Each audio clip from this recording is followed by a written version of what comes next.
In an unexpected twist of fate, the high school student Yi Ran finds himself transported to another realm, endowed with a formidable martial arts achievement system. With unwavering courage, he valiantly expels monstrous beasts, steadfastly safeguarding his homeland, and gradually embarks on a journey toward the pinnacle of martial arts. His unwavering determination ultimately leads him to attain the esteemed title of Martial Sage, a position whose immense power is capable of sweeping through the ages and illuminating the starry skies. Tick-tock, tick-tock. Within the confines of a black hourglass, fine grains of sand trickle down slowly. Countdown. 4 hours, 32 minutes, and 58 seconds. Yi Ran. A stern voice suddenly echoes, prompting the students to turn their heads toward the back row. Yi Ran, bewildered, looks up, his eyes still heavy with sleep. The middle-aged teacher at the podium, upon seeing his state, is filled with ire and slams his hand down on the desk. You've had 5 days of classes this week, yet you've slept through 4 of them, and you still wish to enroll in the martial arts program? On what grounds? With your blood vitality score of 25, ranking 3rd from the bottom in the class? With just over 100 days until the college entrance examination, do you not grasp the vast chasm between your score and the 60 needed for university admission? Sleeping every day, all your parents' hard work will be in vain. Yi Ran lowers his head in submission, absorbing the admonitions of his homeroom teacher and the hushed whispers of his peers. A long sigh escapes his heart. Though he has been in this world for 3 months, he still feels somewhat alienated by terms like martial arts program and blood vitality score. 3 months prior, he awoke to find himself in a parallel world, retaining his identity as an ordinary high school student. What differs, however, is that this world revolves predominantly around martial arts. Over 500 years ago, a colossal silver eye fell from the starry sky, crashing into the Earth's depths. This event triggered a transformation across the entire blue planet. Occasionally, peculiar mirages appear in the sky. These illusions depict trees of extraordinary size and ancient primordial forests and wastelands. In the wasteland, numerous colossal beasts roam freely. While humanity is astonished by these phenomena, they remain largely indifferent. Until one day, a mirage materializes, descending upon a city, heralding calamity. The wasteland devours the entire city, taking root and unleashing countless monstrous beasts. After centuries of relentless struggle, although wastelands still encroach upon the present day, humanity has managed to maintain a semblance of control, thanks to numerous martial artists who have broken the genetic locks. Yet, the numerous wastelands that fell initially still occupy nearly half of Blue Planet's land. Thus, martial artists capable of resisting the beasts hold a prestigious status within society. Even the college entrance examination is divided into martial and liberal arts tracks. However, the disparity between the two is vast, with martial arts being the sole path to prominence. Tick-tock, tick-tock. The sound of the countdown continues. Yi Ran cannot help but glance at the silver panel in his mind. The panel is blank except for a black hourglass at its center, and the countdown below it is steadily decreasing.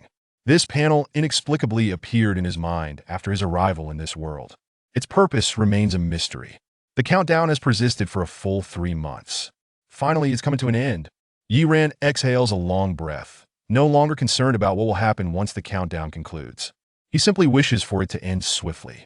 These past 3 months, he has been nearly driven mad by the incessant ticking. The sound is ever-present, making sleep elusive. His already poor sleep has only worsened as he juggles a part-time job to save up for the martial arts program's registration fee, leaving him even more exhausted. This explains why he often dozes off in class he simply cannot endure any longer. Despite his efforts to stay awake, the lecture's rhythm possesses an almost magical quality, lulling him to sleep far more quickly than at home. Before long, the bell signaling the end of class rings out. The homeroom teacher clears his throat, halting the students eager to rush out. Classmates, the registration for the martial arts program begins in half a month.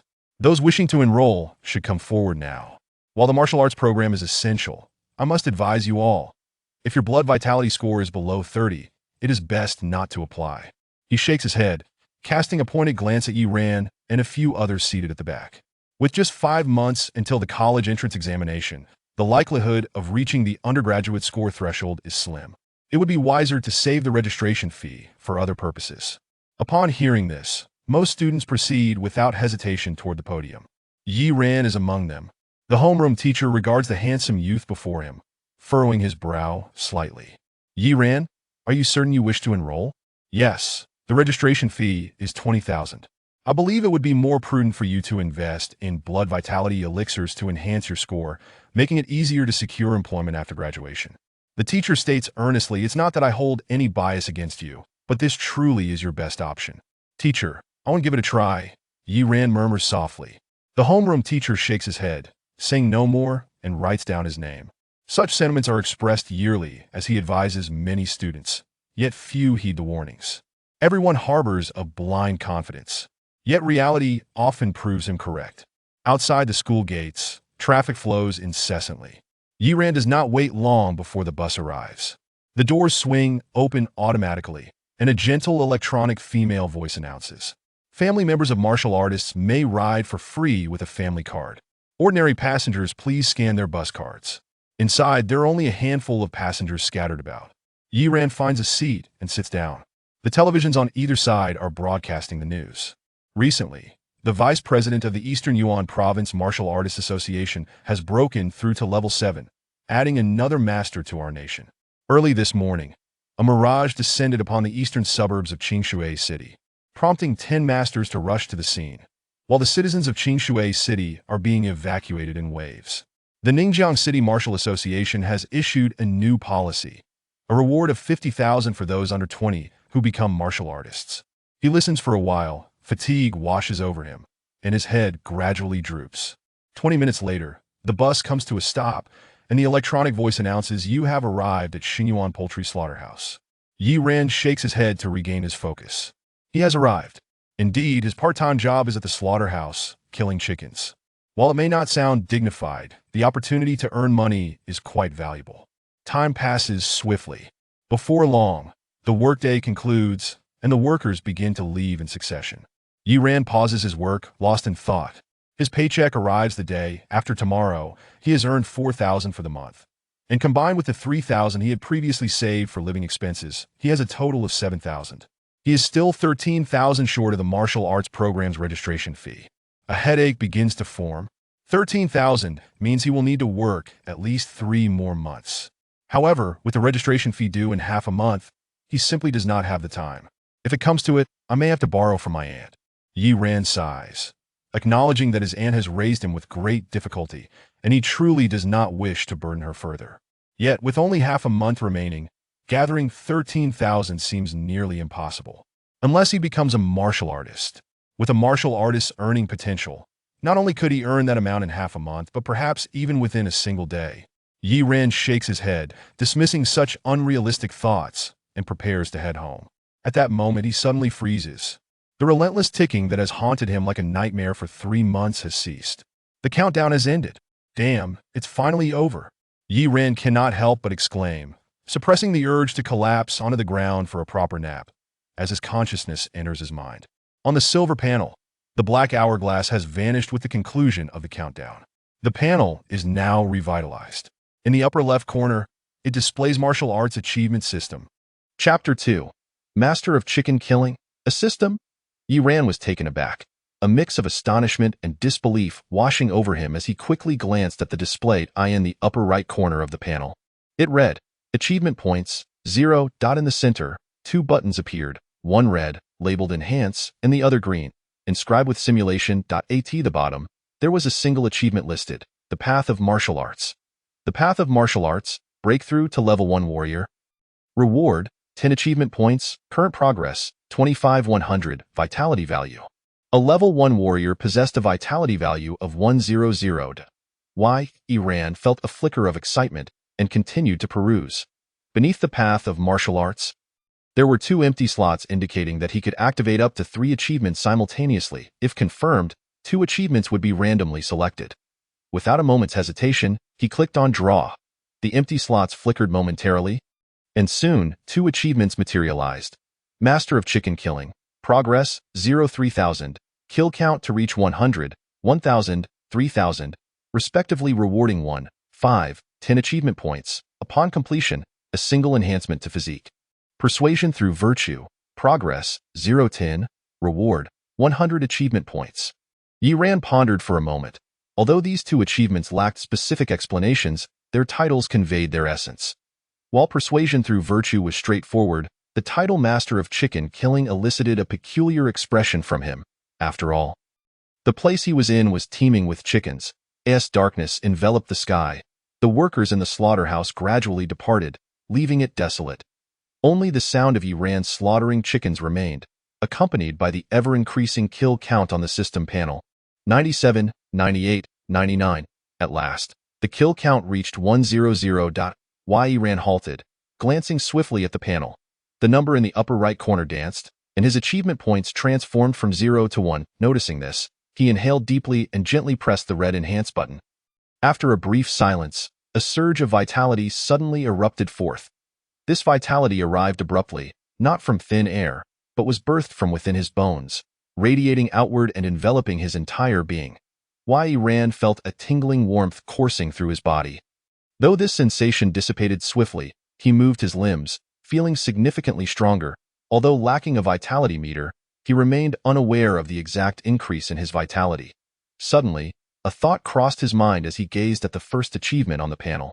The Path of Martial Arts, current progress, 35-100, vitality value, reward, 10 achievement points. Yi Ran's pupils constricted. 10. His vitality value had surged by a full 10 points. The difference between 25 and 35 was monumental. With a vitality value of 35, he would be considered of average standing in his class. Were a vitality test administered, his ranking would undoubtedly improve by a dozen spots.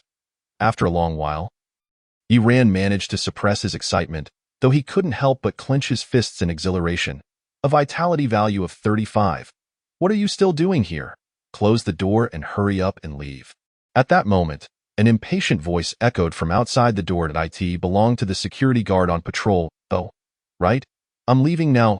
Yi Ran cast a reluctant glance at the multitude of chickens before shouldering his backpack and departing. Half an hour later, the moon hung high in the sky, illuminating the bustling streets below. As Yi Ran walked along the road, the joy on his face was unmistakable. A boost of 10 to his vitality value left him unable to contain his excitement, especially since it was achieved through chicken slaughtering. Nothing could be more exhilarating. Were it not for external circumstances, he would undoubtedly be awake all night, reveling in the chaos of it all. The system panel's chicken slaughtering brought back the nostalgic feeling of leveling up in a novice village in an online game. Yi Ran chuckled softly, reflecting on how wonderful it would be if this were merely a game.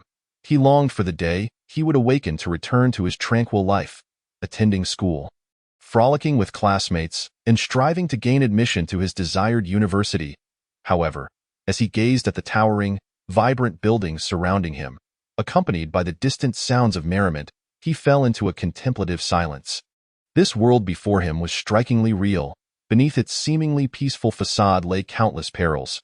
Whether from the encroaching wilderness or the lurking beast within it, the impending disaster was evident. It was akin to the news of Qingshui City he had heard earlier.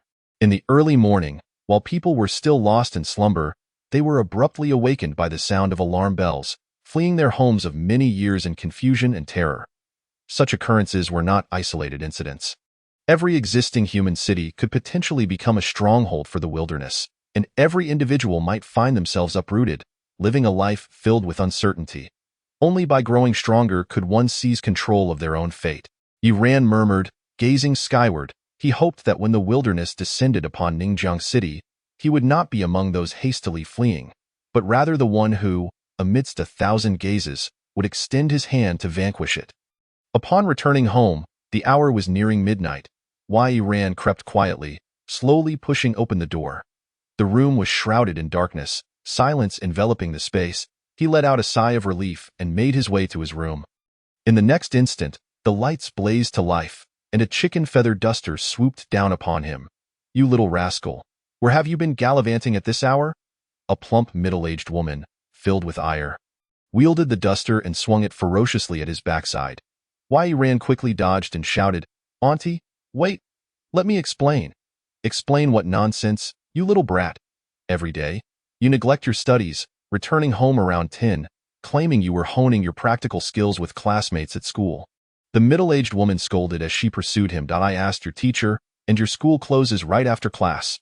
Honing practical skills? Look at your report card from this month. Vitality value of 25, third from the bottom in the class. An entire month without a single improvement. At that moment, a door beside them swung open. A girl clad in pink pajamas emerged, yawning and rubbing her sleepy eyes. Mom, brother, why aren't you both asleep at this late hour? Sure, quickly explain to your mother. Yiran felt as though he had found a savior, hastily hiding behind the girl. The girl looked helplessly at the middle-aged woman. Mom, my brother really was training. It wasn't at their school, it was at ours. Our school doesn't close at night. The gymnasium is open for free use. Really? The middle-aged woman asked suspiciously. Yes. Upon hearing this, the middle-aged woman finally relaxed, though she shot Yiran a fierce glare. You little rascal, about that third from bottom situation. Auntie, rest assured, I will definitely improve next month, Yiran hastily promised. You better keep your word. If you don't rise to at least fourth from the bottom next month, just wait until I deal with you.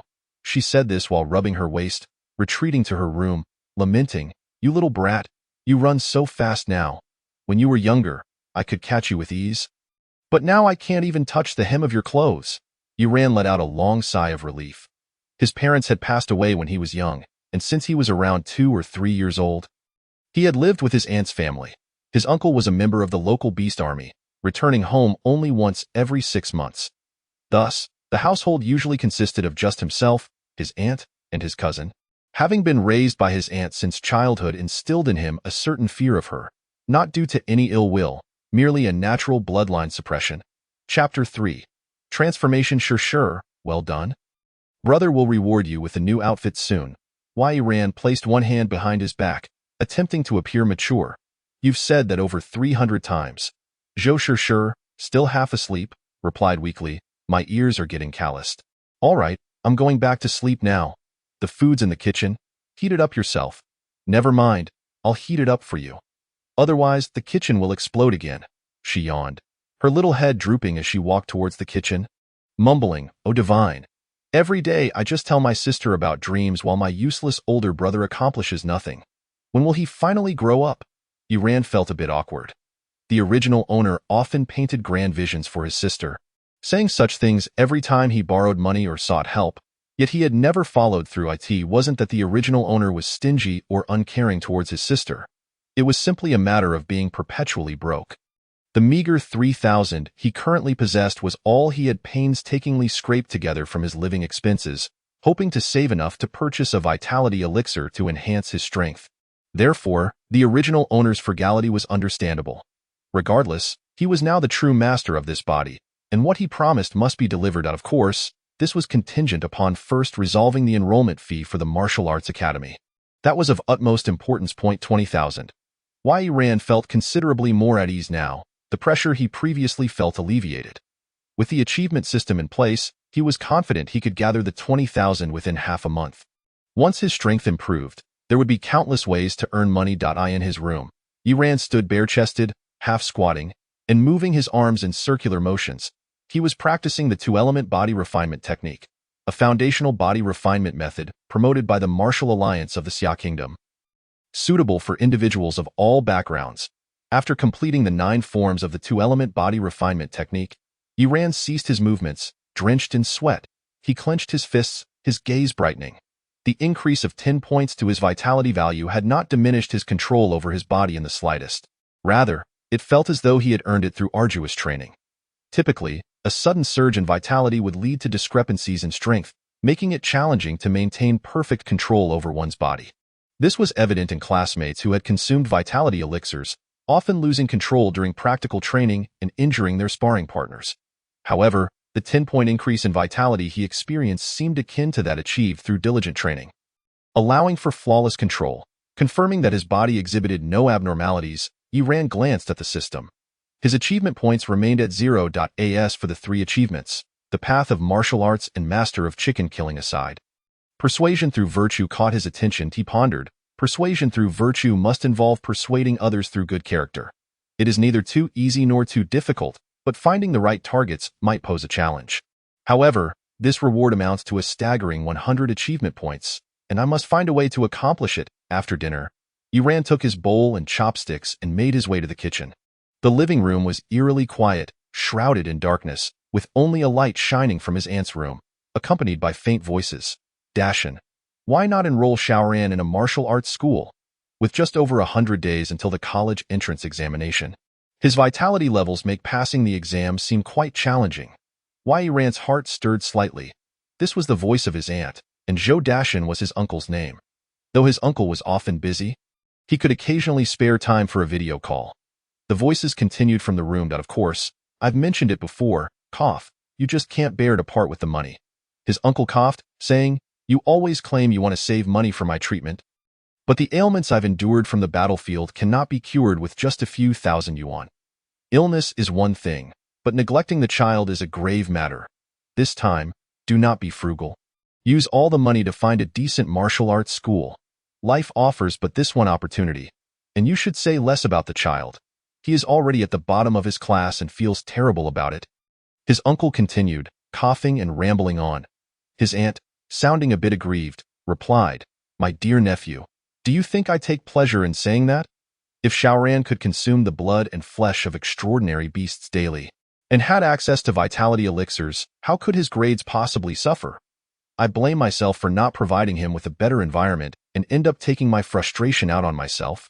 His uncle chuckled, all right, here you are, an adult still crying in a couple of days. Find a good martial arts school for Xiaoran. Don't skimp on the expenses. Shirshir has just entered high school and is still young. She won't need the money for now. As for my illness, cough, I've endured it for so many years. Wei Ran quietly returned to his room. The next morning, during breakfast, his auntie Hongfeng urged, you little rascal, stop eating. You're going to be late for school. Oh, Ran exclaimed, hurriedly shoving 2 eggs into his mouth before dashing out the door. Wei Hongfeng surveyed the mess on the table with a hint of perplexity. Why is this little brat eating so much today? He asked, nearly matching the appetite of that lad Xue from next door. But Xue has a vitality level of 40. It's normal for him to eat more. Why is this little rascal? Wei Ran raced to school, arriving just in time as he stepped into the classroom. The homeroom teacher, who had already arrived at the podium, frowned slightly. Time passed swiftly, and soon the class was over. Just before dismissal, the teacher cast a surprised glance at Ran. This kid is actually awake today and listening attentively, he thought, nodding subtly. Though with a vitality level of 25, his hopes were slim. This attitude was commendable. The teacher wondered how long it would last. After the morning classes, the teacher admired the still-spirited Ran, a flicker of praise in his eyes. With this attitude, it's already commendable. He knows, after all, that for children from ordinary families, unless they possess exceptional talent, their potential is often limited. After all, in martial arts cultivation, resources, renowned masters, opportunities, and talent are all indispensable. Many students with low vitality aren't lacking in effort. He had previously been frustrated with their laxity, especially with the imminent college entrance examination, which had angered him. Now, seeing Ran, he found him much more agreeable, which also lightened his mood considerably. Classmates, there will be a combat strength test this Friday. Please prepare in advance. A combat strength test? All the students gasped, their faces paling as if haunted by unpleasant memories. Wei Ran's expression grew slightly somber as he pondered this matter. After school, the campus buzzed with youthful energy. Though sighs were abundant, alas, another practical test. We're going to get beaten again. This time, I'll wear an extra layer of protective gear. Last time I got beaten up, it took me 3 days to recover. 3 days? I was laid up for an entire week. Look at you all. This time, I'm going to sweep the board and achieve the school's first perfect combat strength. Stop dreaming. With your skills, even Zhang Yuga, the top student in the school, has a combat strength of 5 more than you. Perfect combat strength? Dream on. Listening to the chatter, Ran maintained a calm demeanor, though he felt a twinge of anxiety. The combat strength test was undoubtedly the most daunting of assessments. Rangu, over here. A short-haired boy waved from a distance. It was Zhang Fan, Ran's close friend. Though they weren't in the same class, their childhood bond ensured a strong relationship. They chatted as they walked, and upon reaching the bus stop, they bid farewell on the bus. Small screens on either side cycled through news reports. Urgent report. Qingshui City has fallen. The top 10 masters have been defeated. Among them, Master Qishui has perished, and Master Lingxi is severely injured and missing. Wei Ran's expression darkened as he gazed at the images on the screen. The footage depicted a ravaged city, once bustling skyscrapers now reduced to ruins. Amidst the debris, a golden giant lion roared towards the sky, 6 wings unfurling behind it, blocking out the sun. Darkness engulfed the land, while thick vines and primordial trees grew at an alarming rate, consuming and assimilating the city. This was a harbinger of the wasteland taking shape, marking yet another city, a brilliant testament to human civilization.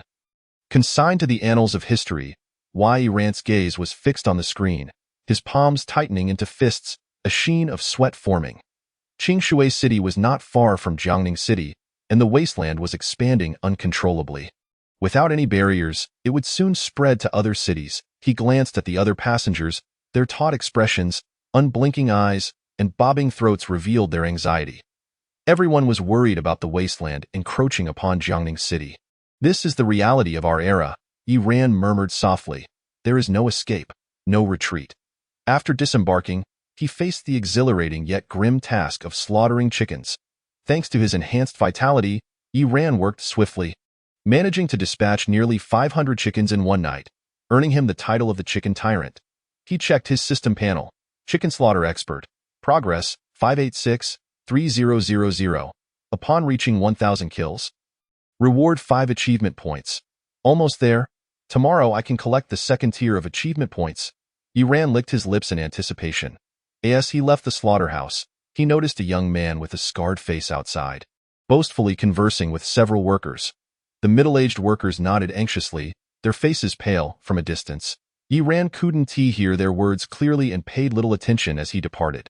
Around 10 o'clock, upon returning home, Yi Ran found his aunt bustling about at the doorstep. A flamboyantly dressed middle-aged woman with heavy makeup was munching on sunflower seeds.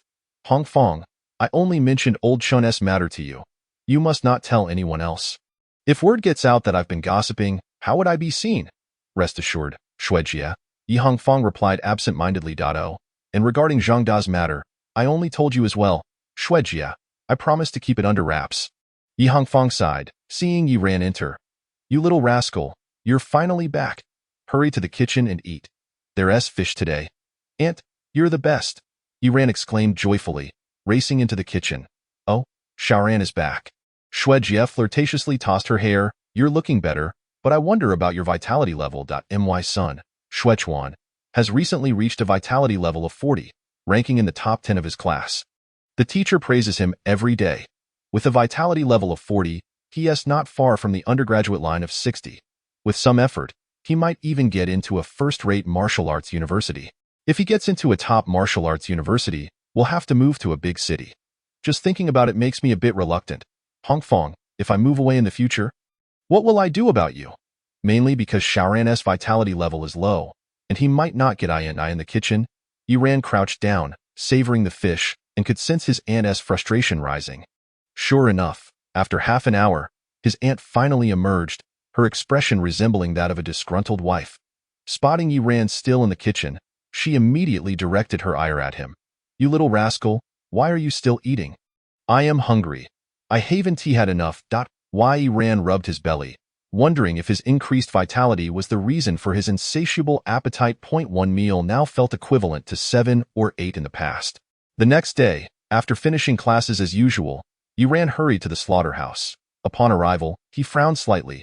Work was halted today. It seemed some unforeseen incident had occurred at the slaughterhouse, as there was a power outage. Outside, a noisy crowd had gathered. On one side stood the slaughterhouse manager, his hair graying, impeccably dressed in a suit, flanked by 3 or 4 security guards. On the other side was the scar-faced youth, clad in worker's attire but still exuding arrogance as he faced the manager, laughing and chatting. The manager's face turned ashen with anger, shouting at the security guards. However, the guards appeared wary, engaging in conversation with the manager instead. After a tense standoff, both parties departed in discontent. The surrounding workers exchanged murmurs, and as Yi Ran listened, he furrowed his brow at the scar-faced youth. The power outage seemed to have originated from this individual.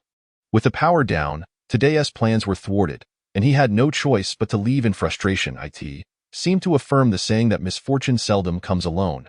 Yi Ran had just returned home when he encountered Sister Xue from across the hall, who was chatting with his aunt in his living room. Once again, it was a barrage of incessant chatter that left Yi Ran feeling dazed. Fortunately, the following day unfolded relatively smoothly at the slaughterhouse. As the sky gradually darkened, workers began to leave in succession, and the lights in various areas flickered off. Xiao Ran, "It's time to go home," called a middle-aged man in a suit, who was the manager of the slaughterhouse. Yi Ran snapped back to reality from his trance-like state of slaughtering chickens. His first instinct was to check his status panel. Chicken slaughter expert. Progress, 1123-3000. He had reached the target. Yi Ran's eyes sparkled with excitement as he quickly gathered his belongings to leave. "Here's your pay.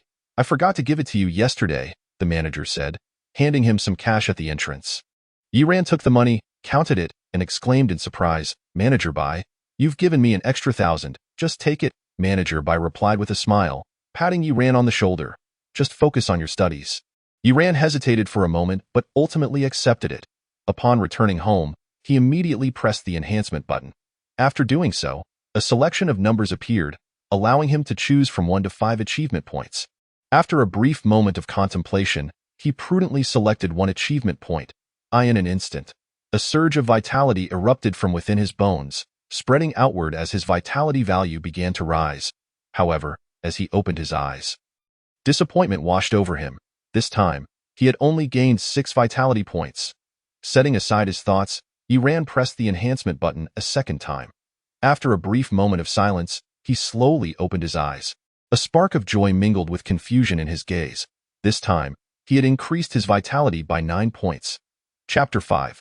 Deduction, Limitations. It seemed that the enhancement of achievement points was rather unstable. Yi Ran pondered for a while, unable to find any clarity, and could only surmise that it was a random enhancement. Good luck could yield a greater increase, while bad luck would result in a lesser one. With 3 achievement points remaining, he refrained from using them further and curiously looked at another button on the system panel, Deduction. After a moment's thought, he pressed the button. Before him appeared 2 options: 2 Instruments Body Refinement Technique. Combat Awareness. 2 Instruments Body Refinement Technique. Perfect Realm, can be broken through. Combat Awareness. Mediocre Realm, can be improved. Combat Awareness? Yi Ran felt a stirring in his heart. He understood that combat awareness was essentially a manifestation of practical combat ability. This practical ability was crucial. If vitality represented a warrior's strength, then practical ability indicated how effectively that strength could be wielded. A true warrior requires both. Furthermore, every time combat awareness is enhanced or broken through, vitality undergoes a sublimation, not in quantity, but in quality. With the same vitality value, a person with higher vitality quality possesses greater combat power, which is why those with strong combat awareness often dominate their peers. As for the 2 Instruments Body Refinement Technique, it was a very common technique. Whether or not it improved was inconsequential. Many prestigious martial arts academies had superior body refinement techniques. My combat awareness is mediocre, and my combat power difference is only 10. That's still considered mediocre, Yi Ran muttered to himself, pressing the button to deduce combat awareness. The combat power difference refers to the gap between vitality value and combat power. For instance, if his previous vitality value was 25 and combat power was 15, the combat power difference would be 10. A difference of 10 is already considered decent. Most of his classmates had a combat power difference of around 15.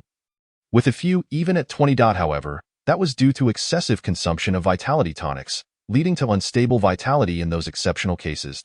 As he pressed the button, all 3 achievement points vanished in an instant. Yi Ran's expression changed, as he had not anticipated that the deduction button would directly consume all of his achievement points. But soon, he could not afford to feel anxious. Scenes of combat began to unfold before his eyes. There were battles with strange beasts, as well as clashes with other martial artists, varied and numerous, some even familiar. Yi Ran quickly realized that these were all training materials previously shown by their instructor during practical combat classes. For reasons unknown, these combat images buried deep in his memory were now activated and replayed. He even felt as though he had become one of the combatants. Opposite him stood a cold-faced middle-aged martial artist wielding a long knife. Slowly approaching him, the sound of the knife scraping against the ground distinctly audible, it felt incredibly real. In the next moment, before he could react, the silver blade came crashing down. Yi Ran's hairs stood on end as he desperately tried to dodge, but was still struck by the blade, an intense pain surging through him. The agony was so severe that he let out a fierce howl, utterly devoid of strength to escape, forced to watch as the blade descended. Then, A tide of darkness engulfed him. He had died. The chilling sensation of death remained profoundly vivid, as if a heavy night had surged forth, oppressive and despairing. Without a moment's reprieve, Yi Ran curled up, still reeling from that suffocating feeling as the second scene began. This time, he transformed into a strange beast, facing a martial artist once more. After only a few exchanges, he was killed again. Then came the third scene. Time was indeterminate. In the stillness of the room, Yi Ran suddenly opened his eyes. In that instant, a flash of ferocity and savagery crossed his gaze. However, upon seeing the familiar surroundings, he realized and exhaled in relief. It had felt so real. If he weren't still sitting here, he might have doubted that those experiences were not part of the real world. Even though he hadn't moved from his spot, he was drenched in sweat, the floor soaking wet. His mouth felt parched.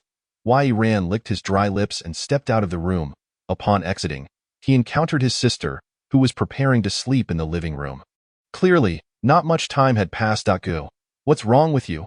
You've sweated so much, Zhou Shishir exclaimed, munching on a cucumber with her cheeks puffed out, looking particularly adorable with her two messy hair strands. It's nothing. Just sweating. Completely normal. This isn't just sweating. It looks like it's pouring rain, Zhou Shishir retorted, suddenly gasping as the cucumber slipped from her hand. What happened? Did I scare you? Noticing her frightened stare, Yi Ran instinctively touched his face. No, it's just your expression. It's quite terrifying, Zhou Shishir said, trembling slightly with concern yet hesitating to approach him. Yi Ran turned to look in the mirror. The reflection showed a handsome face with a sunny smile. But his eyes... Yi Ran paused, observing the intensity of his own gaze in the mirror. There was a ferocity mixed with a hint of madness, utterly unlike the eyes of a normal person. They resembled those of a dying beast in its final moments of frenzy. After a brief moment, he closed his eyes and reopened them. This time, his gaze returned to its usual calm and serenity. How about now? Not scary anymore, right? Not really. Zhou Shishir approached, tiptoeing to touch his forehead, her tone anxious. Go. Are you okay? Are you suffering from red-eye disease? What red-eye disease? Stop making things up. Yi Ran replied, lightly tapping her on the head. Exasperated, I've just been killed repeatedly, and it's a bit infuriating, so I might look fierce. What did you say? Zhou Shishir asked, confused, not having heard him clearly. Nothing. It's time for bed. Yi Ran casually deflected, gulping down a few large sips of water before leaving. Zhou Shishir observed his retreating figure, feeling inexplicably strange. For some reason, she sensed that her brother seemed a bit different today. Though he still had his slender frame, he exuded an air of intimidation. It was a feeling hard to articulate. If she had to find a metaphor, it would be that her brother used to resemble a sheep, while now he seemed like a wolf that had seen blood, instinctively evoking tension. However, she soon shook her head, dismissing the thought. Back in his room, Yi Ran checked the system panel, noting that his achievement points had reverted to 0. Although he lacked a vitality testing device due to the martial path achievements, he could still glean information about his vitality value. Currently, it stood at 50, still halfway from reaching the first-level martial artist threshold. As for combat awareness, he pressed the deduction button again, and combat awareness reappeared. This time, it had transformed into the mediocre limit realm, indicating a significant enhancement. It hadn't been in vain to be killed. Yi Ran exhaled, feeling much more at ease, while a sense of anticipation quietly rose within him. After the mediocre limit, there should be a new realm. He sensed that achieving that new realm would lead to a qualitative leap in his strength. Just then, a shout from his aunt outside broke the moment. You little rascal, your teacher sent a group message. There's a practical combat test tomorrow. Remember to bring your protective gear and ointment for external injuries. A practical combat test. Yi Ran's eyes gleamed with excitement, eager to test just how much his strength had improved over the past few days. Chapter 6. Practical Combat Test. The next day, in the living room, the sound of clanging echoed. Yi Ran munched on a youtiao and casually asked, Aunt, is there someone living upstairs? Yes, a young girl. Yi Hongfang adjusted the plate. She asks about your age, but judging by her school uniform, she must be from the first high school. First high school? Yi Ran raised an eyebrow. Surprised. The first high school was a renowned key school in the city, far superior to their fifth high school, with students boasting at least 40 vitality points, securing stable admissions to the Martial University. After finishing his meal, Yuran stepped outside just as the clanging noise from upstairs ceased. Casually glancing at the stairway, he caught sight of a figure clad in a black trench coat, wearing a hat and mask, entirely wrapped up. The person in the trench coat seemed to sense his gaze and swiftly retreated back into the house. Wei Ran felt a bit taken aback. It was said that she was a girl of similar stature to him, yet her physique resembled that of a grown man, and her attire was rather eccentric. He did not dwell on it for long, and was about to leave when the door across the hall swung open. Sister Xue, her face adorned with makeup, emerged alongside a young boy. Upon seeing Yi Ran, Sister Xue cheerfully remarked, "Little Ran, do you have an exam today as well?" "Yes, the entire school is testing," Yi Ran replied. "Nothing to worry about. If you don't perform well, I'll have my son Xue Chuan give you some pointers another day. His vitality is at 40, and his combat power is commendable too." Sister Xue proudly draped her arm around the boy's shoulders. At that moment, Yi Hongfang, Yi Ran's aunt, also stepped out, hesitating slightly. Is this appropriate? It won't hinder your son's training, will it? Not at all. Your little Ran's vitality is rather low. A few casual tips from my Xue Chuan will be immensely beneficial to him. It won't take much of his time, Sister Xue assured. Upon hearing this, although Yi Hongfang felt a twinge of discomfort, she smiled and said, "Sister Xue, I appreciate your kindness. I'll prepare a nice meal for lunch. Please have Xue Chuan come over." Before she could finish, the boy named Xue Chuan, with a detached expression, casually said, "Mom, I'm leaving." He walked past the three of them without even casting a glance at Yi Hongfang or Yi Ran. Faced with this sudden development, Yi Hongfang was momentarily taken aback, followed by a sense of awkwardness. Yi Ran's eyes flashed with coldness. Just as he was about to speak, Yi Hongfang, seemingly anticipating this, gave him a light tap on the back of his head. "You little rascal, don't just stand there. If you're late, remember not to cause trouble at school." She emphasized the last two words. Yi Ran, feeling somewhat helpless, muttered an acknowledgement and descended the stairs. In the corridor, Sister Xue's nonchalant voice could still be heard apologizing. "Hongfang, don't take it to heart. My Xue Chuan didn't mean any harm. He is among the top 100 in the school. And the pressure of competition is immense. He is just eager to get to school. Your Yi Ran's grades are average, so it's no trouble," she added. In the gymnasium of Ningjiangno 5 High School, a scene was being displayed on the large screen. In the empty combat room, a slender boy was engaged in combat with a mechanical puppet. The puppet, constructed of an alloy skeleton with a square head, was exceptionally simplistic yet delivered strikes with remarkable ferocity. Within just a few moves, it had the slender boy gasping for breath. Then, with a powerful punch, the boy was sent hurtling backward, crashing into the wall. Even with protective gear on, the sound of the impact was enough to send shivers down one's spine. After defeating his opponent, the information on the puppet's square head appeared. Zhou Xiaohua, Class 3, 7, Vitality, 45, Combat Power, 30, Combat Power Deficit, 15, Overall Ranking, 58. Witnessing this scene, the faces of students from various classes turned pale. Zhou Xiaohua's vitality ranking was among the top 50 in the school, and to be so easily overwhelmed by the puppet was astonishing. Who could argue with that? The most alarming part is that it's not holding back. It's genuinely fighting you. I can't take this anymore. I think I'll ask for leave. Teacher, my uncle is here. How shameless. You can actually say that. Teacher, let me take him.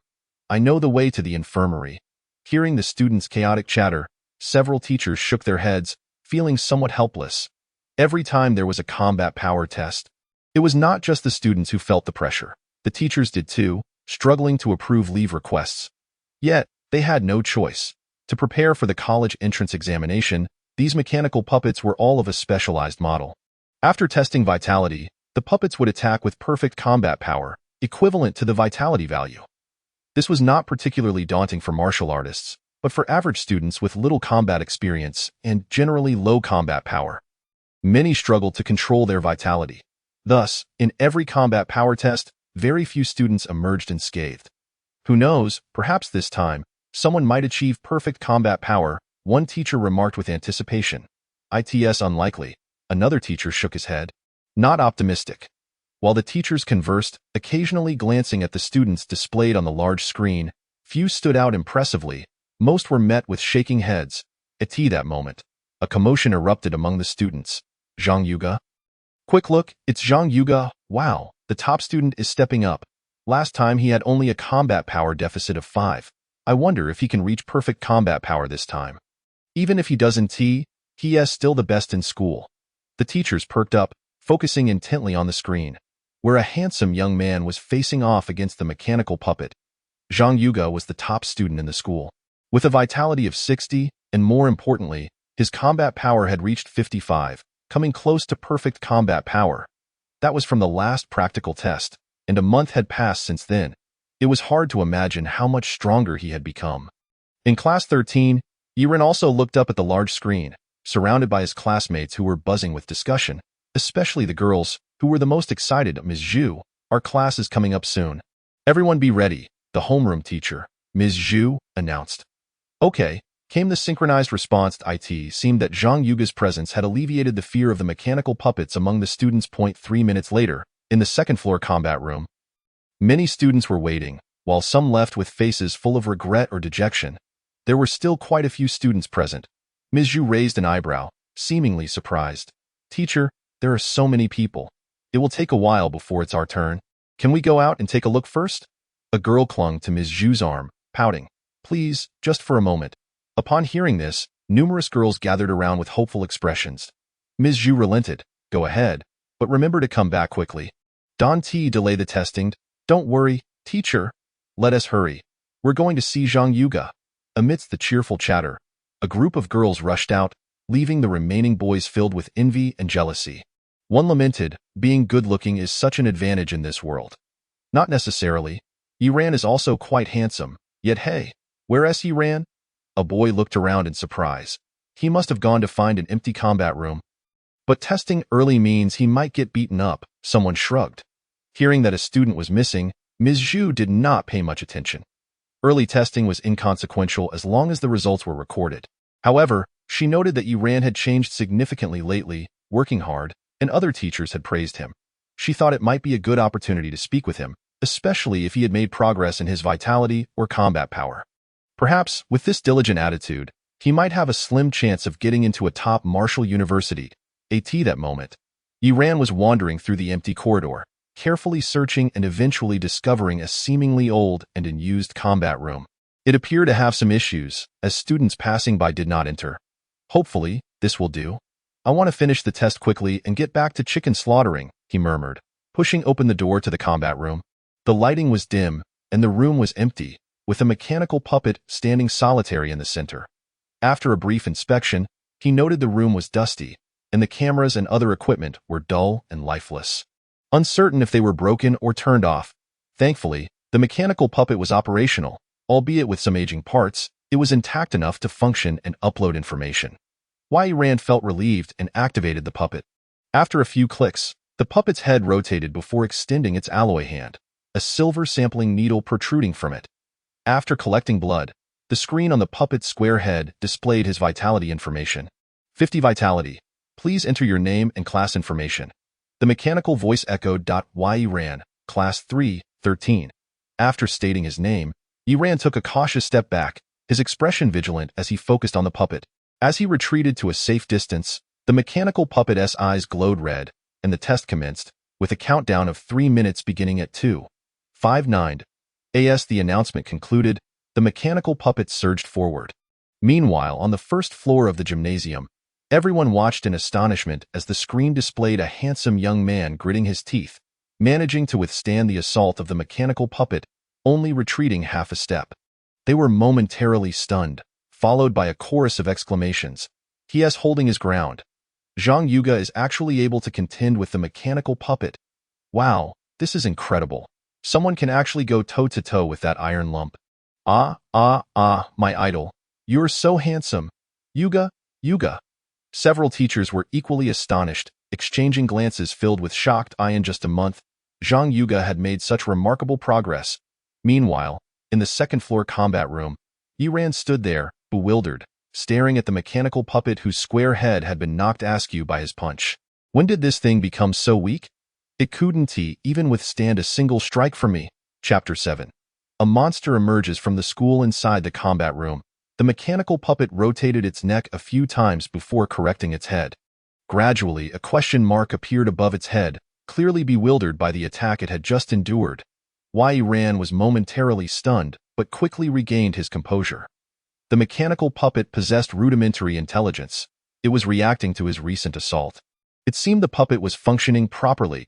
Wai Ran felt a mix of surprise and joy. He was acutely aware of his enhanced capabilities, yet he had not anticipated reaching such an astonishing level. With a single punch, he distorted the puppet's head. This was beyond perfect combat prowess. Crack! The mechanical puppet emitted a series of mechanical clicks, its height suddenly increasing significantly, and its entire body glowed a deep blue. This was its advanced form. In its ordinary state, the mechanical puppet possessed only perfect combat power. However, in its advanced form, its power surged considerably, allowing for a more accurate assessment of the true combat strength of the genius students capable of battling above their rank. The mechanical puppet approached slowly, its nearly 2-meter-tall stature imposing an invisible pressure. Wai Ran's expression remained calm, showing no signs of trepidation. Instead, he boldly advanced. The distance between them rapidly diminished. 7 meters, 6 meters, 5 meters, 3 meters. At the very moment he reached 3 meters, Ran exerted his strength, launching a punch directly at the puppet's face.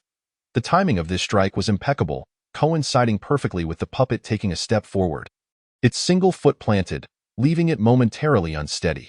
Such keen observational skills and tactical timing would undoubtedly astonish any nearby instructors, as his extensive combat experience rivaled, if not surpassed, theirs.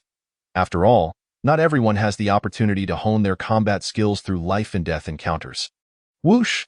The fierce wind from his punch surged forth in an instant in a heartbeat. His fist connected with the mechanical puppet's face.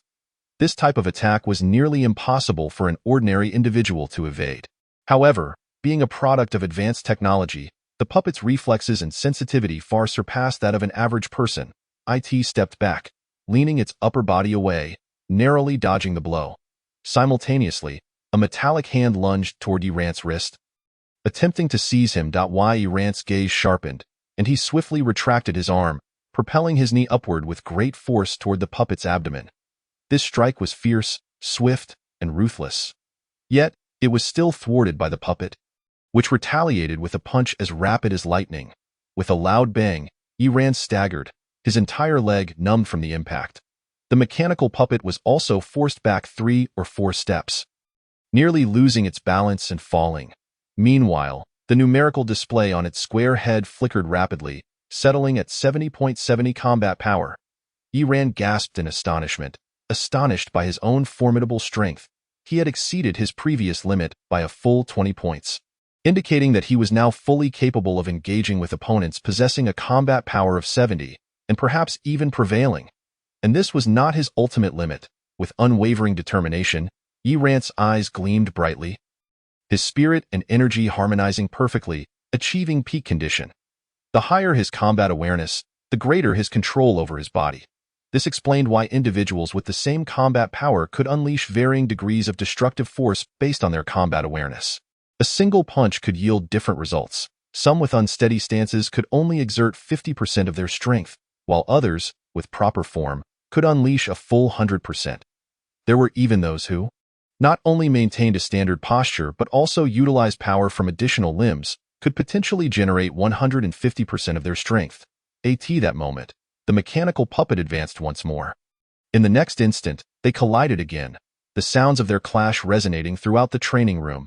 Wai Ran grew increasingly exhilarated, his blood seemingly igniting, and his offensive became ever more ferocious, fully overwhelming the mechanical puppet. Finally, with a resounding crash, he drove his fist through the puppet's chest, bringing the entire machine crashing to the ground. Electric arcs of deep blue erupted from the puppet's chest, its limbs twitching uncontrollably. Garbled text flashing across its square head, vaguely revealing a combat power of 80 amidst the chaos. It was evident that it had been rendered inoperative. 80 combat power. Ran's heart soared with joy. But then his expression turned pale. This puppet's market value was 300,000. He could not afford to pay for it even if he were sold. Mechanical puppets have a limit to their endurance. And this examination puppet could withstand combat power up to 100. However, due to its apparent age, this particular puppet was significantly weaker than normal, hence its reduced threshold, which resulted in its destruction at his hands. 300,000. Yi Ran's scalp tingled, a multitude of thoughts racing through his mind. 300,000 was far too much. He simply could not procure such an amount, not even from his aunt, especially since his uncle required funds for medical treatment. Moreover, if this incident were to be reported back, it would be a trivial matter if his aunt and uncle merely scolded him. Yet, knowing his uncle's character, he would likely take money from his medical fund to repay part of the debt. After a moment's hesitation, Yi Ran gritted his teeth.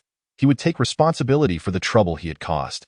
However, this matter must remain concealed from his aunt and uncle, so he decided to leave immediately, vowing to return and compensate the school once he had the means. It was imperative to keep this under wraps. Otherwise, the school would surely notify his guardians. Although 300,000 was a substantial sum, becoming a martial artist would enable him to earn it quickly, and he could later purchase a brand new puppet to replace the one he had damaged. The surveillance in this training room was malfunctioning, and the mechanical puppet had sustained significant damage, so it was unlikely that anyone would enter.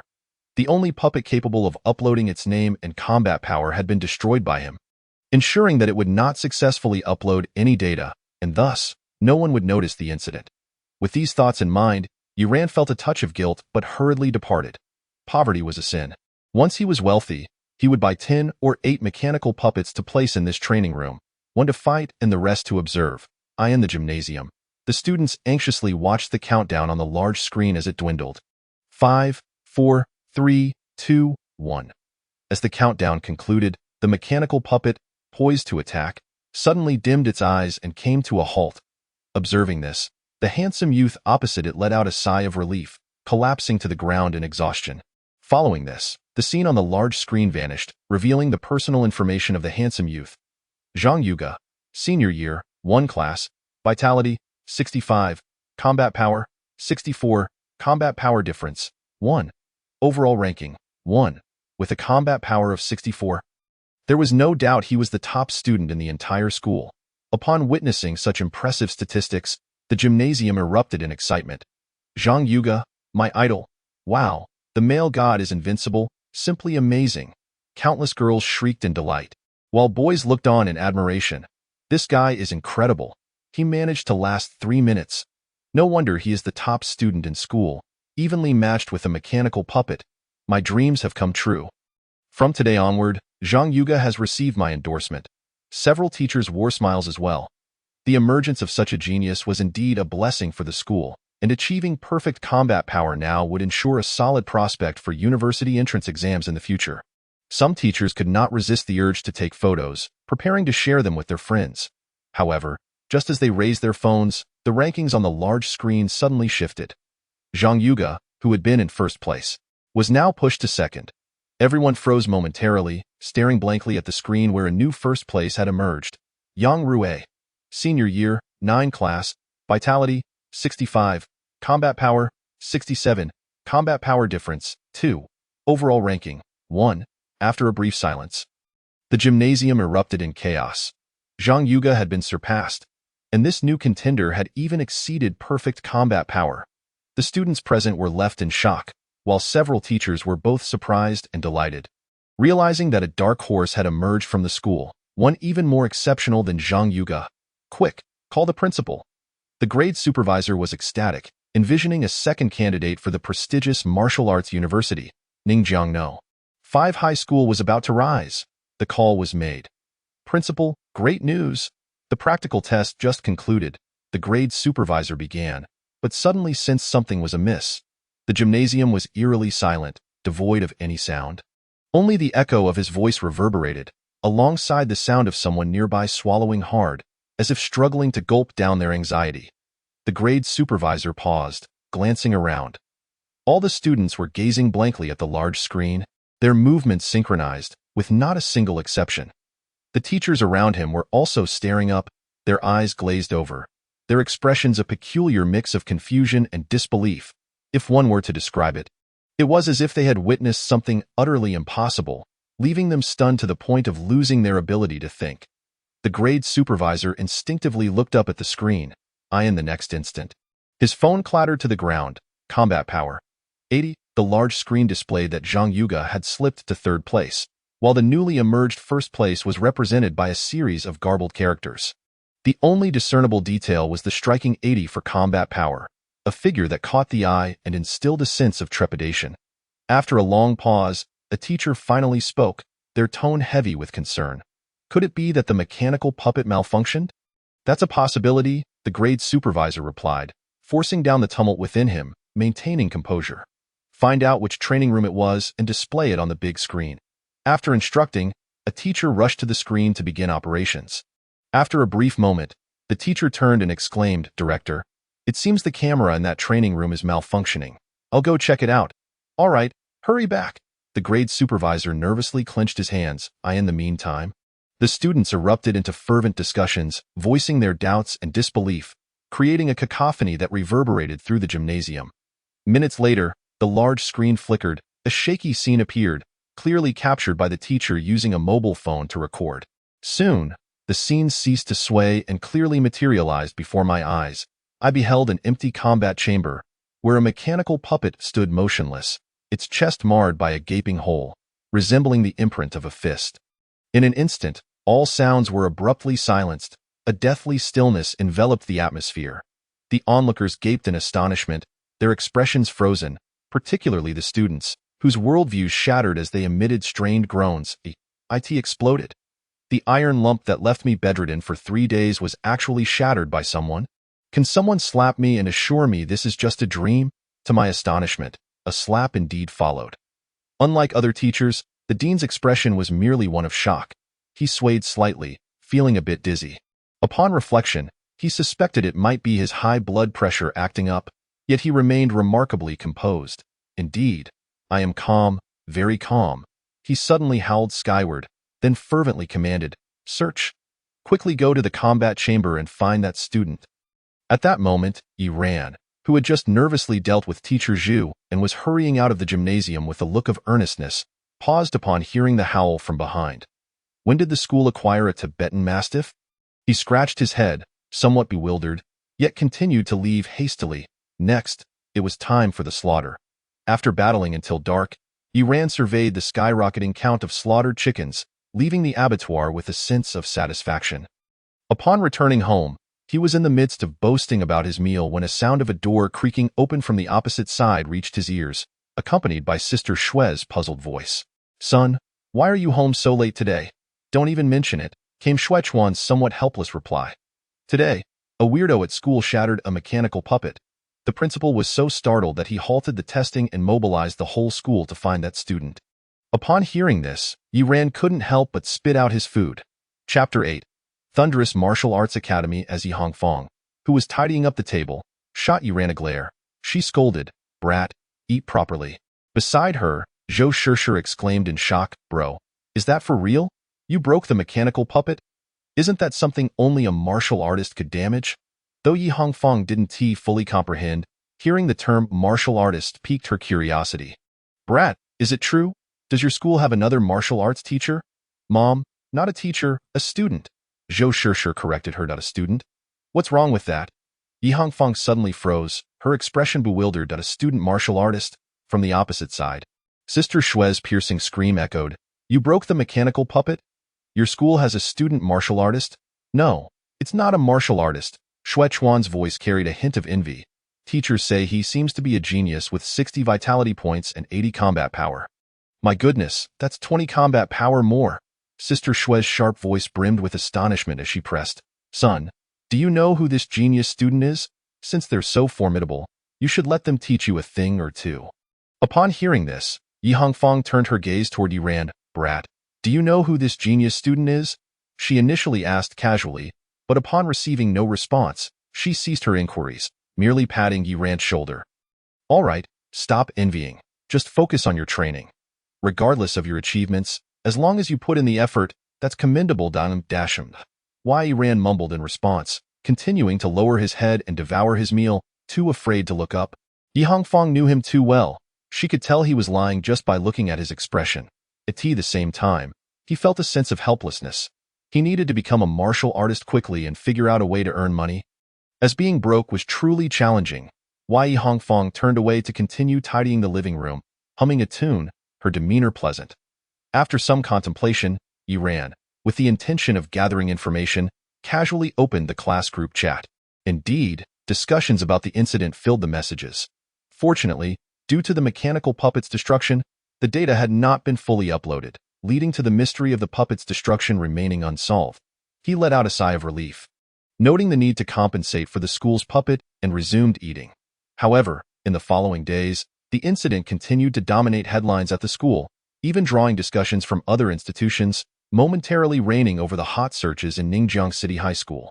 For instance, after the principal of Ningjiang No. 5 High School could not locate the genius student, he sat beside the wrecked mechanical puppet, attempting to reason with it, hoping to elicit the identity of the talented student.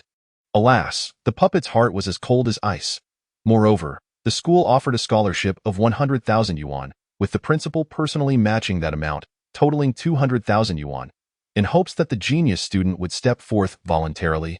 Yiran admitted that he was once tempted to come forward, but, recalling the 300,000 yuan cost of the mechanical puppet, he restrained his impulse after realizing he would need to pay 100,000 yuan.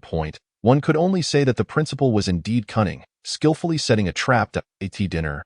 Zhou Shishir eyed Yiran suspiciously. Bro, have you grown taller? I have, Yiran replied, already feeling good after a few days. He burped contentedly. Auntie, can I have another bowl? Brat, are you a pig? You eat so much. Auntie Hongfeng, perplexed, stood up. She wasn't sure if the brat had grown taller in recent days, but he certainly could eat. The rice was running low. However, she heard that being able to eat was a good sign, indicating a rise in vitality. Brat, eat all you want, but make sure to train hard. I'm not asking you to be amazing. Just don't be worse than the neighbor's kid, who boasts about his 40 vitality points. It's driving me crazy. Yi Hongfeng firmly patted Yiran's shoulder. I believe in you. Strive to surpass him, Mom. Stop dreaming. Achieving 40 vitality points is tough. Zhou Shishir interjected. Is it that high? Of course, 40 vitality points would place him in the top 100 at our school. Then let's lower the expectations a bit. Yiran let out a long burp. I'm full. I'm heading back to train. Zhou Shishir watched his retreating figure, muttering, he really has grown taller. He looks even more handsome now. What a pity that such a good-looking body is wasted on a useless brother. As Yiran reached the doorway, he couldn't help but feel puzzled by her words. He turned back to the living room and playfully flicked Zhou Shishir's forehead. It's essential to educate wayward kids early. Returning to his room, he glanced at his reflection in the mirror. He was tall and handsome, resembling a young dawn, with a pair of bright black eyes that sparkled like morning stars. His posture was excellent, and he radiated vitality. The contrast to his previous lethargic demeanor was stark. He had always looked decent, but long-term insomnia had taken a toll on his mental state, making him appear somewhat despondent.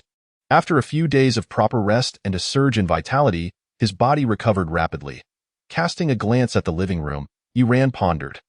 There was no rush to inform Auntie about his increased vitality. Given her personality, she likely wouldn't believe it. She placed more faith in report cards. Unfortunately, this was a common trait among parents. As for her intention to find him a martial arts academy, he could always refuse later. There was no need to rush. What needed addressing now was the martial arts registration fee. In just a week, the fee would be due. Yiran contemplated. Previously, he hadn't dared to dream, but now that he had experienced the power of the achievement system, he had some ideas. Becoming a martial artist would grant him a reward of 50,000 yuan. At just 17, he fully met the 20-year age requirement of the Martial Artist Association. Although his vitality was only at 50, which was considerably low, completing the third-tier achievement of the Chicken Slayer would yield enough achievement points. With this in mind, Yiran couldn't help but glance at the achievement panel. Chicken Slayer. Progress 2,888 3,000. Kill count reaching 3,000. Reward 10 achievement points. Physical enhancement once. He needed just over 100 more chickens to complete the achievement. Tomorrow, he could accomplish it. Physical enhancement? Yiran felt a tinge of curiosity and anticipation. At that moment, his phone vibrated. It was a video call from Zhang Fan. Yiran answered. Rangu, do you have any plans for tomorrow, Sunday? Zhang Fan asked excitedly. Slaughtering chickens. Zhang Fan replied with exasperation. Rangu? I really don't understand your obsession with chicken slaughtering. I've offered to cover your martial arts registration fee, yet you still go to the slaughterhouse every day. Killing chickens won't enhance your strength? Killing chickens is my job, Yiran declared with conviction. Fine, I know I can't change your mind, But tomorrow is Saturday. There's plenty of time. Let us head to Thunderous Martial Arts Academy together. Why are we going to Thunderous Martial Arts Academy? Yiran asked, puzzled. Tomorrow, Thunderous Martial Arts Academy has an event. They're offering free martial arts skills to learn. Zhang Fan's eyes sparkled with excitement. Martial arts skills? Yiran felt a sudden jolt of interest. Martial arts techniques utilize vitality points and are exceedingly precious. Even the most basic techniques cost several thousand. Most people cannot afford them. He had only heard of them but had never seen them in person, let alone acquired them. What time tomorrow? His gaze sharpened. About 9 in the morning. I'll come to find you. After hanging up, Yiran watched a few videos of martial artists in combat before turning off the lights and going to sleep. Chapter 9. Thunderous Fist, unmatched attention the following day. As Yiran stepped out of his home, footsteps echoed from above. A girl with a short ponytail descended the stairs. The girl was slender, her skin fair as snow.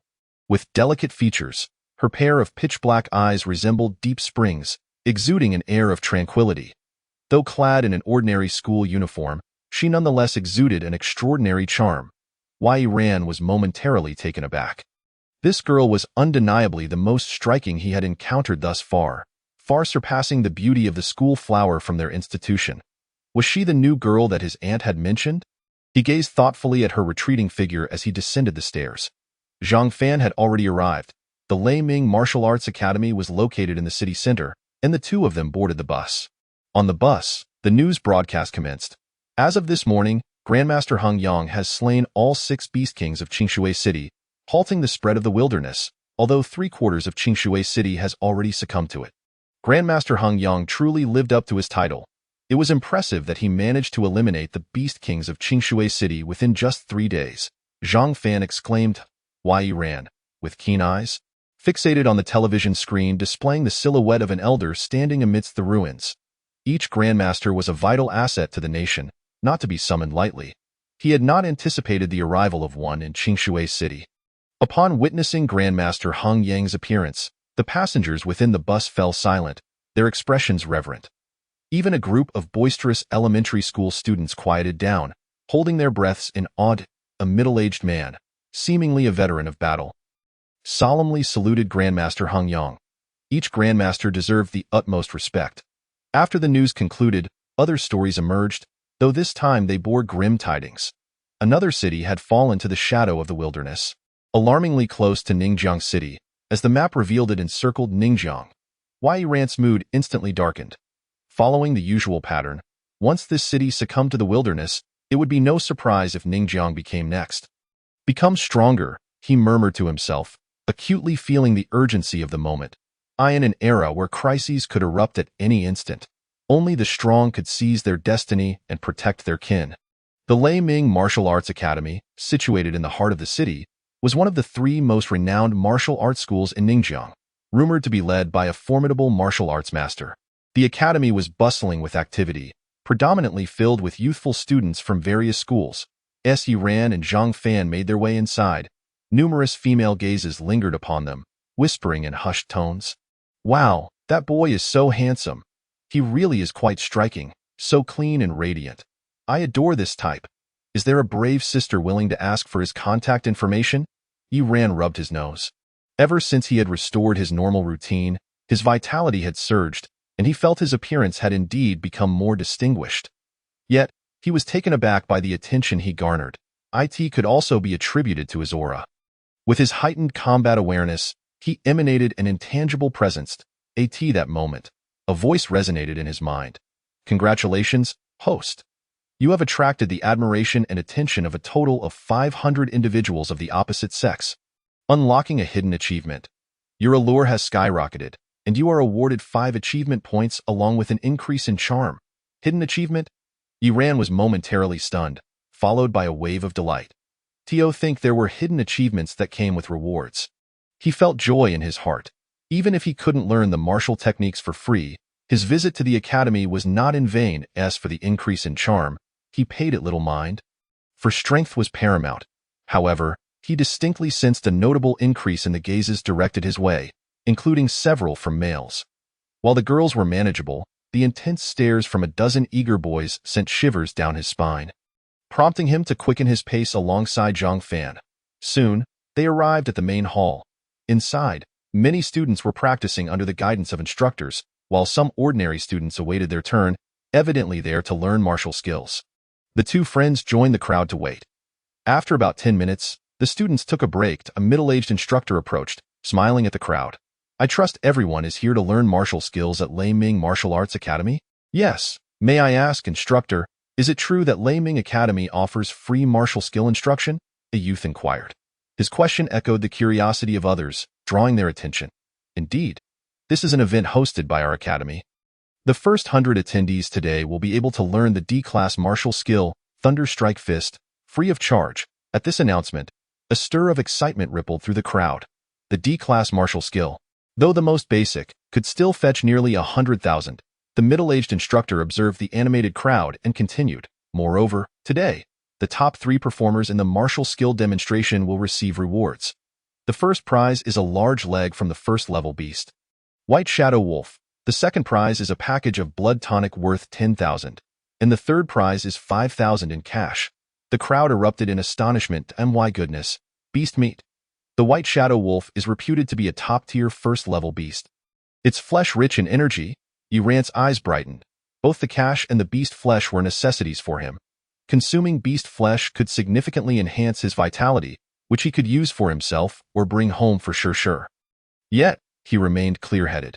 Turning to the middle-aged instructor, he politely asked, Instructor, there must be something we need to do in return, right? There's no such thing as a free lunch. Even if Lei Ming Academy is exceptional, it can't possibly offer so much without ulterior motives. Upon hearing this, others also regained their composure. The middle-aged instructor regarded Yuran with admiration, smiling. Indeed, it's quite simple.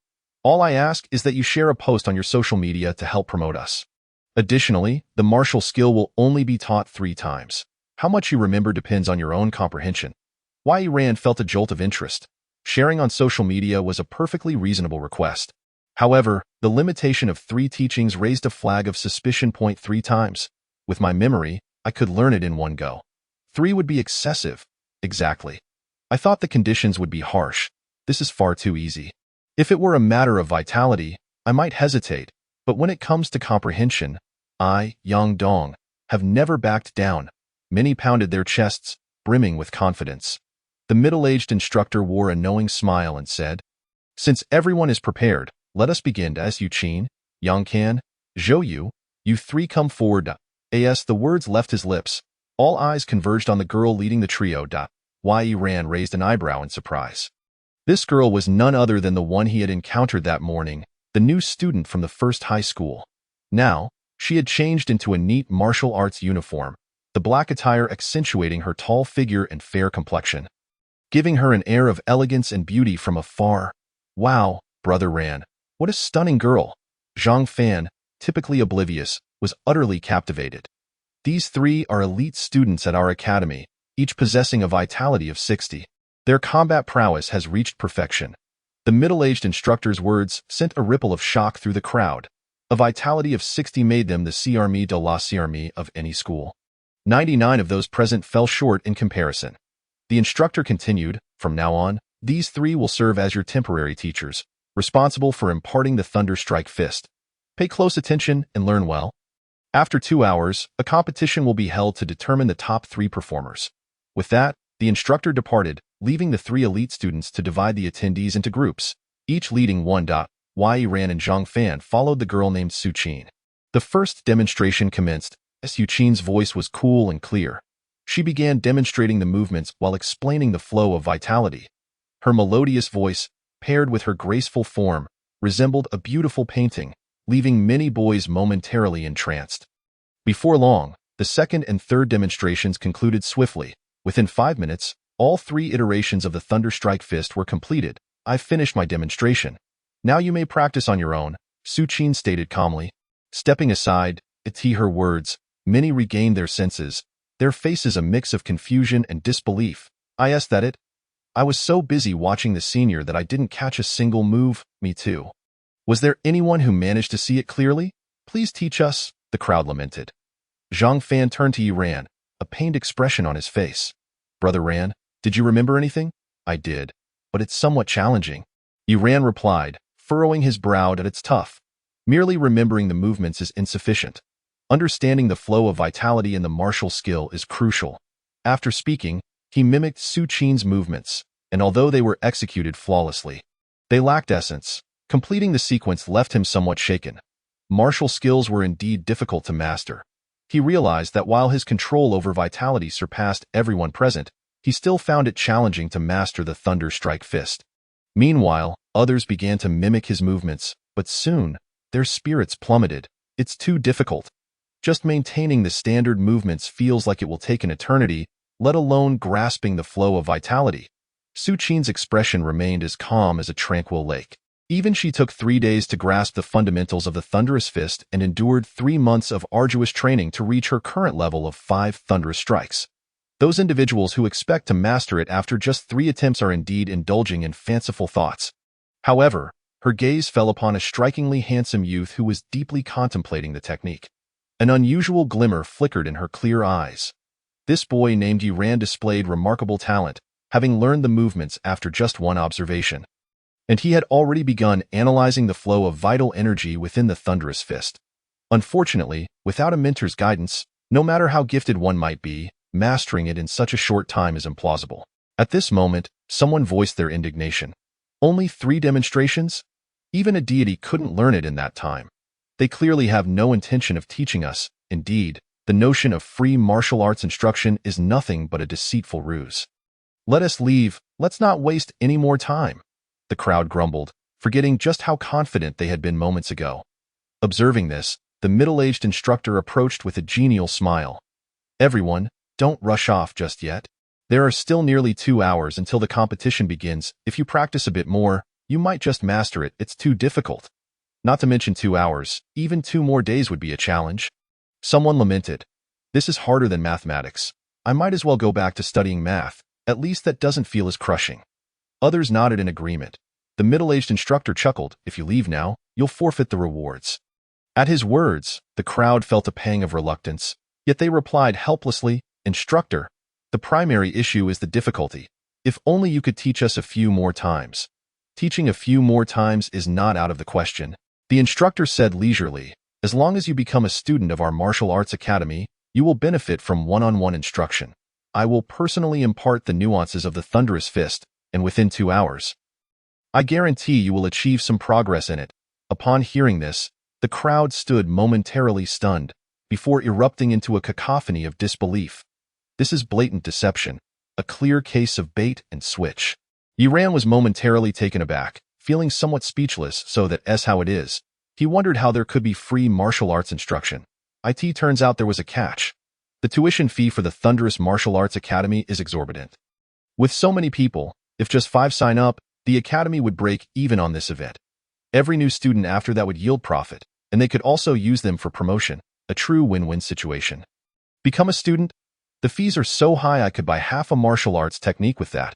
Someone couldn't help but shout. Exactly. This is too much of a scam. I would never pay. Another chubby boy echoed. The middle-aged instructor's expression remained unchanged as he continued, that is indeed the case. But as long as you become a student of our academy, you will have the opportunity to learn at least 3 martial arts techniques in the future, including 1 C-grade technique. Setting aside the martial arts for now, the other benefits of joining the academy were not to be overlooked. Just consider this Thunderous Fist competition.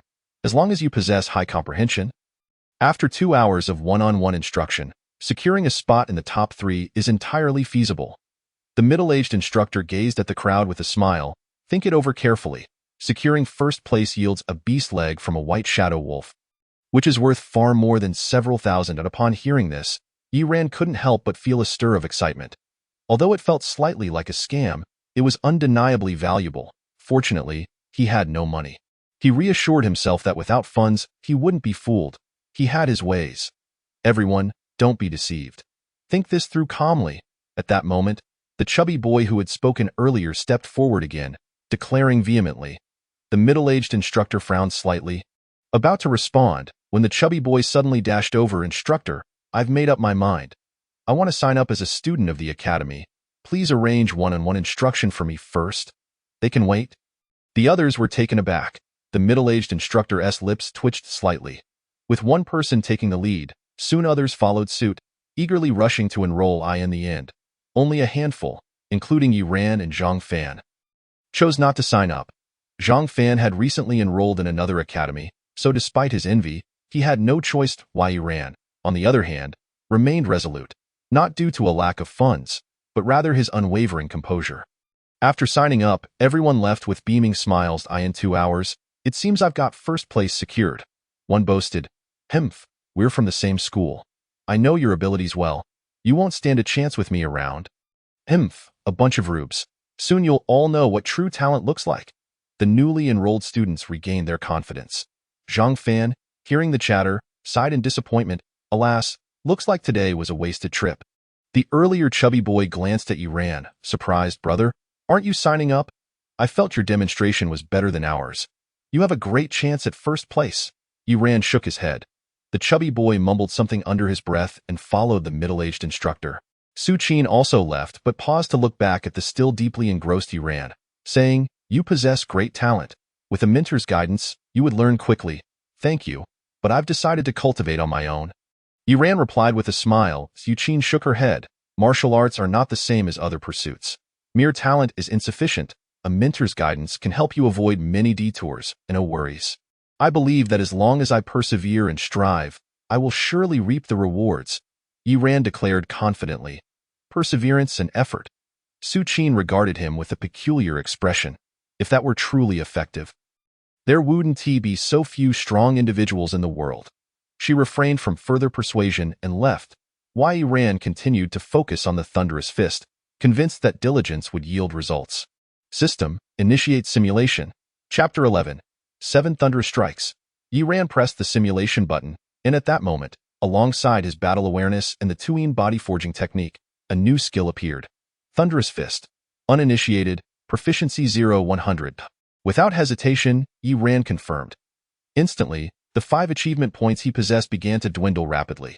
Simultaneously, he was transported back into that incredibly vivid illusion he had encountered while enhancing his battle awareness. However, the simulation of martial arts was far less brutal than that of battle awareness. There were no opponents attempting to kill him to forcibly elevate his experience. Instead, numerous phantoms of himself appeared before him, each executing the thunderous fist. With every move, Yi Ran felt his understanding of the technique deepening. 2 hours swiftly passed. Before long, the group that had been with the middle-aged instructor returned to the main hall. The other 2 students, along with their previously led groups, numbered around 70 or 80 people in total. Each of them radiated enthusiasm, evidently having made considerable progress. That white shadow wolf beast leg will be mine, one youth declared arrogantly, surveying the crowd. Wang Hong, while your vital energy is impressive, martial arts rely on comprehension. Another youth replied indifferently. Ha, you think you're so great? I've already secured a spot in the top 3, someone in the crowd retorted sarcastically. The atmosphere was charged with rivalry, with no one willing to back down. The earlier chubby boy ambled to the side, relishing this moment of contention, where everyone was vying against one another with no clear victor. Humph, they have no idea that I've actually trained in a martial art before. Now practicing this thunderous fist, once I grasp the key, my progress will be swift, the chubby boy muttered confidently to himself. Suddenly, he noticed Yi Ran, who was meditating with closed eyes, and Zhang Fan, who was yawning in boredom, and was taken aback. Hey, you 2 haven't left yet?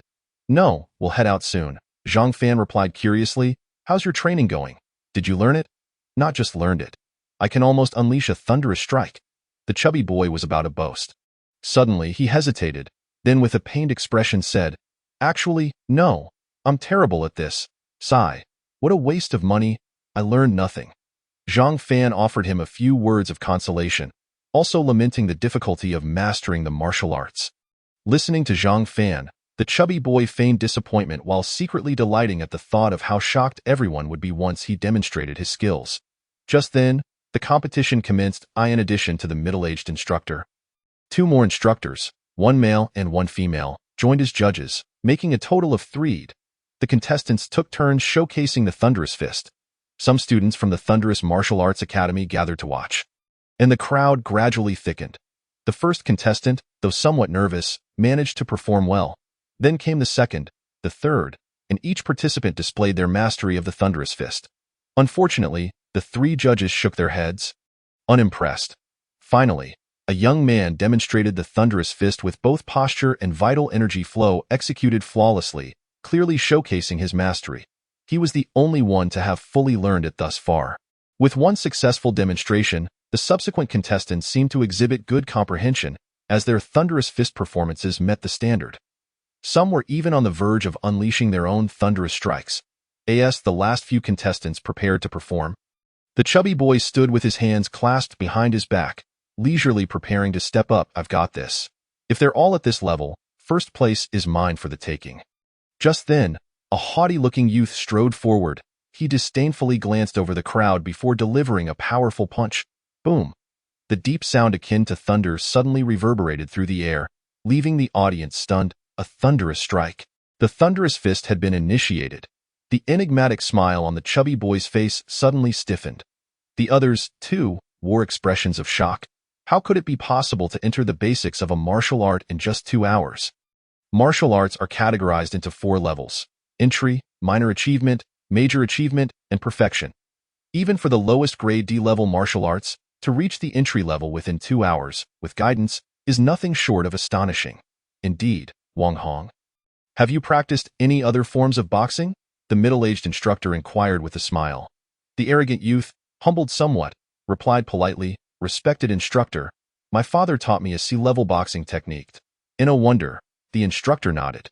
While martial arts do not share common ground, having practiced similar techniques can yield considerable experience. Nevertheless, even so, Wang Hong is a rare talent. The 3 instructors exchanged approving glances and said, "Very well, please wait aside for a moment." Observing this, the crowd sighed in resignation. It seemed that Wang Hong was virtually assured of first place, especially given that the entry-level thunderous fist far surpassed their own capabilities. Is there anyone else who wishes to come forward? If not, we shall rank the names. The middle-aged instructor scanned the room.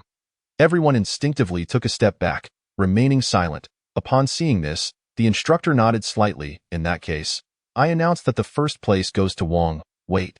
A suddenly hoarse voice interrupted the announcement. The chubby boy sighed heavily as he approached the 3 judges. He had intended to be the last to perform, securing first place with absolute superiority to astonish everyone. However, he hadn't anticipated encountering someone even more formidable, who had mastered a thunderous fist. Yet, he consoled himself that if he couldn't be first, second place would still yield a blood-enhancing potion. The chubby boy suddenly realized that the weight had not come from him. Turning around, he saw a handsome youth unsteadily rising to his feet, appearing as though he had just awakened. His expression still somewhat dazed, he walked with a staggering gait, drenched in sweat, as if he had been asleep for too long and had become dehydrated. With a raspy voice, he declared, "I want to compete too." "You wish to compete?" The middle-aged instructor furrowed his brow slightly. While it was not impossible, without guidance on the nuances of martial arts training, how could one possibly compete against others? The crowd murmured in disbelief. Someone remarked, "Is this guy still asleep? What a joke. Does he think he can outdo a thunderous fist?" Boom, with a sound resembling thunder. The speaker's expression froze instantly. The previously bustling crowd fell silent. The middle-aged instructor sprang to his feet, fixating his gaze on Yuran, his heart tumultuous. He had entered the basics of the thunderous fist. Without any instructor's guidance, merely having observed it 3 times, he had cultivated the thunderous fist to the entry level in just 2 hours. The last record under similar conditions was Lu. No, the new record belongs to Su Qin. Su Qin, how long did it take you to reach the entry level during your solo training?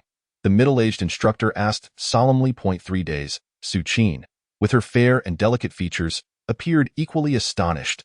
The gap between self-training and guided instruction was akin to heaven and earth. Even she, praised as the most perceptive in the entire martial arts school, had taken a full 3 days, while this young man had accomplished it in merely 2 hours. At that moment, 2 more thunderous sounds echoed. The 3 thunderous fists. The other 2 instructors rose abruptly, their eyes locked onto Yuran.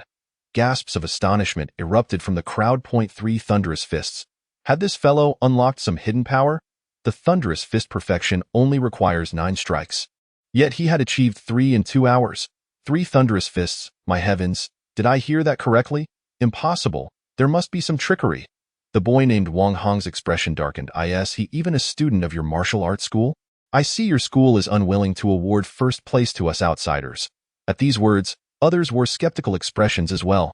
However, before the three instructors could explain, a series of thunderous booms erupted. Boom, boom, boom, boom. The four successive sounds, combined with the previous three, added up to 7 strikes, with barely 3 seconds of pause in between. This was the 7 thunderous fists. Instantly, the entire hall fell silent. The sound of a pin dropping could be clearly heard. Yiran shook his head, finally coming to his senses. Each attempt had drained his energy significantly, leaving him momentarily dazed. He moved his body and resumed striking. Boom, boom, boom. This time, 7 crisp, thunderous sounds rang out in quick succession, clean and unhesitating, flowing together with a sense of perfection, almost blending into one another. This indicated that the 7 thunderous fists were executed with astonishing proficiency, nearing the realm of the 8 thunderous fists. Bang! The 3 instructors collapsed back onto their seats, utterly drained. The 7 thunderous fists, nearing the 8 thunderous fists, manifested in a mere youth before them. If they were not dreaming, they had yet to awaken. Impossible, absolutely impossible. Your school is deliberately withholding my reward. Wang Hong ground his teeth in frustration. You think he is a student of our martial arts school? The middle-aged instructor suppressed the tremor in his voice and replied slowly. The thunderous fist becomes increasingly difficult to master. My own level is at the 6th thunderous fists. At this, Wang Hong fell silent. The others, too, stared in shock at the handsome youth in the arena. The martial arts level had surpassed that of the instructors. At that moment, no words could adequately convey the astonishment within their hearts. The middle-aged instructor looked at Yiran, taking a deep breath. You must have immersed yourself in the thunderous fist for many years, correct? Yiran was about to respond truthfully when he noticed the astonished gazes of those around him. His heart stirred, and he nodded slightly. I have indeed practiced it before, possessing some foundational knowledge. Upon hearing this, the middle-aged instructor finally exhaled, though his expression remained shaken. Regardless, to have cultivated a martial art to such a high level at this age was undoubtedly the mark of a genius. A true prodigy. Yiran glanced around and noticed the crowd was growing larger, prompting him to frown slightly. May I now receive my first prize? I have other matters to attend to. Certainly, absolutely, the middle-aged instructor replied, retrieving a yellow tote bag and eagerly patting Yiran's shoulder. Do you have time tomorrow? If so, come to our martial arts school. I would like to have a conversation with you. Rest assured, it will be entirely beneficial to you, and if you require any assistance, do not hesitate to let me know. Sure, Yiran replied perfunctorily, taking the yellow bag. His eyes brightened instantly. It was surprisingly heavy. A small bag that felt considerably dense. One would struggle to lift it even if it contained 20 points of vitality. He bid farewell to the middle-aged instructor and turned to call Zhang Fan to leave. Only to find 2 statues, Zhang Fan and the chubby boy, mouths agape, as if they could fit an egg inside, staring at him in stunned silence, as if turned to stone, particularly the chubby boy, whose bewildered eyes seemed to harbor traces of sorrow. I feel so downcast. It should have been me basking in glory. What on earth just happened? Chapter 12. Life as Yiran departed from the martial arts school. He was unaware that someone was watching him intently. Yuqin's clear and beautiful eyes were filled with confusion as she gazed at Yiran's retreating figure. She could assure herself that the youth had undoubtedly practiced the thunderous fist for the first time. Yet, to achieve the level of mastery in just 2 hours was an incomprehensible feat of talent. After leaving the martial arts school for quite some time, Zhang Fan, still in disbelief, struggled to grasp the extent of Yiran's talent. Learning a martial art in just 2 hours. Were it not for his deep familiarity with Yiran, he might have suspected that Yiran had been possessed. However, he had little time to ponder this. As he clutched a small piece of beast leg given to him by Yiran, grinning foolishly as he made his way home, Yiran examined the remaining piece of the white shadow wolf's leg. His nostrils flaring slightly, it smelled divine. The beast leg had been properly prepared, golden and flaky, exuding a tantalizing aroma. He took a small bite. It was crispy on the outside and tender on the inside, with an exquisite texture that filled him with warmth and satisfaction. Such a small piece of beast meat had nearly satiated him, revealing the high energy it contained. Truly, it was the flesh of a top-tier first-level demon beast. The white shadow wolf. Yi Ran stored the remaining leg away, intending to save it for Zhou Shishir. The girl had just entered high school and was at the prime of her growth, making this beast leg beneficial for her, though it would yield less of an effect than a single achievement point. It was best not to waste it. Following this, Yi Ran checked his system panel. The achievement points: 0, Thunderous Fist. Major achievement, proficiency 86-100. Though he had expended all 5 achievement points he had just acquired, his proficiency in the Thunderous Fist had significantly improved, requiring only 14 more to reach the full 9 Thunderous Fists. For a youth of his age to possess a perfected martial art, even if it were a D-level technique, would be an astonishing feat to share with the world. Why current combat power should see an increase after employing the Thunderous Fist. Yi Ran thought with anticipation. After a moment of contemplation, he left his home and made his way to the nearby martial arts school's training room. After the painful expenditure of 300 yuan, Yi Ran finally entered the training room, a space crafted from alloy. The room was lined with various exercise equipment, and there was a vitality chamber. In the center stood a mechanical puppet, small in stature and entirely emerald in hue. Lacking the size of the school's larger puppets, Yi Ran activated the puppet, and instantly, the puppet's eyes glowed red, emitting a series of beeping sounds, warning him to retreat to a safe distance. Gradually stepping back to the designated safe zone, Yi Ran inhaled deeply, his focus and spirit heightened to an acute degree. In the next moment, the green mechanical puppet lunged forward, swiftly closing the distance to him. Yi Ran's gaze sharpened, and with a powerful punch, he unleashed the thunder strike. Boom! 7 successive low rumbles echoed, as the punch, akin to thunder itself, crashed against the mechanical puppet. The puppet was jolted back several steps, and a number appeared on its display. Combat power, 88. Yi Ran's eyes brightened. An impressive combat power of 88 brought him ever closer to the realm of warriors. Suppressing his elation, he continued to engage with the mechanical puppet. Soon, half an hour had elapsed. Reluctantly, Yi Ran concluded his training session and left the practice room. 300 yuan allowed for merely half an hour of training. Indeed, being a warrior was undeniably one of the most financially demanding professions of this era. Upon returning home, it was lunchtime. Yi Ran presented the beast's leg from the white shadow wolf, leaving Yi Hongfang and Zhou Shishir utterly astonished. The flesh of exotic beasts was exceedingly precious, especially that of the white shadow wolf, which was often more valuable than money could buy. After much explanation, the two finally accepted that Yi Ran had acquired it through legitimate means. Brother, I never imagined your martial arts talent was so high, Zhou Shishir remarked, delighting in the exotic meat. Indeed, my nephew surely takes after me. Exceptional talent is only natural, Yi Hongfang declared proudly, placing a piece of meat onto Yi Ran's plate. Enjoy it. Strive to enhance your vitality. By the way, you little rascal, I came across 3 excellent martial arts schools today. Thunderous Martial Arts Academy, Crimson Moon Martial Arts Academy, and Blue Dream Martial Arts Academy. Which one do you prefer? I can enroll you. The college entrance examination is just 5 months away. If your vitality doesn't increase, you won't even be able to attend a vocational school. Upon hearing this, Yi Ran was about to decline when Zhou Shishir interjected. Mom, is there still money at home? Didn't Dad's medical expenses for this month remain unpaid? When I called yesterday, I heard him coughing. Before she could finish her sentence, Zhou Shishir sensed the shift in atmosphere and her voice trailed off. Yi Hongfang appeared unconcerned, continuing to eat as she said, It's nothing. He just got his old ailment. It's not serious. Hurry up and choose. Your uncle has been saying this for a long time. If he hadn't been unable to return, he would have already found a place for you.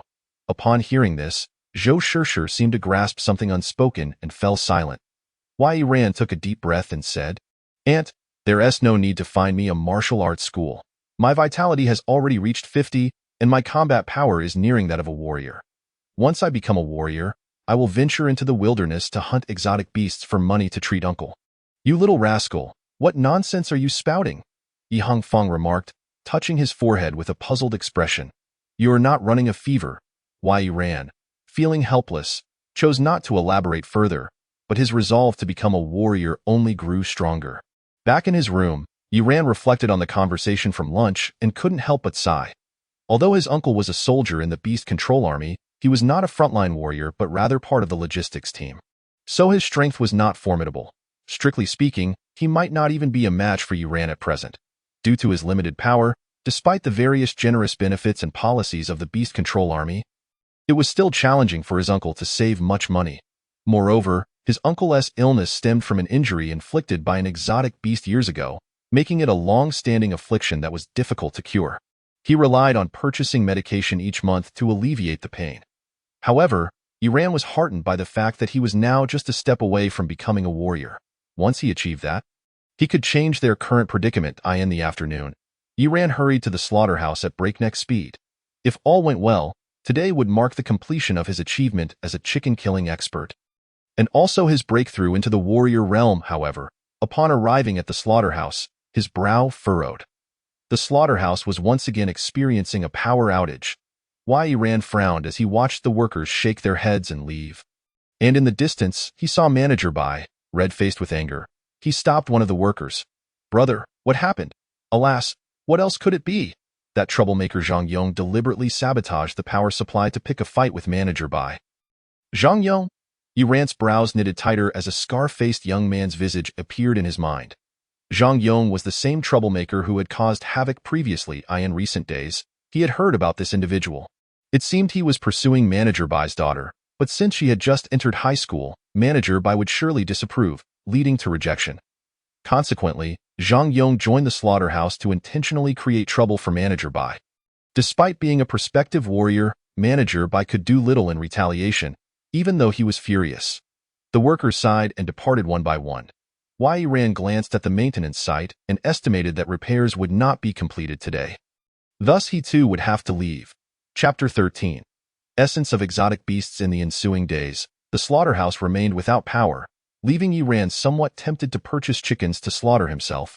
However, after calculating the expenses, he found the cost prohibitive and abandoned the idea, as there was also no suitable venue for processing the carcasses. Finally, several days later, the slaughterhouse regained power and resumed operations. Meanwhile, the deadline for paying the martial arts registration fee was just 2 days away. Time was of the essence. Iran arrived early and engaged in a fierce bout at the chicken slaughtering area. Ultimately, with a soft chime, he received the notification. Chicken killing expert. Progress, 3,000. Achievement completed. Reward, 10 achievement points, 1 opportunity for physical enhancement. Would you like to use it now? Iran pondered for a moment, but did not rush to use it. After completing the chicken killing achievement, one of the 3 achievement slots became available for refreshment.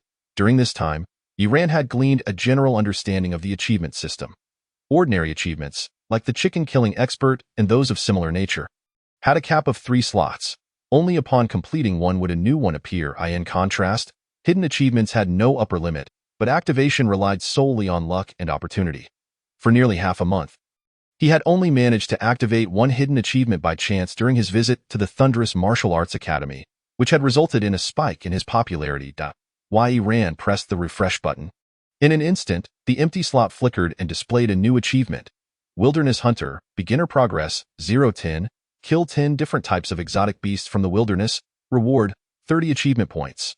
30 achievement points. Iran felt a surge of joy. This achievement offered a substantial reward. Speaking of achievement points, he couldn't help but glance at the 3rd achievement, to win hearts with virtue, feeling somewhat helpless. This achievement offered a reward of 100 achievement points, yet despite racking his brains, he could not find a way to complete it. He had tried various targets, including Zhang Fan, Zhou Shishir, and even his aunt. But to no avail. To win hearts with virtue should mean convincing others through good character, right? Iran murmured to himself, perplexed by where the issue lay. Was it possible his character was not virtuous enough? Having secured 10 achievement points, Iran's anticipation grew as he slowly pressed the enhancement button. In an instant, his achievement points diminished, and his vitality surged rapidly. 50, 60, 70.90. Eventually, his vitality plateaued at 99, unable to increase further. Iran was momentarily stunned, staring at the remaining 3 achievement points, and used 1 more. His vitality remained unchanged, still stuck at 99, as if it encountered some barrier preventing further progress. Iran was bewildered. This situation exceeded his expectations. When in doubt, consult the internet. He quickly searched online and soon discovered the reason. It turned out that the human body had a limit on the vitality it could contain. And only by breaking the genetic lock to unleash the body's potential could this limit be elevated. To break the genetic lock, A special substance containing life essence was required, exotic beast essence blood. Exotic beast essence blood refers to a refined, harmless essence extracted from the massive blood supply of exotic beasts through specialized methods. Ordinary exotic beast blood was too volatile for a warrior's body to withstand. Only exotic beast essence blood could be absorbed smoothly. However, extracting exotic beast essence blood required special equipment and professional pharmacists, making it quite expensive. Thus, exotic beast essence blood commanded a high price. Yi Ran checked the prices and gasped in shock. The cheapest exotic beast essence blood started at 100,000 yuan, and that was for ordinary first-level exotic beasts. The boost to break into the warrior realm was minimal. Some top-tier first-level exotic beasts, like the White Shadow Wolf, could cost as much as 500,000 to 600,000 yuan. What a predicament! Yi Ran's head throbbed. He had initially hoped to rely on the 50,000 yuan reward from the Warrior Association post-breakthrough to cover the registration fee. But now, with the registration fee still unpaid and the need to break into the warrior realm requiring a substantial sum, he furrowed his brows in contemplation. In this situation, the only option left was to venture into the wilderness. The wilderness was fraught with danger, yet it also concealed countless opportunities, from exotic beast carcasses to unique minerals and plants found only in the wild. All held significant value. Furthermore, the achievement of Wilderness Hunter could only be completed in the wilderness. Yi Ran was resolute in his decision. It seemed he would need to find time for an expedition into the wilderness. Although he had not yet reached the level of a warrior, his combat power was already on par with an ordinary first-level warrior, even slightly surpassing it, making him fully capable of entering the wilderness for training. However, he still needed to prioritize the registration fee due in 2 days. As he contemplated this, an idea struck him. He recalled a place where quick money could be made. He dialed Zhang Fan's number. Rangu, what's up? Fanzi, when we last spoke, you mentioned an underground fighting arena that sent an invitation to your dad. Right? Yes, not just my dad. That fighting arena sent invitations to many warriors who have been to the wilderness. Zhang Fan scoffed. They call it an underground fighting arena, but it's really just a place for illegal fights. My dad took a look at it and tossed the invitation aside. Yi Ran inquired, do you still have that invitation? I still have it. Why do you ask? Zhang Fan suddenly exclaimed. Rangu, you can't possibly be thinking of going there. Can you? That place is far too perilous. Although the money comes quickly, the risk of injury is substantial. Not for me. I have a friend in need. I find that hard to believe. You have a friend I don't know? Yi Ran fell silent, conceding, it's a friend from the slaughterhouse. You've never met him. His name is Zhang Yong, and he is an orphan. He has been through a miserable life without parents since he was a child. Recently, he fell gravely ill, and the surgery costs are exorbitant. He has no choice but to gamble in the underground fighting arena. Is that so? Zhang Fan pondered for a moment before replying, as long as it's not you going. That's fine, I'll take you there tomorrow. All right. Yi Ran hung up the phone, feeling a sense of relief wash over him. Finally, he had a way to secure the registration fee. Although the underground fighting arena was brutal, often resulting in severe injuries or even amputations, it was a trial that one would inevitably face in this era. Moreover, he was no longer the innocent high school student who had never seen blood. He had encountered numerous life and death crises that had sharpened his combat awareness. That night, due to completing the chicken-slaying achievement, Yi Ran returned home early, around 7 o'clock. It was the time when the residents of the community were out for a stroll after dinner. He politely greeted the familiar neighbors, and the elderly responded with smiles. Why are you back so early, you little rascal? At that moment, Yi Hongfeng returned from grocery shopping and was taken aback to see him. Yi Ran casually brushed it off, and the two made their way home together. After walking a few steps, they encountered Sister Xue, who was proudly showing off her son Xue Chuan's practical exam results, waving the score sheet around. With a combat power of 33, he only lacks 7 points. With this score, my son can rank among the top 100 in the entire school. The neighbor seemed to be familiar with her and offered a few casual compliments. Uninterested in engaging further, it appeared that Sister Xue felt slighted by their indifference. With a huff, she declared, you probably have no idea how exceptional a combat power of 33 is, our neighbor's child. Yi Ran, do you know him? He barely has a combat power in the teens. My son surpasses him by a whole lot. On the other side, hearing this, Yi Ran's expression turned peculiar. Why was he being dragged into this conversation? Furthermore, with a combat power of 33, he himself boasted over 100 combat power now. 33 seemed pitifully insignificant in comparison. Chapter 14. Compensation. Listening to Sister Shue's words, Yi Hongfang retorted, "Don't pay any mind to her. Young man, the tides of fortune change. Who knows, you might outshine her son in the future." Yi Ran nodded slightly. "I could defeat her son with one hand, so I certainly don't care. Enough with the boasting." Yi Hongfang rolled her eyes before inquiring, "Have you decided which of the 3 martial arts schools I mentioned last time you want to join?" "Aunt, I've told you, there's no need. Just transfer the money to my uncle for medication." Yi Ran replied, feeling somewhat exasperated. At that moment, Sister Shue and her son turned around and noticed them. Sister Shue's face briefly displayed embarrassment before she quickly donned a smile and approached Yi Hongfang for small talk. Xue Chuan remained expressionless, stating blandly, "Mom, I'm going home first." His demeanor was indifferent, showing no interest in engaging with the neighbors or classmates, as if he felt they were on an entirely different level. Just as Xue Chuan was about to leave, his gaze suddenly brightened, filled with anticipation and nervousness as he looked in a certain direction. There, a girl with a short ponytail was approaching. Her face was fair and exquisitely delicate, her features picturesque, and her side profile was remarkably refined. Clad in an immaculate school uniform, she exuded an air of elegance that left several students in the community spellbound. It appeared she was a student from the prestigious First High School. Gaining admission to First High was no small feat, and a girl so beautiful must surely belong to an impressive family. Indeed, if I had a daughter like that, I would wake up smiling from my dreams. The neighbors around them sighed in admiration. Students from First High have a 99% chance of entering a reputable university, and those who excel can even gain admission to key institutions.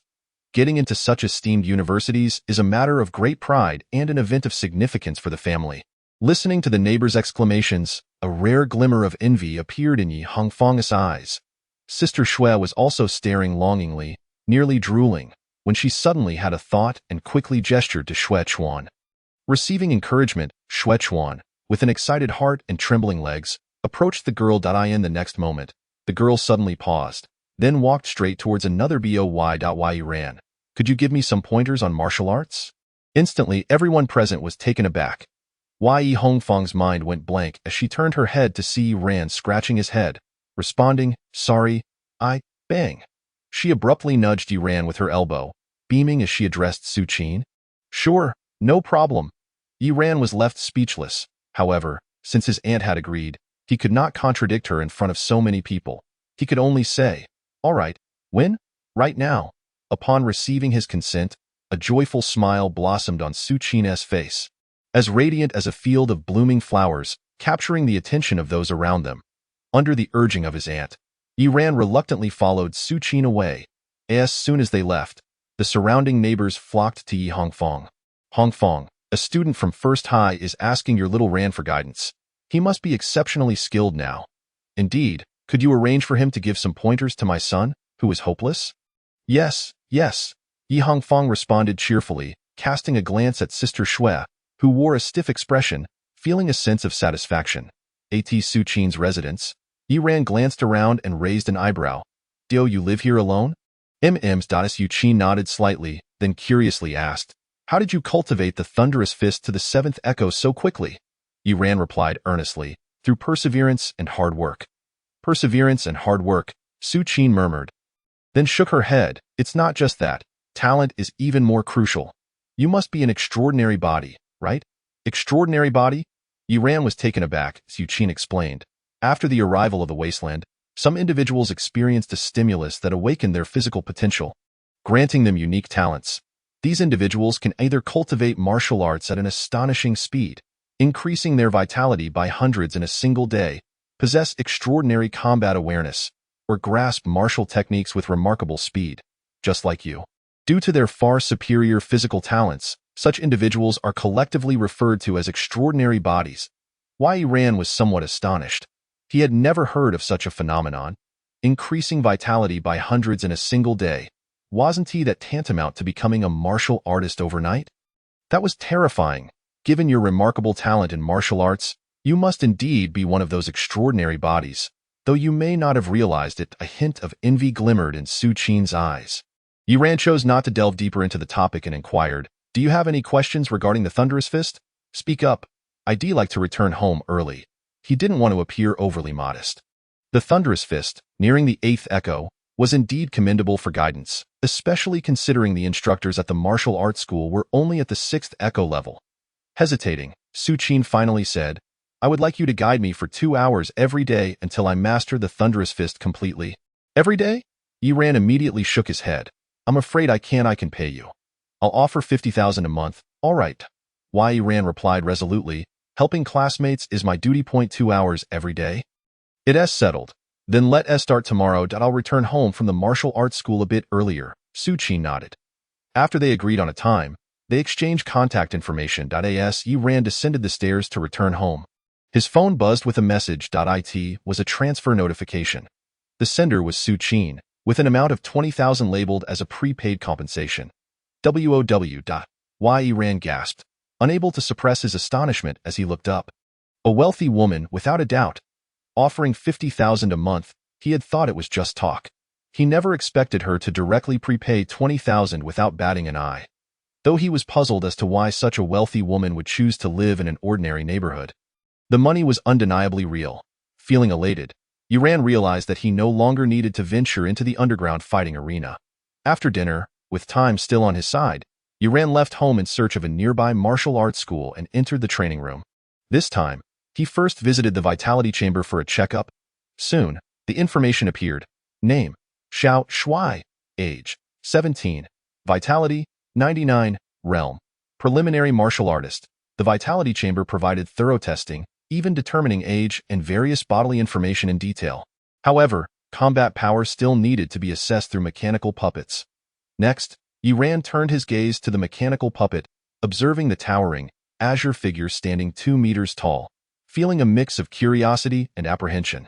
This time, the mechanical puppet he selected was a genuine martial artist-level puppet, capable of unleashing martial artist-level combat power. In other words, if his strength fell short of a martial artist, he would be injured by this mechanical puppet. Chapter 15. The Underground Fighting Arena Crack. The azure mechanical puppet moved its limbs and slowly approached. With each step, its speed increased. By the time it reached a distance of 3 meters, it had already begun to run. The heavy footfalls echoing urgently die in an instant. The puppet closed the distance, delivering a powerful punch. Yi Ran focused intently and countered with a punch of his own. Thunderous Fist, bang. Fist against fist, both the individual and the mechanical puppet remained resolutely stationary. In the next instant, the warrior's mechanical puppet suddenly quivered, then abruptly retreated 2 steps.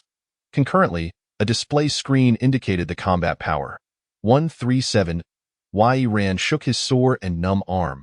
He had triumphed, managing to suppress an ordinary warrior. Yet he could distinctly feel that, aside from the blood vitality, the warrior's physique was exceptionally robust.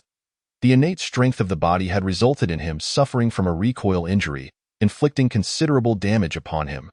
Without hesitation, Yi Ran utilized the opportunity for a physique enhancement stored within the achievement system. In an instant, he felt an invisible energy surge throughout his entire being, permeating his limbs, bones, and even the tiniest meridians and cells. His body was undergoing a transformation. Soon, he reopened his eyes, immediately perceiving a much clearer world before him, capable of discerning minute details that had previously eluded him. His hearing had also sharpened significantly, allowing him to overhear conversations of passers-by outside the sealed training room. Moreover, his recovery and endurance had improved, and the soreness in his arm had dissipated. At that moment, the azure mechanical puppet launched another assault. Yi Ran retaliated with a powerful punch. This time, the puppet staggered backward, yet the sensation of soreness in his arm did not resurface. The combat power displayed on the mechanical puppet screen changed to 145. With the enhancement of his physique, his combat power had increased again, reaching a peak of 145. Yi Ran suppressed his excitement and, after engaging in a few more rounds with the mechanical puppet and adapting to his new body and combat power, he departed. The following day, after school in the afternoon, Yi Ran and Zhang Fan exited the school gate, heading home together.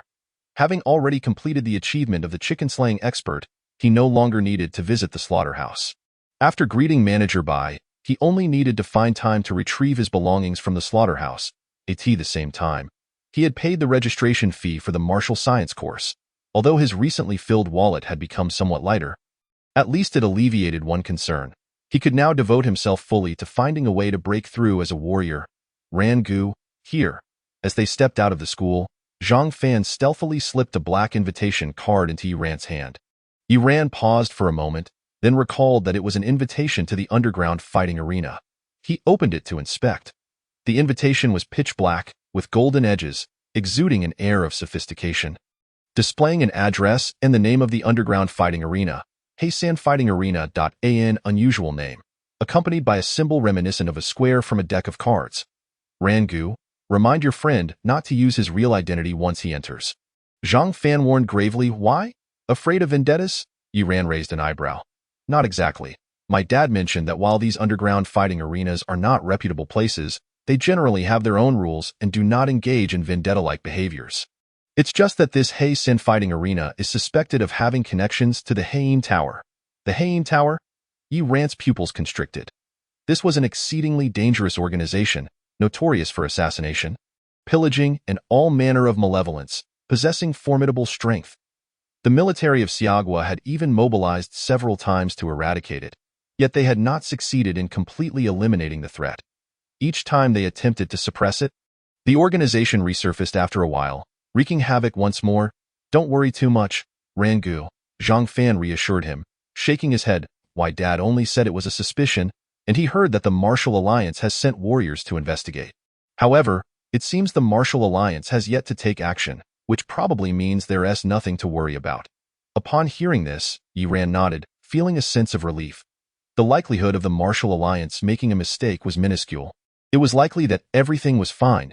He casually tucked the invitation away. Having already paid the registration fee for the martial science course, there was no need for him to visit this arena. Yet, Yi Ran felt a stir of curiosity. Even if he did not compete, it would be worthwhile to observe and witness how other warriors engaged in battle. Half an hour later, at the city center. Within the bustling Maoyan commercial building, Yi Ran flowed with the crowd into the building. At this point, he had changed into a black tracksuit that concealed his age. Concealed within his arms was a certain item, a plastic headgear. In such an underground fighting arena, where many eyes were present, and given the slight possibility of a connection to the Heian Tower, caution was warranted. Upon entering the building, he descended to the underground parking lot, seeking out a secluded corner where he donned the headgear before making his way to the end of the parking area. Not long after, he came upon a small, pitch-black door, appearing to be an ordinary maintenance entrance. Yi Ran approached and knocked on the door. Invitation, came a cold voice from a small window that opened in the door. Yi Ran presented the invitation. After a moment, the door swung open, revealing a dark passageway with two burly men dressed in black standing guard. One of whom took the invitation and coldly instructed, just proceed straight inside. Yi Ran ventured down the passageway, and after a couple of minutes, the scene before him abruptly transformed. A vibrant underground fighting arena materialized. Filled with a cacophony of laughter and screams, the arena was expansive, with fighting platforms forged from black iron scattered throughout. Surrounding the platforms, many warriors embraced scantily clad bunny girls, laughing boisterously as they placed bets on the competing factions. The enormous speakers blared loudly, their harsh sounds overshadowed by the raucous cheers of the crowd. Chaos, extravagance, and noise. These were the immediate impressions that overwhelmed Yi Ran, who hesitated for a moment before deciding to step further inside. Having come this far, he might as well take a look before withdrawing. Upon entering, Yi Ran glanced at the rules posted on the wall and involuntarily gasped. The rules stated that a quasi-warrior would earn 1,000 for winning a match, while a full-fledged warrior would earn 10,000, with the victor required to pay 5 of their winnings to the arena. 10,000 for a match meant 100,000 for 10 matches. Yi Ran's heart raced. Although he was not a warrior, the 1,000 for a quasi-warrior match was still a significant sum. More importantly, he believed that within the realm of quasi-warriors, while he wouldn't claim invincibility, there were certainly very few who could match him. Yi Ran made a swift decision, hastening towards the blood vitality testing device at the entrance. After completing the test, a staff member handed him a green wristband. The green wristband signified quasi-warrior strength, while a blue wristband represented warrior strength. Yi Ran donned the wristband and leaped onto an unoccupied fighting platform to await his opponent. Before long, a gaunt middle-aged man ascended the fighting platform. Upon arrival, he greeted Yi Ran with a smile. "Little brother, is this your first time here?" Yiran nodded slightly. The gaunt middle-aged man continued to engage him in friendly conversation while subtly approaching. As he neared a certain distance, a glint of excitement flashed in his eyes, and he suddenly launched a sneak attack. "Haha, kid. Let me give you a lesson today. Don't." Boom. He was kicked off the fighting platform. Chapter 16. 7 consecutive victories. Those around the stands were taken aback by this scene. An experienced veteran of the fighting arena had been so effortlessly toppled by a newcomer. Someone glanced at Yiran and chuckled. "This kid is quite impressive. He didn't fall for the trick." Indeed, with rich combat experience and considerable strength, it was only natural for someone at his age to reach the level of a quasi-warrior. The spectators chuckled, then turned their attention to others. Each day, the arena welcomed a handful of relatively competent newcomers, but they were merely average and not particularly noteworthy. After defeating the gaunt middle-aged man, Yiran descended from the platform. The referee handed him the 1,000 yuan that the middle-aged man had wagered, along with a new green wristband. This wristband was similar to the previous one, but now bore a number 1. Yiran examined it, somewhat puzzled. The referee, with a stoic expression, explained, "This number 1 represents your victories. It will increase with each win, while losses will reset it to 0. If you achieve 10 consecutive victories, you will receive an additional 5,000 yuan as a reward from the arena. 5,000? Yiran's heart stirred. That amount was sufficient for him to secure 5 victories. He promptly returned to the fighting platform, ready to await his next opponent. Not long after, a young man in his 20s stepped onto the platform, appearing quite pleased and proud, occasionally glancing at the green wristband on his arm, which read 4. He looked at Yiran and warmly smiled. "Make sure to go all out. I wouldn't want to accidentally hurt you." "All right." Yiran nodded earnestly. In the next instant, both combatants surged forward. The young man soon felt a wave of dizziness, and upon reopening his eyes, he discovered that he had been knocked off the fighting platform. Confused, he stared at his wristband, which displayed the number 4. "Wasn't I on a 4-game winning streak? How did I end up down here?" Beside him, the referee gazed at Yiran in astonishment. Good grief, someone capable of achieving 4 consecutive victories among quasi-warriors is no weakling. Yet this kid managed to take him out in one move. Moreover, his control over strength was impeccable, leaving the bewildered young man unscathed. Clearly, he still had strength to spare. Suppressing his shock, the referee expressionlessly replaced the wristband of the now downgraded Yiran. Yiran returned to the platform, ready to face his next challenge. The previous young man had been amicable, without any animosity, so Yiran had no intention of causing harm. Subsequently, 2 more challengers approached in quick succession. Yet none lasted beyond a single exchange. Both emerged with bewildered expressions, just as the earlier defeated young man had, squatting outside the 6th fighting platform where Yiran stood, observing the matches. They refrained from ascending to the stands. Intent on uncovering the reason for their thorough defeats, it was simple. Although they could not be considered top-tier quasi-warriors, they were not novices in the fighting arena either. They had seen various strengths of quasi-warriors before. Yet, to be so thoroughly bested without even grasping what had occurred was undeniably perplexing. Within the confines of the fighting arena, large screens adorned the surroundings. Fight platform number 6. 3 individuals sat idly, quickly garnering attention. In the stands, some spectators gazed at Yiran with expressions of astonishment. Wasn't he the young lad from just moments ago? How had he achieved a 4 consecutive victories so swiftly? Another person straightened slightly, intrigued. It appeared he might possess the prowess of a top-tier quasi-martial artist, for such rapid victories were no small feat. A top-tier quasi-martial artist is defined as one possessing at least 95 vitality points. Presently, a 5 consecutive wins top-tier quasi-martial artist had already approached this young man. "What do you think? Shall we take a look at the next bet?" suggested one nearby. "No rush. He is merely a quasi-martial artist. Even if he is a promising young genius," the first speaker replied, shaking his head mid-sentence.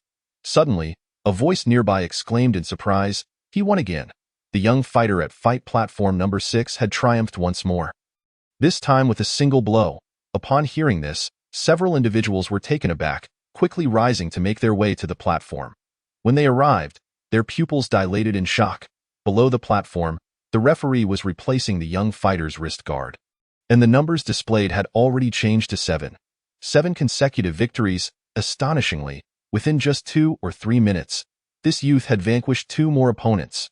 This spectacle, broadcasted on the large screen, stirred a considerable uproar. While the Black Third Fighting Arena primarily showcased battles between martial artists, a significant number of quasi-martial artists occupied a third of the venue. The sudden emergence of such a formidable newcomer drew immense attention. Even in the exclusive room at the highest point of the stands, footsteps could be heard, indicating someone was stepping out. Yi-Ran accepted the wrist guard, listening to the murmurs surrounding him, his brow furrowing. How could they discern that he was still quite young, merely 17 or 18 years of age? During his previous vitality test, he had used a vitality detector, not a vitality chamber. Theoretically, it shouldn't reveal age information. You exposed yourself, the referee remarked with a knowing glance. I exposed myself? Yi-Ran's expression shifted abruptly. Was it my voice? I forgot to disguise it, but I can easily mimic voices. How could they be so certain of my youth? It is not merely your voice, the referee paused, eyeing his costume with an odd expression. That Ultraman mask is so conspicuous. Anyone could deduce your youth from it. Damn. Yi-Ran's face flushed with embarrassment as he hurried back onto the platform. At that moment, a hefty man, towering at 2 meters with a face full of flesh, leaped onto the stage, grinning menacingly at him. You little brat, come here and die. Let me deliver an 8 consecutive victory for Grandpa. Yi-Ran narrowed his eyes, a glint of hostility flashing within. The onlookers, upon seeing the rotund man, displayed expressions of shock. Su DePeo, it's that notorious brute. This man possessed the strength of a peak quasi-martial artist, and his methods were ruthless, either crippling or injuring his opponents. This young man was in trouble.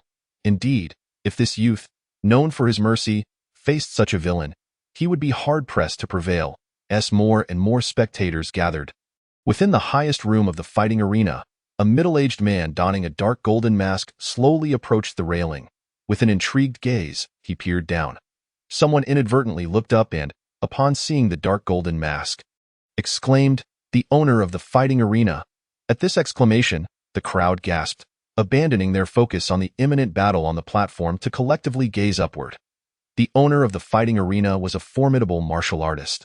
Rarely seen in public, to see him emerge was quite the event. The owner of the fighting arena? Yi-Ran's heart stirred as he cast a glance above. Observing this, the hefty man revealed a sinister grin. You little brat, dare to lose focus? Watch me skin you alive until your mother wouldn't recognize you. At this, Yi-Ran's expression darkened. His greatest taboo was the mention of his parents, who were said to be no longer living. Chapter 17. The top 10 of Ningjiang City. On the fighting platform, Yi-Ran maintained a stoic demeanor as he slowly approached the portly man opposite him. For reasons unknown, the hefty man suddenly felt a chill run down his spine. You little brat, I'll cripple you, he bellowed, suppressing an inexplicable fear as he charged forward. The heavy thuds of his footsteps caused the entire platform to tremble. In mere moments, he closed the distance of 7 to 8 meters. His grotesque visage twisted as he hurled a punch at Yi-Ran's head. The spectators tensed, many instinctively closing their eyes, bracing for the impending brutality. The massive fist seemed poised to strike. Yi-Ran stepped forward, delivering a straight punch in response. Thunderclap fist. The sound of cracking bones echoed. The two fists, one large and one small, clashed in an instant, determining the victor. The hefty man let out a wail as his entire arm shattered. Stumbling back while cradling his injured limb, at that moment, Yi-Ran pressed the attack, delivering a powerful kick that sent the man sprawling to the ground, followed by a fierce punch aimed at his temple.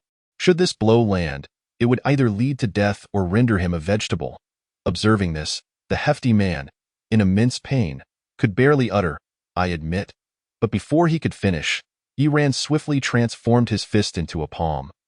Pressing it against the man's mouth, he then slowly turned to the referee, who had just leapt onto the fighting platform, and smiled. He hadn't finished speaking. You came too soon. The referee, taken aback, gazed at the hefty man beneath Yi-Ran's foot, writhing like a worm, unable to break free. Meanwhile, Yi-Ran, obscured by his mask, with only a pair of slightly amused dark eyes visible, stirred an inexplicable chill within the referee. It was the first time he perceived that the seemingly comical mask might not be so humorous after all, but rather carried an undercurrent of danger. After a moment of silence, the referee admitted, "I apologize. It was my oversight." He then quietly stepped off the fighting platform. Yi Ran remained silent, not sparing a glance at the hefty man beneath him, who was begging for mercy. He sighed, addressing the surrounding spectators. As long as he hasn't conceded, he cannot leave the fighting platform, even at the cost of his life. Yes, the rules, so it's not that I was too ruthless. He simply refused to surrender. As he spoke, he gradually increased pressure with the palm he had placed over the hefty man's mouth. The sound of cracking bones resonated, a chilling, painful noise that sent shivers down the spines of those present. When the hefty man could no longer withstand the excruciating agony and succumbed to unconsciousness, he was unceremoniously kicked off the fighting platform, leaving a trail of bloodied teeth behind. All of this transpired swiftly. The brutality of the attack, from a fighter with 99 vitality points, who was on the verge of breaking through to peak quasi-martial artist status, was astonishing. Numerous martial artists in attendance regarded Yi Ran with newfound respect, their gazes tinged with apprehension. When did Ningjiang City produce such a prodigy? Someone murmured. Another nearby pondered aloud. His strikes are ruthless, and his battle experience is profound. He may not truly be a mere youth, but rather a clever disguise. That is a possibility, but regardless, after this battle, everyone knows he is not a sheep but a wolf in sheep's clothing. 8 consecutive victories. Yi Ran wiped the blood from his hands, scanning the surroundings for a target for his 9th win. However, it was logical to assume that, akin to certain games he had played in his past life, after achieving multiple consecutive victories, the system would impose a penalty. The fighting arena likely wouldn't permit a 10th consecutive victory so easily. After all, if achieving 10 consecutive wins were straightforward, especially with substantial rewards at stake, the fighting arena would have long since closed its doors. While he contemplated this, he suddenly heard commotion above. Looking up, he saw a middle-aged man wearing a dark golden mask casting his gaze downward, accompanied by a figure in black who began to depart. Moments later, a slender, small-framed individual in a black iron mask stepped onto fight platform number 6. Witnessing this, many spectators focused intently, some whispering, "The main event is here." The rarity of achieving 10 consecutive victories in the fighting arena stemmed from the fact that opponents after 8 wins would be individuals dispatched by the arena's owner. This was the most formidable challenge. However, once overcome, attaining 10 consecutive victories would be a mere formality. With the appearance of the slender figure in the black mask, the crowd around the platform swelled. Yi Ran's gaze sharpened. He distinctly sensed that this opponent was no ordinary quasi-martial artist. Unlike the previous fighters, this one would not be so easily dispatched. Without exchanging words, the slender figure approached the platform and suddenly charged at Yi Ran. Yi Ran's eyes narrowed as he unleashed his vitality, meeting her with a punch. Bang! The fists collided. The slender fighter staggered back 2 or 3 steps, but adeptly absorbed the impact, quickly regaining her stance. With a decisive step, she launched herself at Yi Ran again, her palms slicing through the air like a blade, producing a sharp sound. Yi Ran remained composed, blocking her strike while searching for an opening. This opponent possessed a remarkably keen battle awareness, though slightly inferior to his own. Her overall combat power was likely close to 120, making her a worthy adversary. Relishing the challenge of facing someone with a comparable battle instinct, Yi Ran refrained from overwhelming her with force, instead engaging in practice combat. She attacked while he defended. After nearly 3 minutes of sustained combat, the slender fighter, growing impatient, shouted, "Silver Moon Finger." Suddenly, she extended a finger, a shimmering silver light flickering at its tip. Observing this, someone in the stands leaped to their feet, exclaiming, "B-level martial technique, Silver Moon Finger?" Although Yi Ran did not hear it, the instant he glimpsed the silver flash, a chill instinctively surged through his back, prompting him to retreat without a second thought. In that moment, the enhancement to his physical constitution was evidently at play, allowing him to move with a swiftness that surpassed the petite, black-clad figure. A quasi-warrior, by a significant margin. Observing Yi Ran's effortless evasion, the small, black-clad individual appeared astonished, seemingly caught off guard. Seizing the opportunity, Yi Ran delivered a powerful punch to the opponent's chest, forcefully sending them tumbling off the fighting platform, where they staggered back several paces before coming to a halt. Suddenly, Yi Ran sensed something amiss, his expression one of bewilderment. Was that a woman? He found himself momentarily dumbfounded, straining to discern any visual cues from the petite, black-clad figure's chest. Yet it remained challenging to ascertain their gender from a purely visual standpoint. Upon hearing this, the small black-clad individual shot him a fierce glare, muttering, "I'll remember you," before swiftly turning away. The spectators in the stands were equally taken aback. Yet their attention was drawn upwards, where the cold, dark gold-masked owner of the fighting arena maintained an air of solemnity, rendering them hesitant to utter any jests. Wei Ran paid little heed to this, replacing his wrist guards amidst the referee's complex gaze before returning to the fighting platform to await his next challenge. Regrettably, following the recent bout, the other quasi-warriors in attendance wore expressions of caution, none daring to challenge him.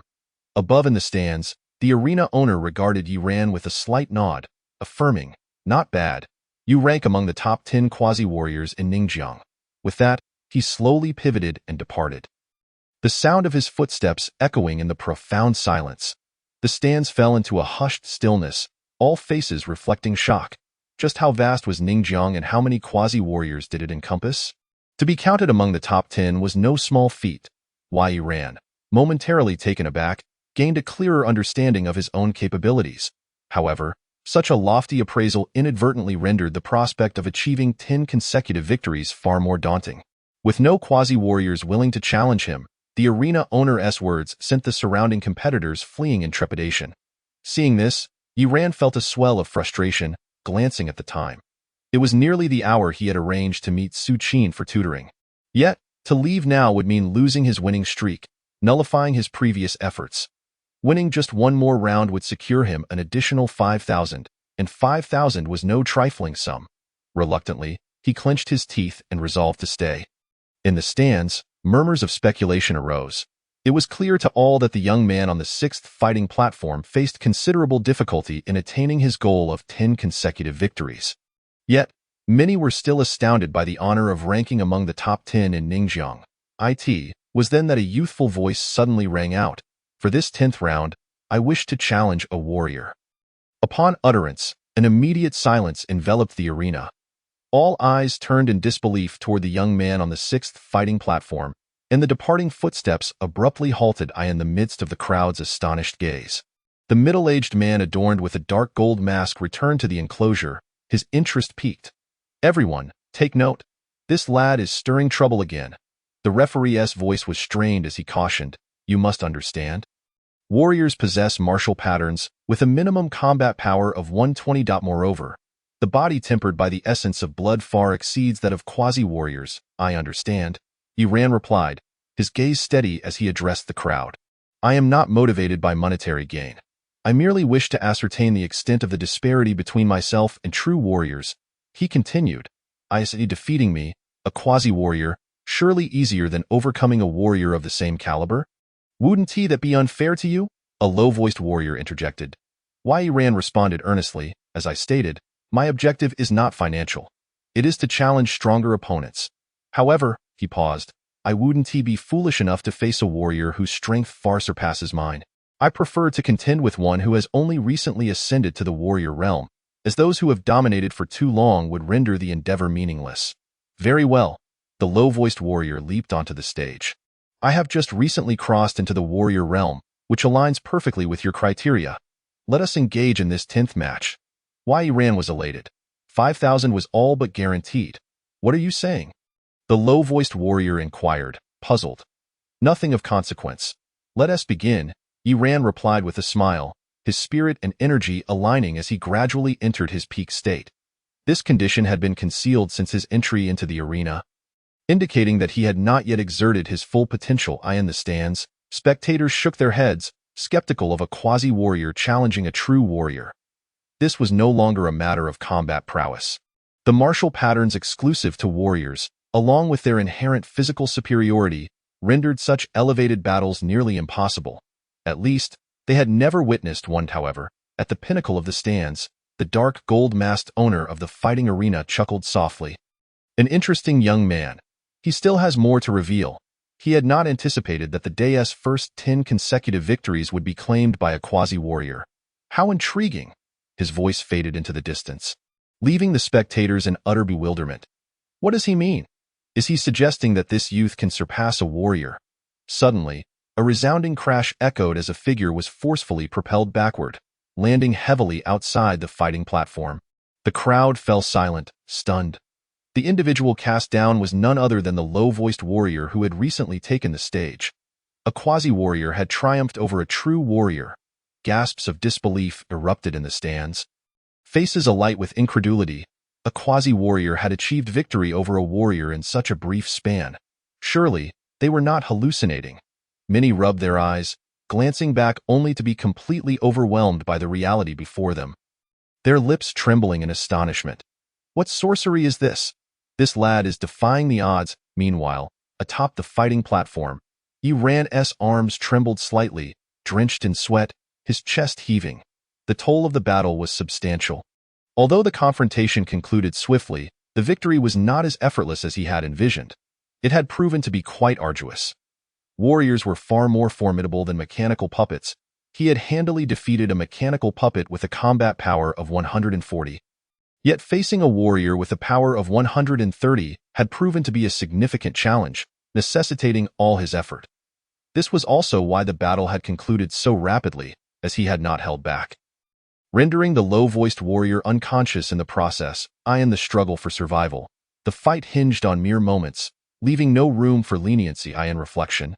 Yi-Ran cast a wistful glance at the low-voiced warrior's arm, where faint black patterns were visible, forming the likeness of a strange beast.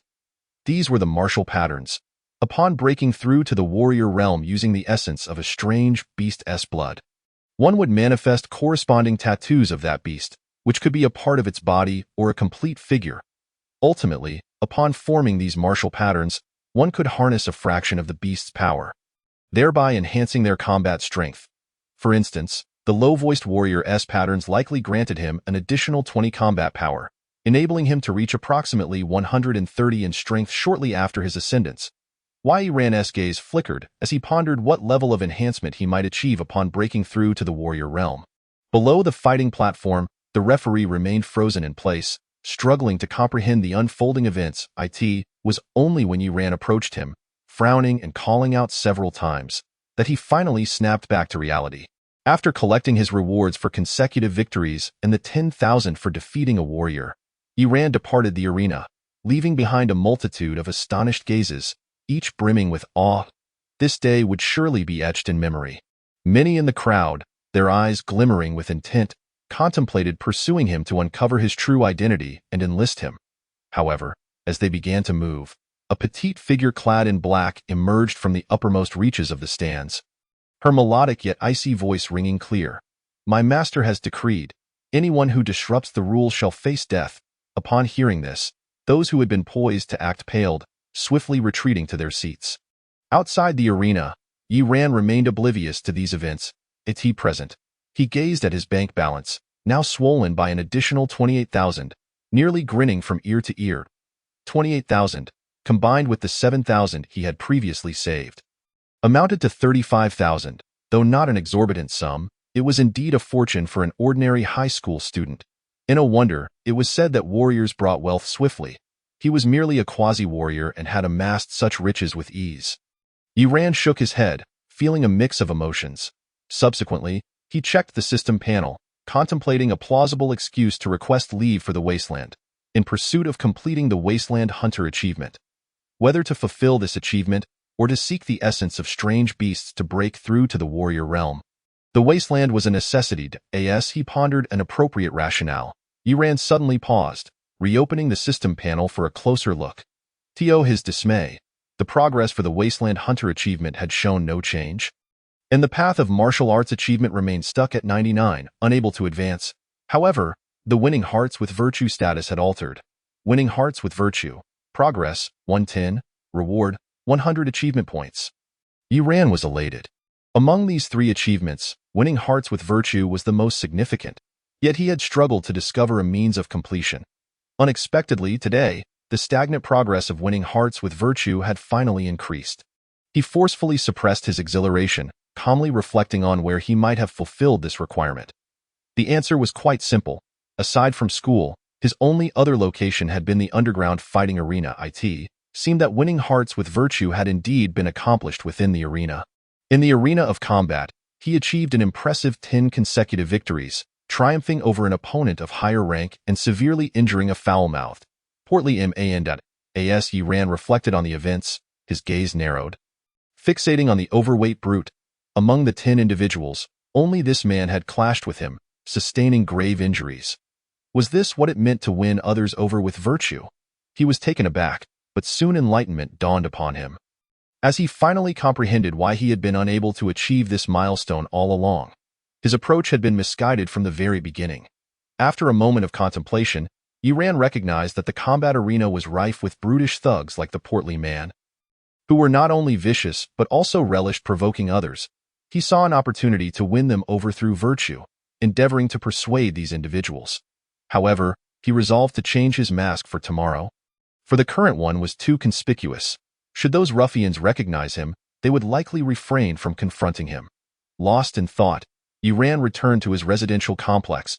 He ascended to the upper floor, where he tutored Su Qin for 2 hours as agreed, before heading home for a meal. With newfound wealth, Yi Ran was generous, transferring 10,000 to Zhou Shishir.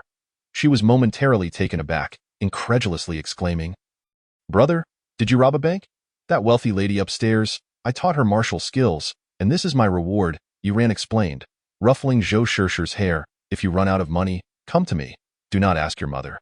You may spend it however you wish, but remember to study diligently." Zhou Shishir nodded repeatedly, resembling a docile little deer. After offering her a few more words of encouragement, Yi Ran departed, sending another 10,000 to his aunt, hoping she would purchase some health supplements to bolster her constitution. "You little rascal, you even remember to show filial piety to me," Yi Hongfeng remarked, playfully tapping the back of Yi Ran's head. "Save your money. I'll transfer some to you later. You should find a martial arts school." After a prolonged discussion, Yi Ran finally convinced her to accept the funds. Nonetheless, she remained resolute in her intentions, muttering about saving the money for his future bride. Listening to her chatter warmed Yi Ran's heart. Although his parents had passed away early, his aunt Yi Hongfeng had never let him lack familial affection. In the ensuing days, Yi Ran pursued his goal with determination, visiting the underground combat arena daily to fulfill his aspiration of winning others over through virtue. Progress was steadily made, and by the 5th day, he had reached 9/10 of this goal, with only one target remaining. That evening, clad in a gray outfit stuffed with sponge to enhance his imposing appearance, Yi Ran entered the combat arena. However, upon his arrival, sharp-eyed individuals immediately recognized him, loudly proclaiming, "Everyone, take heed. This kid is back to wreak havoc." As the words echoed, the combatants within the arena scattered like startled birds, hastily retreating. Especially those who were typically aggressive and prone to inflicting severe injuries upon their opponents turned pale and fled. Yi Ran felt disheartened. "Damn it, they can recognize me so easily." He ceased his pretense and, with a fierce glare, declared, "I shall return." He left in a huff. As he departed, the would-be warriors collectively sighed in relief. This kid was utterly outrageous. Facing him was akin to slaughtering a lamb, and who would dare contest him? It was not as if they were eager to lose $1,000, despite their vigilance. Many had still fallen prey to his antics. Yi Ran changed his disguise daily, making it difficult for them to keep track. Had they not eventually discerned a pattern, they would have remained oblivious. Ordinary would-be warriors fared relatively well, risking merely 1,000 in losses. However, those who were brash and loved to provoke others suffered immensely, often left unrecognizable. Over the course of a few days, the atmosphere of the combat arena began to subtly shift. At the Shangyuan slaughterhouse, Yi Ran disembarked from his vehicle and entered, intending to retrieve his belongings left behind during his previous visit, as well as settle his wages with Manager Bai upon entering. He noticed Manager Bai looking haggard, engaged in conversation with the security guard at the entrance, who appeared distressed. Approaching them, Yi Ran caught Manager Bai's eye, who forced a smile, saying, "Xiao Yi, you're here. I have a bit of a situation. Please head to my office first. I'll join you shortly." "Understood." Yi Ran nodded slightly and turned away, vaguely hearing snippets of their conversation behind him. "Manager, you want me to stop Zhang Yong? He is a would-be warrior. You saw how badly Sangu and the others were beaten last time. I'm not asking you to stop him. Just inform him." Inside the manager's office, Yi Ran opened the door and was taken aback to find 2 individuals present. "Hello, may I ask who you are?" inquired a beautiful girl in a school uniform and short skirt, her expression one of surprise. Yi Ran briefly explained his purpose. "Oh, so you're here to collect your wages. Please, have a seat. My father should be back shortly, she replied with a smile, her bright eyes stealing glances at Yiran. This boy is quite handsome. Yiran casually took a seat, waiting patiently. The other individual present was a young man in his mid-20s. Tall and slender, with an ordinary appearance but an air of arrogance about him. Don't worry, Bai Wei. When Zhang Yong arrives, I'll make him see what we're made of, he scoffed. How dare he provoke someone from our Laming martial arts school? He truly doesn't know his place. Brother Zhou, let us avoid violence if possible, Bai Wei gently suggested. Let us talk first. As long as he doesn't cause trouble here anymore, we can overlook past grievances. All right, I'll follow your lead. The two continued their conversation, but Bai Wei occasionally stole glances at Yiran, appearing somewhat distracted. This boy is really handsome, not just in looks, but in demeanor as well. He sits there with an air of calmness, saying nothing, yet capturing all her attention. Should I ask him for his contact information? Bai Wei felt a flutter of excitement. Beside her, Brother Zhou noticed her reaction, his expression darkening, casting a disapproving glance at Yiran. Just then, Manager Bai entered the office, looking weary from the recent turmoil, lacking his usual sharpness. How's it going? Has Zhang Yong arrived yet? Bai Wei inquired. Not yet, but he should be here soon. I've arranged for him to meet in the abandoned training room.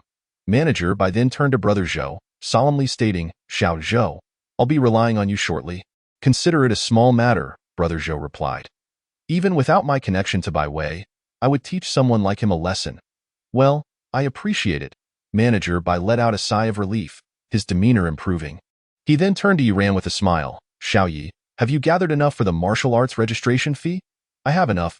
Thank you for your concern, Manager, Yiran replied, holding Manager Bai in high regard for his generosity and good reputation at the factory. Good. Now focus on your studies and strive to get accepted into the undergraduate program at the Martial Arts University.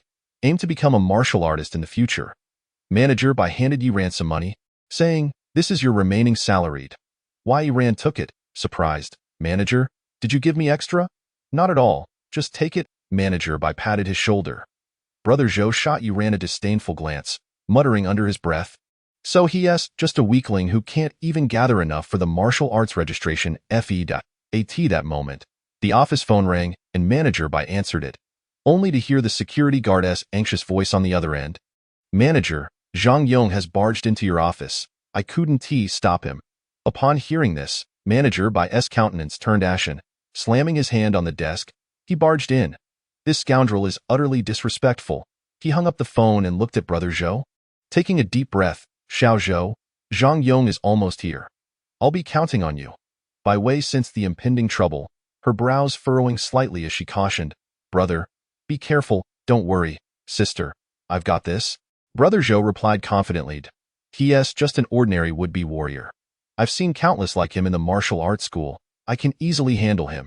Hearing this, Manager Bai felt reassured and turned to Yiran, saying, Xiao Yi, this doesn't concern you. You should leave now to avoid running into Zhang Yong. He holds grudges. Exactly, Bai Wei added with concern. Classmate, let me escort you out through the back door, it's all right? Yiran shook his head. More people means more strength. Perhaps I can be of some assistance. Brother Zhou chuckled, brother. You can't just bring more people to deal with a would-be warrior. Never mind. You probably haven't encountered one before and don't understand their power. He waved his hand dismissively. But with me here, you can relax and watch. Upon hearing this, Manager Bai and Bai Wei fell silent. Yet Bai Wei still softly urged Yiran, classmate, please be careful. The battles of would-be warriors are perilous. Try to stay at a distance and avoid getting caught in the crossfire. Yiran nodded slightly. A moment later, the office door was forcefully kicked open, and a young man with a scarred face entered, sneering coldly. Manager Bai, I heard you were looking for me. As soon as the scarred youth entered and spotted Bai Wei among the crowd, he was elated. Wei, you're here too? I don't know you. Don't address me so intimately. Bai Wei's eyes flickered traces of disdain and resentment as she coldly remarked, Zhang Yong, we have merely crossed paths once. Is it necessary for you to harass me so? Wei, I truly have feelings for you. Zhang Yong stammered, greed evident on his face as he drew closer. Listen to me. I am sincere. Bai Wei's delicate countenance paled, and she couldn't help but retreat. At that moment, a hand intervened, blocking Zhang Yong's advance. Zhang Yong, is it? You have two choices. Brother Zhou said with a cold snort. 1. Apologize to junior sister Bai Wei and leave this place. 2. A sharp slap interrupted him, sending him crashing to the ground. You little brat, who do you think you are to meddle in my affairs? Zhang Yong spat angrily, kicking Brother Zhou away, whose body smashed against the wall after breaking a table. Brother Zhou, now covered in dust and dirt, scrambled up with a terrified expression. A peak quasi-martial artist?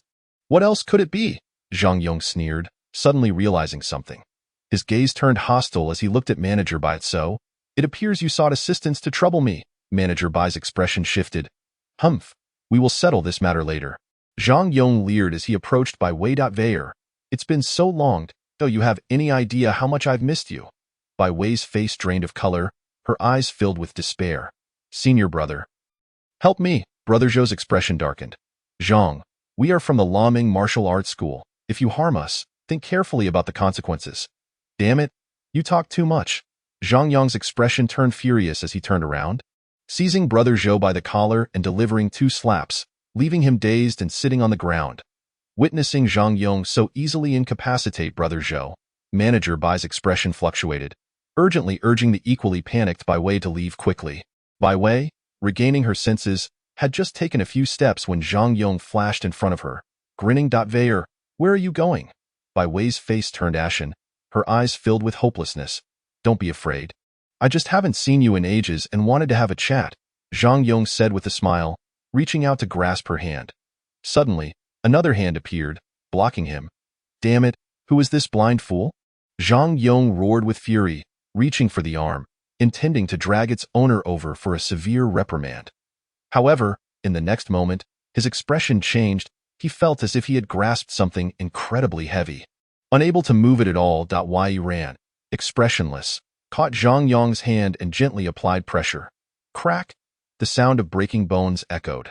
Zhang Yong howled in agony, struggling desperately yet unable to break free. Be quiet. Yiran cast a sidelong glance at him, focusing intently as he squeezed his forearm. Instantly, a wave of excruciating pain surged through Zhang Yong. His face contorted as he shrieked, his limbs thrashing uncontrollably. Then, his voice abruptly ceased as a hand gripped his throat. Yiran frowned slightly. I told you to be quiet. Did you not understand? Nearby, Manager Bai Wei, and the recently risen Brother Zhou were frozen in shock, staring at the formidable peak quasi-martial artist Zhang Yong being toyed with like a mere plaything by the handsome youth, utterly devoid of any power to resist. The 3 watched in astonishment as the youth spoke in a calm tone, gradually tightening his grip on Zhang Yong's throat, involuntarily feeling a chill run down their spines. Xiao Yi, Manager Bai exclaimed urgently. That's enough. Let go. All right, Yiran nodded, releasing his grip. Zhang Yong collapsed to the ground, gasping for air, his craving for oxygen overshadowing the pain in his arm. Seeing this, Manager Bai wiped the sweat from his forehead. It was too perilous. Had he hesitated even a moment longer, Zhang Yong might have truly met his demise. Yiran then looked down at the fallen Zhang Yong. Zhang Yong, upon seeing him, showed no trace of hatred or resentment, only an overwhelming, lingering terror. He's a madman, he sobbed, banging his head against the ground. I was wrong. I will never cause trouble again, nor will I harass Miss Bai Wei. Yiran remained silent, turning his gaze to Manager Bai. Observing Zhang Yong's pitiful state, Manager Bai hesitated before saying, You can go. Find a hospital and have your arm checked. Thank you, Zhang Yong exclaimed, as if granted a pardon, and fled without looking back. In the office, Yiran paid no heed to the stunned and complex expressions of Manager Bai and the others as he said, Manager, I will take my leave now. Manager Bai nodded quickly. Just as Yiran was about to exit, he hesitated and called out, Xiao Yi, you've helped me immensely. I haven't paid you yet. It's already been settled. Yiran gestured to the wages in his hand, shaking his head as he departed. Watching his receding figure, the expressions of the 3 in the office grew increasingly intricate. Manager Bai was somewhat dazed. He had never imagined that the one who would ultimately assist him would be this young man. Bai Wei sighed inwardly, her initial intention to obtain contact information completely extinguished upon witnessing Zhang Yong's effortless defeat. She and that youth were simply not from the same world. Brother Zhou reflected on his previous words, filled with regret, feeling utterly humiliated. wishing he could slap himself twice. Half an hour later, in a room, Yiran took a deep breath and gazed at the system panel. On the way back, he had noticed something delightful. Persuasion through virtue. Progress, 1010. Achievement completed. Earned 100 achievement points. Persuasion through virtue had been completed. By a twist of fate, he had dealt with Zhang Yong and simultaneously accomplished this achievement. Suppressing his joy, Yiran looked at the achievement points. Achievement points, 102. This was a substantial sum, but currently, there weren't many avenues to utilize them. After some contemplation, he decided that reinforcement was out of the question, as he was currently stuck at the quasi-martial artist realm. Without a breakthrough, reinforcement would be a waste. As for the two-element body refinement technique, it had never been on his list.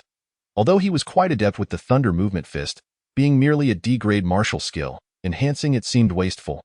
After pondering for a moment, Yiran quickly set his sights on combat awareness.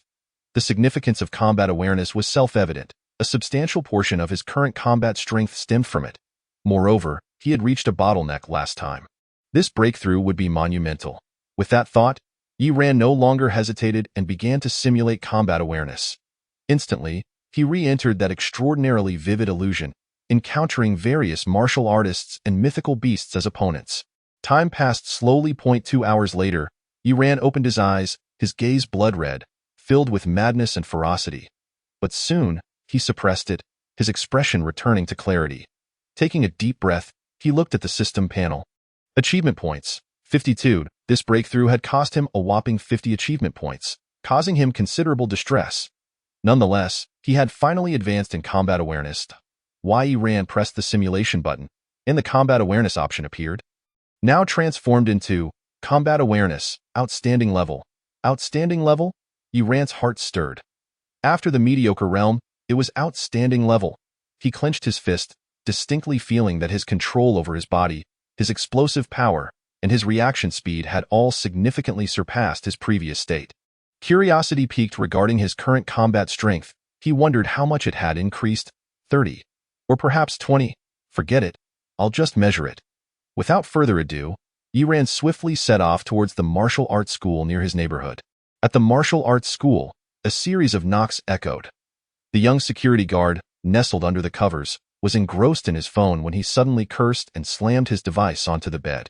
Damn that Lao Lu, always scheming, as he grumbled. He begrudgingly made his way to the door at this hour. Who could possibly be at the martial arts school? It's your fault.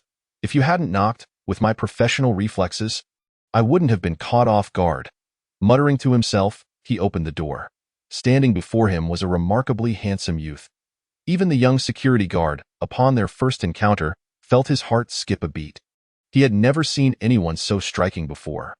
Only those legendary figures, the most handsome among the world, could rival him. The young security guard's irritation lessened slightly, but he still coldly inquired, "What do you want?" "To rent a training room for half an hour." The youth smiled as he handed over the money. "Oh, half an hour is 300. You can choose one of 3 training rooms, and the password is," the young security guard lazily explained. But suddenly noticed that the money being offered was 500. Stunned for a moment, he quickly realized the windfall and grinned broadly. "Esteemed guest, please, allow me to escort you." "Thank you." The two walked towards the rows of training rooms within the martial arts school. As the young security guard input the opening password, he kindly warned, "Esteemed guest, would you like to switch to another training room? The Blue D-Series mechanical puppets inside have martial artist strength.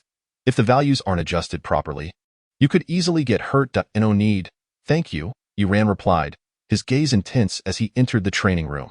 The alloy door of the training room slowly closed behind him. "TCH, listen or not?" The young security guard shrugged nonchalantly, flaunting the 200 yuan in his hand with a smug grin, before returning to his bed to indulge in video games. Just as he settled in and donned his headphones, a resounding crash echoed from the training room. "Huh?" The young guard raised an eyebrow, glancing up briefly before dismissing it, assuming he had misheard. The soundproofing of the training room was exceptionally effective. Countless couples had sought thrills within its confines without ever being discovered. It was hard to believe that such a colossal noise could originate from that kid inadvertently launching a puppet across the room. Meanwhile, inside the training room, Yiran examined his fist, then turned to the mechanical puppet that had collided with the wall. Blinking in disbelief, Had he truly just sent the puppet flying with a single punch? The mechanical puppet, a towering figure bathed in an ethereal blue hue, was the same one he had utilized previously. Possessing the strength of a martial artist, he vividly recalled that his last punch had merely pushed the puppet back a couple of steps. Now, assessing his position in relation to the puppet and the wall it had struck, he was momentarily dazed. 8 meters. He had propelled the mechanical puppet a staggering 8 meters with a single punch. Had it not struck the wall, it likely would have traveled even farther. What was even more astonishing was that this punch had been executed without the enhancement of his thunder movement fist. Merely an ordinary full-force strike. Yi Ran took a deep breath, suppressing his astonishment, and swiftly approached the blue puppet to inspect the display screen showing its combat power. Combat power, 277. Hiss. Yi Ran inhaled sharply.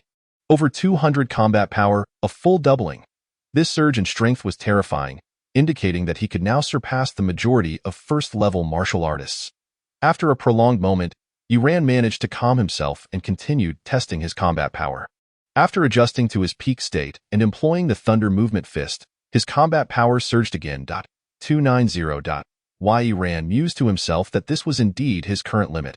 However, maintaining this level for long was not feasible, as it relied on martial techniques, which could not be perpetually unleashed. 277 was his standard level. Nonetheless, this improvement was undeniably remarkable, exceedingly so. He exited the training room and exchanged a few words with the young guard before departing from the martial arts school. A few minutes later, the young guard suddenly slammed his phone down onto the bed in frustration, exclaiming, "You damn old six, I'm scheming against others, and you're scheming against me? Damn it, with so many old sixes in this pathetic gold tier. How am I supposed to play?" Cursing under his breath, he strode into the training room.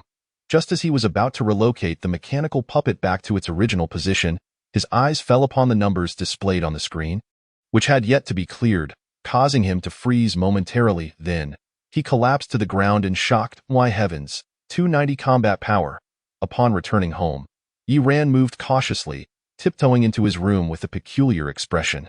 Just moments ago, he had achieved the accomplishment of earning the respect of others, but the newly surfaced achievement was, to say the least, rather peculiar. Sea King.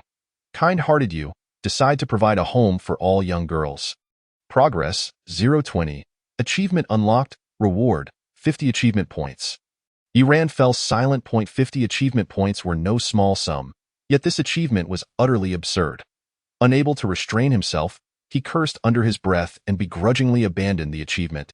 Would you like to abandon this achievement? If abandoned, it will cost 10 achievement points to refresh, and the cost will increase tenfold for the next abandonment. Abandon? Yi Ran, feeling exasperated, pressed the abandon button. The Sea King achievement vanished, plunging him into a 3-day period of inactivity, during which new achievements could not be refreshed. Having resolved the achievement matter, Yi Ran wore a contemplative expression. The significance of combat awareness in enhancing combat power was self-evident. However, he now found it challenging to further develop his combat awareness. The martial artist battle videos he had accumulated over time were exhausted, and the opponents he encountered in the illusions were repetitive. Under such circumstances, there were only two methods to enhance his combat awareness. One was to continue watching a plethora of martial artist battle videos to replenish his knowledge, and the other was practical combat.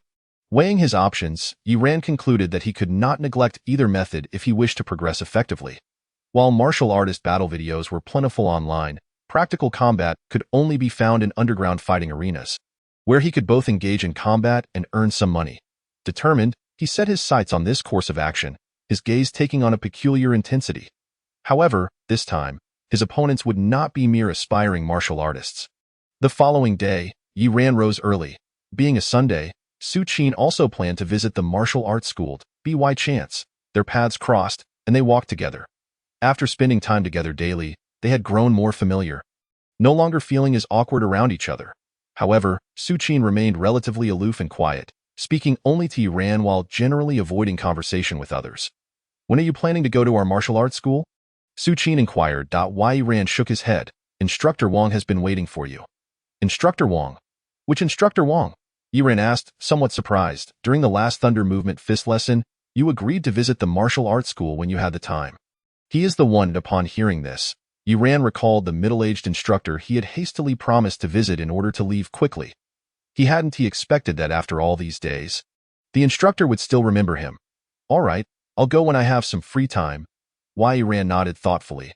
After all, he had gained considerable benefits from that martial arts school last time, so meeting him was the least he could do. Dante, you have time now? Su Qin arched an eyebrow. No. I have something significant to do. I must go now. Wei Vi arrived with that. Yi Ran headed toward a nearby shop. Su Qin paused, momentarily taken aback by the sight of him entering a tattoo parlor. Chapter 22.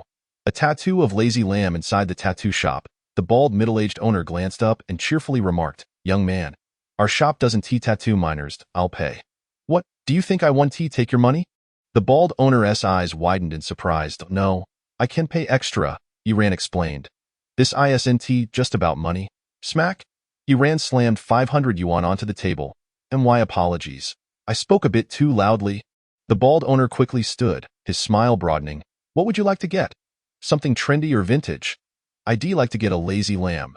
Yi Ran contemplated before adding, "It doesn't need to be of high quality. Just something that will last 2 to 3 days and can be washed off." "That's easy enough, but what is a lazy lamb?" The owner scratched his head, making it even balder. "I'll draw it for you. You can follow my design," Yi Ran replied. While this world resembled his previous one in many ways, there were still notable differences, and some things simply did not exist here before long. He had sketched the lazy lamb. The bald owner stared at the paper depicting a cartoon sheep with a bun atop its head. Intrigued that he had seen many tattoos of dragons, tigers, and significant others, but this was his first encounter with a bun sheep tattoo. Nevertheless, it looked rather adorable. After spending a significant amount of time there, Yi Ran left the tattoo shop and returned home to wait until the tattoo set properly before heading to the underground fighting arena. At the underground fighting arena, it was still early evening, and the venue had only recently opened, resulting in a sparse crowd. Most patrons were either in the stands or resting in designated areas, creating an unusually tranquil atmosphere. Yi Ran entered without disguise, maintaining the same attire he had worn on his first visit. Consequently, he was quickly recognized upon entering. "Hey, little brother, back again?" A middle-aged martial artist greeted with a warm smile. Yi Ran nodded, scanning his surroundings. The nearby aspiring martial artists averted their gazes upon seeing him. Noticing this, the middle-aged martial artist chuckled. "Little brother, you might want to consider switching venues. The aspiring martial artists here all know you, and no one will want to fight you. I'm not here to challenge aspiring martial artists this time," Yi Ran declared, flexing his arm to reveal the dark patterns etched upon it. "Martial tattoos?" The middle-aged martial artist expressed surprise. "You've broken through to become a martial artist?" Yi Ran nodded slightly, choosing not to elaborate, and lowered his sleeve to conceal the black markings. "Well, while others may struggle to break through, for a talent like you, it's hardly surprising," the middle-aged martial artist remarked, his admiration evident. The aspiring martial artists exchanged glances, each recognizing the excitement in the other's eyes. This guy had broken through to become a martial artist. They no longer needed to be on edge. What a relief! For the first time, they felt happier about someone else's success than their own. Yi Ran approached the blood testing device, opting not to test his blood but instead stating, "Please give me a martial artist level wrist guard." Beside the testing device, a neatly dressed girl hesitated for a moment. "Just give it to him. It makes no difference whether he tests or not." The middle-aged martial artist chuckled, acknowledging Yi Ran's exceptional talent. "By the way, little brother, what grade of exotic beast blood did you use to break through?" "Just ordinary exotic beast blood. Nothing noteworthy," Yi Ran replied as he accepted the blue wrist guard, slipping it on before heading towards the stands. "Ordinary exotic beast blood? A talent like you wouldn't use something so trivial. I don't believe it must be at least rare grade." The middle-aged martial artist laughed. Yi Ran merely smiled, refraining from further explanation.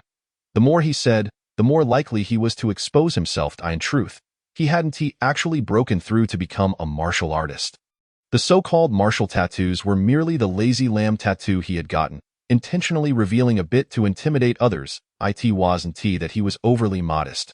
Rather, the absurdity of possessing 277 combat power as an aspiring martial artist could lead to unwanted attention. And he feared being dissected should anyone discover the truth.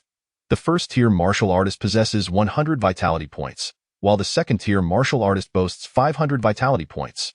With a combat power of 277, one ranks at a moderate level among first-tier martial artists. It is quite astonishing for a nascent martial artist who has yet to break through to exhibit such combat prowess. Calling it outrageous would be an understatement.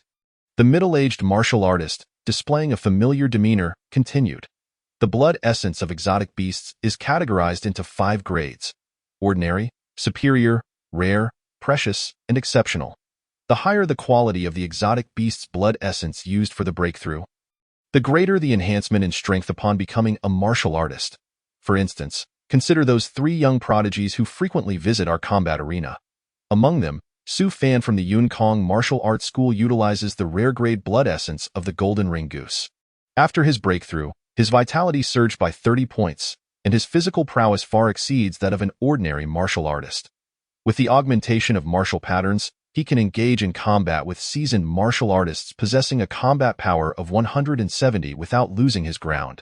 As for the other 2, be it the top student from No. 1 high school or the second young master of the Wang family, while the specifics of the exotic beast blood essence they employ remain unknown, their combat power is not inferior to Su Fan's. Do these 3 frequently come to the combat arena? Yi Ran inquired, somewhat astonished, as these individuals are renowned and celebrated as the best among the younger generation of Ningjiang City, often cited as examples by teachers and parents alike. They come here roughly every 10 to 15 days. The middle-aged martial artist chuckled, calculating the time. They are likely to arrive today. Nearby, another martial artist shook his head. These 3 have been incessantly competing for the title of the best among the youth of Ningjiang City under 18. Yet no clear victor has emerged despite their prolonged rivalry. Their talents and abilities are quite comparable, and no matter how fiercely they contest, a definitive result remains elusive. Not to mention, these 3 are indeed exceptionally gifted. It has only been a month since they broke through as martial artists, and their combat power has already reached 200. Now that another month has passed, one can only wonder how much their power has increased. It's unclear, but tonight's event promises to be exhilarating. The martial artist murmured.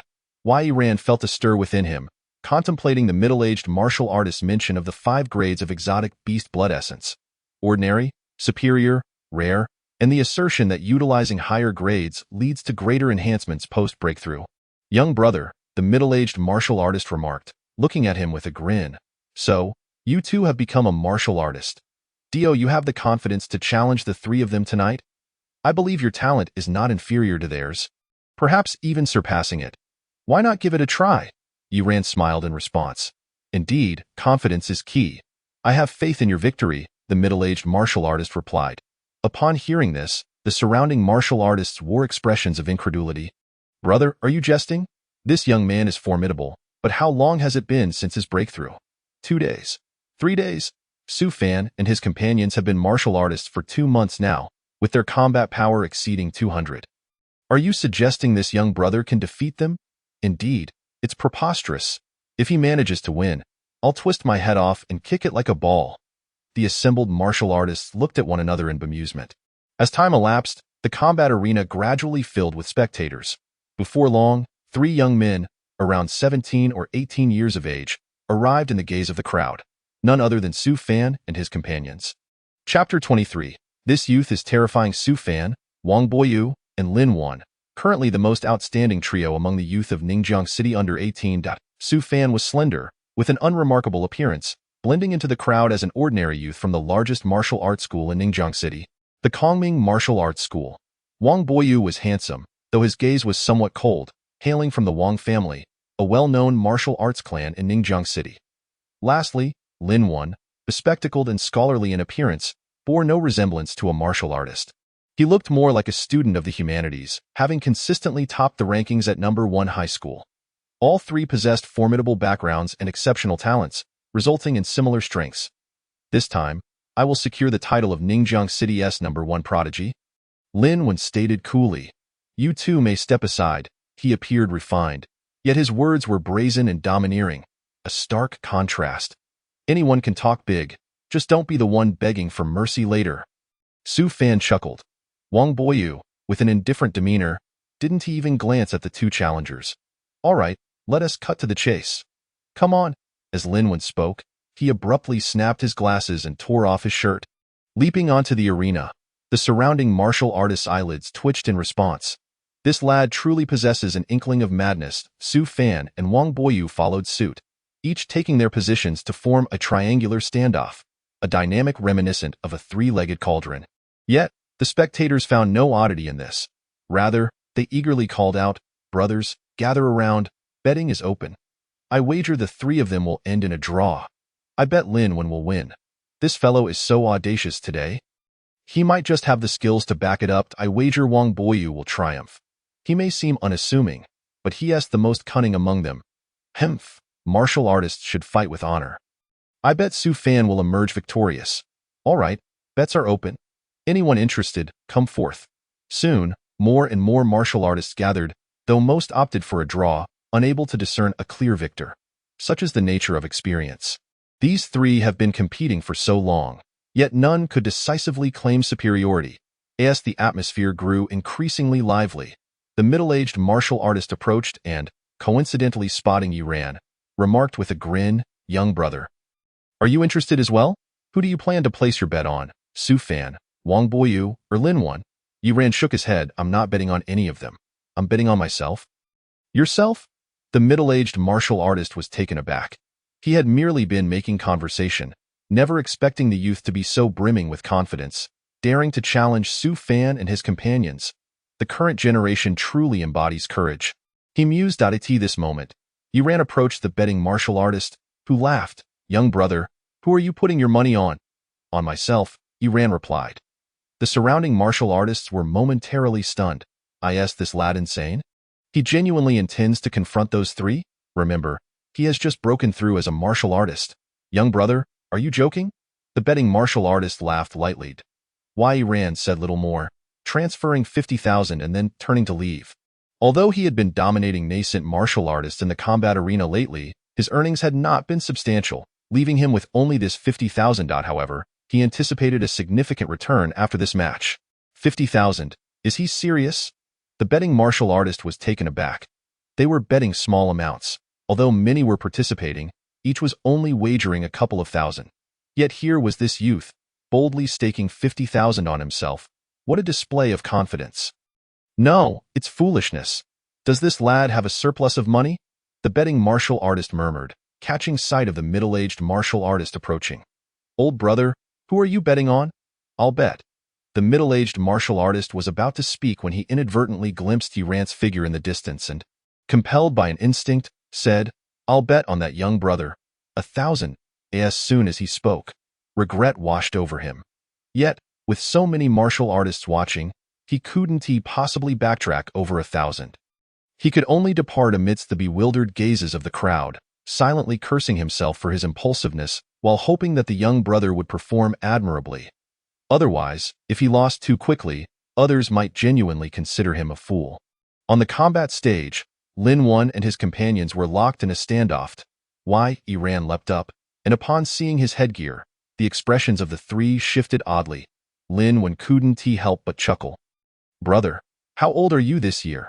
17, a martial artist?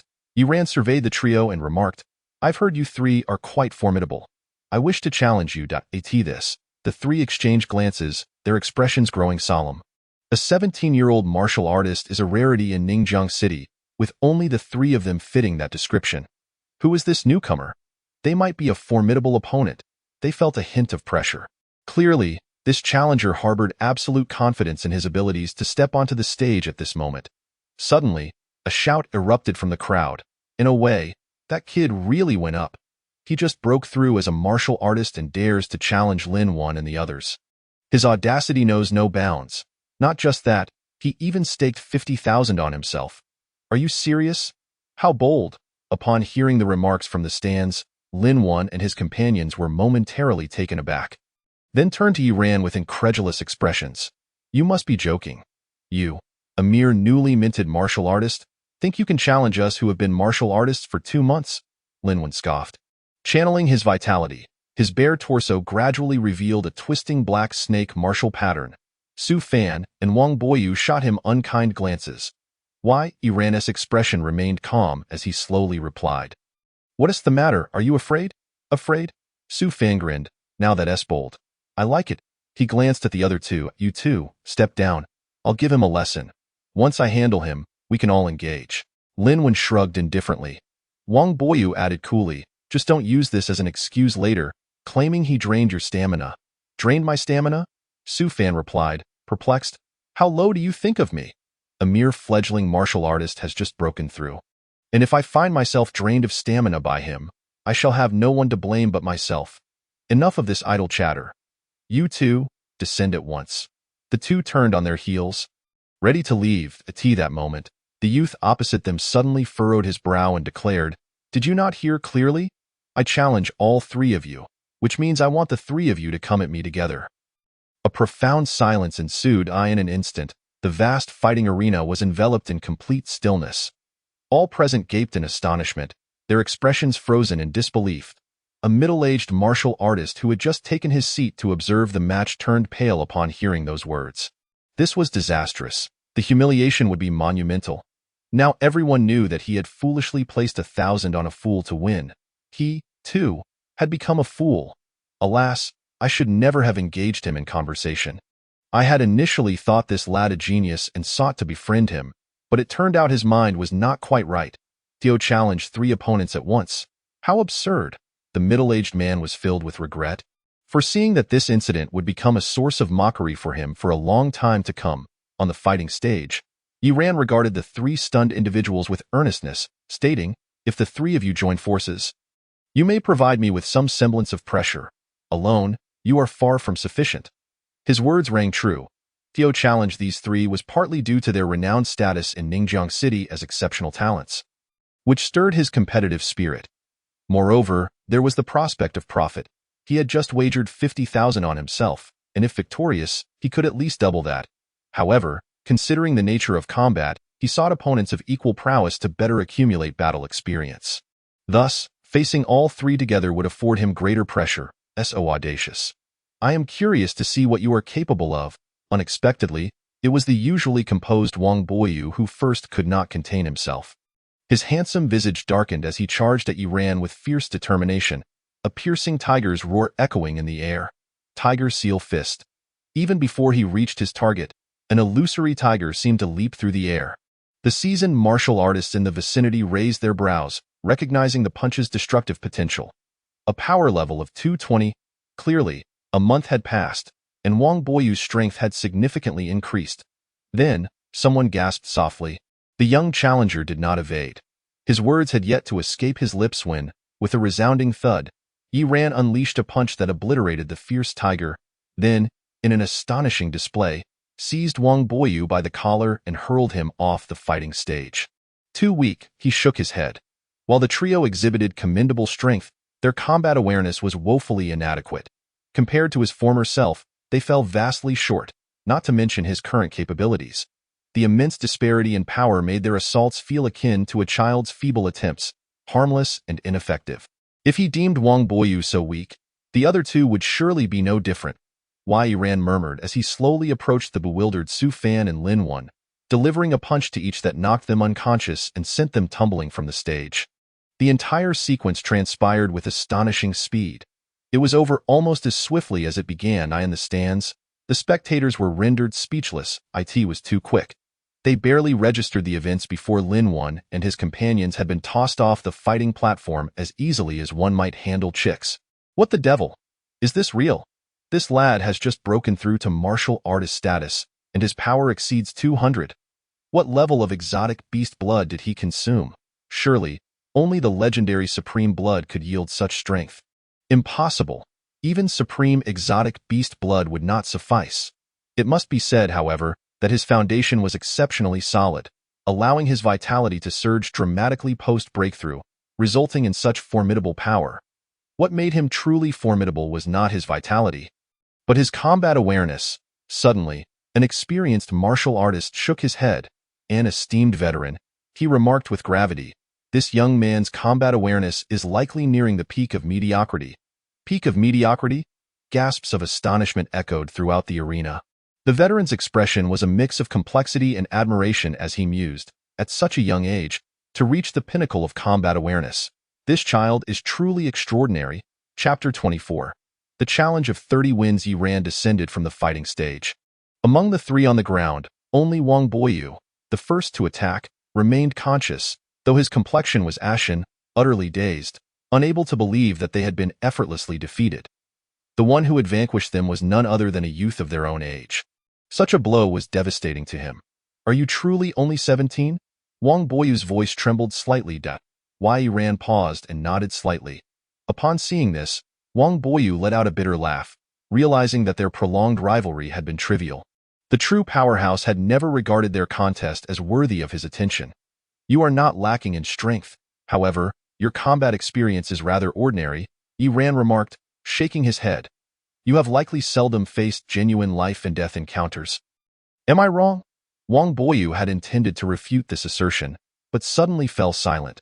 Indeed, the trio had sailed through their journey, their families treating them as treasures, shielding them from the perils of the wilderness. Even upon becoming martial artists, they had not been permitted to enter the wilds, let alone contend with other martial artists.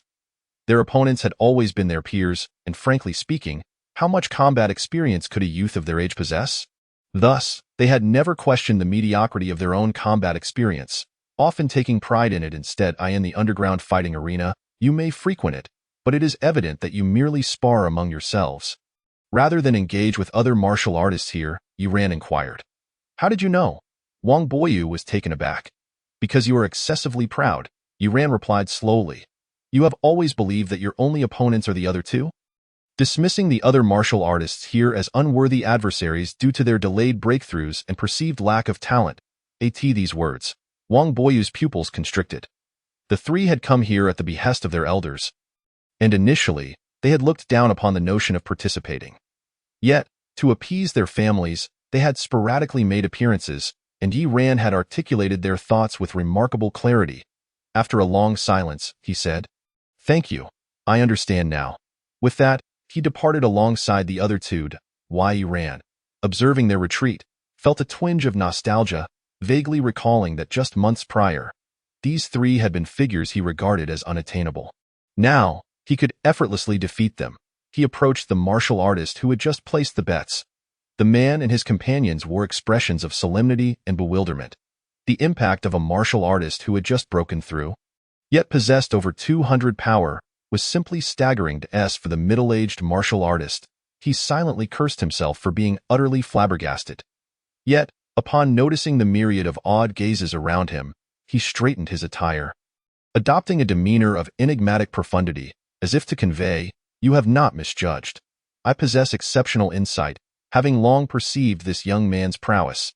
Did you truly just break through to martial artist status?" Someone could not help but ask Yi Ran. The moment the question was posed, the individual regretted it, realizing how foolish it sounded. This lad visited daily. Just days ago, he had been a quasi-martial artist.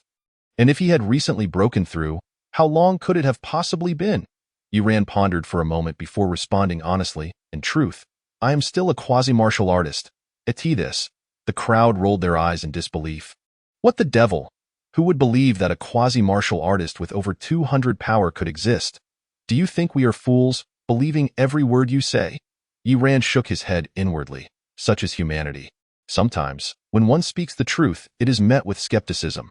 However, this suited him just fine. He then collected his earnings from the betting martial artist. After deducting the principal, he had made a staggering profit of 120,000. Although each individual wagered only a couple of thousand, the sheer number of bets had resulted in a total that exceeded double. Adding this to his previous 50,000, he now had 170,000. Yi Ran was overjoyed. Reflecting on the fact that, indeed, the stronger one became, the easier it was to amass wealth. Just over a month ago, he had been fretting over a 20,000 registration fee for martial arts, resorting to slaughtering chickens at the slaughterhouse for money. Now, a single match had netted him over 100,000. However, earnings could vanish as swiftly as they came. The life of a martial artist was notoriously costly. A single martial technique or a weapon could easily deplete his newfound fortune.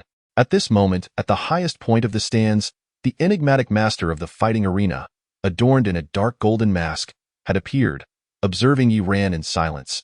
"Master," a crisp yet somewhat detached feminine voice called out. Beside her, A small, black-clad figure bore a complex expression, astonished as he remarked, "Is it truly possible for someone who has just broken through to martial artist status to achieve over 200 power?" "Perfectly normal," the master of the arena replied coolly. "As long as one has accumulated enough and possesses a solid foundation, it is not uncommon for one's power to surge rapidly after breaking through, especially with the aid of ample vitality tonics. While 200 power is not exceedingly high, it is not unheard of." He paused thoughtfully, however. Such a genius emerging from a third-tier city is unprecedented. Ningjiang City, how intriguing. The master of the arena chuckled softly. "Let me witness the true limits of this talent." "True limits?" The small figure in black pondered, momentarily taken aback. In the next instant, the master of the arena's resounding voice echoed throughout the entire fighting arena. "The 30 Total Victories Challenge has commenced, inviting all first-level martial artists to participate. Achieving 10 total victories grants a D-grade weapon. Attaining 20 total victories awards a premier D-grade martial technique. Reaching 30 total victories bestows either a C-grade weapon or technique, or a cash prize of 300,000. As the announcement concluded, the arena fell silent for a brief moment before erupting with excitement. 300,000. Yiran felt a jolt within. What a grand gesture. The other martial artists in the arena were equally astonished and thrilled, with a hint of shock. Truly, as expected of a martial arts master, their generosity is remarkable. Whether it be the C-grade technique or weapon, both far exceed the value of that 300,000, which is something money cannot easily procure. "Silence," boomed the voice of the arena's master. Effortlessly quelling the noise that filled the space, he stated calmly, "The challenge has only 2 rules. First, there is no limit to the number of challenges each participant can make, but no rest may be taken to recover stamina during the matches. Second, the drawing of lots is entirely random. Once drawn, the opponent cannot be changed. Any participant who deliberately loses will forfeit their rewards and shall be barred from my arena in the future. The rules are straightforward. Each individual has multiple chances to challenge, yet there is no time to recuperate. Additionally, the random draw not only tests strength but also luck. Encountering an equally matched opponent could lead to exhaustion in a single bout. Of course, strength remains paramount. As long as one possesses sufficient power to swiftly defeat their opponents, ample stamina can be ensured. Nevertheless, this will still be a prolonged battle." The expressions of the crowd turned serious. Yiran pondered. Realizing that among so many present, few would likely emerge victorious in the end, he adjusted himself, preparing for battle. At that moment, he felt a subtle shift, sensing someone observing him. Instinctively, he looked up to see the arena's master, adorned in a dark golden mask, gazing down intently. The mask obscured his features, revealing only his deep black eyes. Yiran was somewhat taken aback but quickly averted his gaze. The arena master chuckled softly, recognizing the remarkable combat awareness that must have reached its peak at such a young age. "Let me see what you can achieve. 5 consecutive victories, or perhaps 10. His gaze burned with intensity as he murmured, "Talents are often the very ones the Black Seal Tower seeks to extinguish." Beside him, a diminutive figure in black attire remained silent. Chapter 25. 17 consecutive victories. 10 minutes later, the 30 Total Victories Challenge commenced. It must be said that although all participants were martial artists, their strengths varied significantly. For instance, the disparity between a typical martial artist with over 100 vitality points and a top-tier martial artist nearing 400 vitality points, on the verge of breaking into the second level, is substantial. The strong swept through effortlessly, while the weak were swiftly eliminated upon entering the arena. Consequently, the matches progressed at an astonishing pace. Yiran, positioned in the middle tier of martial artists, found himself outmatched against opponents boasting over 300 battle power. However, those below him were considerably easier to contend with. Fortune favored him as he faced opponents of lesser strength. Though he did not dominate, he navigated through the round smoothly without tasting defeat. Before long, he achieved 10 consecutive victories. At this point, a considerable number of eliminated martial artists, exhausted from their efforts, had gathered beneath the arena. They were astonished to witness Yiran, a newly advanced martial artist, achieving 10 consecutive victories and continuing onward. The crowd was left in awe. This young man is truly defying the odds today. After today, it seems the entire Ningjiang city will be in turmoil. Indeed, he easily defeated Su Fan and those other young prodigies, and overcame numerous formidable opponents, all at merely 17 years old. It's simply unimaginable. Perhaps this is the essence of genius. In the pre-martial realm, they are invincible, and upon entering the martial realm, even a recent breakthrough allows them to suppress seasoned martial artists. Talent, indeed, remains one of the most inexplicable phenomena in the world. As the battles continued, Iran achieved 11, 12, and 13 consecutive victories. With each successive match, he felt the strain mounting. The remaining competitors were all formidable. Even the weakest among them matched his power in every match. He was exerting himself to the fullest. 14 consecutive victories, 15 consecutive victories, 2 more wins. The onlookers transformed from mere astonishment to utter admiration, and the crowd continued to swell while Iran, panting heavily and drenched in sweat, realized that 15 consecutive victories were already an impressive achievement. By all accounts, he could choose to withdraw now, and no one would scorn him for stepping down. Rather, they would respect him. However, the martial way is one of relentless self-improvement. A true martial artist should continuously challenge their own limits. Why Iran murmured to himself, his eyes shining with fervor as he advanced towards his 16th opponent. This was destined to be a fierce battle. The opponent's battle power stood at 290, matching his own peak strength. After a prolonged struggle, Iran endured a punishing blow to finally seize an opportunity to send his foe tumbling from the arena. However, the moment his opponent fell, Iran coughed up blood, his face flushed and stained. This 16th match had been a hard-fought victory. With labored breaths, he felt a wild glimmer in his eyes as he approached his 17th opponent. Still eager to press on, the surrounding martial artists looked on in shock. This young man truly possesses remarkable tenacity. He is so ruthless with himself. No wonder he has achieved such strength. I am in awe. At the 17th match, he found himself back on the familiar 6th arena. His opponent was a composed, middle-aged man, still in excellent condition, who raised an eyebrow, questioning, "Is it truly necessary to exert yourself so fiercely? It is not merely desperation. Do you not find that battling and challenging one's own limits is a deeply enjoyable endeavor?" Iran replied with a bright smile, his eyes sparkling with excitement. This time, his motivation was not monetary. It was the pure thrill of combat that drove him. The composed, middle-aged man snorted dismissively. "Are you attempting to invoke mercy with such words? Dream on, if you end up injured. Do not blame me for being too harsh. You brought this upon yourself." With that, he charged forward. Iran instinctively prepared to counter, but suddenly felt dizzy, clearly fatigued from his earlier exertions. He licked his lips, and in the astonished gaze of his opponent, he slammed his fist into the ground, blood erupting from his knuckles. The pain jolted him back to alertness. What followed was yet another grueling battle. However, due to his depleted condition, Iran soon found himself being thoroughly pressured. Still unwilling to concede, the composed middle-aged man furrowed his brow. "You have already achieved 10 victories and can claim your reward. What is the point of exhausting yourself against me? You cannot possibly reach 20 consecutive victories in your current state. This struggle serves no purpose." "I am aware," Iran replied, wiping the blood from his lips and grinning. "It is not about victory or defeat, nor is it about any rewards. I merely wish to discover my own limits." "Humph, reckless youth, do not blame me for what follows," the composed middle-aged man shouted angrily. Unleashing a more ferocious assault, he stepped forward with a powerful palm aimed at Iran's chest. Iran swiftly dodged, inhaling deeply before retaliating with a punch. Thunderous fist. A deep rumble resonated, echoing a total of 8 times. The thunderous fist had been mastered. With no prior rehearsal and under immense pressure, Iran intuitively grasped the 8-fold thunderous fist.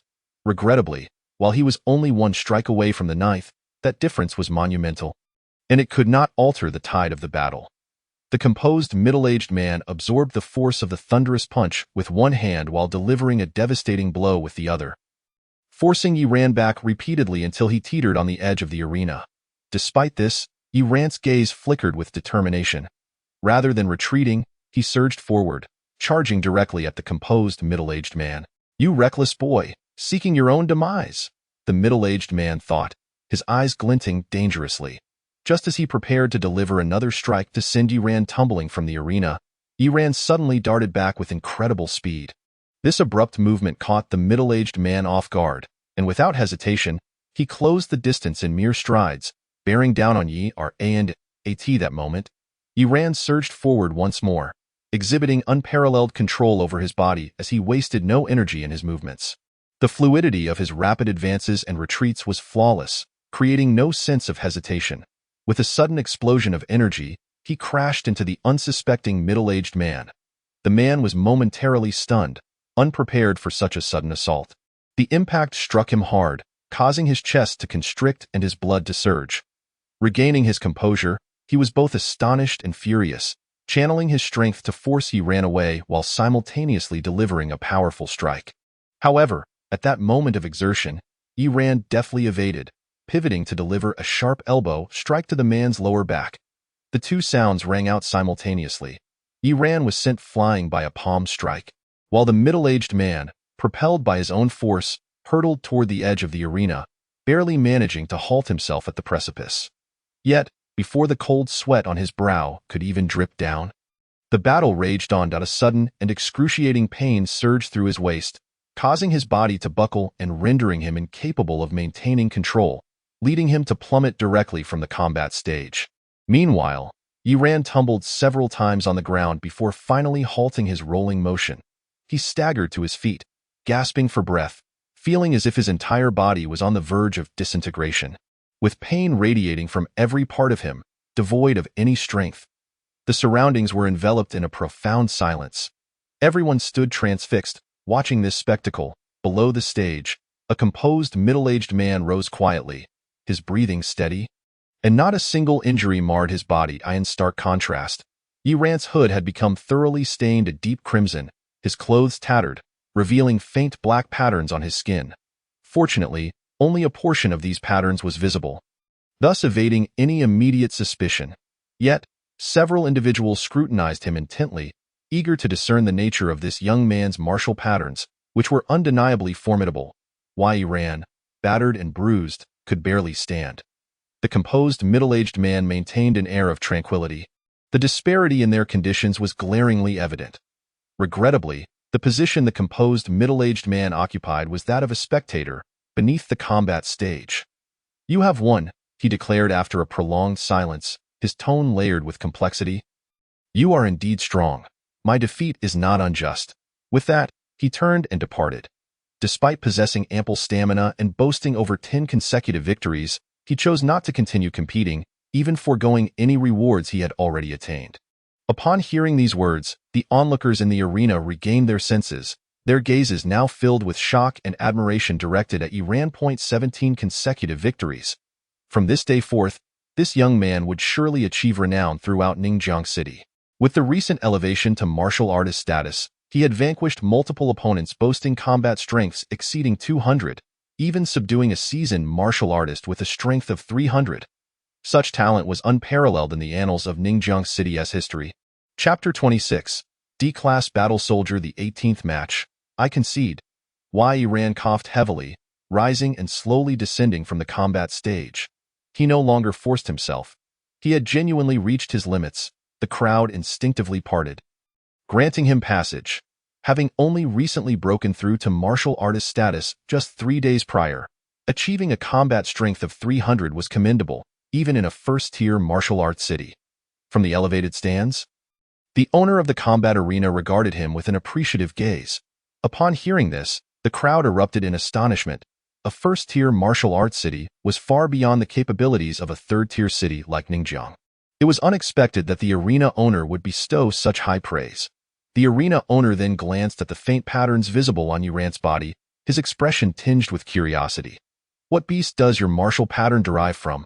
It feels somewhat unfamiliar to me." The surrounding crowd also turned their inquisitive gazes towards him. Given the limited visibility of the patterns, they had been unable to identify the beast responsible despite their prolonged scrutiny. To their surprise, even a martial artist of the arena owner's caliber had not encountered it before. "I knew it. This young man's martial patterns are extraordinary. Indeed, they appear exceptional, far surpassing our ordinary martial patterns. This boy's formidable strength is undoubtedly linked to these top-tier martial patterns." Listening to the discussions around him, Yi Ran felt somewhat perplexed. Top-tier martial patterns? Exceptional? Coughing once more, he realized he needed to leave promptly, lest he risk revealing himself, He turned to the arena owner. Senior, my injuries are somewhat severe. I wish to leave quickly to tend to them. The arena owner smiled faintly, tossing him an item. I see you excel in using your fists and have mastered a particular fist technique to a commendable level. Thus, I bestow upon you a battle soldier's gloves. Yi Ran accepted the item, which, though labeled as gloves, resembled a pair of transparent, silky hand coverings. He exclaimed in delight, "Thank you, senior." Without a backward glance, he departed. As he left, the crowd buzzed with chatter, still reeling from the series of shocks they had witnessed throughout the night. Yet, they couldn't help but lament the fact that he had achieved a combat strength of 300 so soon after breaking through to martial artist status. Truly remarkable. Tomorrow, it was certain that Ningjiang City would be abuzz with this news.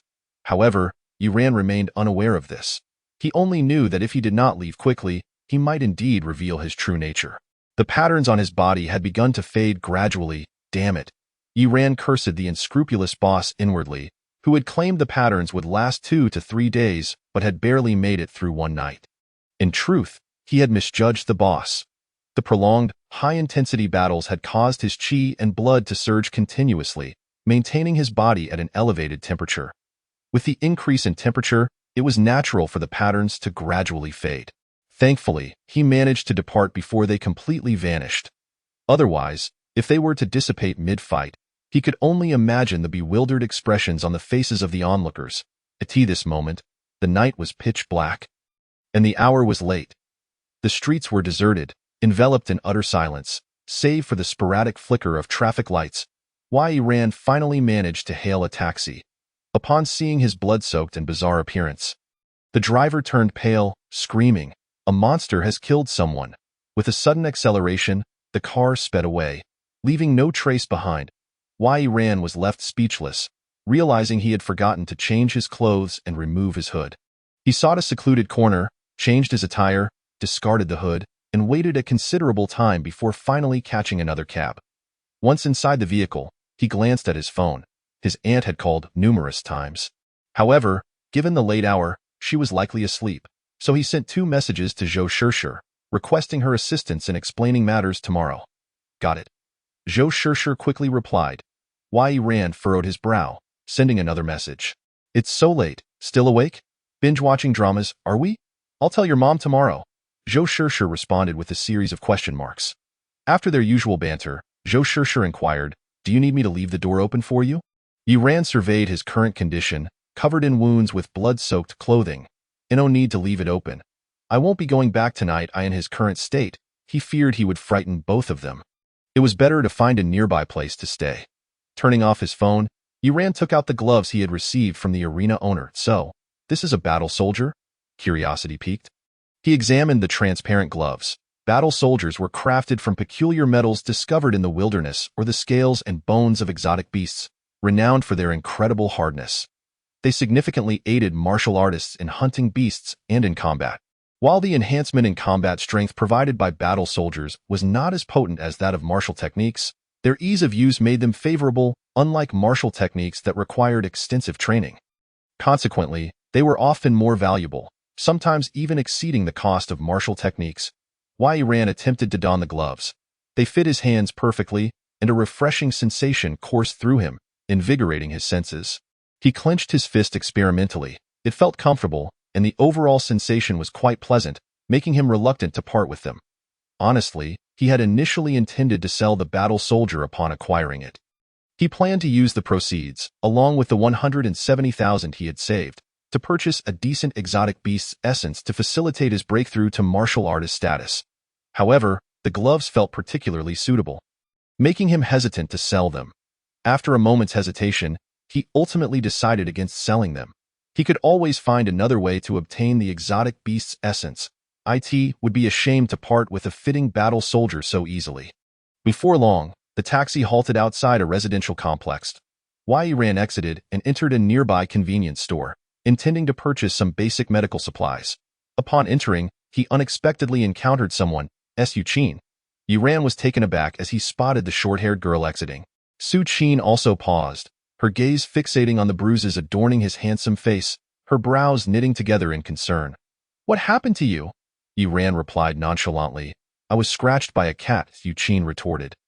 Are you trying to fool a child? With those bruises, can a cat really inflict such damage? Oh, Yiran pondered for a moment before clarifying. The cat punched me. Yuqin fell silent. She walked to the entrance of the store. Observing Yiran as he continued searching for medical supplies haphazardly, finally, with a sigh, she said, You don't need to look. I have some at home. I feel bad about imposing. Yiran scratched his head, but his movements were swift as he stepped ahead of Su Qin, making his way towards the complex. Your door isn't locked, right? If it is, just give me the key. You're walking quite slowly. Su Qin fell silent again. How had she never noticed how shameless this guy was before? Yet, he was somewhat amusing. Just as this thought crossed her mind, she quickly shook her head, her expression gradually returning to the usual calm and cool demeanor she often portrayed. Chapter 27. Speculation at Su Qin's home. Yiran observed her as she expertly tended to his injuries, a touch of surprise flickering across his face. They were quite close, with Su Qin half kneeling before him, applying ointment to the abrasions on his face. When her fingers inadvertently brushed against his skin, she instinctively withdrew her hand, eyeing her clear, sparkling eyes. A hint of awkwardness and peculiarity flashed by Yiran caught a whiff of her faint shampoo scent, causing his heart to flutter slightly. Then it dawned on him. No wonder she was wealthy. Even her shampoo was of an exquisite quality. All done, Su Qin announced as she stood up. Your injuries aren't severe. Your recovery ability is remarkably good. You should be fine in 2 to 3 days. At this point, she couldn't help but express her astonishment. His recovery ability was extraordinary. His physical condition seemed far beyond that of an ordinary person. It was almost comparable to that of a martial artist, exhibiting a robust physique post-transformation.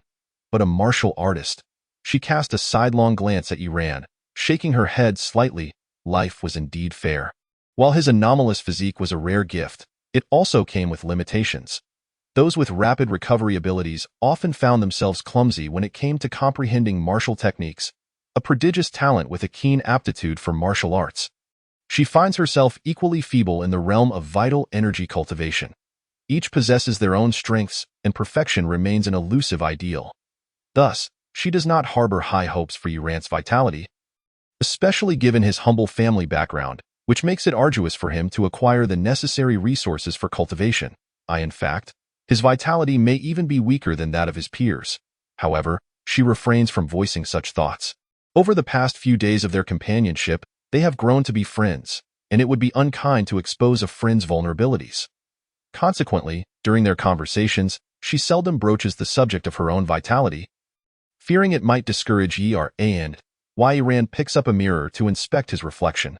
Satisfied, he notices that his handsome visage remains intact, and the bruising on his face has significantly diminished after treatment. He can't help but exclaim, You truly excel. I suppose you mean my healing techniques? Su Qin retorts with a sidelong glance at him. This fellow has become increasingly audacious, jesting without restraint. Of course, I was referring to my methods of healing. What else could you possibly be thinking? Yiran replies in surprise. Yuqin narrows her beautiful eyes at him, scoffing lightly. I initially had no knowledge of such techniques, but after frequent practice. Suddenly, she seems to recollect something and chooses to say no more. Shifting the topic, she suggests, You should sleep in this room tonight. It's quite late, and your aunt must have retired for the evening. All right, but just a moment, Yiran responds as he begins to undress. Upon witnessing this, Su Qin's demeanor shifts to one of alarm, her eyes instinctively shielding themselves. What are you doing? However, she soon realizes through the gaps between her fingers that he has merely removed his shirt, and she breathes a sigh of relief, though her brow remains slightly furrowed. What exactly do you intend to do? Please help me with the injuries on my back, Yiran replies, gritting his teeth. Su Qin pauses, then approaches him again, viewing the myriad wounds covering his back, her brow furrowing in concern. Such severe injuries. What on earth happened to you? Yiran hesitates to explain. I was scratched by a cat. Su Qin shoots him a disapproving glance before retrieving the medical kit and commencing treatment. Initially, she intended to tease him, but to her surprise, Yiran nods vigorously like a chick pecking at grains. Praising her, You're truly clever to have guessed that. Su Qin falls silent, her hands applying pressure as she attends to his wounds. Yiran winces in pain. I'm being honest. It was a battle. A fight with martial artists. A fight with martial artists? Why not mention that you defeated a dozen of them? Su Qin scoffs lightly, slightly easing her pressure. Yet, upon observing the alarming array of injuries on his back, her expression shifts to one of deep concern, and she becomes increasingly gentle in her ministrations. Thus, nearly half an hour passes before all of Yi Ran's injuries are finally treated, and he drifts into a deep slumber, utterly exhausted from the day's trials. As Su Qin steps out of the room and closes the door, a somewhat imposing figure suddenly emerges from the adjacent room. The figure, clad in a black trench coat, wearing a hat and mask, is entirely shrouded. "Dad, what are you doing out here?" Su Qin exclaims, surprise lacing her voice, followed by a note of anxiety. "My classmate is inside. Don't let him discover you." He has likely already realized. The burly figure removes his mask, revealing a scarred, middle-aged visage as he speaks in a calm tone. He then strides towards the living room table, extracting a pack of cigarettes from the convenience store bag Su Qin had brought back, and slowly lights one. And upon seeing the pack of cigarettes, Su Qin is momentarily taken aback, her expression shifting suddenly. The bag contains several packs of cigarettes and bottles of alcohol. However, through their recent interactions, Yi Ran had discerned that she abstains from both, leading him to conclude these items were intended for someone else. "Your classmate seems quite decent." The scarred man exhales a puff of smoke. Continuing, "He must have noticed you purchasing numerous unnecessary items and, knowing you live alone, feared you might be coerced by someone, thus concocting an excuse to accompany you home." At this, Su Qin pauses, warmth blooming in her heart. She then murmurs, "If he knows about you, will we have to relocate again?" "Not for the time being." The scarred man shakes his head. "He is still unaware that I am a wanted criminal of the Martial Alliance, so he likely won't report me. Moreover, given the situation, he has probably guessed my connection to you, though he remains uncertain how he came to that conclusion. For now, there should be no issues. However," the scarred man hesitates before continuing, "just to be safe, we should prepare to leave soon. You must also expedite your training regarding the Red Sun Fist." After observing the young man over the past few days, he has concluded that he possesses good character and can be trusted. Su Qin remains silent for a moment before responding, "I understand, Dad. Please, get some rest." The scarred man watches her retreating figure, a flicker of guilt crossing his eyes, ultimately dissolving into a soft sigh. Everything is done for the sake of survival. The next day, Yi Ran stretches lazily, feeling rejuvenated as he rises. A night of rest has done wonders for his recovery, and he is in good spirits, of course, while his superficial wounds are healing. His internal injuries remain severe and will not mend quickly. As he steps out of his room, he glances towards the neighboring room, sensing something unusual. There is someone next door. He had sensed this upon his return yesterday. With his heightened combat awareness, his perception has become increasingly acute. He can distinctly feel a deeply concealed yet formidable aura emanating from the adjoining room, likely belonging to a second-tier martial artist. Yi Ran's heart grows heavy with this realization, yet he does not feel overly anxious. He had tested the waters several times yesterday and discovered that the aura only wavered when he teased Su Qin. Thus, he surmises that the individual must be Su Qin's father or uncle, explaining the erratic energy response. However, he wonders why her family member would choose to conceal themselves. Why Yi Ran finds himself puzzled, but decides not to dwell on it. As long as they are not fugitives, he feels somewhat reassured. After all, with his aunt and Shir residing on the lower floor, he cannot afford to be too complacent. Early in the morning, Yi Ran and Su Qin leave simultaneously, boarding the number 5 bus. Observing Su Qin's choice of transport, Yi Ran expresses his surprise. "Aren't you supposed to take the number 3 bus for a quicker route?" Su Qin shoots him a glance. "Mind your own business." Yi Ran rolls his eyes, thinking, women are truly capricious creatures. He lifts his gaze to the small televisions flanking them, which are broadcasting the news. According to reports, a 17-year-old newly emerged martial artist was sighted in Ningjiang City yesterday. Having just broken through to the martial artist level, their combat power reached an astonishing 300, defeating 17 seasoned martial artists in a single martial arts school. Yi Ran is momentarily taken aback, thinking, surely, they can't be referring to me. Currently, the Martial Artist Association, along with various martial arts schools, has issued an announcement. Anyone who provides information on this newly emerged martial artist will be rewarded handsomely. As this news breaks, it captivates the attention of everyone in the bus, with gasps of astonishment reverberating throughout. Although many do not fully grasp the significance of achieving 300 combat power immediately after breaking through, they recognize the gravity of the situation. The fact that prominent figures such as the president of the Martial Artists Association and the head of the Kongming Martial Arts School are involved only underscores its importance. Su Qin is momentarily taken aback, biting her lip as she contemplates, with such talent, if she were to be favored by so many factions, perhaps she wouldn't have to flee with her father constantly. Yuran remains somewhat dazed yet vigilant. It appears he must avoid the underground fighting arena for the time being.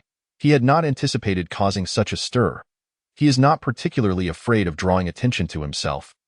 Rather, he is concerned that his current status as a quasi-martial artist could lead to significant trouble if exposed. Achieving 300 combat power immediately after breaking through is indeed a rare phenomenon. But possessing such power before even reaching the martial artist level is akin to a bug in the system. There is a high likelihood that he would be subjected to dissection for experiments. This is a matter that requires careful consideration. At the very least, he should wait until he has made further progress in his martial arts training before establishing contact with any factions. Yuran reflects on the importance of resources in the pursuit of martial arts. Thus, aligning himself with a powerful faction would be beneficial. As the bus continues its journey, the news reports unfold, recounting various recent events, with 9 out of 10 pertaining to the Wastelands. The remaining story highlights dangerous organizations like the Black Seal Tower targeting promising young talents, alongside a warning about the presence of wanted criminals from the Martial Alliance. Urging citizens to remain vigilant, listening to the news, Yuran feels a sense of relief. Recently, when Master Heng Yang visited Qingshui City, he had taken the initiative to eliminate numerous threats in the nearby wastelands. This led to a significant reduction in the number of attacks on cities by wild beasts, enhancing the safety of Ningjiang City and other urban areas, facilitating smooth trade and prosperity. Everything seems to be gradually progressing in a positive direction. Meanwhile, at the Ningjiang City Martial Alliance branch, the officials, who could shake the very foundation of the city with a mere gesture, are all wearing unusually pale expressions. Has Master Heng Yang not emerged yet? The Ningjiang minister inquires in a low tone. Minister, since Master Heng Yang ventured deep into the depths of the Limu wasteland, and a terrifying surge of energy erupted therein, the master has yet to appear. A subordinate responds. Upon hearing this, a heavy silence falls upon the room. The Limu wasteland, situated just beyond Ningjiang City, has been the most direct source of danger for the city in recent years. Yet, it is merely an ordinary wasteland. How could a master disappear within its confines? Suddenly, someone exclaims, Minister, someone has captured footage of the master. Please play the video and take a look. Minister Ningjiang suddenly stood up. As the video file began to play, the screen was filled with static, clearly disrupted by a powerful energy wave. After a moment of straining their eyes, the onlookers managed to discern a figure and a dragon. The figure radiated golden light, dazzling like the sun. Opposite it was an enormous black dragon, its body undulating like a mountain range. The black dragon stood its ground, surprisingly overpowering the human figure. This hazy image quickly faded away, plunging the crowd back into silence. The dragon, a top-tier species among extraordinary beasts, and a fully grown black dragon possessed master-level strength, far exceeding that of an ordinary master. How could there be an adult black dragon near the Mu wilderness? Someone's voice was filled with confusion, utterly losing their sense of stability. A top-level 7th-grade extraordinary beast was just outside Ning City, and they were unaware that if the black dragon decided to attack, the entire city could be obliterated in an instant. The mere thought of this scene sent chills down the spines of everyone present. It was perilously dangerous, if not for Master Heng Yang passing by and intervening to clear the wilderness. This terrifying time bomb might have gone unnoticed. Minister, what shall we do now? Someone asked nervously. Minister Ningjiang closed his eyes for a long moment before slowly opening them. A 7th-grade black dragon is beyond our capacity to handle. If we act recklessly, not only Ning City but the entire Dongyuan province could be affected. I will report to the higher-ups and request master-level support. You must keep this information contained to avoid causing panic among the residents. However, prepare a means for the city's evacuation swiftly, ensuring that if the Black Dragon attacks, we can evacuate the citizens without delay. Evacuate. Someone sighed. Once they evacuate, it would be almost certain that they would never return. Even if they could eventually drive away the extraordinary beasts and reclaim their homeland, all that would remain would be ruins and the untamed wilderness. Others fell silent, recalling the recent fate of Qingshui City, which met with a nearly identical end. Abandoning their homes, countless people fled in panic. Point one murmured, if only we could produce a master in Ning City. With two masters joining forces, they could suppress the Black Dragon and avoid being put in a passive position, thus not having to leave their homeland. Upon hearing this, the others also sighed. A master. How incredibly difficult it is to achieve. A 5th-grade martial artist is already the pinnacle in Ning City. The end of the day's classes. School was dismissed. Wei Ran looked at the girl across from him in surprise. You say Zhang Fan didn't come to class today? Yes, he didn't come, but he called the teacher to take a leave. It seems there are matters at home, the girl replied, tilting her head, her bright eyes continuously assessing Yi Ran. As more and more girls gathered around, Yi Ran hurriedly bid farewell and left the school. After leaving, he felt a twinge of unease and sent a message to Zhang Fan. Moments later, he received a reply. Rangu, my parents and I went on a trip for 2 days, traveling right before the college entrance exams. Yi Ran sensed something was off and pressed for more details. Zhang Fan explained that the pressure was too great, and his family took him out to relax. Seeing this, Yi Ran dismissed his doubts. Chapter 29. Honorary student. After leaving school, Yi Ran did not return home but headed straight to the Thunderous Martial Arts School. Yesterday, Su Qin had insisted he come, and he could not refuse. Although he was unclear why this instructor Wang was so insistent on seeking him out, Yi Ran suspected it was likely to invite him to join the martial arts school. Upon arriving at Thunderous Martial Arts School once more, Yi Ran couldn't help but marvel at its size. Truly, it was one of the top martial arts schools, second only to the Kongming Martial Arts School, with numerous students. Entering the main hall, Su Qin was already there, instructing newly admitted students in martial arts techniques. Clad in a dark purple martial arts uniform, her fair and delicate features were accentuated, and her tall, graceful figure drew much attention. The surrounding students were mesmerized. Their focus on her rather than their own practice. Su Qin's expression was cool, not cold, but there was a subtle aloofness that prevented any of the admiring students from daring to approach her. They could only steal glances at this seemingly distant senior. After waiting for a while, Su Qin noticed Yi Ran and walked directly over. I thought you were going to stand me up again. Am I that kind of person? Yi Ran replied confidently, among my countless virtues, honesty is my most outstanding trait. Stop joking around, Su Qin said, giving him an exasperated look. I'll take you to see Instructor Wang. However, you may need to wait a moment. He is currently giving a tour to the head of the Blackwater Martial Arts School. A tour? Yi Ran asked, somewhat surprised. Yes, the Blackwater Martial Arts School has just been established. Since our Thunderous Martial Arts School is larger and has developed well, their head came to learn from our experience, Su Qin explained. Yi Ran nodded slightly. Such occurrences were common not just in martial arts schools, but also in schools and companies. However, in the context of martial arts, this should be a paid arrangement. After all, a small school learning from a larger one would be gaining an advantage without compensation, which no one would agree to. Following Su Qin, he walked to the training room of Thunderous Martial Arts School. The middle-aged instructor he had seen last time was leading another bald elder on a tour of the training room. Wait here for a moment. I'll go practice, Su Qin said before leaving. Yi Ran waited for a while when he noticed another lean instructor leading a boy of similar age around. The boy appeared arrogant, and after a slight nod, the lean instructor beamed with joy and hurriedly led him to the next area. Shortly after, the tall instructor Wang approached with a smile. You're indeed hard to invite. It took quite an effort to bring you here. Yi Ran scratched his head sheepishly. Sorry, I've been a bit busy lately. Instructor Wang, did you call me for something specific? I wanted to discuss the matter of our honorary students. Instructor Wang replied with a smile. Come, let us sit in my office, and I'll explain it to you in detail. Nearby, the bald elder glanced at Yi Ran in astonishment upon hearing the term honorary student. Then, addressing Instructor Wang respectfully, he said, Instructor Wang, I'll take my leave now. All right, old Mu, take care. Tomorrow at the same time, I'll show you the rest area of the martial arts school, Instructor Wang casually replied. Understood. I'll be sure to arrive on time tomorrow. The bald elder appeared quite reserved. Despite being older than Instructor Wang, he was exceedingly polite, as though Instructor Wang were the elder and he the junior. Observing this, Yi Ran felt a sense of awe. This was the difference between large and small martial arts schools. In a small school, even the head would show utmost respect upon meeting an instructor from a larger institution. In the office, Instructor Wang smiled. So, how are you considering it? Yi Ran pondered briefly. On the way here, Instructor Wang had briefly explained the concept of honorary students. Honorary students are those who demonstrate exceptional performance within the martial arts school. Unlike ordinary students, honorary students do not have to pay tuition, and the school even provides them with a monthly salary. In addition to the salary, there are numerous other rewards and benefits, making it a rather generous offer. Of course, such favorable conditions come with requirements. Honorary students are typically exceptionally talented individuals with a certain level of fame. In a large institution like Thunderous Martial Arts School, there were currently only 9 honorary students.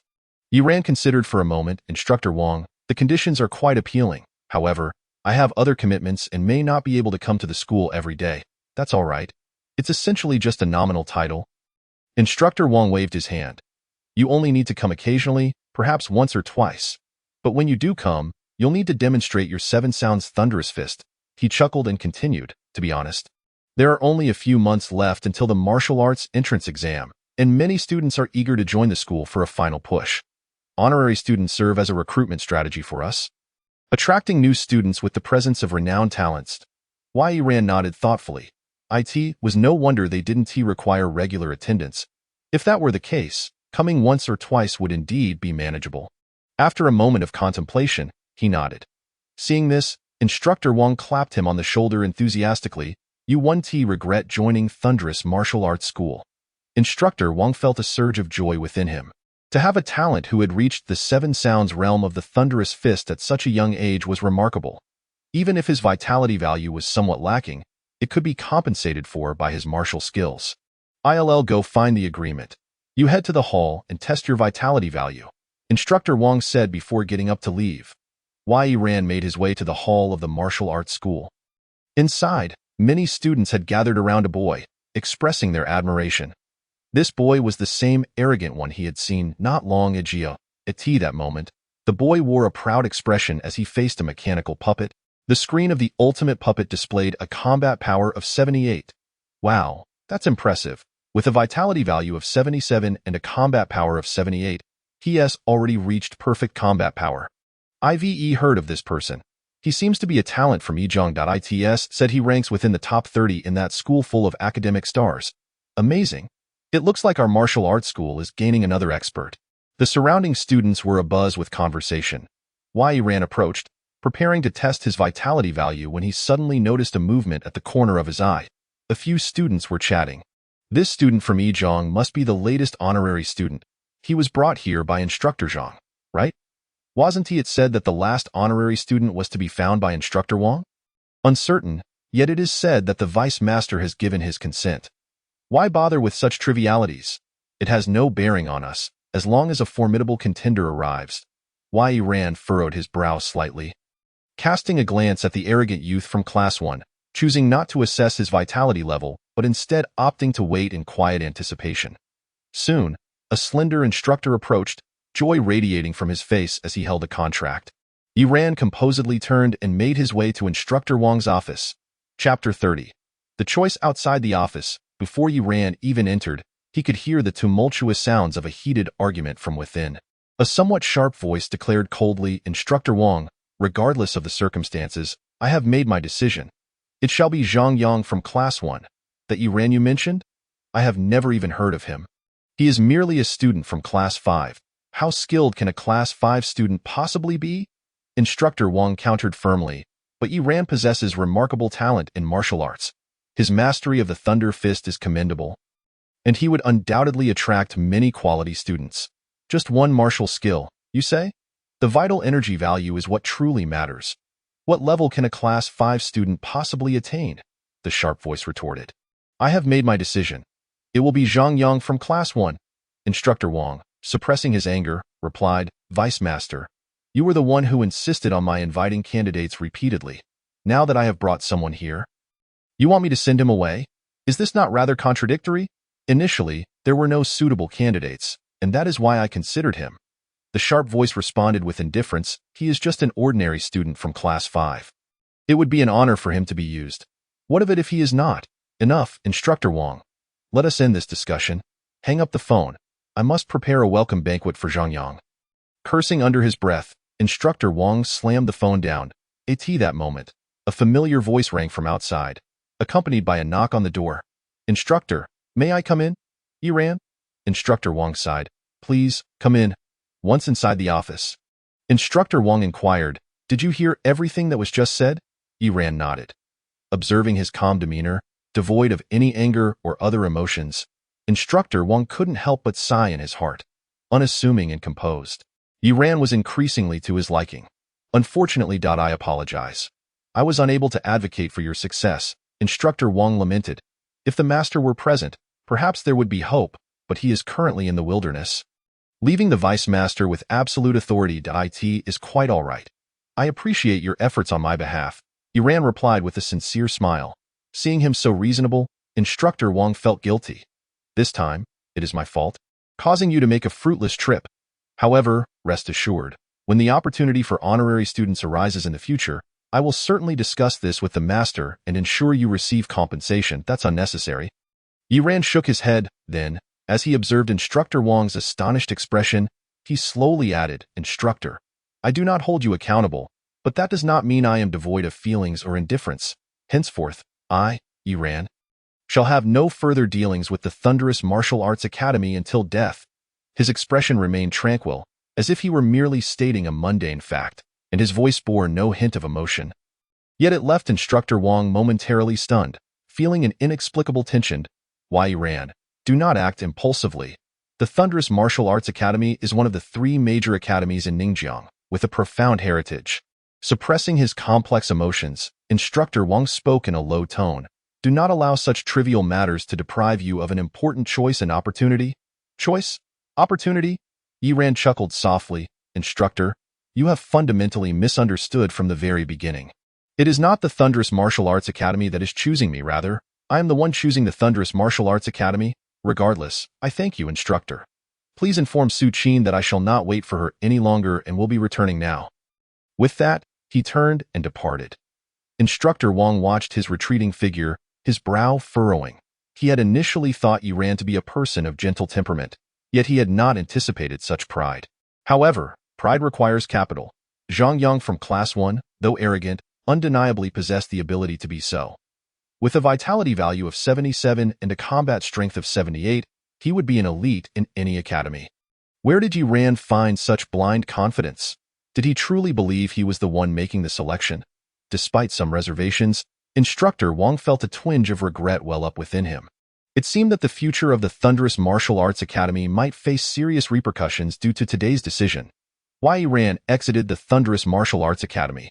Just as he stepped outside, a bald elder hurriedly approached him. It was none other than the master of the newly established Blackwater Academy. Greetings, young brother, the master of Blackwater Academy said with a cheerful demeanor. Mu Xian, is there something you need? Yi Ran inquired. I just saw the vice master of the Thunderous Martial Arts Academy leaving with a student from Class 1. I heard that this student is their newly appointed honorary student. The Blackwater Academy master said, cautiously assessing Yi Ran's expression. Mu Xian, you are not here to mock me, are you? Yi Ran chuckled. Of course not. The Blackwater Academy master hastily shook his head. After a moment's hesitation, he plucked up the courage and said, the truth is, I would like to invite you to become an honorary student at our academy. Yi Ran's expression turned to one of astonishment. He then shook his head. I apologize, Mu Xian, but I do not have the inclination to be an honorary student at the moment. Please, young brother, do not be so quick to refuse. The requirements are minimal. The Blackwater Academy master urged. Our academy is quite flexible. All you need is to hold the title. While the benefits may not compare to the Thunderous Martial Arts Academy, a monthly stipend of 10,000 is still available. And you are free to learn any martial skills. Martial skills. Yi Ran's interest was piqued, and he pondered for a moment before saying, Mu Xian, I am a student from Class 5 and lack any significant reputation. Are you certain you wish to have me as an honorary student? The Blackwater Academy master replied with a smile. While I may not know your full circumstances, Instructor Wang values you highly. So you must possess extraordinary qualities. Hearing this, Yi Ran contemplated for a moment before glancing back at the Thunderous Martial Arts Academy. He slowly said, very well, I accept. Splendid. The Blackwater Academy master exclaimed, clapping his thighs in excitement. Come, let me take you to our academy to sign the agreement. The Blackwater Academy was not far away. After traversing 2 streets, they arrived. Yi Ran raised an eyebrow as he surveyed the academy before him. The Blackwater Academy master appeared somewhat embarrassed. The academy has only recently been established, so we do not have many students yet. Once we have more students, I will expand the facilities. Upon entering the academy, the interior space was significantly larger than it appeared from the outside. Over there is the training area, where the students are currently gathered. Let me introduce you to them, the Blackwater Academy master said. Leading Yi ran in that direction. However, before they could approach, they heard a commotion coming from within. Is this the strongest student at your Blackwater Academy? Pathetic. He couldn't withstand even 3 of my moves. In my opinion, you might as well quit training and go home to tend sheep, a bunch of worthless fools. Haha, indeed. You might as well close down the academy. Chapter 31. The heavy water palm inside the Blackwater Academy. In the training area, 2 groups faced off. On one side stood a dozen or so students from the Blackwater Academy, while on the other were 3 or 4 students clad in blue uniforms. Bearing the emblem of the Blue Dream Academy, the Blackwater Academy master's expression darkened. Those students from the Blue Dream Academy had returned again. What is going on? Yi Ran inquired. You should be aware that the Blue Dream Academy is also in this vicinity. The Blackwater Academy master explained. Yi Ran nodded slightly. This area was one of the most prosperous, second only to the city center, which is why numerous martial arts academies had established themselves here. The most renowned was the Thunderous Martial Arts Academy, followed closely by the Blue Dream Academy and a few others. The Blue Dream Academy, unable to compete with the Thunderous Martial Arts Academy, sought to poach students from the smaller academies around them.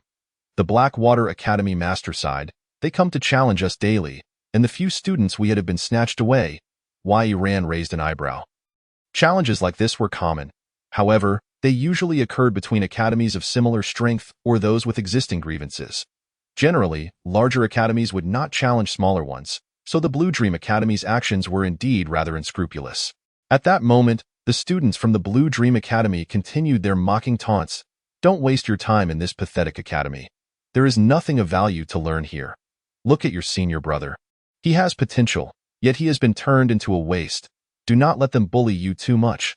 A young student from the Blackwater Academy gritted his teeth. What? You disagree? A leading youth from the Blue Dream Academy laughed heartily. If you are not satisfied, come and exchange a few moves with me. If you can defeat me, I will kneel and apologize. Is that so? Suddenly, a surprised voice rang out from behind. The Blue Dream Academy students turned to see the Blackwater Academy master. His expression stern, causing their faces to pale momentarily. However, they quickly rationalized that, as the head of the academy, he would not easily engage with them. Then, they noticed a handsome youth approaching. Are you also from the Blackwater Academy? The leading youth from the Blue Dream Academy asked, frowning. Indeed. Yi Ran smiled lightly and inquired, does what you just said still hold true? If I defeat you, will you kneel and apologize? The youth from the Blue Dream Martial Arts Academy scrutinized him for a moment. His gaze tinged with skepticism. This lad seemed to have a notable background, being associated with the academy's master. He might possess considerable skills. Well, a gentleman's word is his bond. If you can defeat my brother Fan, all 4 of us will kneel and apologize to you. Suddenly, a voice interjected. Among the quartet from Blue Dream Martial Arts, a plump boy stood with an air of arrogance, brimming with confidence. The leading youth was momentarily taken aback, inwardly cursing the chubby boy but mustering the courage to continue. Indeed. As long as you can win against me, it's settled. However, he forgot to introduce himself, stating, my vitality is 70. Before he could finish, the leader's expression shifted dramatically as he witnessed a hand reaching out with astonishing speed. In an instant, he found himself seized by the nape of his neck, as effortlessly as one would lift a chick, and was flung towards the other 3. The trio had yet to react when they were struck by an overwhelming force. Sent sprawling to the ground in the blink of an eye, all 4 were left lying on the floor. The onlookers from the Blackwater Martial Arts Academy, the handsome youth who had accompanied the master appeared to have merely stretched out his hand, toppling the 4 Blue Dream Martial Arts students with a single move. In a heartbeat, he had dispatched them all. The students from Blackwater Martial Arts, after a brief stupor, erupted with excitement and flushed faces. Incredible! Where did the master find such a formidable figure? The master of Blackwater Martial Arts, equally bewildered, couldn't help but rub his bald head to confirm he wasn't mistaken. The wave of shock and confusion washed over him. This Yi Ran seemed to have reached the threshold of a quasi-warrior. Had the Thunderclap Martial Arts Academy truly been blind? They had let a quasi-warrior genius slip away, turning around to accept an honorary student with a vitality of over 70. Was that not madness? No, it was indeed the Thunderclap Martial Arts Academy that was blind. The master of Black Water Martial Arts was overjoyed, realizing he might have stumbled upon a remarkable treasure. Yiran approached the 4 members of Blue Dream Martial Arts, gazing down at them as they groaned in pain. With a smile, he remarked, "Who was it that said they would kneel and apologize upon losing?" They all pointed accusatorily at the bewildered chubby boy. The leading youth, filled with resentment, kicked the plump boy in the rear, sending him stumbling forward. Yiran smiled amiably at the chubby boy, who, in terror, shook his head, exclaiming, "It was Brother Fan who said it first. I merely added to it. Please don't hit me." Yiran then turned his attention back to the leading youth, who was fuming but managed to grit his teeth and declare, "If you have the guts, kill me. Kneeling is absolutely out of the question." Yiran's eyes narrowed slightly, a hint of danger flickering within. "I detest those who lack integrity." Young Master Yi, the master of Black Water Martial Arts, approached, attempting to mediate. "They're merely young and impulsive. Let them apologize and be done with it." Yiran nodded, choosing not to pursue the matter further, leaving it to the master's discretion. Soon, the 4 from Blue Dream Martial Arts apologized and slinked away in disgrace. The master of Black Water Martial Arts basked in the respectful and admiring gazes of the students, clearing his throat and patting Yiran on the shoulder, proclaiming, "This is our academy's honorary student, Yiran. Everyone, come and meet him." "Hello, everyone." Yiran's demeanor was gentle, devoid of the earlier pressure, combined with his handsome appearance, exuding warmth. The academy housed only about 20 students, and after exchanging a few pleasantries, the master, wary of inciting Yiran's displeasure, dismissed the students and led him to the master's office. Inside, they signed an agreement, and Yiran received his salary for 6 months, totaling 60,000. The master of Black Water Martial Arts, perhaps fearing Yiran would flee, had set the contract to extend until after the college entrance exams. After signing, the master smiled and said, "Would you like to see our academy's martial techniques?" Yiran nodded, a rare glimmer of anticipation in his eyes.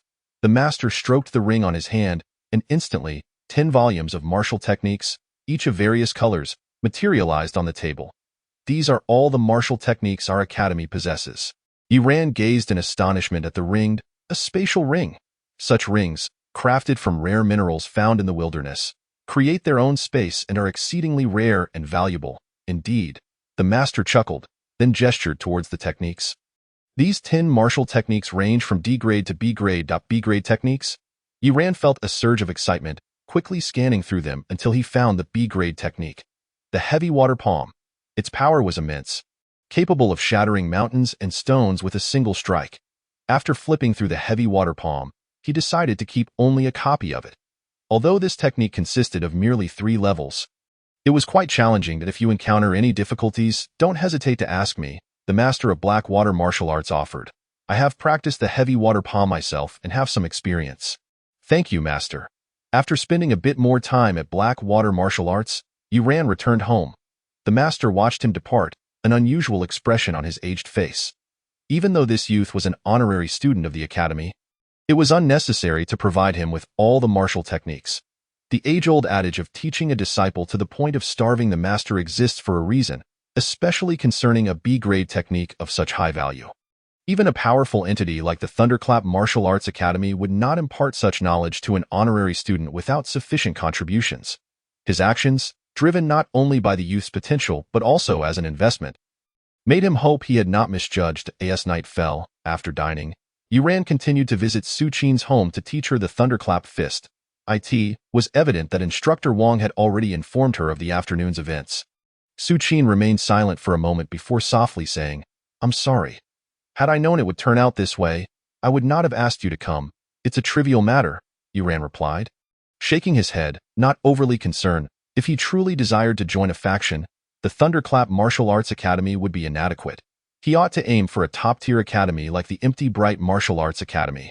With a combat power of 300 as a quasi-warrior, he felt confident enough to join any faction. 2 hours later, as Yiran prepared to return home, he suddenly remembered something. "Oh, my aunt has asked you to come over for dinner at our place from now on." Cooking for one is too troublesome, and I need time to train. That's not necessary. I'm used to being alone, Su Qin replied, shaking her head. Yet, a flicker of envy danced in her eyes, since that person had left. It had been a long time since anyone had cooked for her.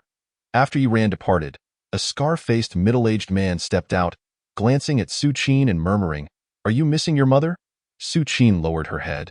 Remaining silent, he approached and gently patted her head, adding, "We must live well to honor your mother's spirit. Only by living well can one have the chance for revenge," he silently supplemented in his heart. In the ensuing days, Yiran refrained from returning to the underground fighting arena, focusing instead on recuperating while enhancing his combat awareness and practicing the heavy water palm. His strength steadily improved. During this period, his third achievement finally refreshed. Proximity to wealth, progress, 100 million. Accumulate a total of 100 million wealth, reward of 1,000 achievement points, and double comprehension, upon reaching 1 million and 10 million. Rewards of 10 and 100 achievement points respectively. Although the achievement posed significant difficulty, the rewards were substantial, providing over 1,000 achievement points. After experiencing an enhancement in physique, Yiran eagerly anticipated the doubling of his comprehension. As for the progress of proximity to wealth, achievements only begin to accumulate after they appear, so his previous wealth did not count. The current 5 points were earned from winning a bet against Zhou Shishir. At that moment, within a martial arts training room near his residential area, Yiran observed the number displayed on the blue mechanical puppet across from him, 330 combat power, and fell into deep thought. 330 combat power was nearly his limit, and he gradually sensed that his physique was struggling to keep up. His combat awareness had surpassed his physical capabilities, leaving his body unable to endure such heightened mental acuity. Unless he enhanced his physique once more, it appeared it was time to break through to become a warrior. Yiran made up his mind. He had exhausted all opportunities for enhancement. All his achievement points had been consumed. With the breakthrough in combat awareness, the consumption of achievement points had increased significantly. He allocated half of the remaining 42 achievement points to advance the heavy water palm to its first level, while the other half was directed towards the evolution of his combat awareness. Leaving the martial arts academy, Yiran headed straight for the city center. Initially, he intended to venture into the wilderness. But after a lengthy search for information, he discovered that the blood of exotic beasts required special methods for refinement. Merely capturing an exotic beast would not suffice for absorption. Therefore, breaking through to become a warrior on his own was impossible. He would have to purchase the blood of exotic beasts. With his current funds of over 200,000, he would likely only be able to afford the blood of high-grade exotic beasts. As he walked, Yiran pondered. It was not that he was unwilling to use higher-quality exotic beast blood, but his financial resources were limited. However, when it came time to break through to a secondary warrior level, he would still require new exotic beast blood for body refinement. At that point, he could opt for higher-grade exotic beast blood and replace his martial patterns as well. That one is not immutable. Every time a martial artist breaks through a level and refines their body with the blood of a new exotic beast, they can simultaneously replace it with a more powerful new Wu one. Half an hour later, Yiran arrived at the Martial Artist Tower in the city center. The Martial Artist Tower, dedicated to serving martial artists, is filled with various goods essential to them: the blood of exotic beasts, battle weapons, martial techniques, and more. Opposite the tower is the Martial Artist Association, where scattered martial artists are emerging. The association not only conducts assessments of martial artists and certifies their strength, but also issues numerous tasks for martial artist teams to complete. Upon entering the Martial Artist Tower, Yiran was greeted by a bustling crowd. Just as he was about to head to a store selling exotic beast blood, he suddenly spotted someone. A person who shouldn't be there. Yiran paused for a moment before quickly pursuing the individual. Moments later, at the Iron Bull battle weapon store, a disheveled young man with an extraordinarily pale face entered. Customer, looking to buy a battle weapon? The store owner, a robust man, paused his polishing of a massive dark axe and approached with a cheerful smile. Oh, a young brother. Do you wish for a high-quality replica battle weapon or a genuine one? Zhang Fan replied hoarsely, I want to sell a battle weapon. Sell? The burly store owner was somewhat surprised. Then his gaze shifted to the slender object wrapped in black cloth behind the young man. As the cloth unfurled, it revealed a blood-red battle knife. Oh, the blood shadow battle knife? The store owner's eyes lit up as he examined it closely. The Blood Shadow Battle Knife is the pinnacle among D-grade battle weapons. Valued at $250,000 on the market, this particular knife appeared sharp, suggesting it had been purchased recently and barely used. How about this? I'll offer you $200,000. $200,000? My father has only used this knife once. Zhang Fan replied, somewhat unwilling. Can you raise the price a bit? The burly store owner shook his head, stating, $200,000 is already a generous offer. I am only giving you this price because I see you're in a tough spot. If you go to another store, you'll be lucky to get $150,000. Zhang Fan gritted his teeth. Then let me take another look. As he turned, he spotted a young man standing at the entrance, gazing at him with a complex expression. Zhang Fan was instantly struck. Ran Gu. Chapter 33. Change and transformation inside a dining establishment adjacent to the battle weapon store. Yiran took a deep breath as he looked at Zhang Fan across from him and asked, "What happened?" "My father is in trouble." Zhang Fan's head hung low, his voice hoarse yet tinged with confusion and helplessness. A week ago, while my father and the members of his martial artist team were near the wooden wasteland, they encountered a level 2 purple lacquer snake. Though they managed to escape successfully, my father was poisoned by the snake's venom and has been in a coma, requiring surgery. The purple lacquer snake? Yiran's expression grew grave. This species of snake possesses deadly venom. Those bitten face a 99% chance of immediate death. Only a select few with extraordinary luck survive. Even if they do survive, there's an overwhelming likelihood they will become a vegetable. Is there a chance the surgery will succeed? He asked, his voice low. There's nearly an 80% chance of success, but we can't gather the surgical fees. Zhang Fan looked up, his eyes bloodshot, staring blankly at Yiran. He appeared dazed, as if teetering on the brink of collapse, forcing himself to become numb to endure. How much do you need for the surgery? Yiran inquired. $0.3 million, in a wonder. Why? Yiran sighed inwardly, finally understanding why Zhang Fan had deceived him, claiming he was traveling. Zhang Fan was aware of his modest background and didn't wish to involve him, thinking he could shoulder the burden alone. But such matters cannot be borne by one person alone. How much more do you need? He asked, furrowing his brow. Zhang Fan whispered, We've sold our house and everything we could sell. Friends from my father's martial artist team have also contributed. But we still lack $600,000. The surgery fee is due the day after tomorrow. Without it, next week's procedure cannot proceed. That's enough. Yiran suddenly interjected, $600,000 is sufficient. Zhang Fan was taken aback. Yiran handed him a bank card, saying, this card contains $230,000. Your battle knife is worth $200,000, leaving us needing just $170,000. Taking a deep breath, he reluctantly removed a pair of transparent gloves from his belongings. He continued, I also have a D-grade battle weapon here, which should sell for around $100,000. Thus, we would still need about $70,000, which isn't much. Ran Gu? Zhang Fan stared blankly at him, feeling for the first time how unfamiliar his longtime friend had become. Realizing he had somehow acquired a battle weapon and $200,000 in savings. Yet, he also felt an overwhelming familiarity, as if Yiran had never changed from the very beginning. Thank you? Ran Gu. His voice trembled, tears glistening in his eyes. Yiran shook his head. You should have told me about this sooner instead of shouldering it alone. True brotherhood is about sharing both joys and hardships. Enough of this sentimental talk. Let us gather the medical fees quickly. The two returned to the battle weapon store. So, was I right? Other places will offer you even less. The burly store owner chuckled. Yiran said little, producing his pair of battle gloves and inquiring, how much can this be worth? The burly store owner regarded him with surprise, then glanced at Zhang Fan. You certainly have a worthy friend. He took the gloves, examining them. Initially, his eyes brightened, but soon he frowned. This item is good, but it has been used too many times, resulting in low durability. I can offer you a maximum of $120,000. $120,000? That's reasonable. Yiran had mentally prepared for this. The value of these gloves paled in comparison to the Blood Shadow battle knife. The two exchanged money for goods. The burly store owner lamented, these gloves are made from quite a good material. It's a pity the previous owner didn't maintain them well. Otherwise, they would be worth more than the Blood Shadow battle knife. Zhang Fan also sold the Blood Shadow battle knife. Though it was a weapon his father cherished and took a long time to save for, life is always more valuable than material possessions. If something is lost, one can always find another way. If a life is lost, Nothing remains to as they exited the store. Yi Ran sighed in relief. They still needed 500,000, which was manageable. A few matches at the underground fighting arena would suffice. Ran go, let me handle this remaining 500,000 myself, Zhang Fan suddenly said. Yi Ran was momentarily stunned, gazing into his determined eyes before nodding slightly. All right, but remember to rest well in him. The two bid farewell.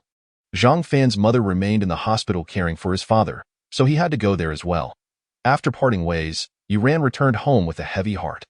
Although he felt as if he had returned to square one, having lost all his savings and battle weapons, and the timeline for his martial artist breakthrough had been pushed back, he felt no regret. Just as he aspired to become a martial artist and grow stronger to protect those around him. The true value of money lies in aiding those close to him. What truly troubled him was the unpredictability of life. A once happy family could easily be shattered by an accident or unforeseen change. Zhang Fan's family was a testament to this, and his own family could face a similar fate in the end. It all boiled down to his own lack of strength. Yi Ran whispered to himself. Only by becoming strong can I face any changes and protect those around me. If he were powerful enough, a martial artist, or even a martial master, he could easily produce the 3 million. How could Zhang Fan think of hiding this from him to avoid dragging him down? I've been overly cautious, always worrying that the 300 combat power of a prospective martial artist would attract unwanted attention and trouble. He had longed to venture into the wasteland but feared dying there and causing distress to his aunt and others. Yi Ran murmured. I've worried too much as long as I grow strong quickly enough. Even if others learn of my 300 combat power, so what if someone seeks trouble with me? Before they can, I can become stronger than anyone. Thus, from the very beginning, he had no need to conceal anything. Yi Ran abruptly raised his head, a certain mental barrier within him shattering with a resounding crack. The path of martial arts is one of audacious progress. Only the weak hesitate and consider other factors. From this day forth, he would no longer harbor any semblance of concealment or avoidance. At that moment, though Yi Ran appeared unchanged, a newfound, unwavering confidence radiated from him, one that feared nothing and could push through anything. This was the heart of a true warrior, an essential transformation one must undergo to become a genuine powerhouse. Chapter 34. I want to take leave. Ningzheng No. 5 High School. Class 13. Inside the office of Teacher Zhu. The homeroom teacher. Teacher Zhu furrowed her brow while looking at the young man before her. You want to take leave? Where to? The wasteland. Yi Ran answered honestly, without a hint of concealment. I'm going to the wasteland to hunt exotic beasts and gather resources for my breakthrough in the martial artist realm. A breakthrough to become a martial artist? Teacher Zhu was taken aback, then gently patted Yi Ran's head. You're not running a fever, are you? What nonsense are you spouting, teacher? I'm not joking. Yi Ran replied earnestly. I am serious. My blood energy has already reached the peak of a prospective martial artist. Peak of a prospective martial artist? Teacher Zhu seemed to think it was due to recent stress causing him to lose his mental clarity. All right, I'll give you a 2-day leave. Teacher Zhu sighed softly and advised, go home and take a good rest. Relax a bit. 2 days? Yi Ran furrowed his brow and said, Teacher, I wish to request leave until the day of the martial arts college entrance examination. Just as Teacher Zhu was about to sip from his thermos, he spat it out instantly. His demeanor transformed, resembling a lion with its fur bristled, as he roared, requesting leave until the exam. Why don't you just say you want to ascend to the heavens and abandon your studies altogether? Get back to class. He pulled out his phone, gritting his teeth as he declared, I will contact your parents immediately to see what on earth is going on with you. Creak. In the next instant, a sharp and piercing noise echoed. Teacher Zhu stared in disbelief as Yi Ran extended his hand, gradually distorting the pure steel thermos on the table. Zhu was utterly astounded. Moments later, in the second-floor gymnasium's combat room, Yi Ran gazed at the mechanical puppet before him, somewhat dazed. So, it turns out that breaking a mechanical puppet really doesn't require compensation. Although mechanical puppets are costly, the school certainly has the funds. They wouldn't ask students to compensate. Teacher Zhu replied slowly, on the contrary, if you can truly break a mechanical puppet, the school would actually be pleased. This isn't just my opinion. It's the principal's exact words. So feel free to accept. As he spoke, he shook his head internally. Although Yi Ran's earlier display had astonished him, these mechanical puppets were designed to withstand attacks of martial artist level. This meant that even if Yi Ran was indeed a quasi-martial artist, He wouldn't be able to destroy a mechanical puppet. After all, individuals capable of unleashing martial artist strength are exceedingly rare. Well, then thank you, teacher. Yiran's eyes brightened. He had been keeping this matter in mind. However, becoming a martial artist was far more crucial, as only by doing so could he earn money more easily. Not having to compensate now was certainly a good thing. In high spirits, he felt an urge to practice. Slowly walking towards the mechanical puppet across from him. Upon hearing this, Teacher Zhu paused momentarily. Why was this boy saying thank you? And why did he sound somewhat excited? In the next instant, a tremendous explosion reverberated. The mechanical puppet exploded on the spot, shattering into a myriad of fragments. Yiran slowly withdrew his hand, feeling slightly dissatisfied. He had indeed overexerted himself. On the other side, Teacher Zhu's eyes nearly bulged out. His expression a mix of shock and horror. He stared at Yiran as if he had seen a ghost. Holy cow, did he really just blow up the mechanical puppet? After a long while, he suppressed his astonishment and stammered, "Leave is permissible, but your requested duration is too long. I need to consult with the head of the grade department." Yiran nodded in understanding. Moments later, the head of the grade department ambled over with his hands behind his back. "Old Zhu, what's the matter?" "Oh, and why is there a student with you?" Teacher Zhu explained, "This is a student from my class, and he wishes to request leave." "Leave? This is a trivial matter. You can approve it yourself." "He wants to take leave until the day before the martial arts college entrance exam." After a brief silence, the head of the grade department exploded in anger. "What? Absolutely not. The college entrance exam is just a few months away. Requesting an extended leave now? Have you reached the threshold for your blood vitality to qualify for university? Can your combat power withstand 3 minutes of attacks from mechanical puppets?" Yiran replied honestly. "I should be able to, because I can blow up mechanical puppets." "Blow up mechanical puppets?" The head of the grade department laughed in disbelief. "All right, show me. Is it necessary to compensate?" Yiran blinked and asked. The head of the grade department waved his hand grandly, saying, "Not at all. Although mechanical puppets are expensive, the school is lacking in funds. There's no way we would ask students to compensate. On the contrary, if you truly can break a mechanical puppet, the school would be delighted," he added. "This isn't just my opinion. It's the principal's exact words. You can act without worry." Nearby, Teacher Zhu was momentarily taken aback. Why did these words sound so familiar? The head of the grade department glanced at Teacher Zhu, preparing to scold him later. "Old Zhu, a student joking with you is one thing, but dragging me into it is quite another. You really lack composure." Standing with his hands behind his back, he maintained an air of calm detachment. "Observe, this is what composure looks like." Boom! A tremendous roar erupted. The mechanical puppet's entire body was propelled upwards, crashing against the wall at the end of the training room, stirring up clouds of dust. Then, its disassembled limbs slowly fell to the ground, followed by the other body parts. Yiran nodded slightly, feeling satisfied. He had controlled his strength well this time, merely shattering the joints, making it easy to repair in the back, even though he had witnessed it once before. Teacher Zhu still felt somewhat unreal. As for the head of the grade department, his expression was blank, his lips trembling. The composure he had just displayed had vanished. Did he really blow it up? Yiran looked at him expectantly and asked, "Teacher, can I take leave now?" Can I?" The head of the grade department, still reeling from shock, took a long moment before responding, "Your requested duration is too long. I need to consult the academic dean soon." The academic dean, wearing gold-rimmed glasses and sporting a prominent belly, arrived with a smile. Teacher Zhu and the head of the grade department exchanged a glance, silently agreeing to remain quiet. "Dean, I wish to request leave for 4 months." Yiran directed his request clearly to the academic dean. The academic dean, maintaining his calm demeanor, replied kindly, "Student, have you thought this through? The martial arts college entrance exam is approaching. My suggestion is to stay and focus on your studies." "Dean, I'm strong. I can blow up mechanical puppets." Yiran added, "Oh?" The academic dean adjusted his glasses. Intrigued. "Try it out. No need to be so dramatic as to blow it up. Just win, and I'll allow your leave. Rest assured, the principal has said that breaking the puppets requires no compensation." The school would be pleased. Upon hearing this, both the head of the grade department and Teacher Zhu exchanged peculiar looks. Yiran, too, sincerely remarked how wonderful the school was, and how kind the principal was. With that, he threw a punch. It appeared to be an ordinary strike. But at the moment of impact, a deep sonic boom erupted. In the next instant, the freshly brought-out mechanical puppet shattered into pieces just like its two predecessors. Dismembered on the spot, the academic dean stood dumbfounded, removing his glasses to rub his eyes. Oh, my eyes aren't deceiving me. And what are those things in the corner? They look remarkably like remnants of other shattered puppets. Oh my, they truly are. Ultimately, Yuran's request for leave was successfully approved.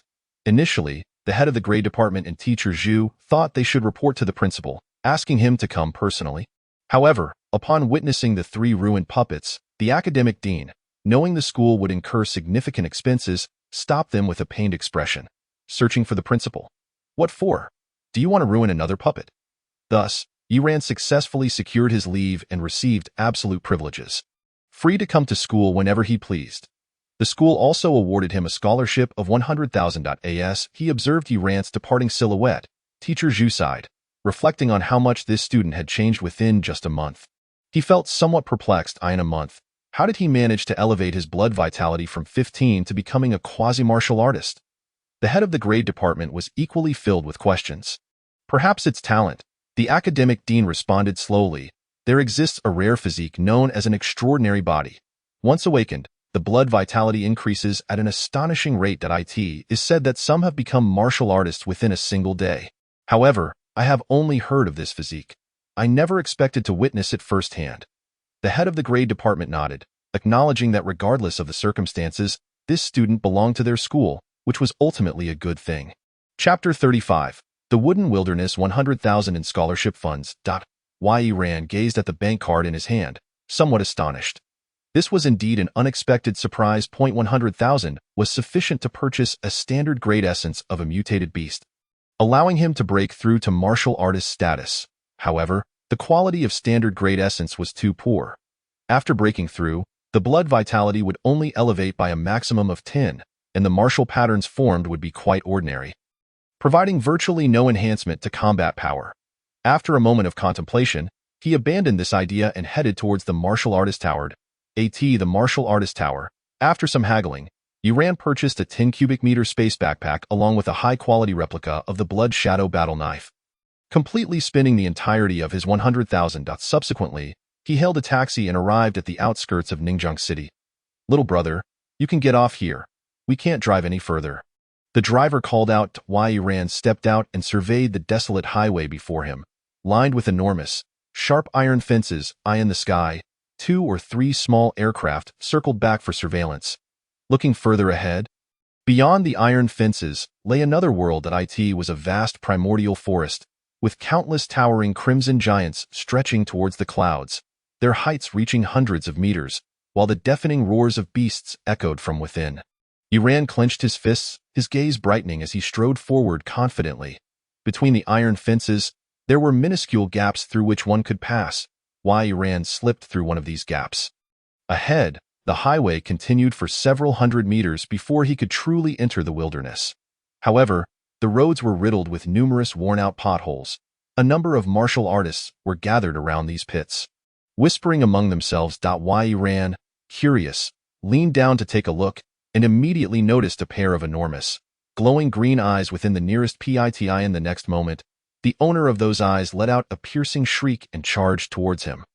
Not far away, 3 warriors were furrowing their brows in deep contemplation. It was perplexing. They had just seen the corrupted bone rat, yet it had vanished in the blink of an eye. Be cautious. This creature is cunning and adept at ambushes. We must not fall prey to its surprise attacks, intoned the leader, a middle-aged warrior. The corrupted bone rat possesses the strength of a warrior, boasting at least 150 battle power. We should not stray too far apart. Understood, boss, replied the others. The trio huddled together, standing back to back, each facing a different direction, leaving no openings for the creature to exploit. Meanwhile, the middle-aged warrior scanned the surroundings, still puzzled about the rat's sudden disappearance. Just then, he noticed a youth nearby, peering into a burrow, where a familiar shriek echoed. The warrior's pupils constricted in alarm as he shouted, "Little brother, run!" However, before he could finish his warning, he was rendered speechless. A flash of crimson blade light cut through the air. The enormous gray rat, leaping from the burrow and nearly 2 meters in length, was cleaved in two, its carcass thudding into the hole below. Iran flicked the bloodied blade of his weapon, watching as the crimson liquid trickled down. Soon, the entire blade was devoid of blood, gleaming as if freshly forged. He marveled at the efficacy of this blood shadow blade. Despite being merely a high-quality imitation, its handling was exquisite. The original weapon must surely be even more remarkable. And no wonder, it was among the most favored weapons among warriors. Iran sheathed his replica sword and glanced down into the burrow. Noticing the corrupted bone rat, he furrowed his brow. Such exotic beasts had little worth. Moreover, its considerable size meant that his backpack, with a mere 10 cubic meters of space, would be considerably burdened, consuming a fifth of its capacity. "Forget it," he muttered, shaking his head as he turned to leave. Meanwhile, the middle-aged warrior and his companions were left in stunned silence, witnessing the spectacle unfold. The two younger warriors, their eyes wide, exclaimed, "Boss, did I see that correctly? That youth just killed the corrupted bone rat with a single strike?" "Indeed, you did not misinterpret," the middle-aged warrior replied, somewhat astonished as he observed the youth's retreating figure. He must be a top-tier prodigy from the city. No wonder he dared to venture alone into the wilderness. Enough staring. Let's hurry and collect the carcass before someone else snatches it away. Right? The two younger warriors, invigorated, dashed towards the burrow, reveling in their good fortune. They had done nothing to earn such a prize, obtaining the corrupted bone rat effortlessly. Under ordinary circumstances, they would have to remain vigilant against ambushes and set traps, and even if they managed to capture the rat, it would take them most of the day to die. In mere moments, they traversed the short distance of 600 to 700 meters. The highway before them was increasingly dilapidated, the ground cracked and ravaged. Iran halted, his gaze fixed ahead. Beyond this point, the remnants of modernity had vanished. The highway abruptly ceased, as if devoured by the earth. Further ahead lay only an expanse of verdant land, dotted with towering crimson trees. He had arrived at the Limu wilderness. Taking a deep breath, he stepped into the wild expanse. The moment he entered, he couldn't help but furrow his brow. The air in the wilderness was exceptionally fresh, with a high density of oxygen that imparted a sense of comfort. This was only natural, as the higher a warrior's vitality, the more demanding their body's requirements for oxygen and environmental conditions became. Training here would be significantly more efficient than in Ning City, explaining why many warriors achieved breakthroughs in the wilderness. Iran mused as he continued deeper into the wilderness. The environment was indeed extraordinary, justifying the continuous influx of exotic beasts. As he walked, he observed his surroundings, recalling various pieces of information about the wilderness. The origin of the wilderness was linked to a mysterious silver giant eye that had plunged deep beneath the earth. Over the years, humanity had engaged in relentless warfare with these beasts, culminating in three defining characteristics of the wilderness. First, its mystique. The wilderness was an embodiment of an illusory mirage, which should have remained ephemeral. Yet it manifested into reality and successfully descended upon the world. Despite humanity's best efforts, they could not shatter the mirage that was the source of the wilderness, nor could they fundamentally resolve the issue. Second, it was indestructible. The wilderness could not be obliterated. Any technological weapon that struck the terrain or the beasts would find its power significantly diminished, as if governed by an invisible law. Technological weapons posed little lethal threat to these creatures. In contrast, the damage inflicted by human warriors wielding cold weapons was far superior. This was one of the primary reasons for the current flourishing of warriors. Moreover, all technological products, such as phones and computers, lost signal and became utterly ineffective in the wilderness. Third and most terrifying of all was its growth. As Iran contemplated this, he cast his gaze back towards the wilderness's edge.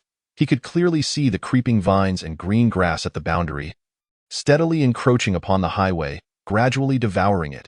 While the progress appeared slow, the eventual consequences could be dire. And this was not even the most fearsome aspect of the wilderness. The wilderness was inextricably linked to the exotic beasts. The more numerous and powerful the beasts within a particular wilderness, the faster it would spread. It was reminiscent of the initial frenzied expansion of Qingshui City. Had it not been for Master Heng Yang's direct intervention, the entire city would have likely been completely consumed, rather than retaining a mere quarter of its former self. Iran pondered. He had fully entered the wilderness. Towering crimson trees surrounded him, their presence becoming increasingly overwhelming. He approached one of these colossal trees, clenched his fist, and delivered a powerful blow. The tree emitted a crisp crack as a piece of ancient, decayed bark shattered off. Yi Ran picked up the bark, examining it. This type of tree, known as Limu, could burn for an extended period and held considerable energy value. In Ning City, charcoal was no longer used. Everyone had switched to utilizing Limu. The wilderness was aptly named for these trees. However, he had only seen processed Limu before. Today marked his first encounter with the genuine article. After a moment of curiosity, he discarded the bark and prepared to move on. Suddenly, a sharp cry erupted from the massive Limu he had just struck as a red woodpecker swooped down. Though it was a woodpecker, its size was comparable to that of an eagle. Before it reached him, a fierce gust of wind swept through the air. Crimson flame woodpecker. Yi Ran's heart surged with excitement. This exotic beast was a rarity, possessing immense value, with its beak and talons serving as essential materials for many weapons. Its worth far surpassed that of the recently slain corrupted bone rat, marking a stark contrast between the two. The crimson flame woodpecker was incredibly swift, diving towards him in an instant, its sharp red claws aimed directly at his head. Yi Ran's eyes narrowed as he swiftly unsheathed his blood shadow blade, channeling his vitality into the weapon in one decisive motion. He swung the blade with all his might. A resounding clang echoed as the blade met the woodpecker's claws. The creature was jolted aside, struggling to regain its balance while taking to the AI Ardit. Yi Ran was forced to take a step back, astonished by the tremendous force behind the woodpecker's strike. This creature possessed at least 300 battle power, and its claws were remarkably tough, capable of clashing with his blood shadow blade. Out of the corner of his eye, he caught sight of a noticeable chip on his blade. Causing his heart to sink. It had actually been damaged, he inhaled sharply. Although this was a high-quality imitation weapon, it was still sufficiently hard and sharp, able to slice through iron with ease. To think it had sustained damage during the clash was alarming. Yi Ran's expression grew serious. He could no longer underestimate the crimson flame woodpecker. Just as he regarded it as prey, the bird held the same sentiment towards him. The woodpecker hovered in the sky, flapping its wings and tilting its head to observe him. A flicker of hesitation crossed its crimson eyes, evidently wary of the youth's earlier strike. Chapter 36. Thunderflower in midair, the crimson flame woodpecker fixated on Yi Ran. Suddenly diving down once more. Yi Ran squinted, calculating the distance. 7 meters, 5 meters, 3 meters. 1 meter. With a swift motion, he swung his blade down towards the woodpecker's descending claws. The clang of metal rang out once more, reverberating through the air. The woodpecker's claws, remarkably resilient, were nearly on par with the weapon. Instead of retreating upon contact, it clamped down fiercely on the blood shadow blade, attempting to wrest it away.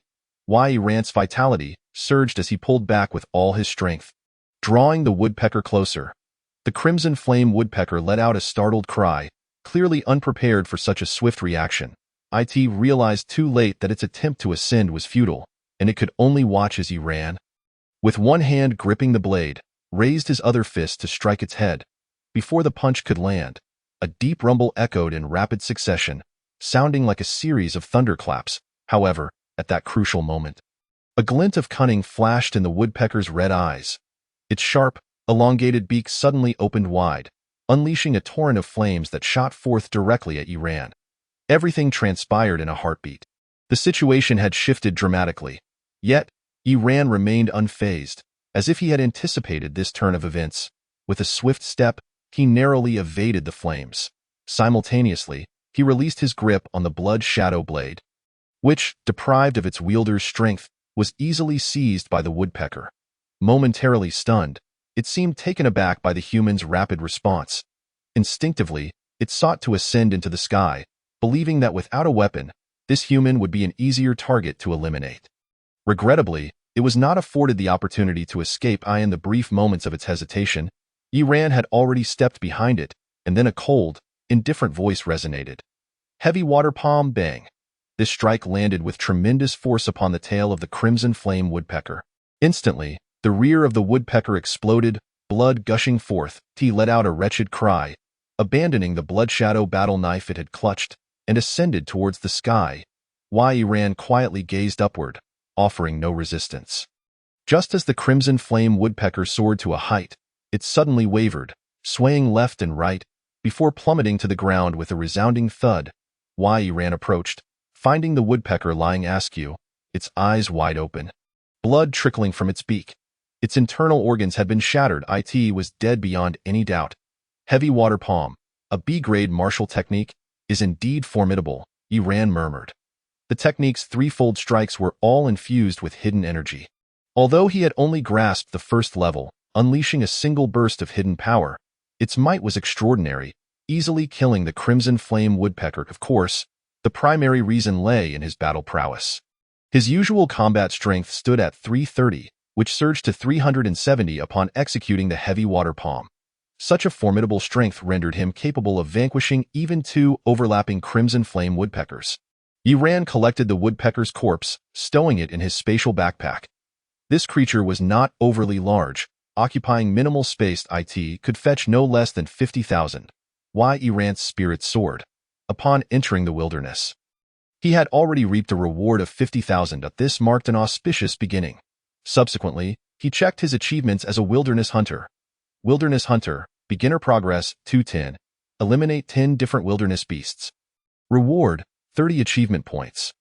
The two beasts he had slain included a corrupt bone rat and a Crimson Flame woodpecker. With all his achievement points consumed, his need for them was still pressing. He then glanced at the other two accomplishments. The path of martial arts remained unchanged, yet the wealth accumulator had progressed. Wealth accumulator, progress, 170,000 1 million. Accumulate a total wealth of 1 million. Reward, 1,000 achievement points, and double comprehension. Achievements of 1 million and 10 million yield rewards of 10 and 100 achievement points, respectively. At 170,000, this represented an increase of a full 70,000 compared to before entering the wilderness. Yi-Ran was somewhat astonished. Prior to his venture, he had merely been at the 10,000 scholarship provided by the school. Now, miraculously, he had gained 70,000 without needing to sell the Crimson Flame woodpecker for currency. After a moment of contemplation, he realized that this 70,000 must pertain to the woodpecker itself, and he was pleasantly surprised that he could enhance his progress without selling it. This made the completion of achievements considerably easier. Otherwise, he would have been toiling for an eternity to accumulate 1 million. Moreover, the woodpecker's value exceeded expectations by 2,000. A delightful surprise indeed. 70,000 was no small sum.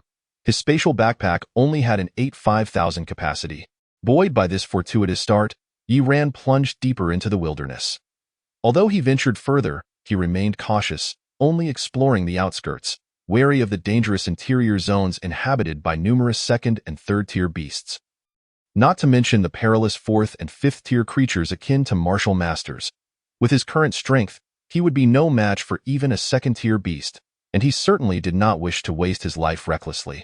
Along the way, Yi-Ran dispatched 4 more beasts, regrettably all of them ordinary, each valued at merely 20 to 30,000. Thankfully, none of these 4 beasts were duplicates, bringing his wilderness hunter progress to 610.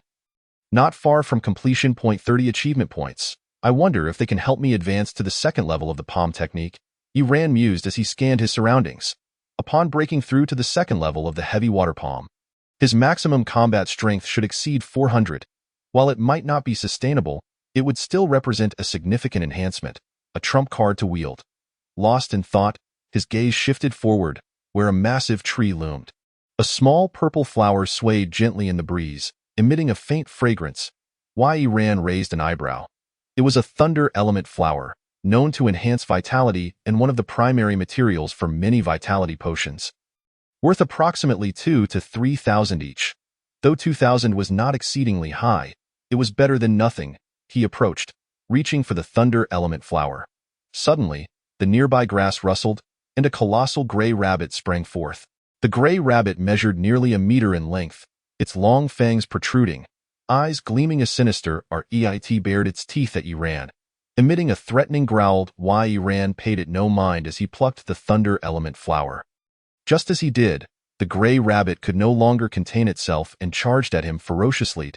Yi-Ran murmured, "Such a cute little rabbit. How could I possibly bully it?" Thus, he decided to end its life swiftly. Bang! A loud crash echoed as the rabbit's head was struck, its lifeless body collapsing to the ground. Yi-Ran collected the carcass and continued onward. Just as he passed the towering tree, his pupils constricted. Ahead lay a small pond, surrounded by a profusion of purple flowers, entirely thunder element flowers. Chapter 37. Cloud Breath Technique. The ground by the pond was carpeted with thunder element flowers. A quick count revealed there were over 100. Yiran couldn't help but swallow hard. If one flower sold for 2,000, this bounty amounted to a staggering 200,000 or more. He took a deep breath, suppressing his overwhelming delight, and scanned his surroundings with vigilance. It was a well-known principle that treasures were often guarded by beasts, a steadfast rule. After all, not only humans coveted treasures, beasts did too. Indeed, as he surveyed the area, he spotted a scaly black bull grazing beneath a tree not far away. The bull, having munched on some grass, turned to nibble on 2 thunder element flowers. Yiran winced at the sight. Finally grasping the meaning of a cow chewing peonies, how wasteful, however, he had no recourse. This scaly bull was a second-tier beast, far beyond his capability. After a brief hesitation, he ultimately decided to withdraw. A second-tier beast with a vitality of over 500 was far too perilous. It was best not to take unnecessary risks. Yet, before departing, he made a mental note of this location. After all, 200,000 was no trifling sum. Perhaps he could return for it at a later date.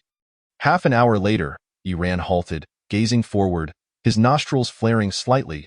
A strong scent of blood wafted through the air. He concealed his presence, cautiously making his way toward the source.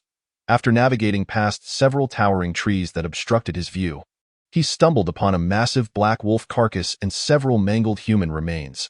The wolf's abdomen bore a gaping wound, blood flowing freely. It was unmistakably deceased. The human corpses were dismembered, riddled with claw marks and bite wounds. Clearly victims of the Black Wolf, they were all clad in matching uniforms emblazoned with the words Green Blood Squad. A martial artist squad? Yiran's heart stirred. Due to the limitations of individual strength, many martial artists banded together to form specialized squads for cooperative ventures into the wilderness. Such squads constituted a formidable force.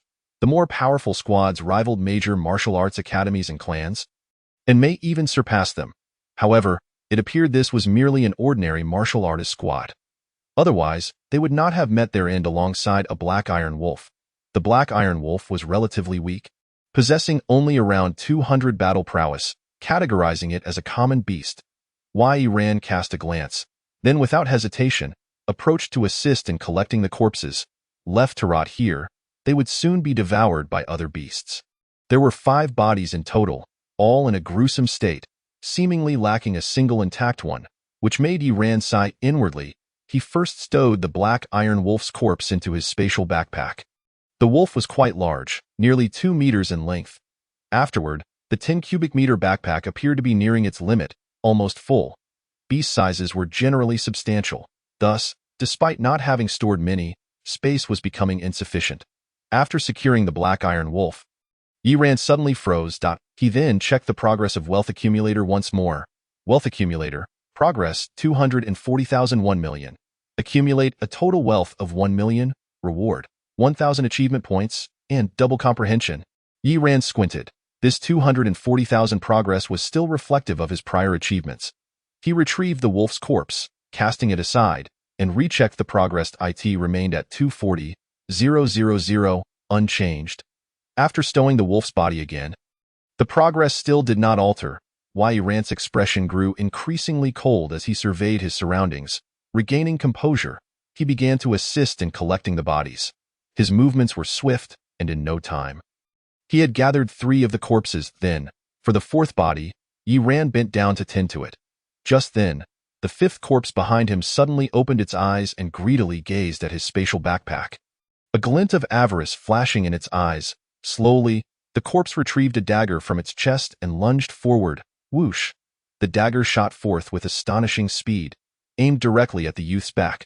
The corpse's face even bore a sinister smile of triumph.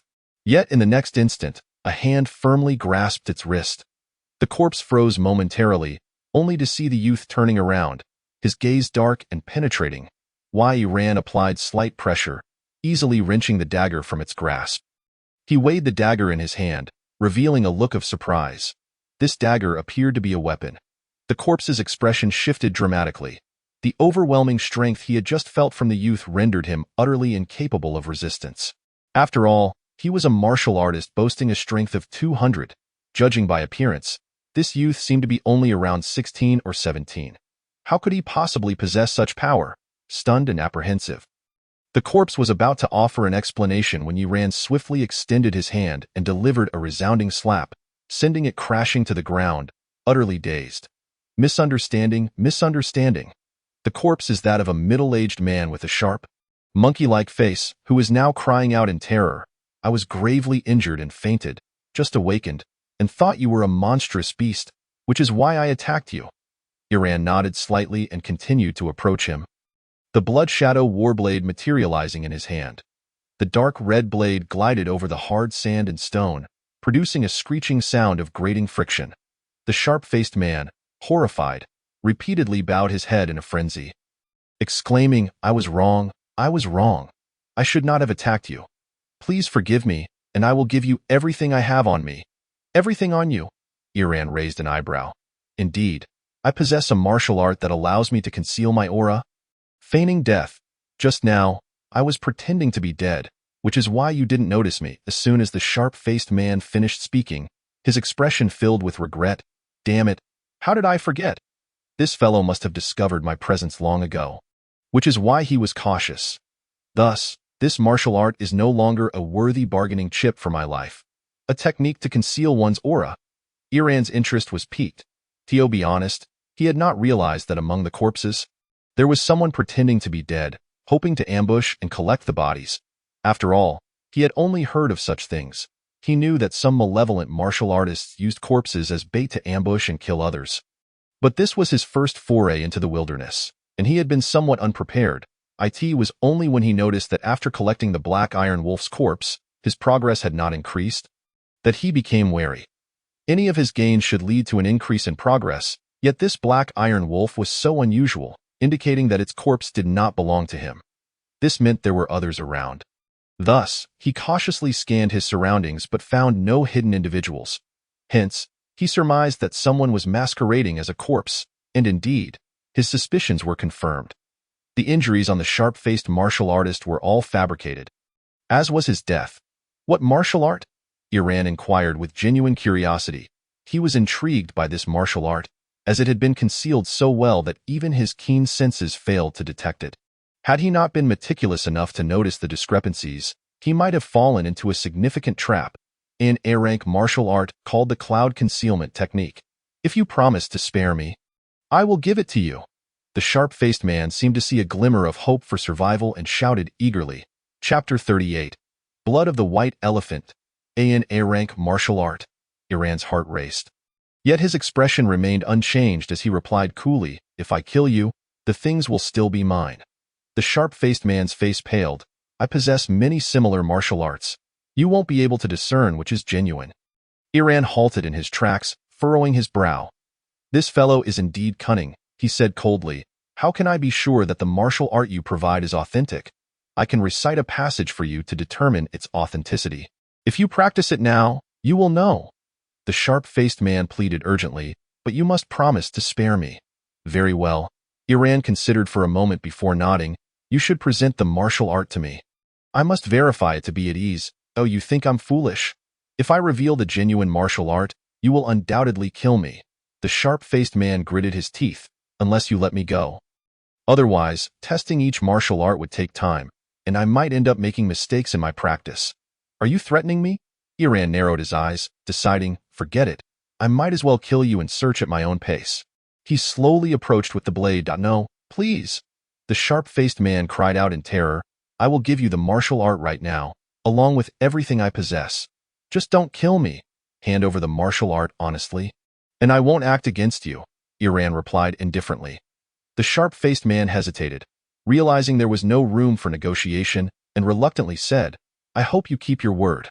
Rest assured, I may not have many virtues, but I pride myself on my honesty, Yiran asserted with apparent sincerity. Hearing this, the sharp-faced man sighed in relief and quickly tossed a book over. This is the genuine martial art.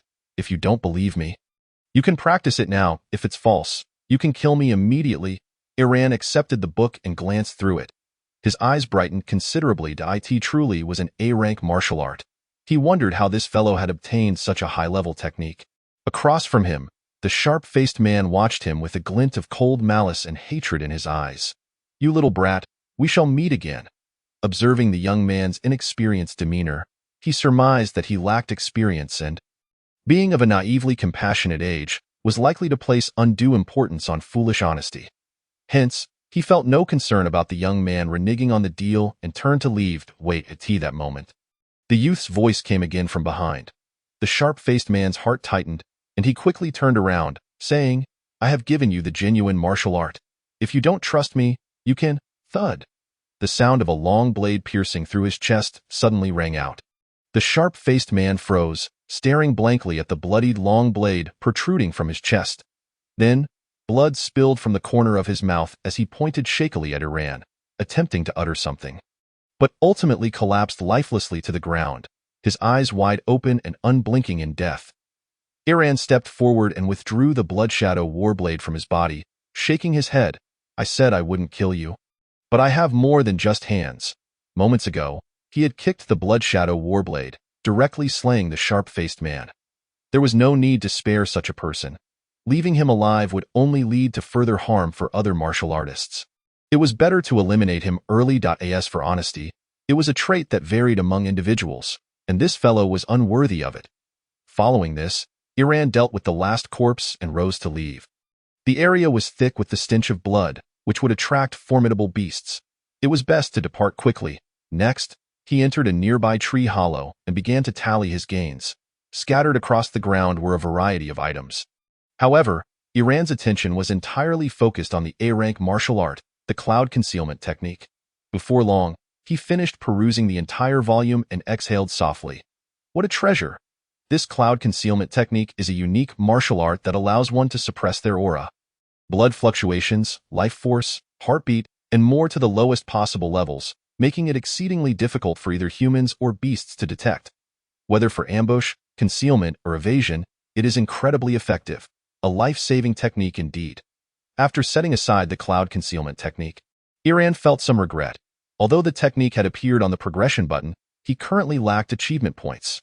Otherwise, he might have attempted to deduce this technique and perhaps pilfer the Thunder Yuan flowers from that scaled bowl.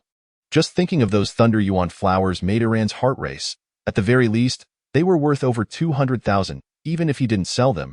Using them would significantly boost his blood value, though he had no immediate use for them now. However, once he broke through to become a martial artist, they would come in handy. Afterward, Iran turned his gaze to the other items on the ground. The members of the several martial artist teams were rather poor, their backpacks being ordinary ones filled with essential materials harvested from the beasts, such as scales and teeth. Nothing particularly valuable. Iran collected all these, and through his progress, he barely increased by just under 30,000. The remainder consisted of various healing potions, detoxification medicines, tents for wilderness survival, etc., worth very little. Altogether, his progress had only increased by 5,000. Nonetheless, these items would prove quite useful. This being his first venture into the wilderness. Although he had researched many beast-related materials, he was not adequately prepared. Observing the items these individuals carried, he realized he had indeed acted rather recklessly, rushing into the wilderness with so little. "Next time I enter the wilderness, I must prepare thoroughly," Iran murmured to himself, carefully storing away these seemingly worthless yet potentially crucial items for future use. He then cast a peculiar gaze at the last item on the ground. It was a bracelet, completely blue with a small stone in the center, appearing quite ordinary. However, this was the only item belonging to the sharp-faced man. A spatial bracelet. Iran's eyes gleamed. Spatial bracelets are even more precious than the spatial backpacks he carried. Second only to spatial rings. He opened the spatial bracelet to inspect it. It was not large, only 5 cubic meters, filled with miscellaneous items. The only valuable contents were a few high-quality replicas of weaponry, around 30 to 40,000 in cash, and a vial of beast essence. Essence of the white elephant? Iran felt a surge of delight, but quickly became somewhat disappointed after checking the information on the vial. This was merely ordinary-grade beast essence. While he could utilize it, employing such low-grade beast essence to break through to become a martial artist would yield minimal blood enhancement. Moreover, The martial patterns he could refine would also be of lower grade, providing negligible boosts to combat power. Beyond these, there were no other valuable items. The most valuable A-rank martial art and the weaponry dagger were already in his possession.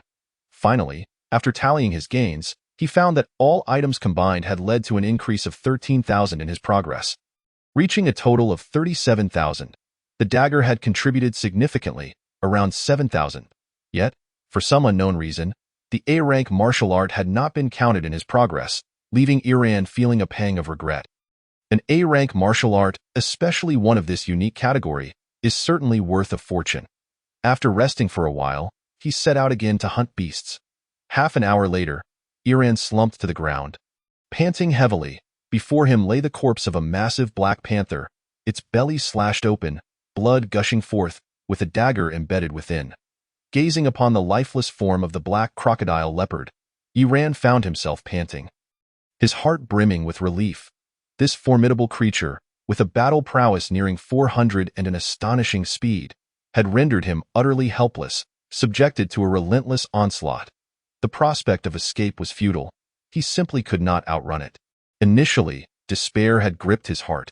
However, in a pivotal moment, the arrogant beast lunged forward, attempting to swallow him whole. Seizing the opportunity, he executed a sliding maneuver that eviscerated its belly, leading to its swift demise. Chapter 39 did not narrate it this way. The notion of a mere slide seemed somewhat exaggerated, yet it was not entirely inaccurate. As the black crocodile leopard leapt, Iran deftly sidestepped, simultaneously plunging his combat dagger deep into its abdomen. This lethal strike effectively concluded the life of the black crocodile leopard. Beyond its underestimation of him and its vulnerable abdomen, the combat dagger played a pivotal role, instantly wreaking havoc upon the creature's internal organs. Such grievous injuries made survival nearly impossible. Ultimately, Iran's survival was more a matter of fortune than skill. Had the leopard not acted so recklessly, exposing its weak points, the outcome could have been quite different. Indeed, felines are the epitome of hunters, even when faced with otherworldly beasts. Observing the colossal carcass before him, nearly 3 meters in length, Iran could not help but feel awe. This black crocodile leopard was vastly superior to any other exotic beast he had encountered. It was not merely its formidable strength but a comprehensive array of qualities. Speed, reflexes, explosive power, and agility. It was difficult to fathom how a single species could possess such an impressive combination of traits. Truly a masterpiece of creation. After a brief recovery, Iran began to process the body of the black crocodile leopard. It was no longer feasible to store the entire carcass in his spatial backpack, which was already filled to capacity. Only about 1 cubic meter of space remained within his spatial wristband. Thus, he opted to salvage the more valuable parts of the leopard's body. After securing these, he swiftly departed in the wilderness. After a battle, even if severely injured, one must prioritize leaving the vicinity. Half an hour later, within a hollow of a tree, Iran slowly opened his eyes, his complexion markedly improved. Less pallid than before, yet still tinged with trepidation. His desire to advance as a martial artist intensified. Had he been a martial artist when confronting the black crocodile leopard, even if he had been outmatched in strength, the situation would not have been so perilous, nearly costing him his life. During this venture, despite significant gains, the items he collected were not particularly valuable. Iran furrowed his brow. He had no interest in ordinary exotic beast blood. Only high-quality specimens would suffice. Yet, even for those, his funds fell short. Unless he could acquire the Thunder Origin flowers, then he would undoubtedly have enough. Iran's eyes flickered as a determination formed within him. He resolved to find a way to obtain those Thunder Origin flowers. However, even a Tier 2 exotic beast, such as the hulking scale bull, posed a considerable threat. It was not the bull's stupidity that was worrisome, but rather its sheer strength. A single charge from such a beast could result in his body being torn asunder. The cloud breath technique. He was merely one exotic beast short of achieving the title of wilderness hunter, which would grant him achievement points to enhance the cloud breath technique. Iran's eyes lit up as he conceived a plan. The scale bull, being somewhat dull-witted and possessing poor sensory awareness, was a common trait among bovine exotic beasts. Most bulls exhibited this behavior. Exceptional ones, like the brave bull, were quite rare. Thus, utilizing the cloud breath technique, he had a considerable chance of evading detection. Now, he merely needed to find that last exotic beast. With this thought, Uran's gaze sharpened. He knew precisely where to find it without much effort. Before long, Uran returned to the area where he had previously encountered the scale bull and the thunder origin flowers. He looked up and soon spotted a massive caterpillar basking in the sun atop the branches of a towering tree. The caterpillar measured nearly half a meter in length, an alarming sight. Its body a vibrant green and covered in fine, soft hairs. This sight made Uran's skin crawl, and he couldn't help but swallow hard. It wasn't that this caterpillar was particularly powerful. It was merely a common Tier 1 exotic beast. With a combat strength of less than 200. Rather, he felt a sense of aversion. He had a low tolerance for crawling creatures. This was also why he had initially noticed it upon his first arrival but refrained from taking action. However, he could no longer hesitate as Uran's gaze sharpened. Preparing to act, a sudden, tremendous crash echoed ahead, accompanied by the furious mooing of the bull. He paused momentarily before hastening towards the source. Before him lay the scale bull's territory, the ground littered with thunder origin flowers beside a pond. On the opposite side, two exotic beasts were engaged in a fierce battle. One was the scale bull he had seen not long ago, and the other was a yellow monkey, significantly larger than an ordinary monkey, standing 2 meters tall, its muscular frame adorned with sharp fangs. It was currently locked in combat with the scale bull, surprisingly holding its ground, indicating it was also a Tier 2 exotic beast. The yellow barbarian monkey? Uran was taken aback. This exotic beast, upon reaching maturity, evolved into a Tier 3 beast, suggesting that this one was still juvenile. Hence, the scale bull could endure the confrontation, with neither side gaining a clear upper hand. Scanning the scene, Uran observed that even amidst their fierce struggle, both beasts were carefully avoiding the thunder origin flowers. Prompting a realization, the yellow barbarian monkey was likely vying for territory and the precious flowers. Such treasures, when consumed directly by humans, would not only waste some of their efficacy but could also adversely affect their health. This was why pharmacists specialized in crafting them into blood-enhancing potions. However, for exotic beasts, such considerations were unnecessary, allowing them to consume the flowers directly. The scale bull, slow and deliberate, had likely accumulated these thunder origin flowers over time, explaining their abundance. Yet now, with the arrival of the yellow barbarian monkey, the situation became precarious. Uran's expression darkened. If the monkey triumphed, he would be left with nothing. However, the more he pondered, the more unfavorable the situation became. With a furious roar, the yellow barbarian monkey pounded its chest, its strength surging, gaining the upper hand and forcing the scale bull into retreat. Damn it! Uran cursed under his breath, suddenly struck by inspiration. This scenario felt oddly familiar. Yes, in novels, it often described powerful beasts clashing while the protagonist seized the opportunity to stealthily acquire treasures. Realization dawned upon him. Taking a deep breath, he took a step forward, then hesitated, acutely aware of the danger posed by two Tier 2 exotic beasts. In no more hesitation. It was time to take a risk. Uran gritted his teeth and charged forward, recalling the tales from his reading. Confident he would succeed. Everything unfolded smoothly.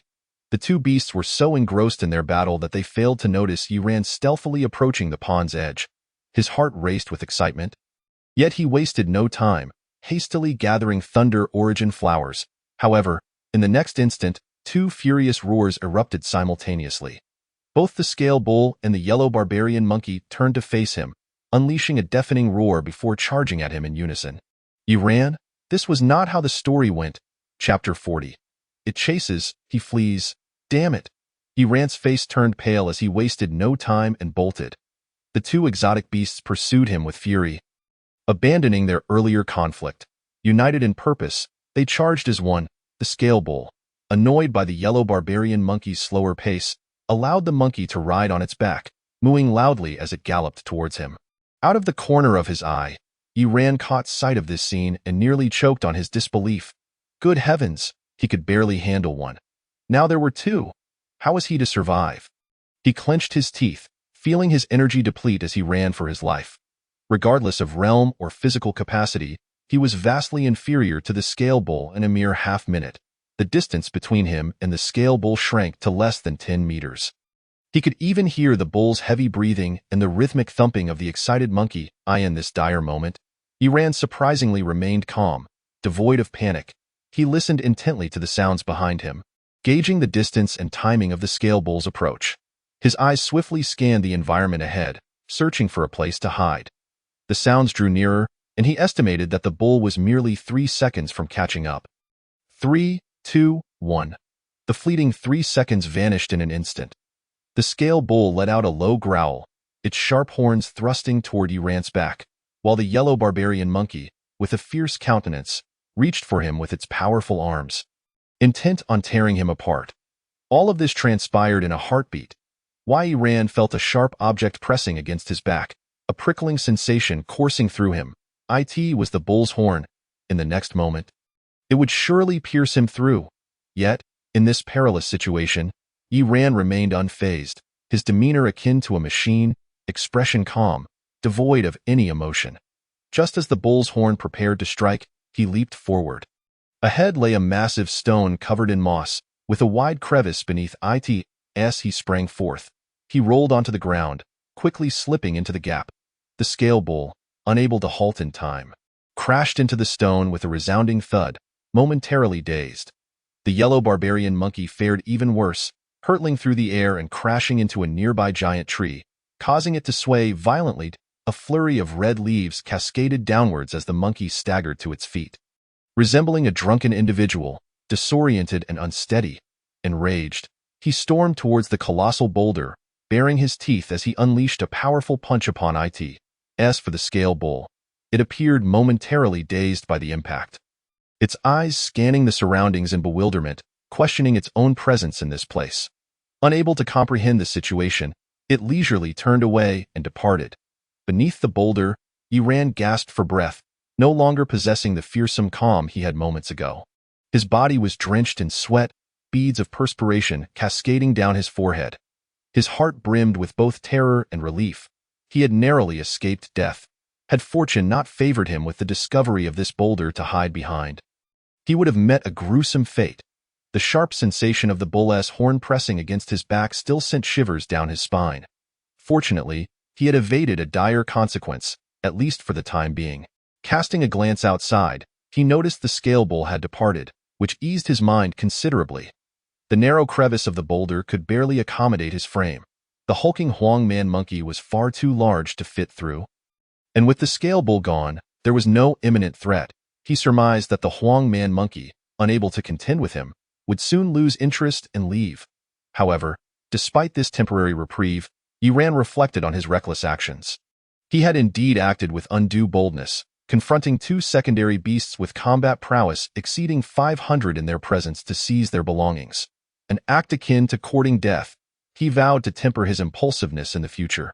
Just as he was preparing to rest and contemplate his next move, the boulder suddenly trembled violently.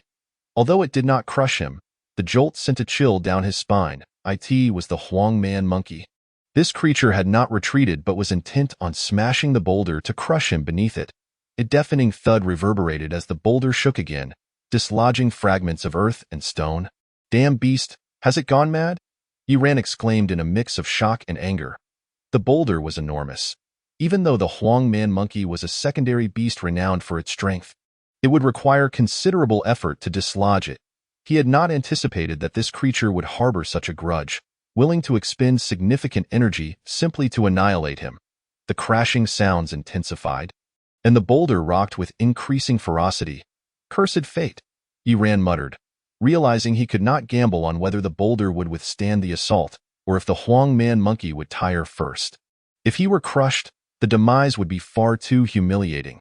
After all, if death was inevitable, he would confront this creature head-on and at least take a few of its monkey hairs with him.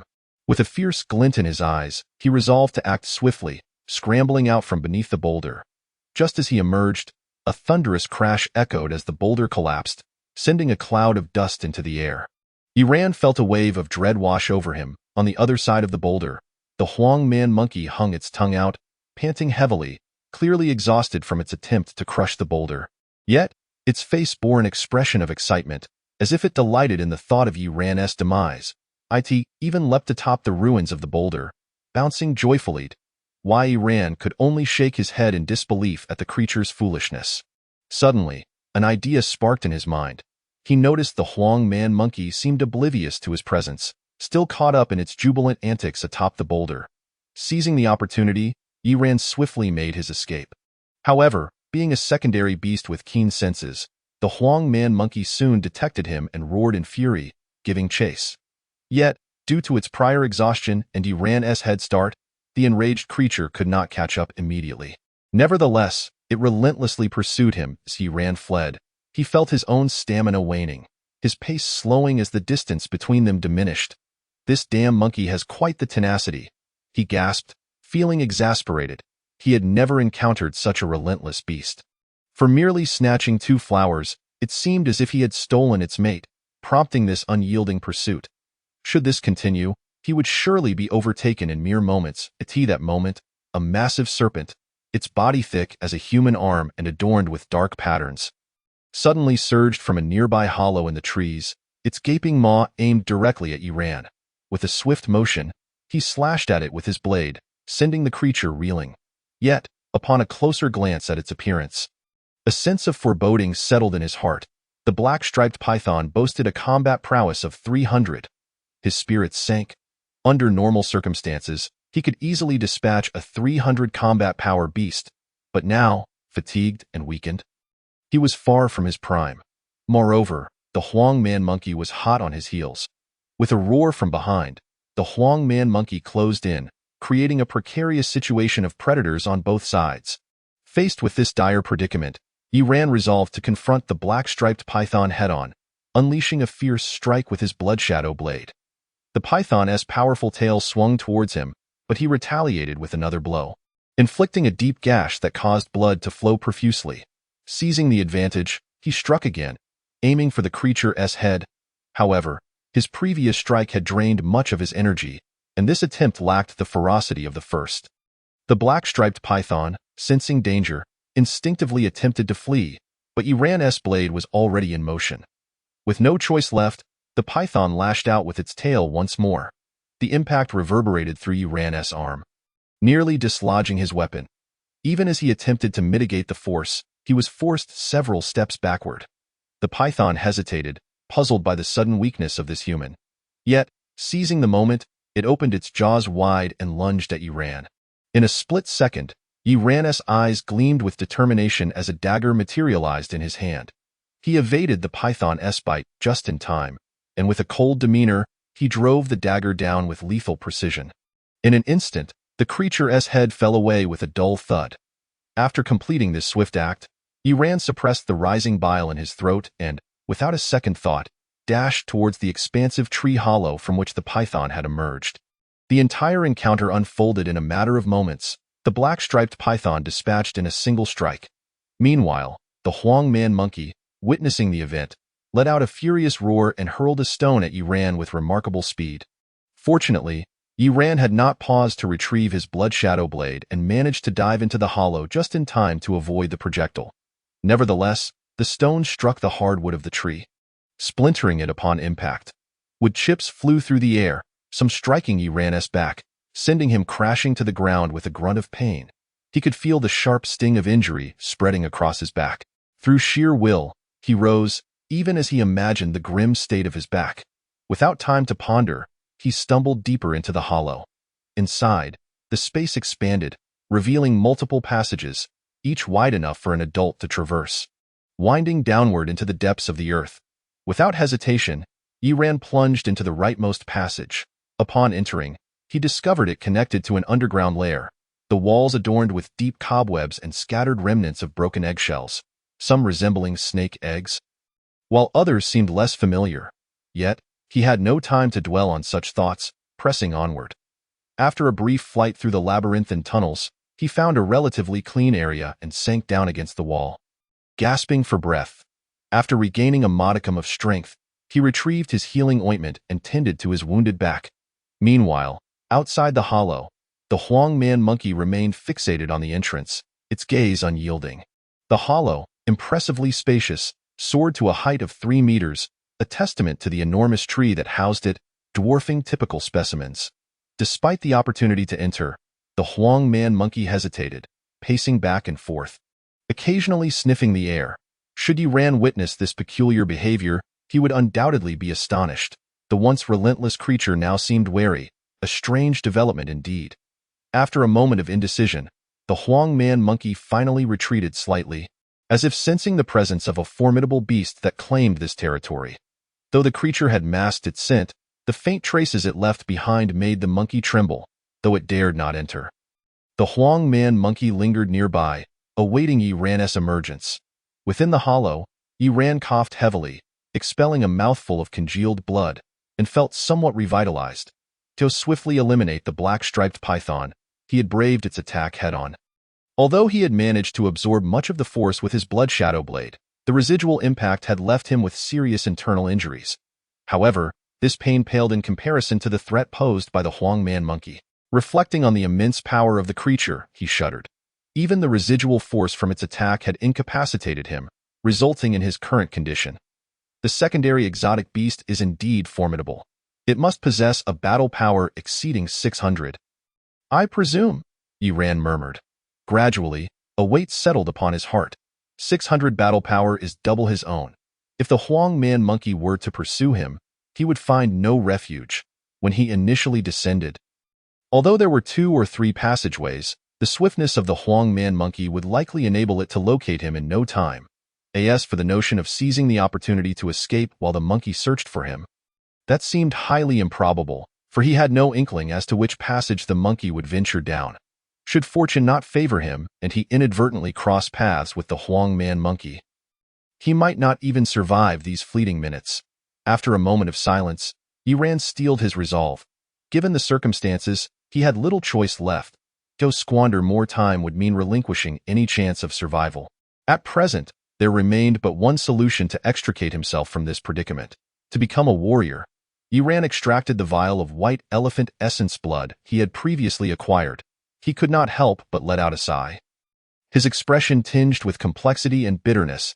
He never anticipated that he would achieve a breakthrough to warrior status under such dire circumstances, and with the essence blood of an exotic beast he had least desired to use, the blood of an ordinary grade exotic beast. Yet, in the face of life or death, there was no alternative. After all, survival begets a future. He dismissed his wandering thoughts and abruptly uncorked the vial, pouring the essence blood over his head. Chapter 42. Mysterious serpent scales. As the essence blood cascaded over his body, Yi Ran felt as if he were engulfed in flames, an intense heat radiating from within. Simultaneously, a searing sensation coursed through his internal organs. This was a sign of his body undergoing transformation, breaking through its limits, a reaction far more intense than during his previous enhancement. His physique had already been comparable to that of a warrior, and now, this breakthrough was propelling him toward the realm of a secondary warrior's physique. However, since the white elephant essence blood was merely of ordinary quality, its energy was limited. Thus, this fiery sensation did not endure for long before it subsided. Yi Ran slowly opened his eyes, exhaling a breath of turbid air. He had succeeded. The process had been smooth and swift, likely due to his prior enhancement, which facilitated this breakthrough with remarkable ease. He gently moved his body. Though his vitality had not significantly increased, his overall physical quality had transformed entirely. If previously, his physique was merely on par with a primary warrior, now it had completely surpassed that level, nearly rivaling a secondary warrior's physique. The benefits of this enhancement were manifold. Stamina, running speed, damage resistance, and recovery abilities had all been fortified, while also raising the upper limits. This upper limit encompassed not only vitality but also battle awareness. Previously, Yi Ran's body had struggled to endure the ever-increasing battle awareness, necessitating a halt in its enhancement, but now he could once again elevate it. Nevertheless, having attained this breakthrough, his priority should be to enhance his vitality. Yi Ran was not in haste. Instead, he first activated his martial. As his vitality coursed through him, a distinct ivory tattoo gradually materialized on his back. The ivory was not particularly large, occupying merely 1/3 of his back. Yi Ran felt a twinge of disappointment. Indeed, the essence blood of ordinary quality was subpar, failing to reveal a complete exotic beast tattoo. He then attempted to throw a punch, only to shake his head in dismay. The increase in power was minimal, roughly around 10 battle power, somewhat lacking. However, it was fortunate that when he eventually broke through to become a secondary warrior, he could replace the martial. Otherwise, he would have truly suffered a loss, as for the disparity in vitality. Having some achievement points in reserve rendered it inconsequential, easily remedied. He then proceeded to examine the achievement system. Achievement points, 40. Wasteland Hunter, Intermediate Progress, 1030. Eliminate 30 different wasteland exotic beasts. Reward, 100 achievement points. Path of Martial Arts, Progress, 105,500. Breakthrough to Secondary Warrior, Reward, 100 achievement points. Yiran had already completed the Wasteland Hunter achievement when he defeated the Black Pattern Python. Upon completion, he had directly advanced to the intermediate level. Additionally, the Path of Martial Arts seemed to represent a primary achievement, unlocking the second phase of the Secondary Warrior objective after achieving a breakthrough.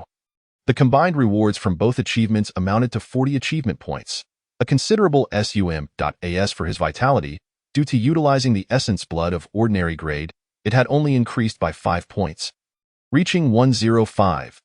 Yiran felt a pang of regret.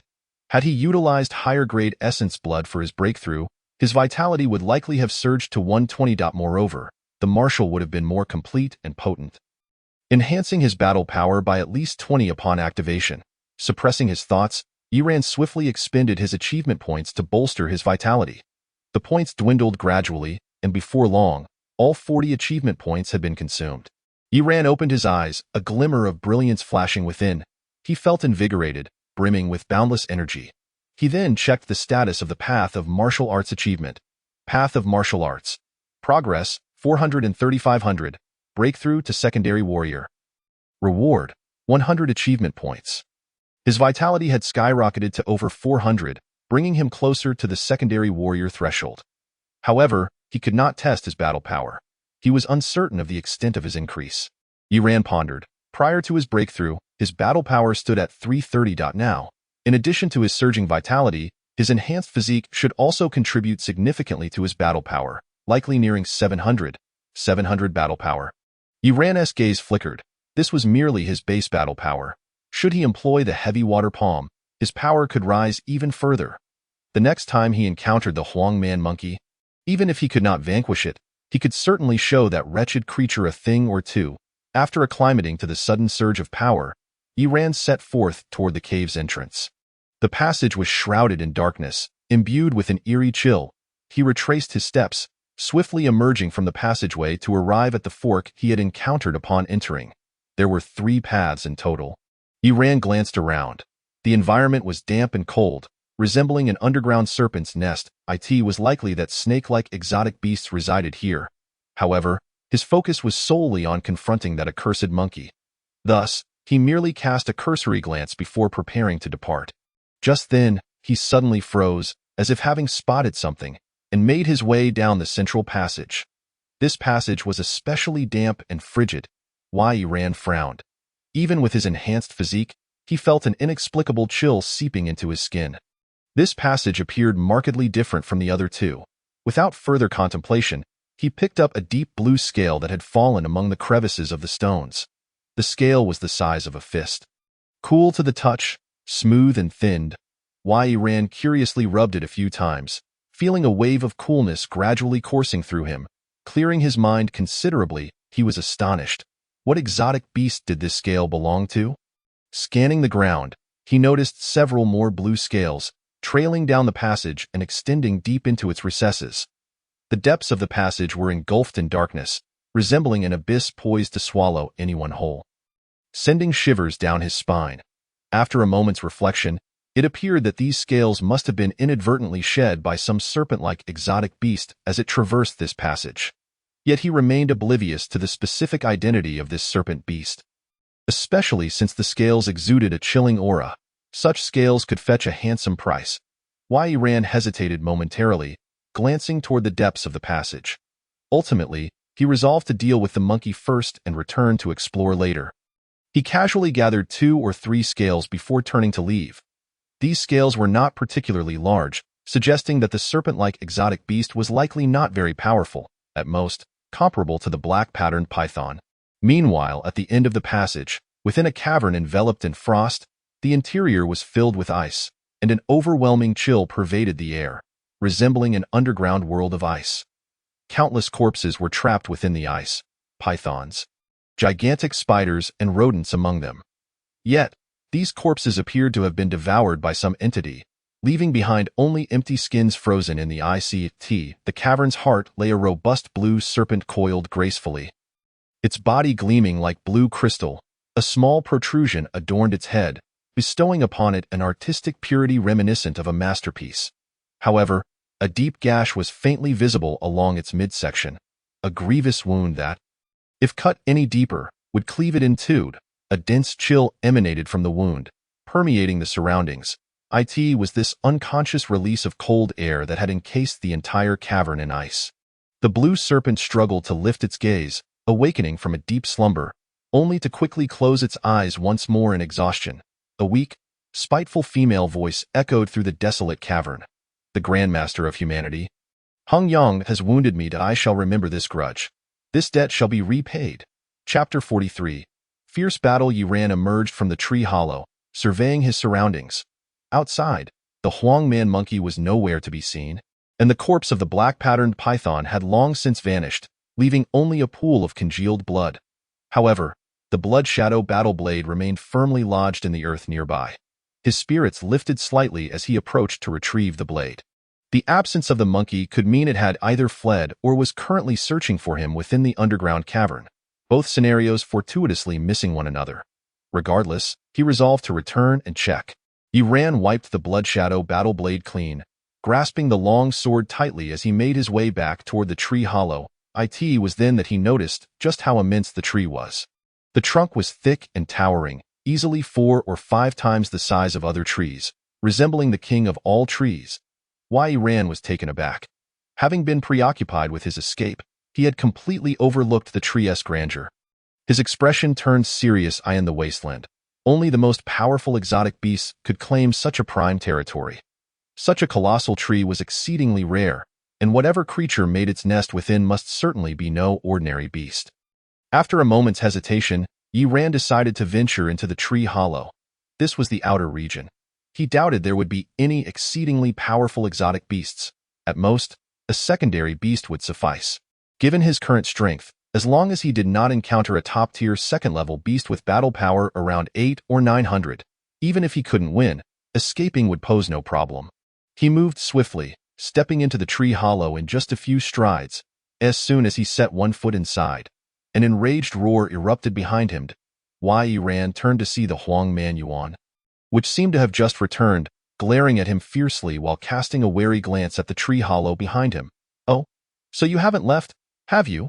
Yiran grinned, his gaze gradually turning dangerous. "If you haven't departed, let me carry you away." Without hesitation, he drew his blood shadow battle blade and surged forward, charging at the Huang Man Yuan.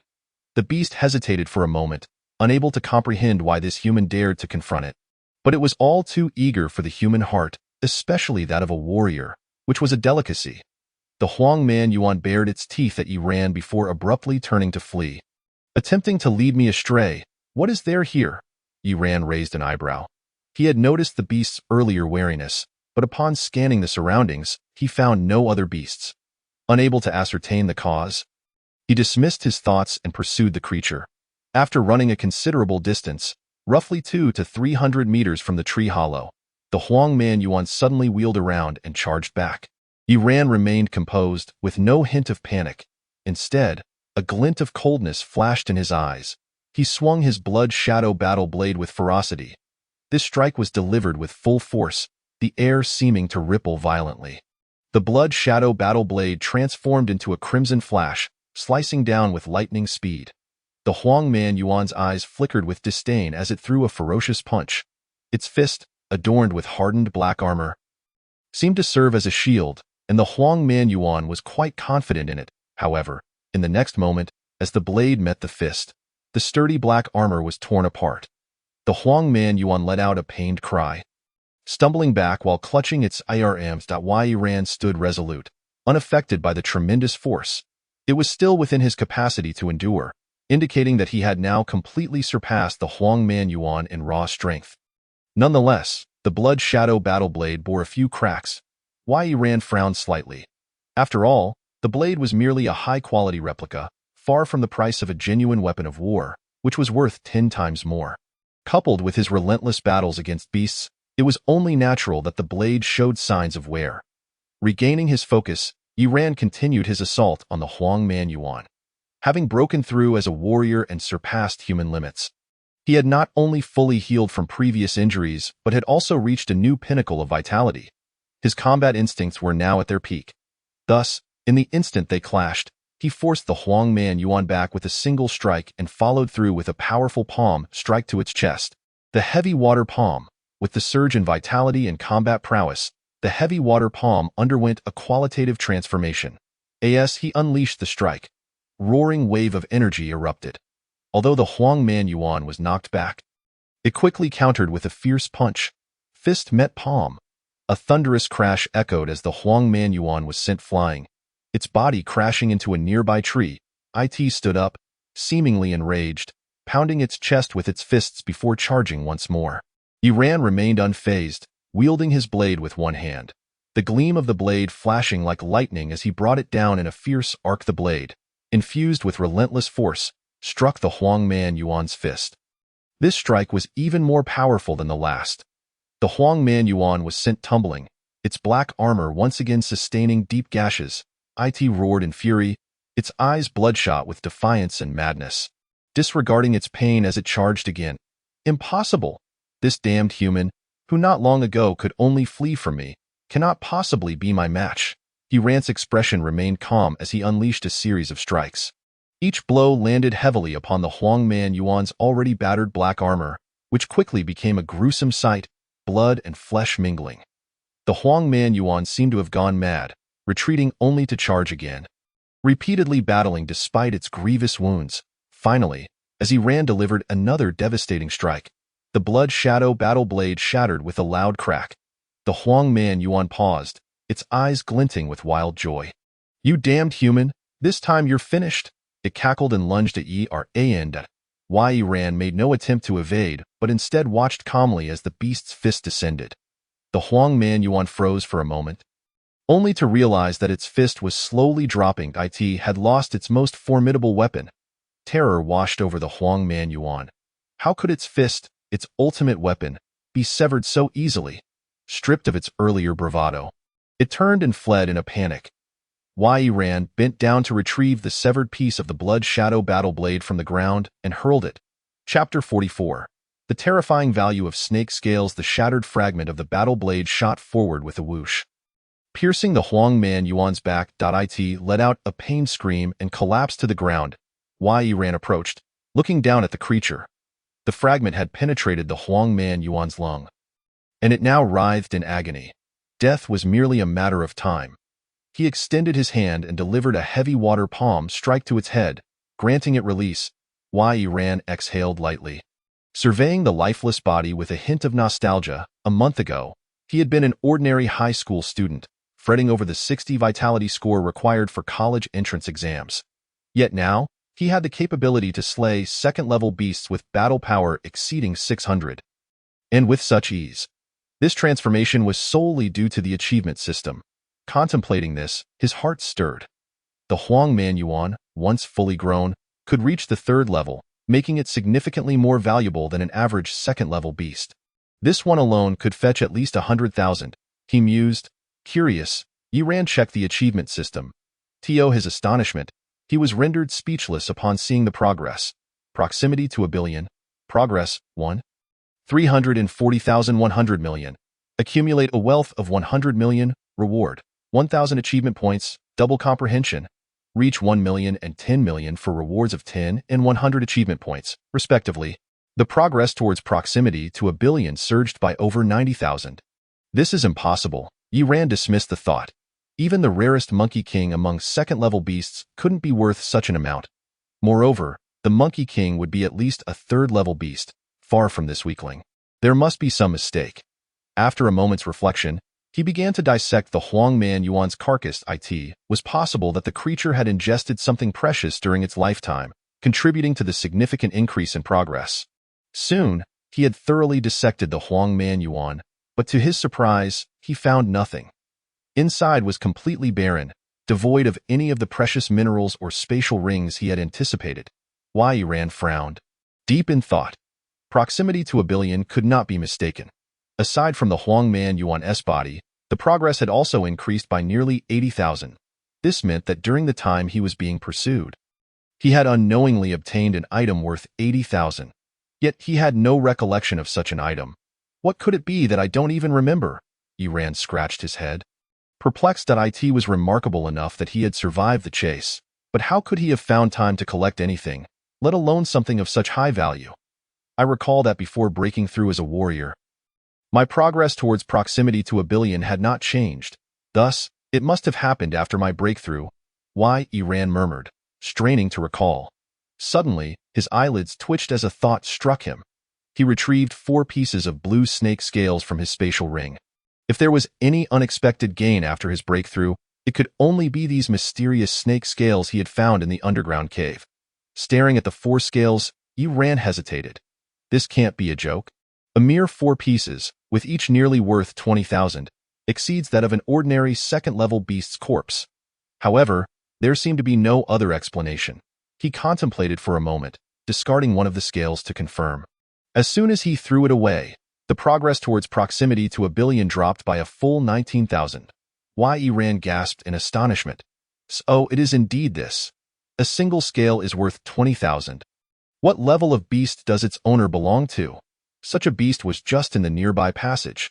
The thought that he nearly ventured deeper into the passage to confront the owner sent chills down his spine. This is what it means to court death. Are there only second and first level beasts in the outer regions? His scalp prickled as he glanced toward the tree hollow, retrieving the discarded scale before making a hasty retreat. He could not remain here.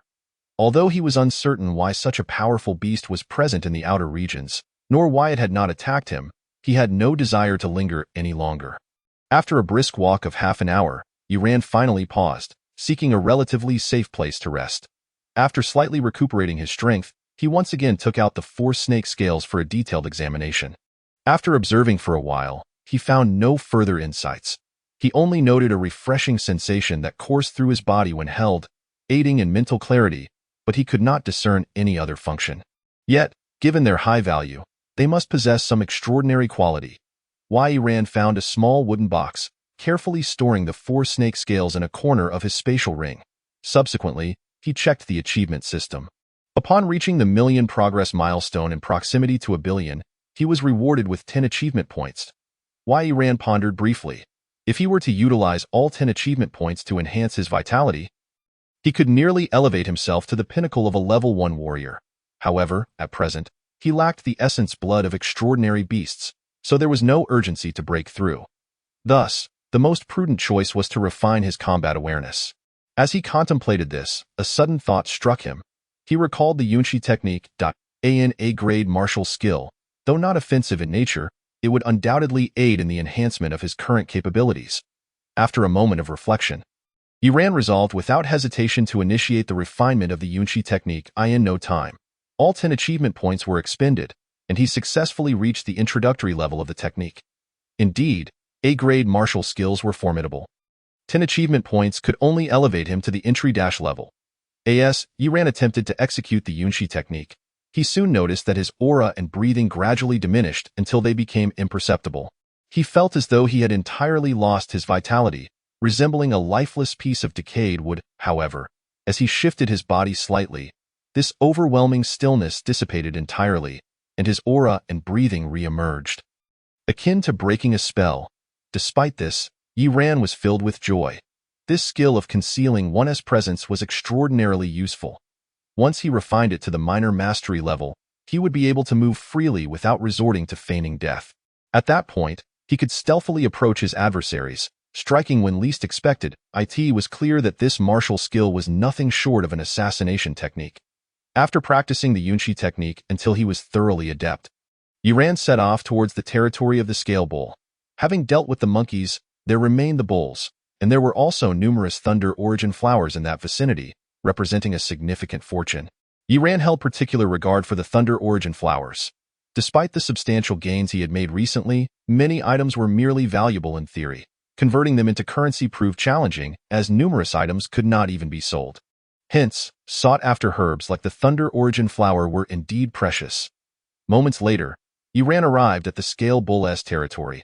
Upon his arrival, he detected a faint scent of blood in the air. Causing him to furrow his brow slightly, he hastened forward, and indeed, the Scale Bull had been slain. Its massive corpse lay to one side, while 3 or 4 masked individuals clad in black were busy collecting the Thunder Origin flowers. They had beaten him to it. Chapter 45. The black-masked hunting team. Iran's expression turned somewhat gloomy. What an unfortunate stroke of luck. Yet, there was little to be said about the situation. Others had arrived before him, and it was a matter of first come, first served. Although he might have discovered it sooner, it would be absurd to claim ownership based on who spotted it first. Observing the 3 or 4 individuals, it was evident they had exerted considerable effort to defeat the Scale Bull, with some of them bearing injuries. It seemed they were at most level 1 warriors. Should he choose to intervene, he could easily drive them off and seize the Thunder Origin flowers. However, Iran was not one to wield his strength indiscriminately or resort to robbery. In his eyes, treasures should not fall into the hands of extraordinary beasts, for humanity's true adversaries were those beasts. Nevertheless, despite his thoughts, the masked individuals before him seemed to differ in their perspective. "Hey, kid, stop," one of the masked men said. Pausing to put away the Thunder Origin flowers, casting a cold glance at Iran, "There's something you need." Iran raised an eyebrow. "Indeed, there is." The speaking masked man slowly approached Iran, while the other 3 encircled him, effectively trapping him. Iran was taken aback. He had not anticipated that these 4 would choose to confront him. "Kid, you don't seem frightened. It must be your first time in the wilderness, right?" The leader of the masked group said with a grin. Iran nodded, then replied in astonishment. "From your tone, it seems you consider yourselves quite formidable." "Absolutely." Another masked man sneered. "We are the renowned black-masked hunting team, famous throughout the Limu wilderness. Other warrior teams tremble at the mere mention of our name. While other teams hunt extraordinary beasts, we hunt them." Iran paused, narrowing his eyes. "So, you frequently ambush other warrior teams?" "Of course," the masked man shrugged.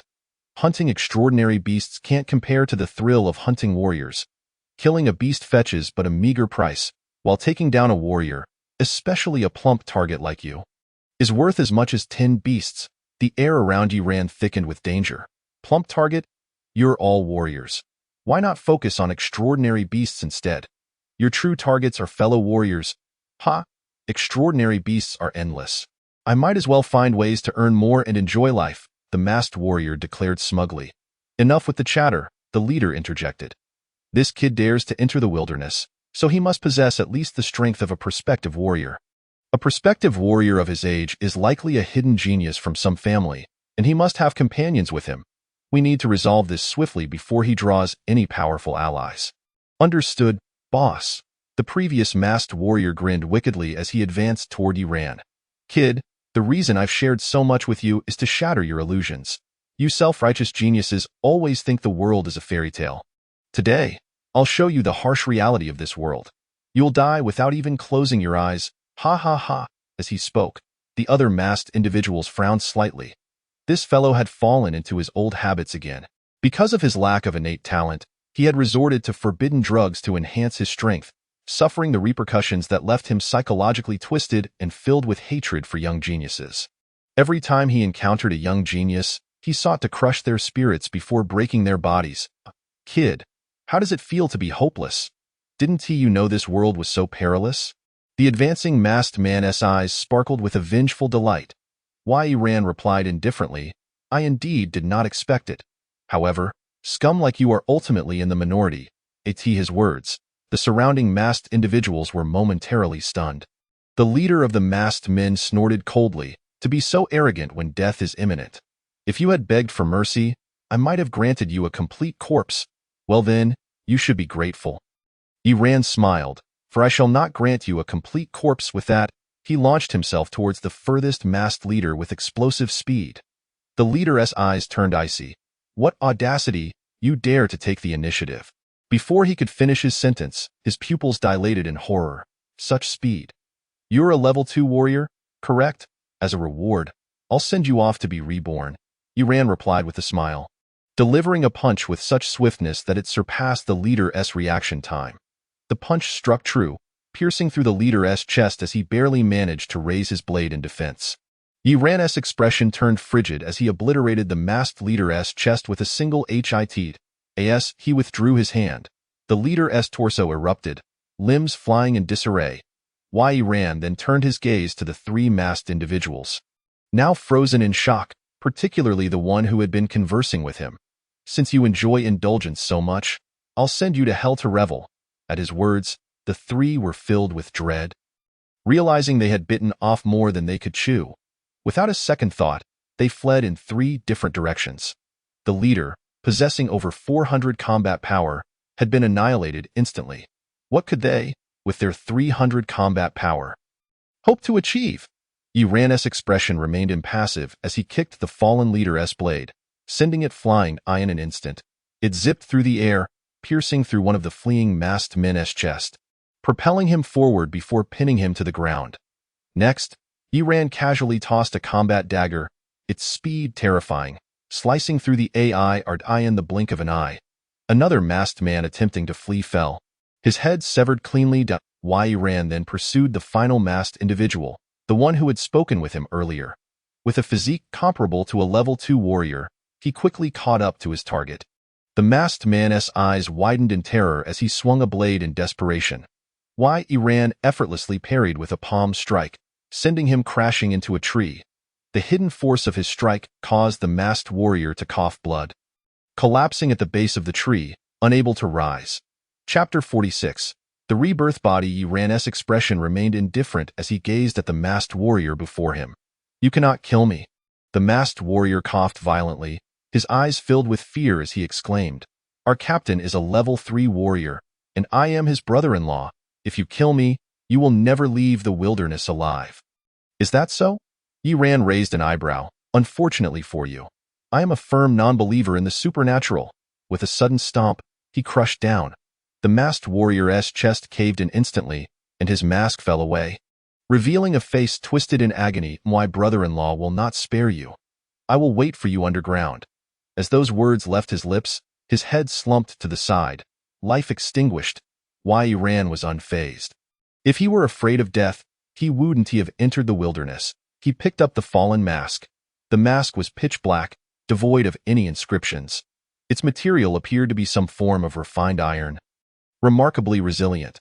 It took considerable effort for him to even warp it. "The Black Mask Hunting Squad?" Yi Ran snorted coldly and discarded the mask. This particular group, notorious for hunting martial artists and plundering their wealth, was frequently mentioned in the news. The one he heard about most often was indeed the Black Mask Hunting Squad. Was said to be a martial artist team comprising over 20 members, led by a third-tier martial artist known for frequently leading his team in ambushes against other squads, earning a fearsome reputation. He never expected to encounter them today. This team was infamous, reviled by all, and more despised than common criminals. The Martial Artist Association often dispatched personnel to cleanse the wasteland of their presence. However, due to the vastness of the wasteland, with countless hiding spots and various other factors, the efforts yielded little fruit. In the wasteland, one not only had to contend with exotic beasts, but also remain vigilant against fellow humans. Yi Ran shook his head in resignation. Indeed, regardless of the era, there are always some scoundrels. All he could do was strengthen himself, and when faced with such rogues, send them off to the afterlife. Discarding the mask, Yi Ran prepared to clear the battlefield. At that moment, a notification flashed in his mind, revealing an achievement panel.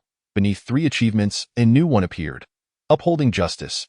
Progress, 410. Eliminate 10 members of the Black Mask Squad. Reward, 10 achievement points, Nirvana Body X1. Denote, this achievement is a special hidden one, to be completed within 36 hours. Failure to do so will result in failure. Countdown begins. Yi Ran was momentarily stunned, then his heart swelled with joy. A hidden achievement, and a special one at that. Hidden achievements are inherently challenging to trigger, and special hidden achievements are undoubtedly even rarer. He suppressed his excitement and curiously examined this achievement. The reward was merely 10 achievement points, similar to the first hidden achievement, but the conditions were significantly more demanding. It even had a time constraint, which was a first for him up until now. All the achievements he had completed were devoid of such limitations. The existence of a time limit indicated that this achievement was likely of a higher caliber, yet the reward points were so meager. After pondering briefly, he focused on the Nirvana body. It seemed that the true prize lay in this enigmatic Nirvana body, with achievement points serving merely as a supplementary benefit. Nirvana body? An extraordinary physique? Yi Ran instinctively recalled what Su Qin had mentioned about such rare talents. He held a vivid impression of the terrifying physique capable of naturally increasing by 100 vitality points in a single day. It was hard not to be impressed. After a moment of contemplation, yielding no clarity, Yi Ran decided not to dwell further and began to clear the battlefield. He had to admit that the last masked youth who died was surprisingly affluent. Among the four, he was the only one possessing a spatial ring, and a substantial one at that, boasting a capacity of 20 cubic meters. As for the other three, even the strongest among them, their leader merely had an ordinary spatial backpack. In light of this, the masked youth's final words might indeed have been credible. After tallying his gains, Yi Ran stowed away all the Thunder Source flowers and departed with a sense of satisfaction. Moments after he left, 4 or 5 martial artists donned in black masks swiftly arrived. They were members of the Black Mask Squad. The leader, a woman of striking form with her hair elegantly pinned up, immediately spotted the corpses on the ground. The others quickly saw them too, their expressions transforming into a mix of shock and fury. Who dares to kill our Black Mask Squad members without leaving a single survivor? Such ruthless methods, they cursed. Damn it, if I catch whoever did this, I will flay them alive. One of them exclaimed, "It's over. Wang Ming is dead." At that moment, a member trembled, pointing towards a tree where the body of a young man lay. His chest caved in, eyes wide open in eternal shock. This revelation, the others froze, their faces draining of color. Wang Ming. He was the captain's brother-in-law. We're doomed. The captain dotes on Wang Ming so much. When he finds out, he will surely fly into a rage and will suffer the consequences. One lamented, his face pale. Damn it, we parted ways with him only a short while ago. How could this happen? Another kicked the corpse in frustration. It's all the fault of these 3 useless fools. They died, and now they dragged Wang Ming down with them. We were with Wang Ming. Now that he's dead, the captain will surely punish us severely when we return. What should we do? What should we do? They were all consumed by anxiety. The masked woman at the forefront bore a serious expression as she approached Wang Ming's body. After examining the injuries, she frowned slightly. They were similar to those on the others, indicating they had been inflicted by the same assailant. She then scanned the surroundings and quickly spotted the twisted, deformed black mask on the ground, along with some faint footprints. After inspecting the traces, the masked woman rose and addressed her team with a cold huff. If you wish to survive, stop wasting time and find this person quickly. If we manage to deal with them, perhaps the captain will be appeased. Upon hearing this, the others felt a glimmer of hope. Deputy Captain, do you know where this person is? The opponent seems to have been careless or indifferent, leaving behind traces that provide a general direction, the masked woman replied coolly. The others were elated, their eyes gleaming with malice as they gritted their teeth. Then let's go and eliminate this scoundrel. You are not enough, the masked woman stated dismissively. This individual has the strength to distort a mask like this, so they must be at least a second-tier martial artist. You all return and inform the captain. I will follow their trail first. If they are merely an ordinary second-tier martial artist, I will take action to eliminate them. If not, I will not act rashly and will wait for the captain to arrive. You can follow the markers I leave behind. Understood, Deputy Captain. They nodded in agreement. With that, the masked woman swiftly turned and assessed the traces on the ground, concluding that the person must have left not long ago. There was still time to pursue. However, it had to be a solo endeavor. If too many followed, it would be easy for the target to detect them and flee. A few first-tier martial artists would be of no help in a fight.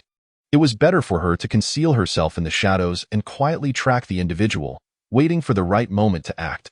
This way, whether she was to kill the target or simply follow, she would maintain the initiative and the element of choice.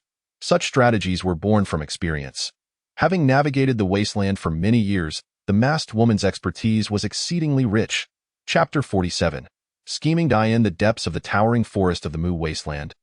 Yi Ran stood atop a tree, gazing back towards the direction he had come. Though it was his first foray into the wasteland, he was no naive novice. he would never easily commit the blunder of leaving traces. The purpose of doing so was merely to draw the Black Mask members out. Given the vastness of the wasteland, locating 6 Black Mask members within 36 hours would be a daunting task. Hence, he chose to lure them out. However, this strategy was fraught with danger, especially since the leader of the Black Mask squad was a third-tier martial artist. A third-tier martial artist, boasting over 1,000 vitality points. With martial patterns and other enhancements, even the weakest among them would possess a combat strength of at least 1,200, almost double his own. This immense gap in power meant that if he were to encounter them, it would be akin to shattering glass upon impact. Nevertheless, despite the risks, the allure of the Nirvana body was simply too enticing to resist. Why Iran's confidence stemmed from his mastery of the cloud-breathing technique. At this moment, concealed within the dense foliage of a massive tree, he suppressed his aura, rendering himself akin to a lifeless branch, devoid of any vitality or presence. Shortly thereafter, 2 martial artists wearing black masks arrived. Glancing around as if searching for something, Iran's ears perked up, and with his keen hearing, he discerned the intensity of their heartbeats. Soon, he concluded that while their heart rates exceeded those of ordinary individuals, they were still considerably weaker than his own. Thus, they must be 2 first-tier martial artists. With this realization, a glint of cold light flashed in his eyes, and he prepared to break his cloud-breathing technique. Leap down and eliminate the two. Just then, the 2 exchanged glances and quickly removed their masks, shedding their black garments to don new outfits. Upon revealing their faces, they appeared as 2 unremarkable middle-aged men, now clad in the attire of another martial artist squad. Their murderous intent and wariness dissipated, replaced by an air of simplicity. From afar, they resembled 2 ordinary martial artists searching for exotic beasts in the wasteland. Showing no signs of abnormality, Iran was momentarily taken aback. Then his expression grew serious as he pieced together the implications. If his suspicions were correct, these 2, at that moment, the 2 below murmured to each other. The deputy captain mentioned that the person who killed Wang Ming fled into this forest, and since then, they vanished, so they must be nearby. That person should possess the strength of a second-tier martial artist. The 2 of us are no match for them. We need to locate him first and find a way to stall him until the deputy captain arrives. Exactly. Remember to suppress your killing intent and avoid revealing ourselves. I know that well enough. Humph, that scoundrel dared to kill our Black Mask squad members. He truly seeks his own demise. All right, suppress your killing intent. If we encounter him, we will first probe his strength. If he isn't the one who killed Wang Ming and is merely another martial artist of lesser strength, we can take the opportunity to eliminate him and earn some extra rewards. Understood. After concluding their discussion, the 2 resumed their previous affable demeanor and continued onward. Above, Iran's gaze sharpened. Indeed, his suspicions were well-founded. The 2 members of the Black Masked squad appear to be seeking a change of identity in order to plot against him. It must be said, they are remarkably convincing in their disguise. Had he not witnessed the entire scene, he might have mistaken them for mere passing martial artists upon their actual encounter. After a round of pleasantries, they could have easily ensnared him in their web of delay. It is no wonder that the Black Masked squad has managed to roam about the vicinity of the wood wilderness for so long without being eradicated by the Martial Artists Association. Their cunning is truly formidable. Iran's demeanor shifted, shedding any trace of nonchalance. Previously, he had deemed only the captain of this Black Masked squad, a level 3 martial artist, a figure worthy of his caution. The other members seemed inconsequential. Even if there were seasoned level 2 martial artists among them, he felt confident in his ability to escape should the need arise. However, his perspective on the entire Black Masked squad has now transformed. The level of cunning and treachery exhibited by this group is indeed alarming. Yet, this also serves as a valuable lesson for him. Iran reined in his thoughts and cast his gaze downward. The lesson had concluded, and it was time to send them to their next life. Suddenly, a black arrow whizzed through the air, striking the ground just behind the 2 members of the Black Masked squad, who were oblivious to the danger. The arrow found its mark in the head of a black-patterned python that had been descending from a tree, its body crashing to the earth with a resounding thud, sending dust billowing into the air. Startled, the 2 men turned pale, first gripped by fear, then casting grateful glances at the archer who had saved them. That archer was a slender young girl, perhaps 24 or 25. Clad in a blue martial attire, her face strikingly beautiful, with large, pure, clear eyes. She held a bow, clearly the one responsible for the timely shot. "Thank you, young lady. We would have been in dire straits had it not been for your intervention." The two middle-aged men expressed their profound gratitude. "It's nothing. As long as you are safe, uncles," the blue-clad girl replied with a bright smile. "But do be cautious. This area is considered perilous, and you must tread carefully." "Indeed, we are aware. Thank you once more, dear girl. Without you, one of us would surely have met our end at the hands of that deceased serpent," one of the men said, kicking the corpse of the black-patterned python in frustration. The other added, "We didn't intend to come this way. We were forced to flee here after someone killed members of the Black Masked Squad. Now they are searching everywhere for us, attacking anyone they encounter. We had no choice but to escape here. Please, do take care." "The Black Masked Squad?" The blue-clad girl expressed surprise. "Someone has killed their members?" Her expression grew serious. "I understand. Since that is the case, I, too, must leave the wilderness. I shall accompany you, uncles." "Thank you. Thank you." The two middle-aged men were filled with joy as they walked alongside the blue-clad girl, engaging in lively conversation. Above in the trees, Yi Ran furrowed his brow. The two members of the Black Masked Squad were indeed convincing. During their earlier inquiries, they had already discerned that the blue-clad girl was not the one responsible for killing their comrade. Based on their prior dialogue, it seemed they intended to turn against her as anticipated. One middle-aged man chatted amiably with the blue-clad girl, while the other, slightly lagging behind, eyed her with a glint of greed and lewdness. He stealthily drew a dagger, applying a certain liquid to its blade, and slowly aimed it at the girl's back. Chapter 48. A game within a game in the trees. Yi Ran's gaze turned icy as he prepared to intervene. But then he felt an inexplicable tremor in his eyelids, a premonition stirring within him. This feeling arrived abruptly, fleeting like an illusion, yet it seemed to echo the instinctual response of his body. He paused, brow furrowed. Powerful martial artists often experience a heightened intuition before facing danger, a sense akin to a sixth sense. This sensation mirrored his own, though he was still far from the prowess of the top martial artists. His acute combat awareness allowed him to accurately perceive impending threats. But where was this danger coming from? Could it be the two members of the Black Masked Squad? They were merely level 1 martial artists. After all, unless they were concealing their true strength. But if they possessed sufficient power, they wouldn't have claimed to lack the ability to confront him, nor would they have spoken of merely stalling for time. Unless, of course, they had surmised his presence nearby. Perhaps their inability to locate him prompted them to feign weakness, intending to lure him out. Everything that had transpired could very well be a trap. The two middle-aged men were deliberately masquerading before him, fabricating their dialogue to ensnare him. The realization sent a chill down Yi Ran's spine. Indeed, he had underestimated the cunning of the Black Masked Squad.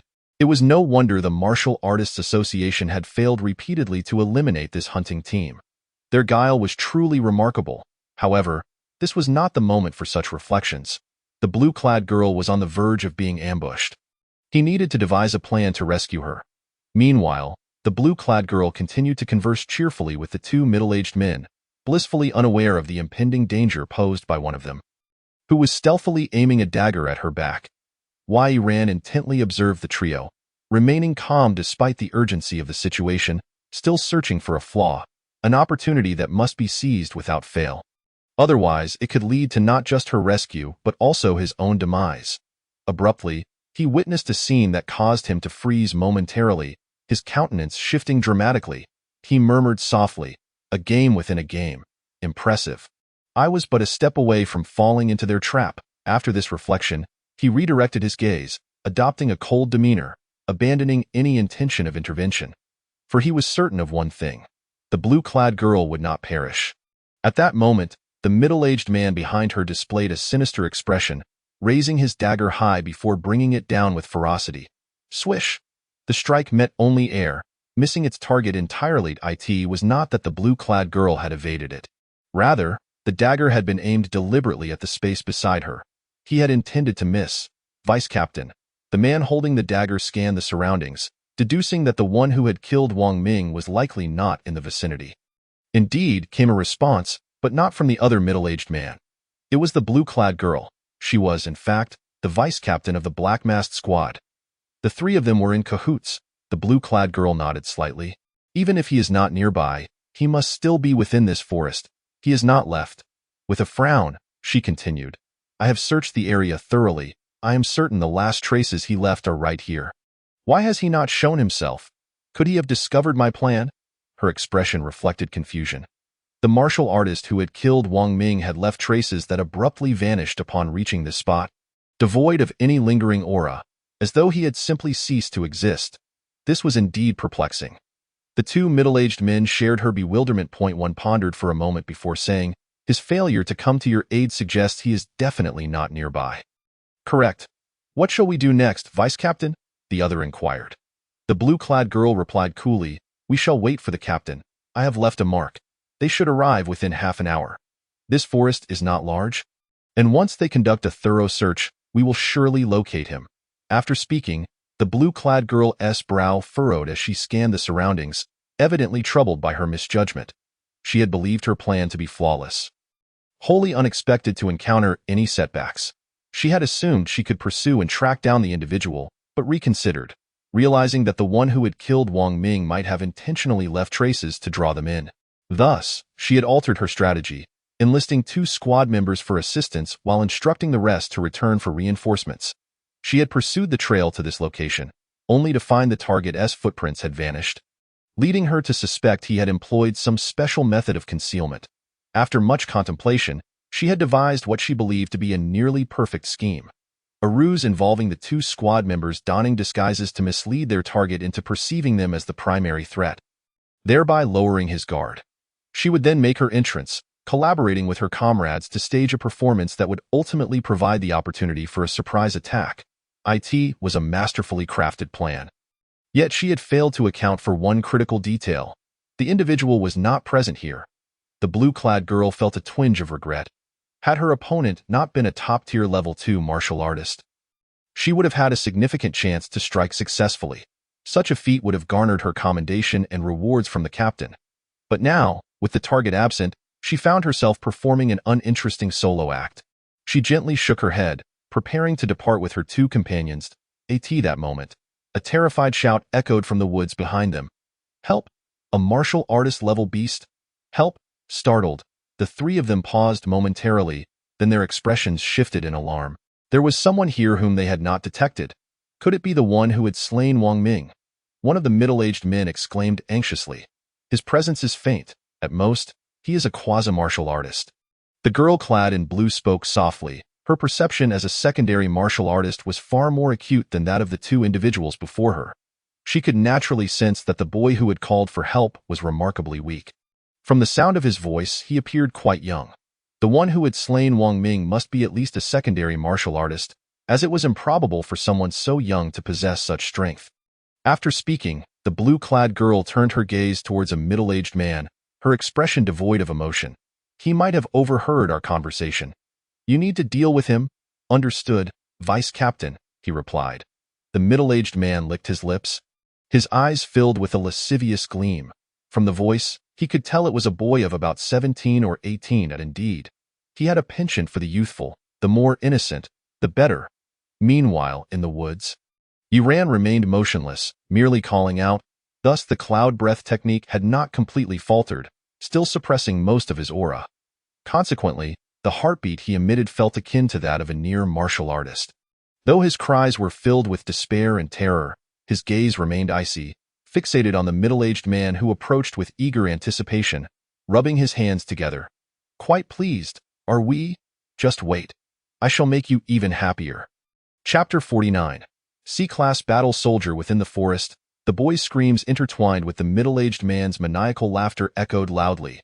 The blue-clad girl, the vice-captain of the black-masked team, had faint veins bulging on her fair face.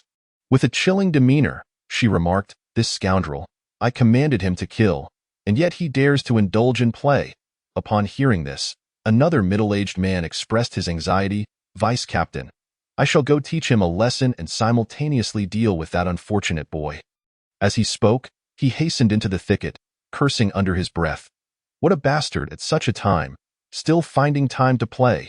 If he angers the vice-captain, How will we escape with our lives? Damn it, what could possibly be so delightful to make this scoundrel revel like this? Usually, when I played with you, I never heard you scream so loudly. How infuriating! The more he thought, the angrier he became. Hastening into the woods, just as he entered, ready to unleash a torrent of curses, he suddenly froze, fixated on the striking young boy before him. By heavens, what a treasure! A gem of a find, however, in the next instant. His expression turned ashen. Something was amiss. Why was this boy holding a knife to, swoosh? A dagger shot forth, piercing through his forehead, causing his body to slump lifelessly to the ground.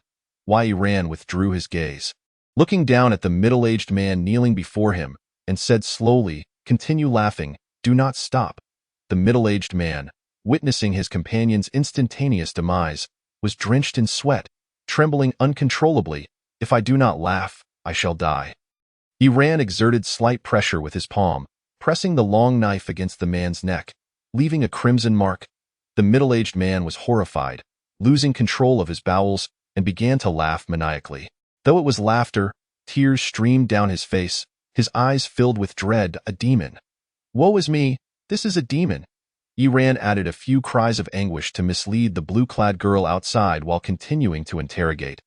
"How many members are in your black mask team?" 28, including the captain. The kneeling man replied, tears and snot flowing freely, only to burst into maniacal laughter again, creating an oddly surreal scene. "Is your captain a third-level martial artist?" "Yes." Upon receiving confirmation, Yi-Ran's expression grew serious. There indeed was a third-level martial artist among them. He pressed on. "Who is the strongest besides the captain?" "The two vice-captains, both of whom are secondary martial artists. The one outside possesses a combat power of 700. Soon enough, Yi-Ran managed to extract all pertinent information. It was undeniable that the Black Mask team was formidable. Aside from the captain, there were an additional 5 secondary martial artists, the strongest of whom was another vice-captain with peak secondary martial artist capabilities. Peak secondary martial artists have a vitality value of 900. And if their combat patterns are commendable, their power may surpass 1,000. Contemplating the combat patterns, Yi-Ran absent-mindedly touched the ivory pattern on his back, which only provided a meager 3 points of combat power. A rather pitiful yield. Were it not for the fact that he was on the verge of breaking through to secondary martial artist status, he would soon have the opportunity to select a new pattern. And at this moment, he feared he might meet his end if he charged headlong into danger. "I've answered your questions. Can you let me go now?" the middle-aged man pleaded, fear evident in his voice. "Rest assured, I am a prince of honesty and integrity. If I say I will not harm you, then I shall not," Yi-Ran replied casually, loosening his grip on the long knife. The weapon fell to the ground, and the middle-aged man, filled with gratitude, turned to flee. However, after only a few meters, Yi-Ran's foot connected with the fallen long knife, sending it soaring toward the man's chest. "I said hands free, but I never specified feet." Yi-Ran muttered, narrowing his eyes as he glanced towards the forest's edge. Since the opponent only possessed 700 combat power, he decided to remain. He ceased to conceal his aura, allowing it to surge forth, propelling himself outward. Outside the woods, the blue-clad girl's expression shifted. Something was amiss. Why had neither of the two returned? This was suspicious. Without hesitation, she turned to leave. Her long-established vigilance instilled in her an immediate desire to retreat. Suddenly, she sensed a powerful surge of vitality emanating from the forest, and her heart raced in alarm. A secondary martial artist had indeed killed the one who had slain Wang Ming. Damn it. How had he suppressed his vitality and concealed his aura? Gritting her teeth, she resolved to flee, for even as a secondary martial artist, her combat power was not exceptional. Her vitality was even higher than her combat prowess. Her position as vice-captain had been secured solely through cunning and strategy. Yet, despite her swiftness, she could not outpace the dagger that shot forth from behind. Yi-Ran had nearly wielded the dagger as a hidden weapon. The moment he spotted the blue-clad girl, he hurled it with precision, his mastery of vitality control ensuring that it flew swiftly and accurately, aimed directly at her back. Bang! The blue-clad girl spun to defend herself, her slender silver sword slicing through the air like lightning. In the next moment, her delicate form trembled, sent staggering backward as the dagger grazed her shoulder. tearing through her garment and revealing her fair skin. Leaving a deep crimson mark. Yi Ran paused, momentarily taken aback. He had exerted all his strength into that dagger, yet he was not proficient in the art of concealed weapons, nor in the techniques associated with them. It was inevitable that the attack's potency would diminish upon release. A typical secondary martial artist with 700 combat power should have been able to withstand such an assault without a scratch. Why, then, did this woman appear to struggle so much? Her vitality seemed tenuous, her level attained through sheer force rather than skill. Yi Ran grasped the situation and seized the opportunity to accelerate, pursuing her. Though they were at a distance, the blue-clad girl's speed was evidently inferior to his, especially after sustaining an injury, causing her to falter for an extended period. Yi Ran furrowed his brow, sensing her combat experience was alarmingly lacking. Yet he was wary this could be a ruse. After all, this woman had orchestrated a series of cunning traps that had nearly ensnared him. He could not afford to drop his guard.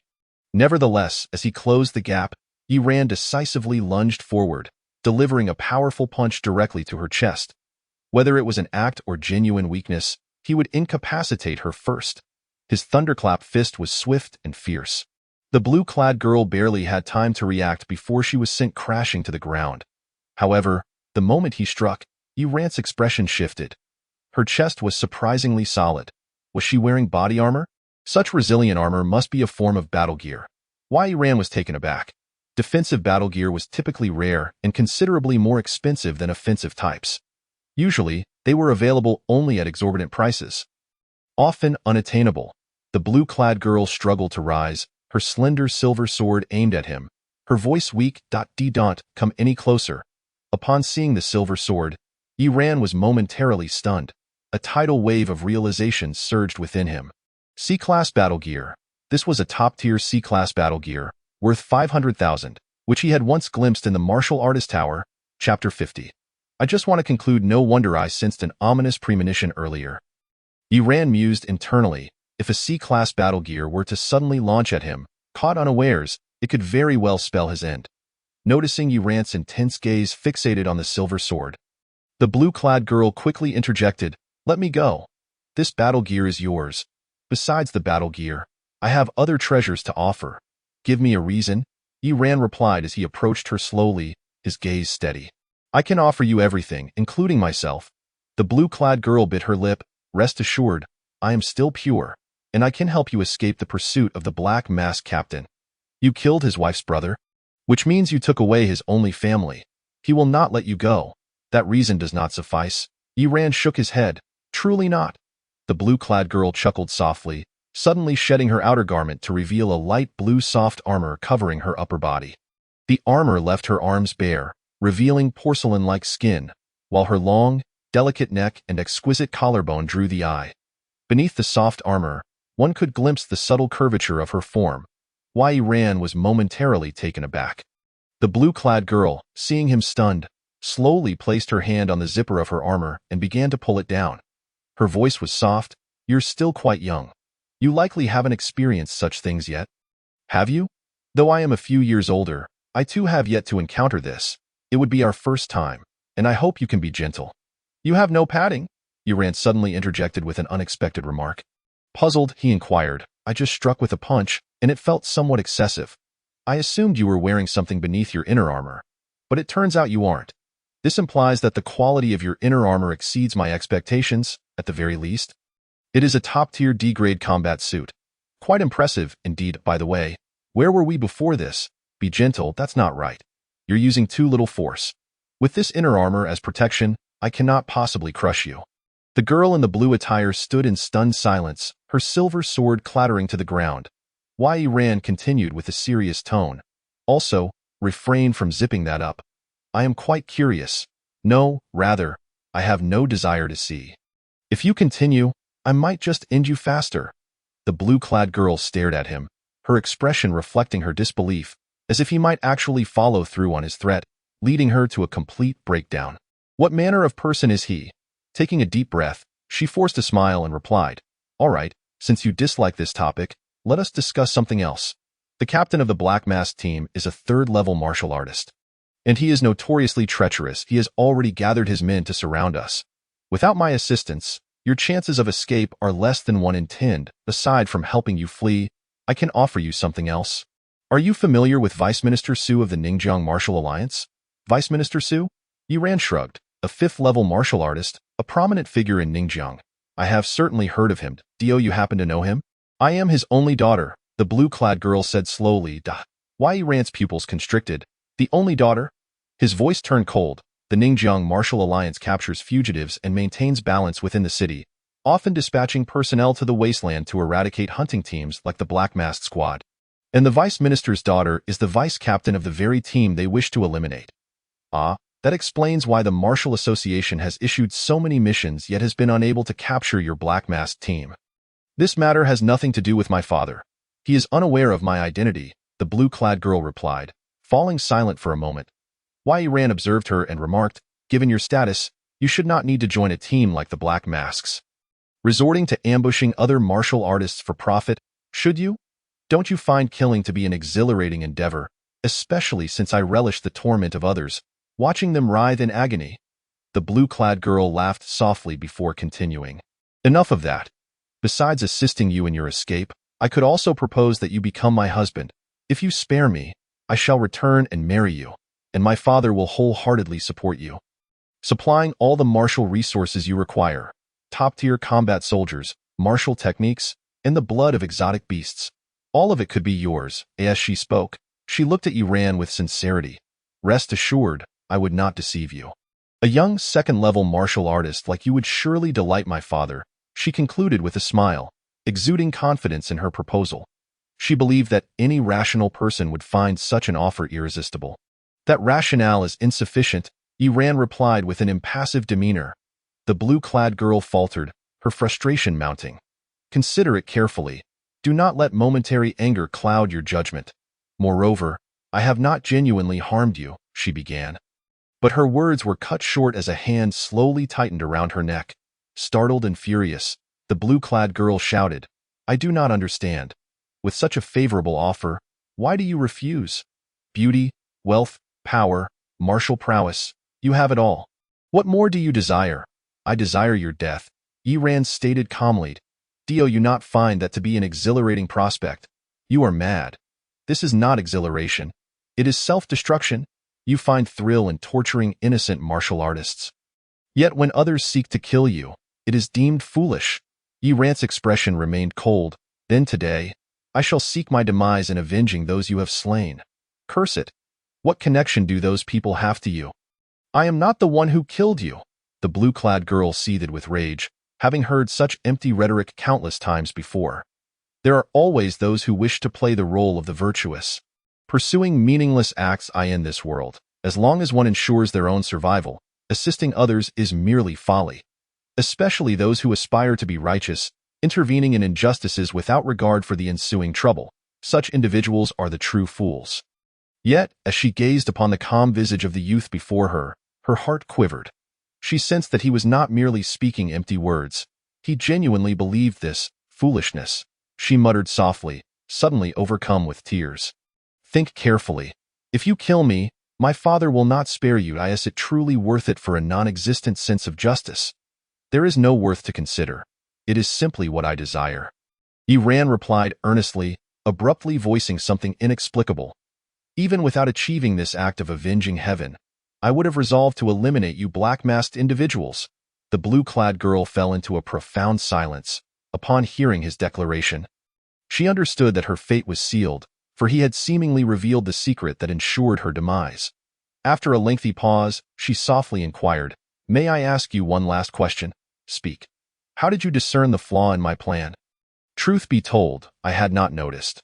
I was already prepared to intervene. However, I suddenly observed the manner in which the three of you walked.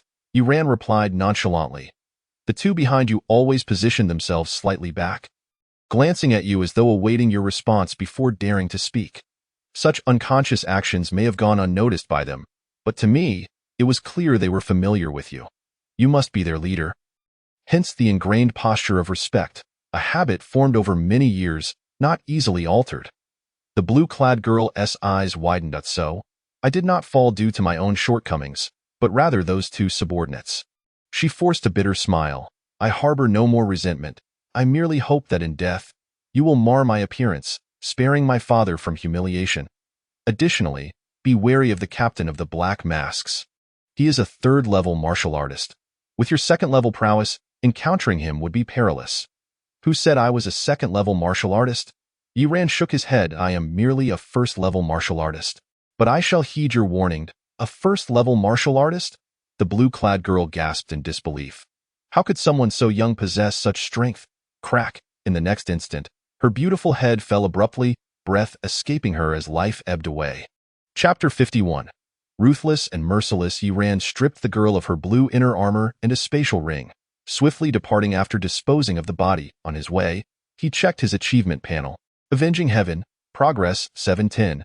Kill 10 members of the Black Mask team. Reward, 10 achievement points, Nirvana Body X1. Wealth Beyond Measure, Progress 2,650,100 million. Accumulate a wealth of 100 million, Reward, 1,000 achievement points. Double Comprehension, upon reaching million and 10 million. Rewards of 10 and 100 achievement points respectively. Hiss! Yi Ran inhaled sharply, genuinely astonished. This blue-clad girl had contributed over 1 million to his progress. However, upon reflection, given her status as the Vice Minister's only daughter, this was not so surprising. The Martial Alliance. Yi Ran's expression turned grave. This was the official force of the Xia Nation, overseeing the Martial Association. Thus, even without the girl's request, he would have ensured the complete removal of any evidence. Without further thought, Yi Ran sought a concealed hiding place to assess his gains. First, the C-grade combat weapon, a slender, silvery blade that felt remarkably light in his hand, evidently designed for female martial artists. This sword, known as the Silver Rhinoceros Sword, had a market price of 500,000. After toying with it for a moment, he found it too light for his preference. However, even if he did not utilize it, selling it would yield a handsome profit. Next was the inner armor, which could adjust its size and fit him perfectly upon wearing it. He wasted no time and donned it on the spot. In critical moments, it could very well save his life. Lastly came the spatial ring, a delicate, light blue accessory adorned with small dolphins and starfish. Appearing quite exquisite, upon opening the space, Yi Ran was genuinely taken aback. 50 cubic meters. This spatial ring possessed an astonishing capacity, surpassing all the storage he currently owned combined. With such ample space, he could finally store the spoils from hunting exotic beasts without worry. Yi Ran exhaled in relief, contemplating his next move. He emptied the contents of his 2 spatial bags and buried them in the ground. He intended to ambush the Black Mask team, so traveling light would be preferable. As for the 2 spatial bags, he could retrieve them later when time permitted. The blue spatial ring, while spacious, contained very few items, only some women's clothing and several bank cards. Clearly, the blue-clad girl did not place much value on resources or treasures. Or perhaps she simply lacked them. Joining the Black Mask team seemed to be merely for the thrill. The bank cards glimmered temptingly, but they were all registered under real names. Though reluctant, Yi Ran snapped each card in half, discarding them without hesitation. Oh, not inquire. To ask is to reveal a callousness devoid of humanity. Moving on, Yi Ran quietly concealed himself within the branches of a tree, biding his time for the arrival of the masked team. The thicket he had chosen was dense, an ideal refuge for one seeking concealment, and it was situated perilously close to the interior region of the wasteland. This inner area was fraught with danger, capable of rendering even a third-tier martial artist helpless. Half an hour swiftly passed. Yi Ran remained as silent as a stone. During this time, several strange beasts passed by, none of them detecting his presence. At last, with the rustle of leaves, 2 masked figures clad in black emerged from the underbrush, scanning their surroundings with vigilance. Noticing the absence of anyone nearby, they exhaled in relief. Wang Ming, that fool, is dead and gone. Yet the captain insists on mobilizing us to hunt down the assassin. One of the masked members grumbled. Shoo! Keep your voice down, the other cautioned softly. The captain is a third-tier martial artist with exceptional hearing. If he is nearby, we could be in serious trouble. Please, as if I'm afraid. We can always abandon this masked farce. The first retorted dismissively. I joined this team for wealth, yet here I am. Day after day, toiling without a single coin to show for it. Enough with the complaints. There will be opportunities aplenty, the second one advised. Then, with a note of excitement, He continued, however. This time presents a lucrative opportunity. The captain promised a reward of 500,000 for the capture of the one who killed Wang Ming. We don't even need to engage in combat. Just spotting him will yield the reward. Such sweet words, but where do we find him? The first scoffed, rolling his eyes. He is likely hiding within this dense thicket. But this cursed forest is devoid of even a single bird, let alone a person. Besides, he is a second-tier martial artist. If we encounter him, our survival is uncertain. Regardless, heed my advice. Don't overexert yourselves. You might not even know how you met your end. The first warned as they continued their conversation. Walking deeper into the thicket, oblivious to the pair of eyes watching them from the thick foliage.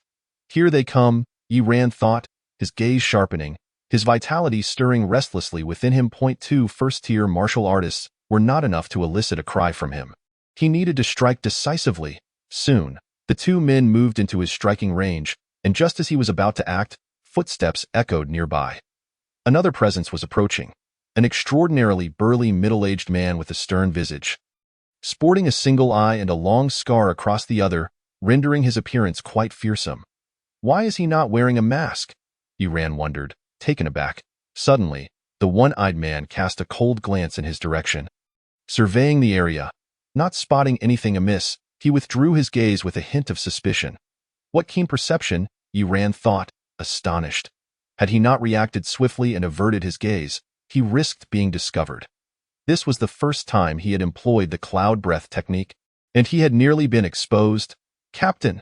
At that moment, the two masked figures hastily approached. The one on the left wore an expression that seemed somewhat unnatural, uncertain whether the captain had overheard his earlier grievances. Fortunately, the one-eyed man said nothing, merely offering the two a few words of caution before turning to leave.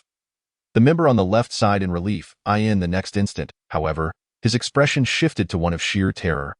For a massive hand had seized his head. See Captain Bang. His skull burst open like a watermelon, and his headless corpse collapsed to the ground. The other member stood frozen in shock, then fell to his knees in abject fear. Frantically bowing, Captain, it has nothing to do with me. I didn't speak ill of you. Indeed, I know, the one-eyed man replied with a smile, his blood-soaked hand lightly patting the trembling member's shoulder as he wiped his hand clean. You've done well. Keep it up. I have high hopes for you. With that, he rose and departed, leaving the man crumpled on the ground. From his perch in the foliage, Yi Ran felt a chill run down his spine. This man was indeed the third-tier martial artist. No wonder his senses were so acute, nearly uncovering his hiding place. Furthermore, he was ruthless enough to eliminate his own team without a second thought. Yi Ran took a deep breath, his wariness heightened significantly. A third-tier martial artist was overwhelmingly powerful.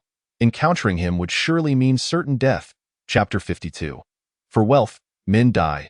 For food, birds perish. After a brief moment of waiting to ensure the masked captain had left, Yi Ran exhaled in relief and approached the surviving masked member, who lay prone on the ground, trembling uncontrollably, a puddle of yellow liquid beneath him.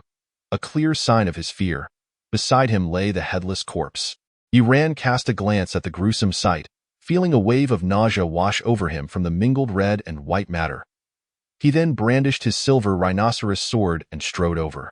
Upon hearing his footsteps, the masked member scrambled to his feet, bowing repeatedly in Yi Ran's direction. Captain, please don't kill me. I will do my utmost. Yi Ran paused, contemplating the next life. With a swift motion, he slashed his sword. The silvery blade flashed, and a fine line of blood appeared at the masked member's neck before his head tumbled to the ground. Yi Ran sheathed his silver rhinoceros sword. Reflecting on the weapon's terrifying sharpness, truly worthy of a Class C combat weapon. Moreover, no trace of blood marred its surface. It remained as gleaming and dazzling as ever. He gathered the belongings from both corpses before continuing his journey deeper into the thicket.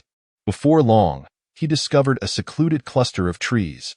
As he entered, a towering, monstrous flower abruptly opened its maw, revealing a mouth full of sharp teeth, lunging at him ferociously. Yi Ran was momentarily taken aback, but quickly reacted, slicing the creature in half with a single strike. Yet, the resilient plant continued to thrash with half its jaws, attempting to bite him. Yi Ran frowned and, with a series of rapid strikes, thoroughly dismantled the creature before finally dispatching it. At that moment, footsteps approached from a distance. With no time to linger, he swiftly retreated deeper into the foliage, employing the cloud breath technique to mask his presence. Soon, 5 members of the masked team arrived. The leader, a diminutive man barely reaching 1 meter in height, surveyed the area with murky eyes peering through his mask. There was movement here.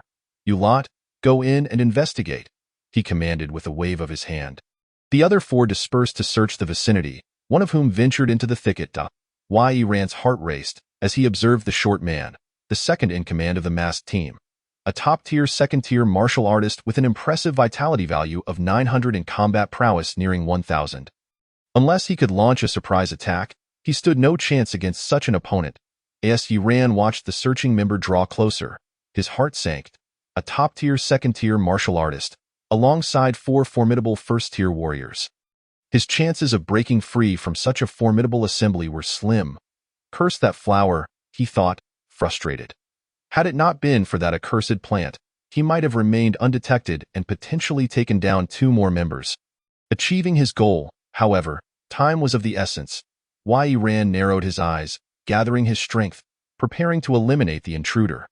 Yet, in the next moment, the team member halted, staring at the corpse of the monstrous flower in confusion before exclaiming in delight. "A cloud flower beast, what a find! I must take the body. I can't let anyone else know about this." With that, he eagerly collected the corpse and exited the thicket without a backward glance. Rand breathed a sigh of relief, only for his expression to stiffen. Outside the thicket, the member burst forth, shouting, "Deputy Captain, there's someone inside.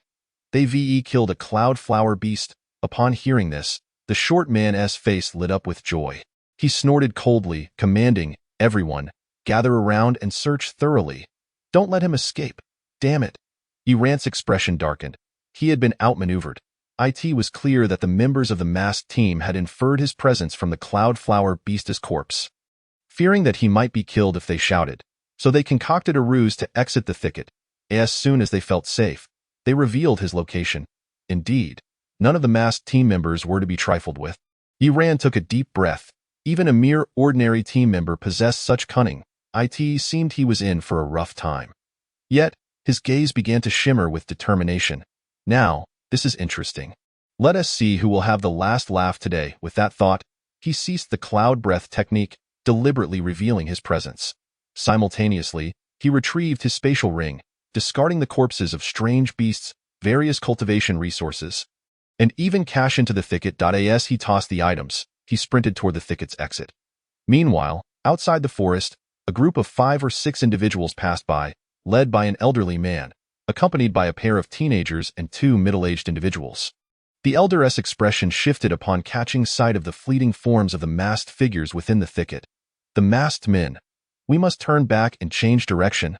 Grandfather, are the masked team members really that formidable?" The young girl inquired, puzzled. "I just saw the Steel Flame Warrior team arrive as well. With them here, we shouldn't fear the masked team, right? The Steel Flame team has 2 third-tier martial artists. They are indeed quite powerful." The elderly man sighed softly, "But look there." The young girl followed his gaze and was instantly startled. She beheld the Steel Flame Warriors team, including 2 third-level warriors, maintaining stern expressions as they skillfully navigated around the dense forest. The individuals donned in black masks were undeniably perilous. Each member was formidable and possessed cunning and ruthless tactics. No ordinary warrior team dared to provoke them. The old man continued, patting the girl's shoulder with a smile. "All right, no more looking. Oddly enough, one wonders what sort of figures could compel the black masks to make such a fuss." As the crowd gradually dispersed, it wasn't long before other passing warrior teams noticed the black masks and changed their expressions, hastily avoiding the area. Meanwhile, deep within the thicket, Rand advanced steadily, having carelessly discarded nearly every item in his spatial ring, leaving a chaotic mess behind him. Behind him, the irate vice captain, his face ashen, bellowed, "You useless fools! All you do is scavenge for treasures while letting the person slip away," he shouted while simultaneously collecting the scattered treasures. The other 4 members kept their heads down in silence, as if they hadn't heard, hastily gathering the items strewn about. The greed for wealth can lead to ruin, and while a lost person can be sought again, Missing out on this opportunity to collect such bountiful treasures would be a grave mistake. Damn it, we've truly lost him. The vice captain cursed under his breath, realizing that the individual had already escaped beyond his sensing range. He could surmise that the man had likely vanished without a trace. Of course, had he been willing to forsake the treasures on the ground and pursued with all his might, perhaps he could have caught up. But regrettably, if he had been willing, he never would have bent down to scavenge in the first place. Fool! Put down that yellow monkey's corpse, the vice captain shouted angrily, charging towards one of the team members. The team member's face paled but, unable to retort, he could only storm away in indignation. Soon, he spotted the corpse of a black crocodile leopard, his eyes lighting up with excitement as he rushed over to seize it, a triumphant grin spreading across his face. Ha! This one is mine. However, just as he lifted the black crocodile leopard's body, he noticed a handsome young face beneath it. The youth smiled at him. Hello? With a sharp crack, the sound of a neck snapping echoed. Wai Ran acted decisively, swiftly twisting the neck of the black-masked team member, whose eyes widened in terror, extinguishing his life in an instant. In that moment, as the man's aura dissipated, Yiran released his own presence, ensuring that to the vice captain's perception, only a single aura remained. Activating the cloud breath technique to suppress his energy, he quickly donned the black-masked team member's clothing and mask before stowing the corpse into his spatial ring. Then, he approached the remaining 4 individuals. Before long, he found himself among them. The group remained oblivious, engrossed in their scavenging. Wai Ran's original rank was that of a first-level warrior, but due to his exceptionally strong physique, his aura far surpassed that of a typical first-level warrior, leading others to mistakenly perceive him as a second-level warrior. Now, having suppressed part of his aura, he reverted to the first-level warrior's rank, and with his physique resembling that of the fallen black-masked team member. Even the vice captain failed to notice the difference. He merely cast a sidelong glance and scoffed. Some treasures are beyond your grasp. Allowing you to pick up a few is already a favor. He then coldly surveyed the other 3 team members, continuing, You 3 should be mindful. Anything I lay my eyes on first belongs to me, understood? The other 3 team members appeared displeased, quietly wandering off to gather the scattered items. Yiran's gaze fell upon one individual, the very one who had discovered him earlier in the thicket. He followed closely behind. The team member did not venture far before spotting a high-quality replica weapon, his eyes sparkling with delight as he hurried towards Itin. The next instant, a figure dashed before him, snatching the replica weapon away. Seeing this, the team member froze momentarily, then erupted in fury. Yang Guang, you bastard! How dare you steal my things? He charged towards Yiran, throwing a punch. Wai Ran's expression remained indifferent as he executed a heavy water palm strike, sending the man crashing to the ground, blood spewing from his mouth. Such strength! Wait, you aren't Yang. The team member gasped in shock, just as a hand clamped over his mouth. Wai Ran regarded his terrified gaze and whispered, You're quite astute, but alas, you're also too greedy. Now, let me impart one final lesson. There are no free lunches in this world. If they do exist, they are laced with poison. As his words fell, he unleashed the heavy water palm. A powerful blow that shattered the man's throat, followed by a strike that shattered his limbs. The black-masked team member on the ground emitted faint whimpers of desperation, yet his voice was too feeble to carry far. He attempted to crawl away, but with his limbs rendered useless, he could hardly move. You cannot die just yet, Yiran admonished, shaking his head. If you die, there will be one less person in this vicinity. And what will your vice captain do then? Currently, I am not a match for him in a direct confrontation. But fret not, I have already shattered your lungs with my dark energy. In 10 minutes, you shall find your release. With that, Yiran ignored the man's pleading, despairing gaze, and continued to rain down blows on the ground, the resounding crashes echoing throughout the area. Hearing the commotion, the vice captain could not help but scoff. 2 useless fools squabbling over treasures. Meanwhile, the other 2 team members remained vigilant, scanning their surroundings, wary of others encroaching upon their finds. Soon, the cacophony ceased, leaving only a feeble aura behind. Detecting this faint presence, the vice captain sneered. No doubt that's Yang Guang, the weakest among us. He must have been severely injured, his aura diminished to this extent. However, just then, a figure darted past him, heading in another direction. Yang Guang? The vice captain paused, astonished to see the so-called weakling had triumphed. Yet, he quickly dismissed the thought, excitement coursing through him as he realized that the treasures at the center were all his. Yi Ran's spatial ring was already filled with a multitude of items, and having deliberately scattered them, it would indeed take some effort to collect everything. Subsequently, he employed the same tactic, swiftly eliminating the remaining 2 members. Now, only the vice captain remained, top-tier second-level warrior, 950 battle power. Yi Ran murmured softly as he approached the vice captain. Before he could draw near, the vice captain suddenly turned, his expression darkening. "You scoundrel! Have you stolen from the others and intend to take from me as well?" Yi Ran spat derisively, hurling a gob of spit at him before promptly turning to flee. The vice captain was momentarily taken aback, then seething with rage, he shouted, "You little brat! I'll break your legs." His eyes blazed with fury as he pursued madly. However, in the next moment, his expression turned rigid.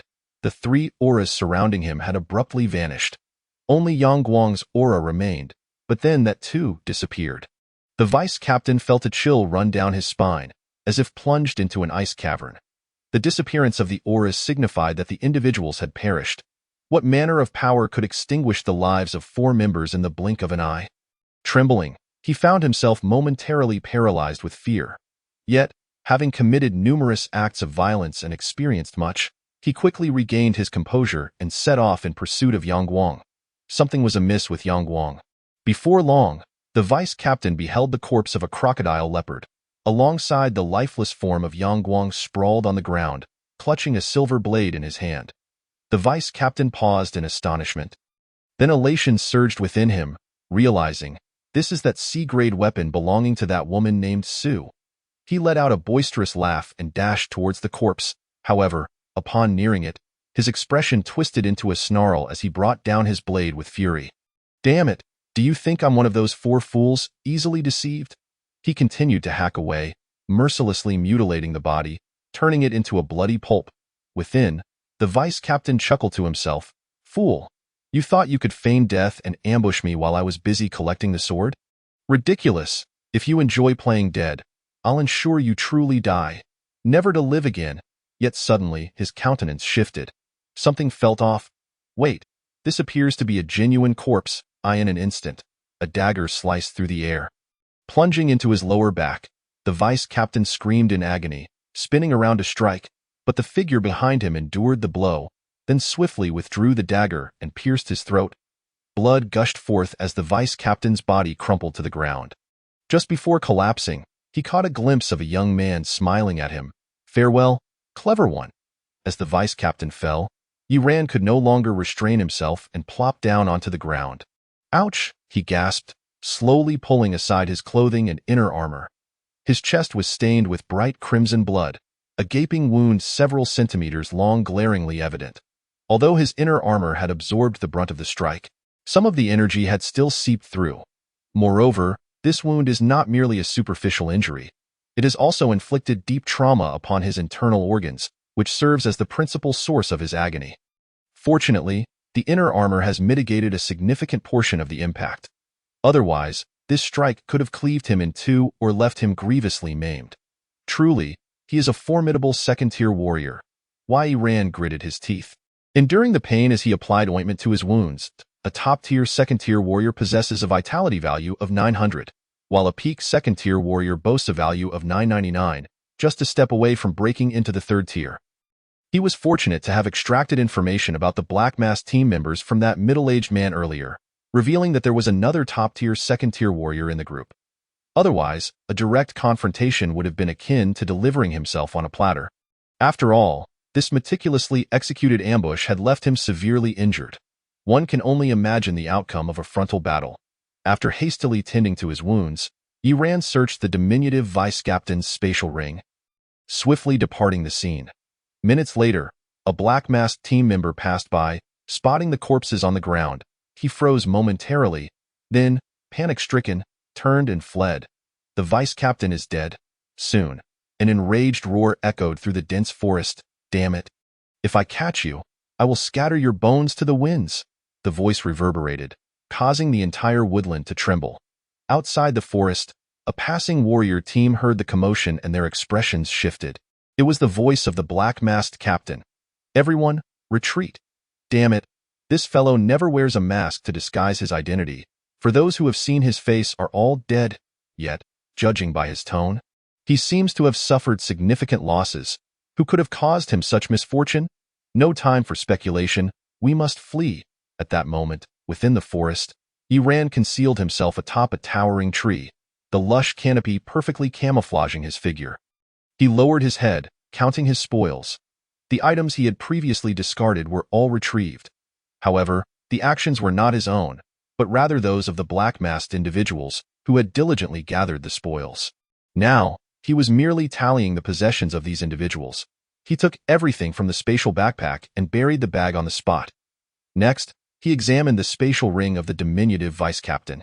The contents were not particularly abundant. The only valuable items were a long combat blade, a testing belt, and a martial technique. C-grade martial skill. Frost slash.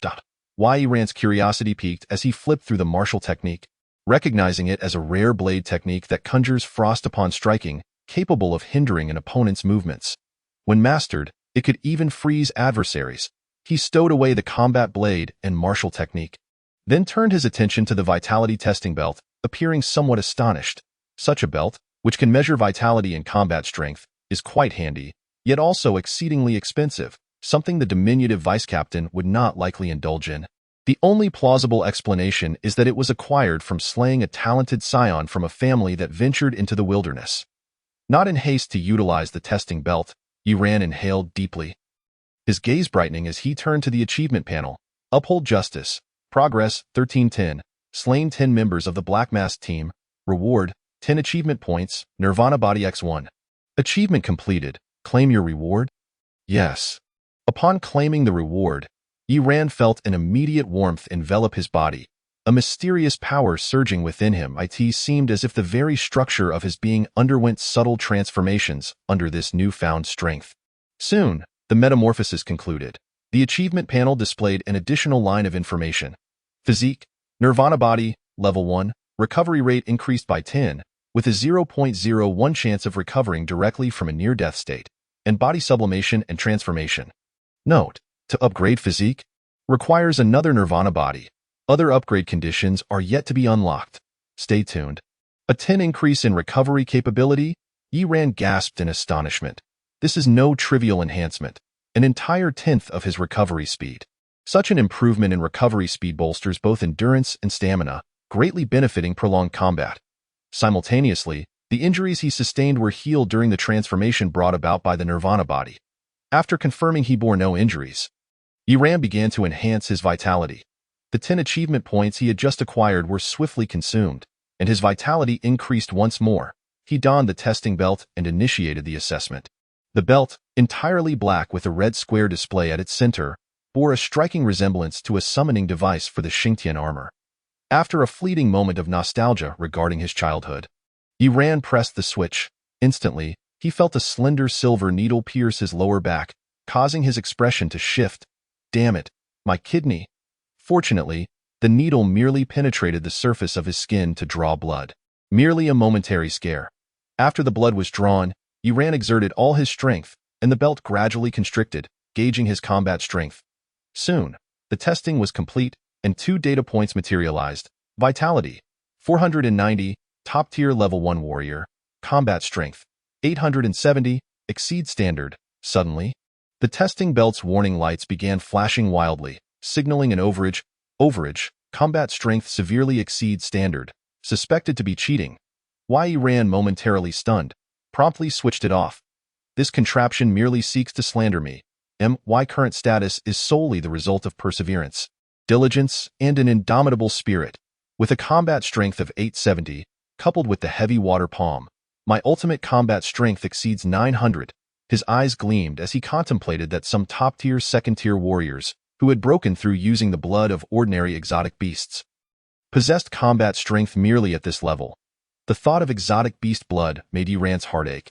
Had he chosen a different bloodline upon his initial breakthrough as a warrior, his current combat strength could have soared even higher. Fortunately, he had amassed a considerable amount of wealth and was on the verge of breaking through to a second-tier warrior. Once he returned to Ningjiang City, he would head to the Warrior Tower to purchase superior blood. Subsequently, Yi Ran continued to infiltrate the forest, ambushing members of the Black Masked team. With his enhanced strength and the sharp silver rhinoceros sword, he moved with newfound swiftness. In less than 2 hours, the forest was littered with the corpses of the Black Masked team members. Damn it! The one-eyed captain of the Black Masks glared at the recently deceased bodies on the ground. His face contorted with rage as he struck a tree with his fist. The massive trunk splintered, crashing to the ground with a resounding thud. "You wretched creature, I will surely find you." His single eye burned with venomous fury. Why now? More than half of the Black Masked team had perished, leaving fewer than 10 remaining. The fact that so many had died without knowing the identity of their assailant only fueled his anger. "Captain, he is here." Suddenly, a weak voice called out from nearby. The one-eyed man's expression darkened as he turned and charged toward the sound. Meanwhile, Yi Ran's countenance soured. He spun around, swinging his sword down with ferocity, cleaving the one who had cried out in half. "Damn it! You too could play dead? Why didn't you say so earlier?" Annoyed, he kicked the corpse at his feet. He had underestimated the situation, not realizing that this individual was merely gravely injured and had pretended to be dead, managing to catch him off guard with his shout. The fact that this person had just called out indicated that the Black Masked captain was undoubtedly nearby.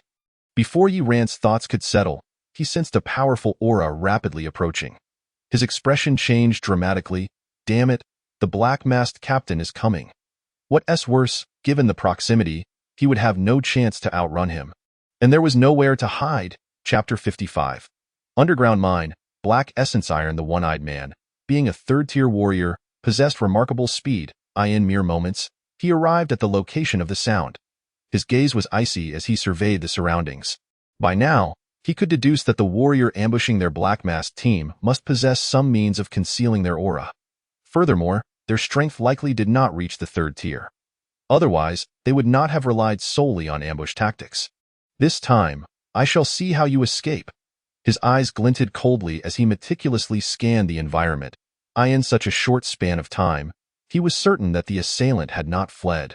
Before him, aside from a patch of verdant underbrush, lay 3 or 4 corpses.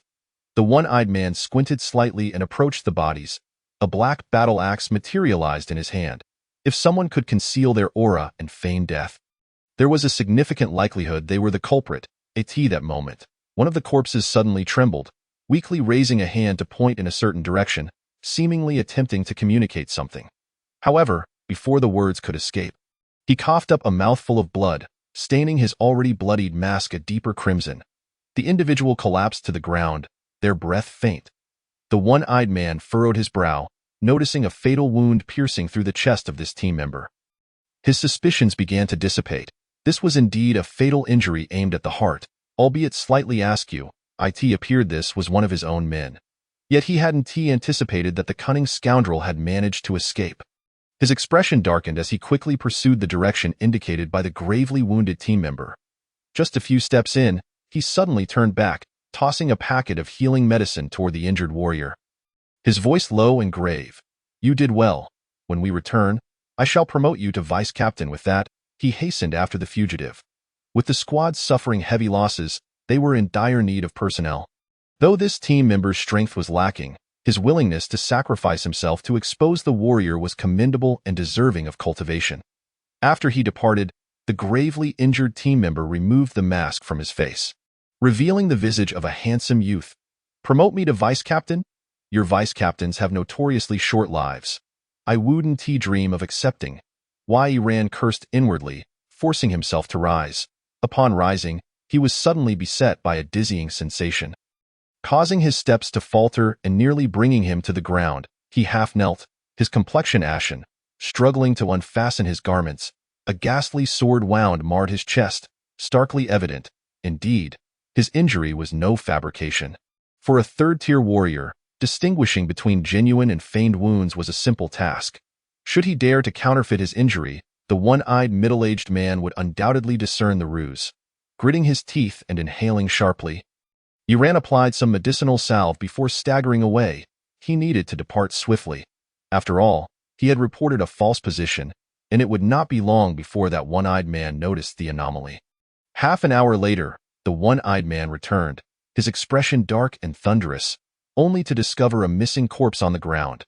His face contorted in rage, he struck the earth with a powerful fist, causing the ground to crack, and the remaining bodies were violently dislodged, blood and flesh splattering everywhere. Go be so ruthless, even to himself. What ferocity! The one-eyed man took a deep breath, suppressing his simmering fury. A hint of trepidation flickered across his features. This individual was not to be trifled with. Their strikes were merciless and decisive, their mind astute. In critical moments, they could discern the gravity of the situation. Exhibiting brutality even towards themselves, the more he contemplated, the more apprehensive he became, especially considering that the entire squad had suffered catastrophic losses, and even now, he had yet to ascertain what this individual truly looked like. A chill crept into his heart. Others might fear my Black Mask squad, deeming me cruel and difficult to handle, yet in comparison to this person. With a soft sigh, the one-eyed man remained silent for a long while before ultimately turning to leave. No more risks. Should he pursue further, he worried for his own safety. 3 days later, at the edge of the inner region of the wood wilderness, the parched earth was riddled with cracks beneath the blazing sun. A scorching wind sweeping past. Below, near several small tents, a youthful and lively voice rang out, "Iran, it's time for a change of dressings." Inside the tent, Iran replied helplessly, "There's no need. I'm nearly healed. You needn't come in." Before he could finish his sentence, the tent was suddenly pulled aside. A vivacious girl of 16 or 17 rushed in, her excitement palpable. "Come, let me change your dressings." Her face was exquisite, a beauty mark gracing her lips, and her long ponytail swayed behind her. Beneath her green short sleeves, her snow-white arms gleamed. At that moment, her starry eyes sparkled with enthusiasm as she bounded toward him. Iran, somewhat exasperated, turned away and removed his shirt, revealing the scarred wound on his back. While the girl tended to his injury, her eyes sparkled with admiration. "Wow, your physique is remarkable. Is it a crime to touch?" Listening to her murmurs, Iran felt a bit speechless, recalling the events of the past 3 days. 3 days prior, in an attempt to evade the one-eyed man, he had ventured into the inner region, following the dense forest's path. Naturally, he did not dare to delve too deeply, merely skirting the edge. To his astonishment, he found that the edge of the inner region corresponding to the forest was bustling with people, all mining in a subterranean cave. By chance, he encountered several kind-hearted warriors who, upon seeing his grievous wounds, brought him to their temporary encampment to recuperate. This resting period lasted a full 3 days. "Little Inger, come out for dinner," a middle-aged man's voice called from outside. "Dinner's readied." Iran rose, while Inger lamented, "I haven't even touched you." Iran's lips twitched as he stepped outside, where several individuals were already seated by the fire pit. 2 middle-aged men, an elderly man, and a somewhat slow-witted youth were present. The elderly man greeted Iran with a warm smile. As they dined and conversed, Iran pondered his current state. His injuries had nearly healed, and he intended to bid farewell to these individuals today. "I just spoke with Zhang Laosan, and he mentioned that the Steel Flame Squad discovered a piece of black pattern dark iron in the underground mine yesterday. Likely worth $1 million. One of the middle-aged men exclaimed, his voice tinged with envy. "$1 million?" exclaimed Inger and the youth in unison. The elderly man and another middle-aged man were equally astonished and inquired further. Iran's heart stirred at the mention. Black iron was a sought-after, or in the wilderness, the primary material for many combat weapons, thus highly valued. He gazed into the distance, where he could faintly see a massive mine in the cracked, parched earth. The worth of black iron was substantial. It would be prudent to explore. He contemplated the rare opportunity of encountering a mine. Even if he did not intend to mine, he could slay some unique beasts within, thus fulfilling his hunter's achievement in the wilderness. Iran's gaze returned to the cracked earth. Despite having seen it numerous times over the past 3 days, he still found it peculiar.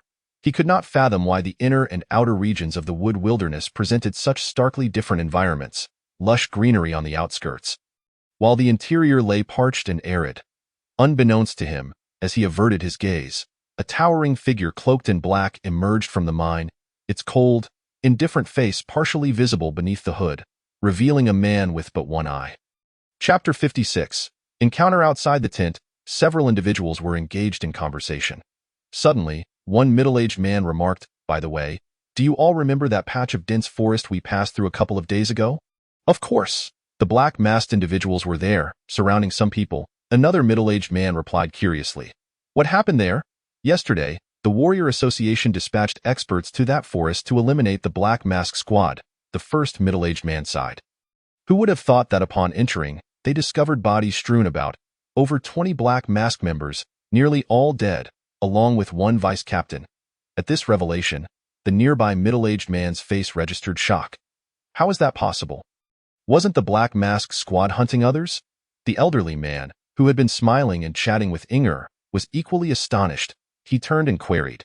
It seems the Black Mask Squad encountered formidable foes. Do we know how many assailants there were? After a moment of hesitation, the first middle-aged man replied. It seems there were two. Allegedly, the injuries sustained by the Black Mask members were consistent, either sword wounds or dagger wounds. It appears two experts were involved. One skilled with a sword, the other with a dagger. Two individuals incapacitated the Black Mask Squad. The elderly man gasped in disbelief. Inger's eyes widened in astonishment, her expression a mixture of shock and intrigue. Although she was not well acquainted with the Black Mask Squad, she had gleaned their fearsome reputation when she observed the Steel Flame Squad, whom she admired, refrained from provoking them during their previous encounter in the forest.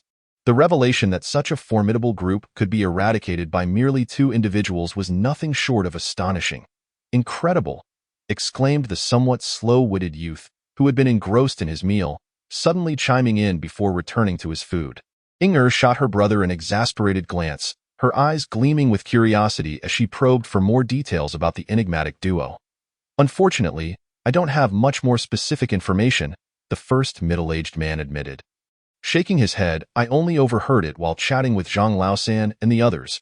However, I suspect they are at least two peak second-tier warriors, well-versed in the use of daggers and swords. Using both sword and dagger simultaneously, it's possible that it could be the work of a single individual, a youthful voice interjected from the side. This. Everyone paused momentarily. The elderly man turned to the handsome youth who had spoken. Ah, I forgot that you, little Yi, came from the direction of the forest. You might know more than we do. Oh, you think it was one person? Yiran's expression turned somewhat peculiar. After all, he was the one who had acted. Was there any need for speculation? Nevertheless, he was not one to boast, so he casually replied, if nothing unexpected occurred, it should be one person. One person? The earlier middle-aged man shook his head. You weren't even present. How can you be so certain? Moreover, the assessment of two individuals comes from the Warrior Association's experts. As he spoke, he cast a sidelong glance at Inger, convinced that the youth's assertion was merely an attempt to impress her. Young men often yearn to express their unique perspectives to attract attention. Yiran chuckled softly, choosing not to elaborate further. The two middle-aged men continued their conversation, marveling at the prowess of the two mysterious experts who had decimated the Black Mask Squad. The elderly man, intrigued by Yiran, smiled and asked, Little Yi, did you enter the wilderness alone? Yes, Yiran nodded. You dared to venture into the wilderness alone? No wonder you sustained such severe injuries. Inger, astonished, added curiously. But I see your wounds are sword injuries, not from beasts. Did you encounter a band of marauding warriors? Yiran, recalling the Black Mask Squad, couldn't help but sigh. Indeed, there were many of them, and it took considerable effort to escape with my life. Upon hearing this, the elderly man regarded him with admiration. Remarkable, at your age, to have the courage to venture into the wilderness alone and to survive an encounter with warriors is truly commendable. It was merely luck, Yiran replied, shaking his head. The elderly man appeared even more pleased, observing Inger's evident concern for the young man. He chuckled. So what are your plans moving forward? As for my plans, I intend to explore the mine and then return to Ningjiang City, Yiran stated candidly. How fortuitous. Why not join us in our expedition to the mine? It would be safer that way. The elder chuckled, while Inger, brimming with excitement, exclaimed, All right. Yiran, let me tell you, there are many unusually strange beasts in the mine. Yiran hesitated for a moment. When it came to taking action, whether it was slaying beasts or exploring the mine, he had no worries. However, with more people present, he pondered and replied, Thank you, Elder Su, but I prefer to go alone. Besides, my intention is merely to take a look inside the mine. I won't linger for too long and will return swiftly." Upon hearing this, the elder Su spoke solemnly, "Young Yi, do you believe that we, here to mine, are not wealthy or powerful individuals, and thus you do not wish to accompany us?" The two middle-aged men also ceased their conversation.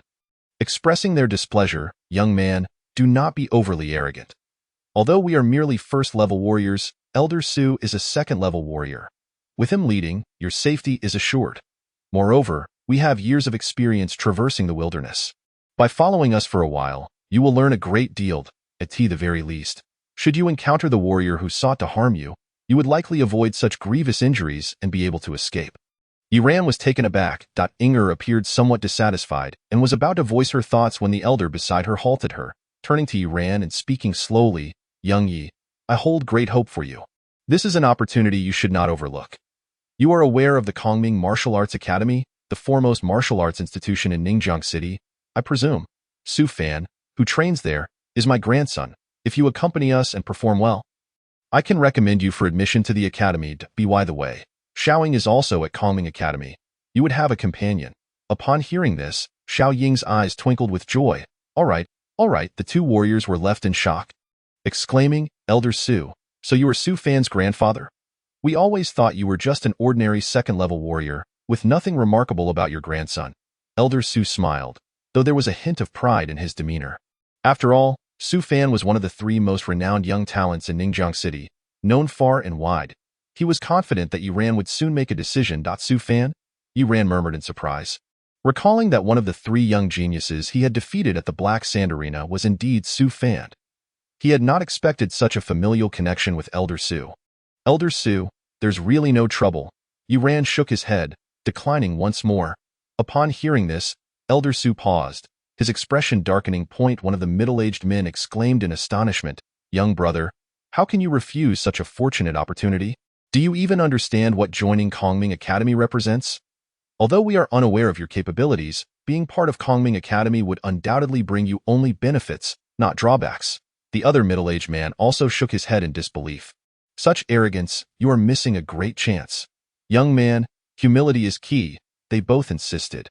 Just as they were speaking, someone approached. The figure was tall, clad in a black robe that concealed his face. Chapter 57. The Flood Dragon. The cloaked figure advanced, slowly. Elder Su's expression turned grave, his gaze wary as he observed the imposing figure in black. He realized he could not sense the other's aura, indicating that the individual either possessed a means of concealing their presence or was indeed stronger than him. Likely at least a third-level warrior. "This brother, is there something you need?" one of the middle-aged men asked. "Indeed," came a raspy voice from beneath the hood. "I require your heads and the coins in your pockets." As he spoke, the hood was lifted, revealing the face of a one-eyed middle-aged man. The group stood in stunned silence. The next moment, Elder Su's face turned ashen. He recognized the voice. It was the leader of the Black Mask. "You know my voice?" the one-eyed man asked, somewhat surprised, before his expression turned indifferent as he approached them slowly. The group was positioned far from other miners. Slaying them would not attract attention.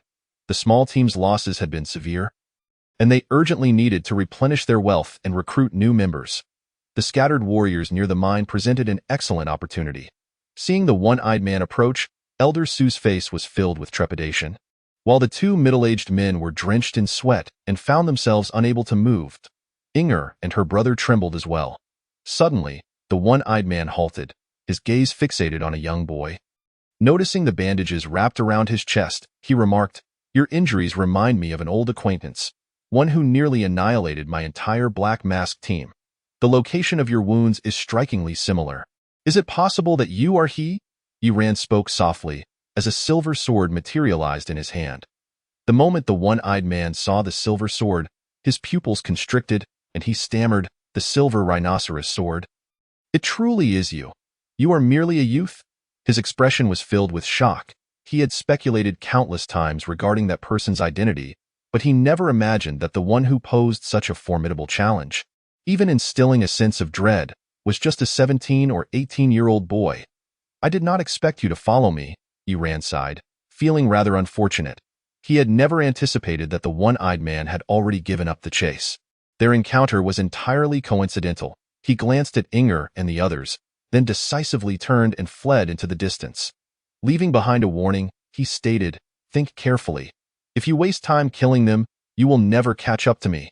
The one-eyed man's expression shifted several times before he cast a cold glance at Elder Sue and the others, who were frozen in place, not daring to utter a word. With a surge of energy, he swiftly pursued Yi Ran. Though they had seen his appearance, the greater threat lay with this boy who had decimated the Black Mask team. The enmity was irreconcilable. Moreover, at such a young age, he displayed ruthlessness and decisiveness with formidable strength. Now that he knew the one-eyed man's appearance, if this boy was not eliminated, it would be he who hunted the one-eyed man down in half a year. The one-eyed man quickly resolved to pursue with all his might. Last time he had abandoned the chase due to a lack of leads, but now, this was a rare opportunity he could not afford to miss. As the two figures, one fleeing and the other chasing, quickly vanished from sight, Elder Sue and the others finally regained their composure. Stepping away from their fear, "We have survived," one middle-aged man gasped, collapsing to the ground, while the other was drenched in sweat, feeling utterly weak. There was no avoiding the terror that the infamous leader of the Black Mask instilled, even in Elder Sue, a seasoned warrior. In contrast to Elder Sue and the two men, Inger and her brother were the only ones who recovered somewhat quickly. Perhaps ignorance bred courage. Although they felt fear, they soon regained their composure. However, confusion clouded Inger's delicate face. "Grandfather, what will happen to Yi Ran?" "That captain went after him. Do not worry. There are many warriors nearby. They know that the Black Mask leader is alone and will surely seize this opportunity," Elder Sue replied hastily, summoning the two middle-aged men to seek assistance. Meanwhile, Yi Ran was fleeing with all his strength. However, the one-eyed man's speed far surpassed his own in mere moments. He closed the gap and struck down with a powerful palm. In an instant, Yi Ran felt a chilling sense of imminent danger wash over him. Without a second thought, he instinctively turned and retaliated with a palm strike. Heavy water palm. The sound of crashing waves erupted. Boom. The air exploded with force. Blood splattered from Yi Ran's arm, causing it to go limp, and he stumbled forward. The one-eyed man maintained his composure, though a storm brewed within him. A top-tier second-level warrior's strength. This boy, at such a young age. A murderous glint flashed in his eyes as a massive black battle axe appeared in his hand. Charging towards Yi Ran. Just then, he felt a sudden thud in his chest, causing him to stagger. Hidden energy? With a cold snort, the one-eyed man quickly regained his stance. Just as he was about to spring into action, a dagger shot towards him, aimed at his face. "You little brat, you have quite a few tricks up your sleeve." The one-eyed man sidestepped the attack, his gaze sharpening as he reached out to seize the dagger. "This is indeed a weapon of war. Quite generous of you, but today, you will not escape." Suddenly, his expression changed as he watched the youth, who was coughing up blood, darting toward a massive opening. That was the entrance to the underground mine. The mine was a labyrinth. Once inside, it would be exceedingly difficult to locate the boy. "Curse you, wretched brat, die." The one-eyed middle-aged man bellowed, unleashing a powerful punch that sent forth a dark purple shockwave.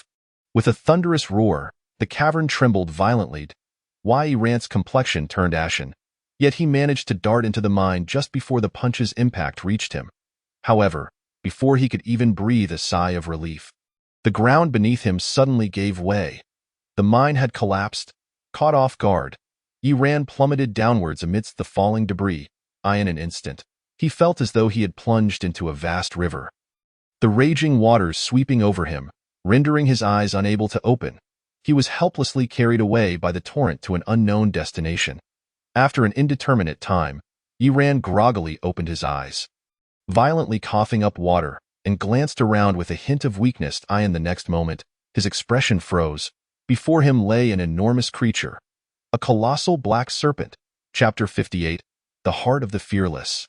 Outside the mine, the one-eyed middle-aged man stood in shock, not having anticipated that his punch would cause such a collapse. Clearly, his blow struck a particularly fragile part of the cavern, leading to its downfall. Contemplating this, his expression darkened. Although the mine had caved in, it was possible that the boy might not be crushed if luck were on his side. Conversely, it would now be difficult for him to enter. Meanwhile, the commotion attracted numerous martial artists who rushed to the scene. Seeing this, The one-eyed man drew his hood down to obscure his face and swiftly departed without a backward glance. However, before leaving, he cast a cold glance in the direction of the mine.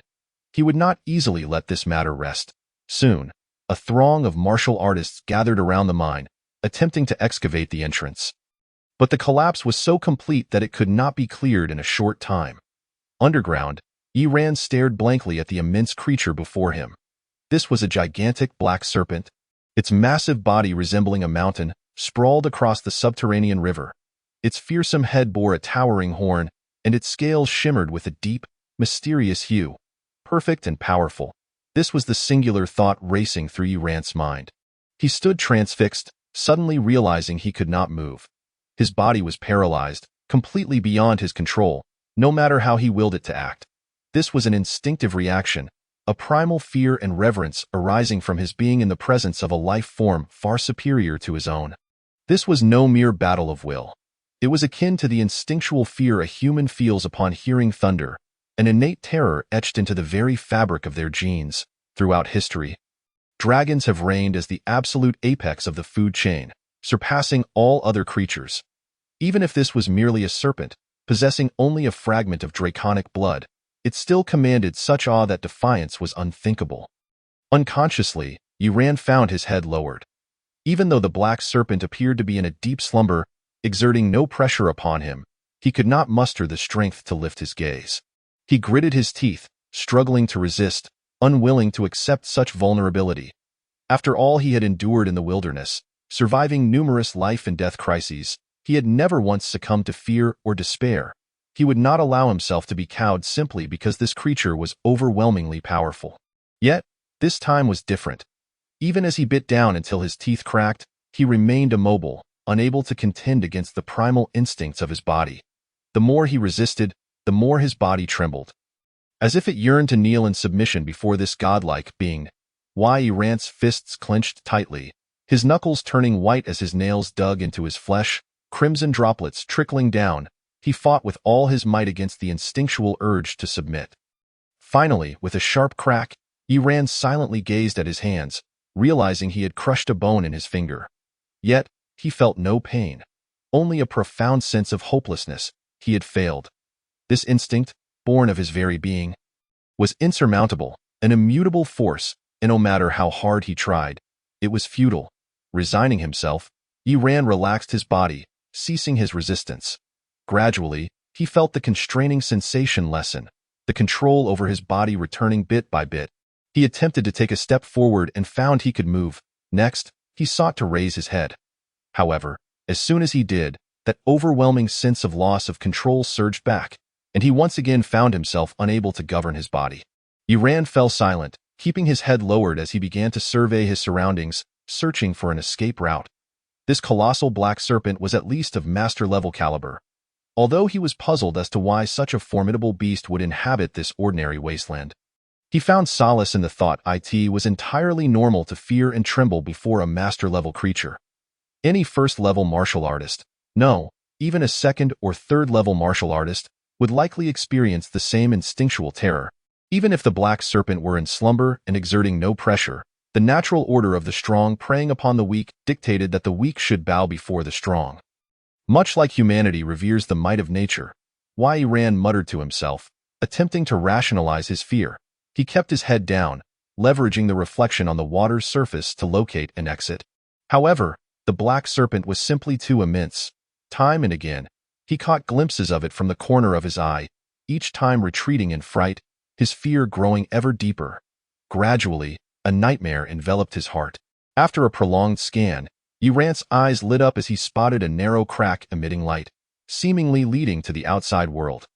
His heart surged with joy as he seized the opportunity to hasten toward the fissure while the black serpent remained undisturbed. In the dark waters, numerous enormous serpent scales floated, providing him with a means to traverse. Yi Ran stepped cautiously upon the scales, making his way to the crack. He kept his head lowered the entire time, moving with utmost care. Even though he could no longer see the black serpent from the corner of his eye, he still dared not lift his gaze, observing his comical reflection on the water's surface. He felt an inexplicable surge of anger. Suppressing his fury, he continued to tread silently onward. Faced with a master-level black serpent, he had no power to resist. He could only submit. The innate dominance of the strong over the weak was a natural law. Congratulations, host. You have encountered a master-level serpent and successfully survived. You have completed a hidden achievement, Ant, earning 100 achievement points. At that moment, a voice echoed in his mind, an alert from the achievement system.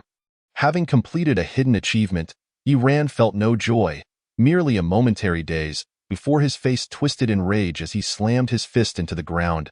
Damn it, you wretched ant, he roared. Just a mere serpent.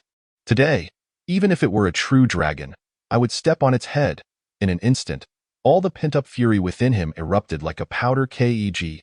Yiran's eyes blazed crimson as he slowly raised his head to confront the black serpent. Just a pitiful beast. No matter how strong you are, as long as you are a creature, I will never submit, let alone cower. A heavy pressure descended upon him, provoking an instinctive resistance within his body. Yet this time, Yiran refused to endure. The term ant ignited the flames of anger in his heart, unleashing his true emotions. From the very beginning, he had never wavered. His body, though weak, and his fear, though real, were of no concern. Just a worthless black serpent. Even if it were powerful, he could not be so cowardly as to lack the courage to face it. Crack! The sound of bones fracturing echoed as Yiran's body seemed to buckle under the strain. His skin beginning to tear, blood seeping from the wounds. An immense pain surged through him. Yet in that moment, he felt a strange exhilaration. For this was precisely what he desired. He would stand and die rather than kneel and live. Whatever you are, I see you, Yiran shouted defiantly, suddenly lifting his head. In that instant, the veins on his skin erupted, transforming him into a figure drenched in blood. His body swayed dangerously, yet he stood tall, bravely taking a step forward. This single step, seemingly trivial, felt as though he had trodden upon the very head of the colossal black serpent. In that moment, the primal fear dissipated. He had triumphed over himself. The control over his body returned entirely, and Yiran distinctly sensed that despite his grievous injuries, a transformation had taken place, enhancing his mastery over his own form. Simultaneously, within his mind, the button for battle consciousness on the achievement panel surged, propelling him to an extraordinary new realm. In an instant, he reached an unprecedented pinnacle, halting at this newfound level, displaying 500 achievement points, enough to break through to the next realm. Unprecedented pinnacle? Yiran murmured, his voice faint yet laced with joy. Regrettably, his injuries were too severe. Otherwise, he would certainly test the limits of his newfound strength. At that moment, another soft chime resounded in his mind. Congratulations, host, with the body of an ant. You faced a dragon without fear, conquering your true self. You have completed the hidden achievement, the Heart of the Fearless, earning 100 achievement points and the trait Fearless Body X1. Yiran was momentarily stunned. Subsequently, he observed the trait section of the system panel, noting the addition of a new entry. Trait: Fearless Body, Level 1, nullifies 10 of the pressure from strong beings, effective against all below the Martial Sage level. Note: to upgrade the trait, the same Fearless Body trait must be acquired once more, along with other upgrade conditions. Fearless Body, a second trait? Yiran's heart swelled with joy. This time, the harvest has been truly immense, not only a significant breakthrough in combat awareness, but also the acquisition of 200 achievement points and a novel physique. This Fearless Body, while its practicality may not seem as appealing as the Nirvana Body, plays a crucial role in critical moments. Some top-tier powerhouses emanate a formidable pressure when unleashing their vitality, under which many ordinary warriors find it challenging to even escape, let alone engage in combat. However, the immunity effect of this Fearless Body is nothing short of a trump card. With a heart unburdened by fear, one can bravely challenge the masters, truly commendable. At this moment, an elderly voice filled with awe emerged from the shadows. An old man, whose face resembled crumpled gold paper and bore traces of blood, appearing rather frail, slowly stepped forward. Yiran was momentarily taken aback. Then his pupils constricted sharply. Grandmaster Hengyang, he exclaimed in shock, unable to fathom encountering Grandmaster Hengyang here, and to his astonishment, the Grandmaster was injured. Grandmaster Hengyang smiled, seemingly unsurprised by Yiran's recognition of him, nodding in appreciation. I witnessed everything that transpired just now. The younger generation is indeed formidable, and exceptional talent scarcely does you justice. He then shifted his gaze to the slumbering Black Jiao, inquiring, by the way, what do you think of my junior brother Black Jiao, who has been secretly exerting pressure to intimidate our human youth? Yi Ran was momentarily stunned, then recalled something, his body stiffening as he slowly turned around. Upon doing so, he met a pair of enormous brown eyes. The Black Jiao, having awakened at some point, gazed at him with indifferent brown pupils before closing its eyes once more, returning to its prior state of silence. Yi Ran's heart raced wildly. Goodness, this Black Jiao has been awake the entire time. Indeed, you were not mistaken. It has been exerting pressure ever since your arrival, though you were oblivious to it, Grandmaster Hengyang remarked, looking at Yi Ran with a smile. Your ability to withstand its pressure is truly remarkable. His aged face bore a hint of admiration and sentiment. For a 17 or 18-year-old youth, appearing merely as a high school student, to confront a Grandmaster-level Black Jiao and resist its pressure was nothing short of astonishing. Although the Black Jiao had not unleashed its full force, merely a portion was still impressive. After all, this youth was merely a second-tier warrior at that moment.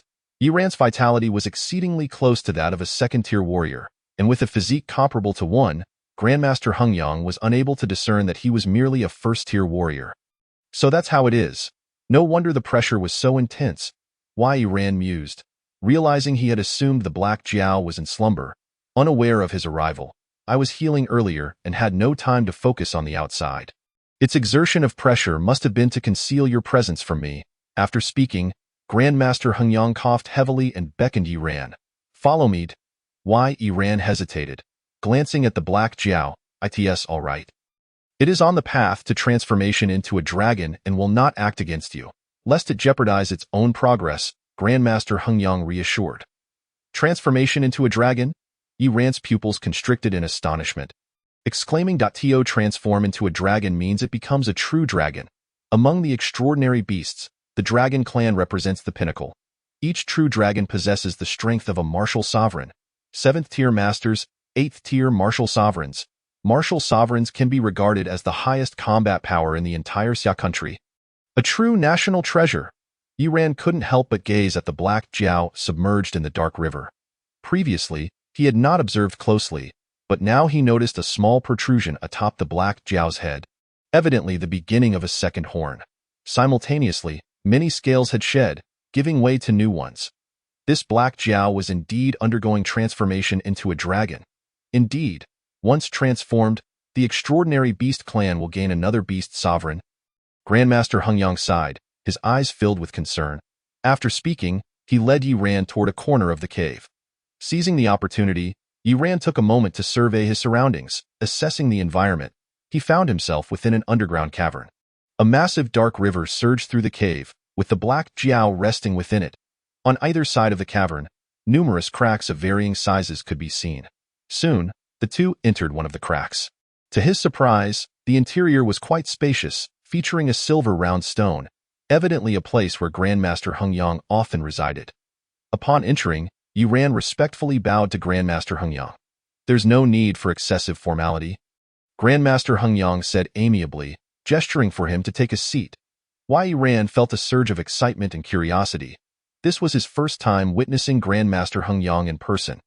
He appeared much like a kind, ordinary old man, not at all different from what he had seen on television. Had he not known beforehand, it would have been hard to imagine this was a Grandmaster capable of shattering mountains and rivers. "Young friend, what is your name?" Grandmaster Hengyang inquired with a smile, sitting cross-legged atop the silver stone, which emanated a faint chill that coursed through his body. Yi Ran observed closely, noting that despite the Grandmaster's smile, he unconsciously furrowed his brow as the chill permeated his being, indicating its potency was quite severe.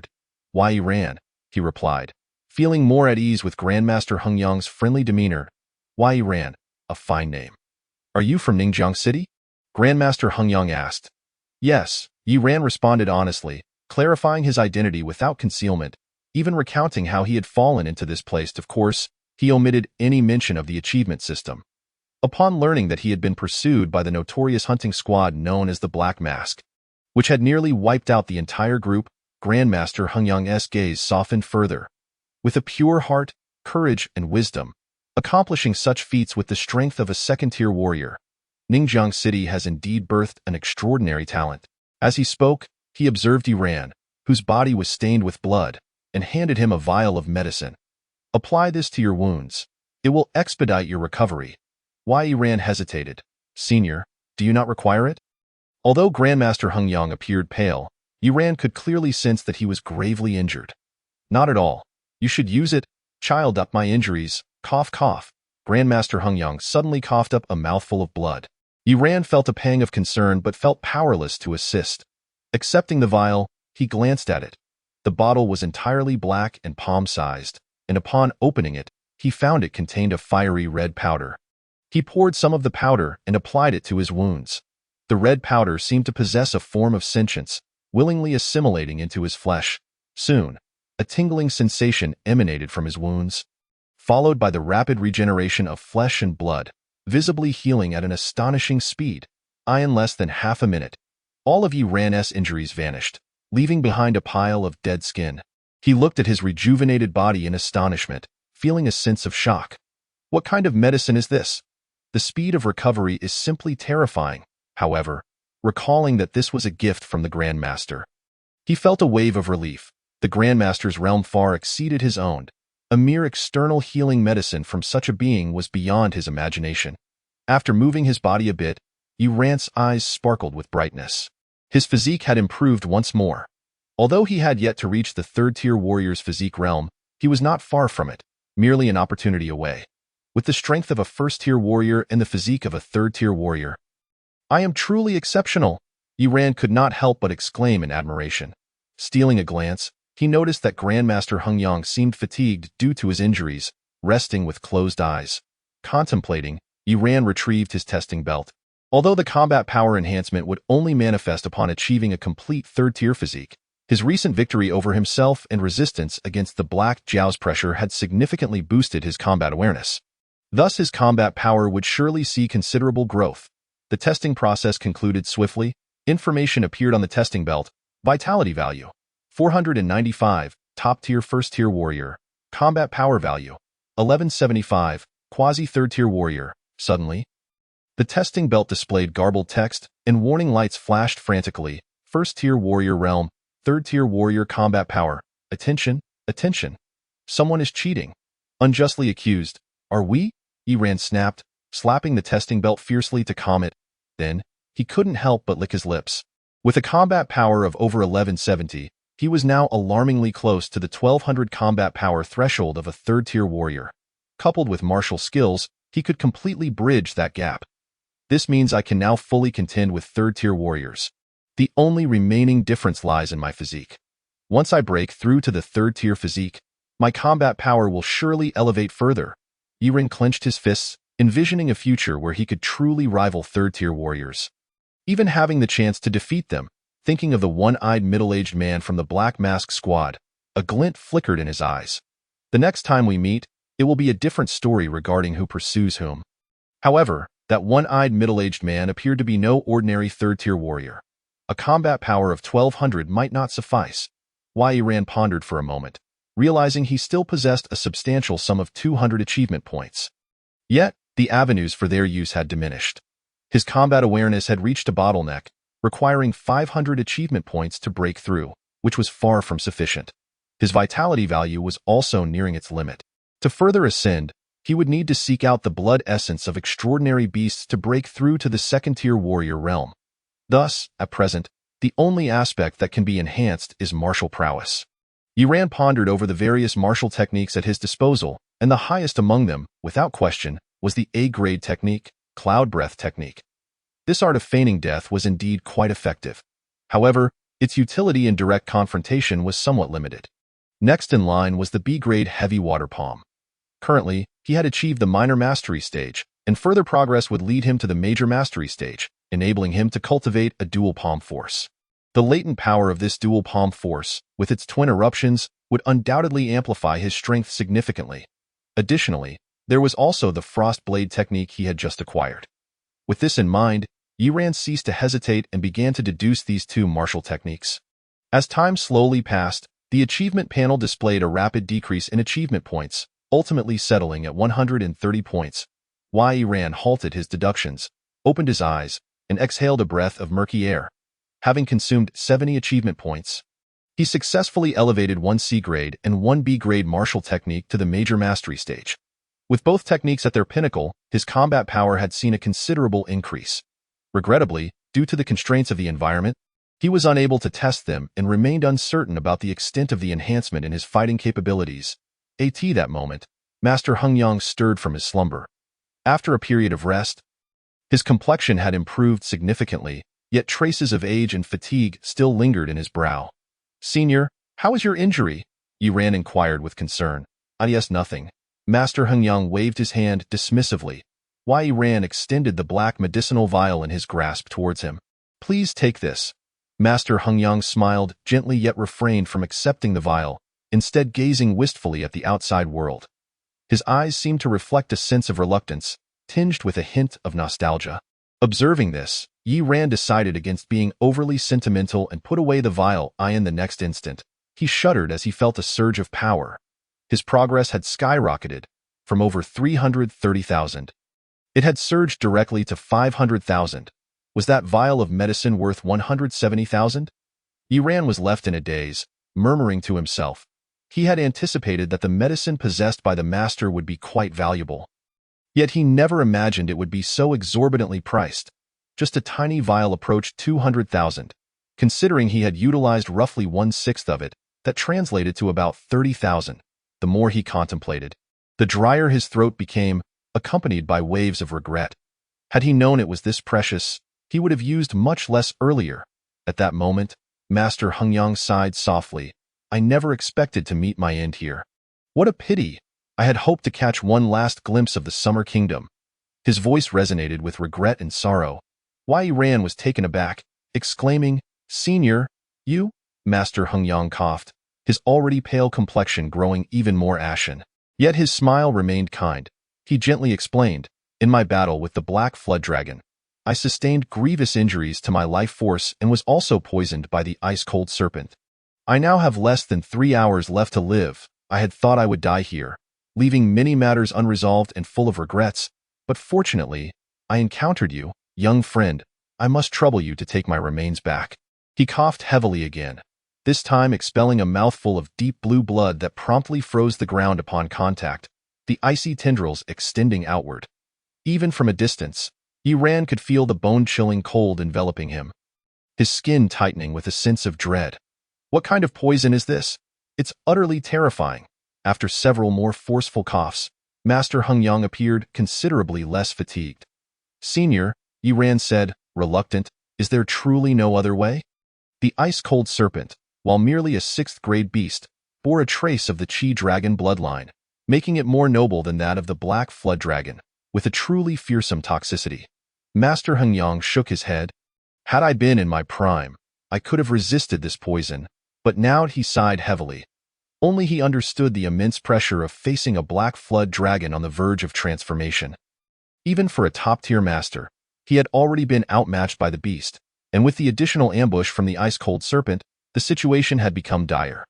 Such rare creatures were scarcer than the Black Flood Dragon.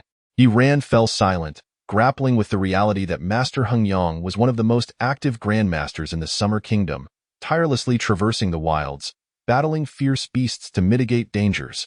To see such a remarkable elder on the brink of death was unbearable. Noticing Yi Ran's despondent demeanor, Master Heng Yang smiled gently. "Life and death are part of the natural order. I simply feel a sense of reluctance for this home." As he spoke, he gazed once more ahead.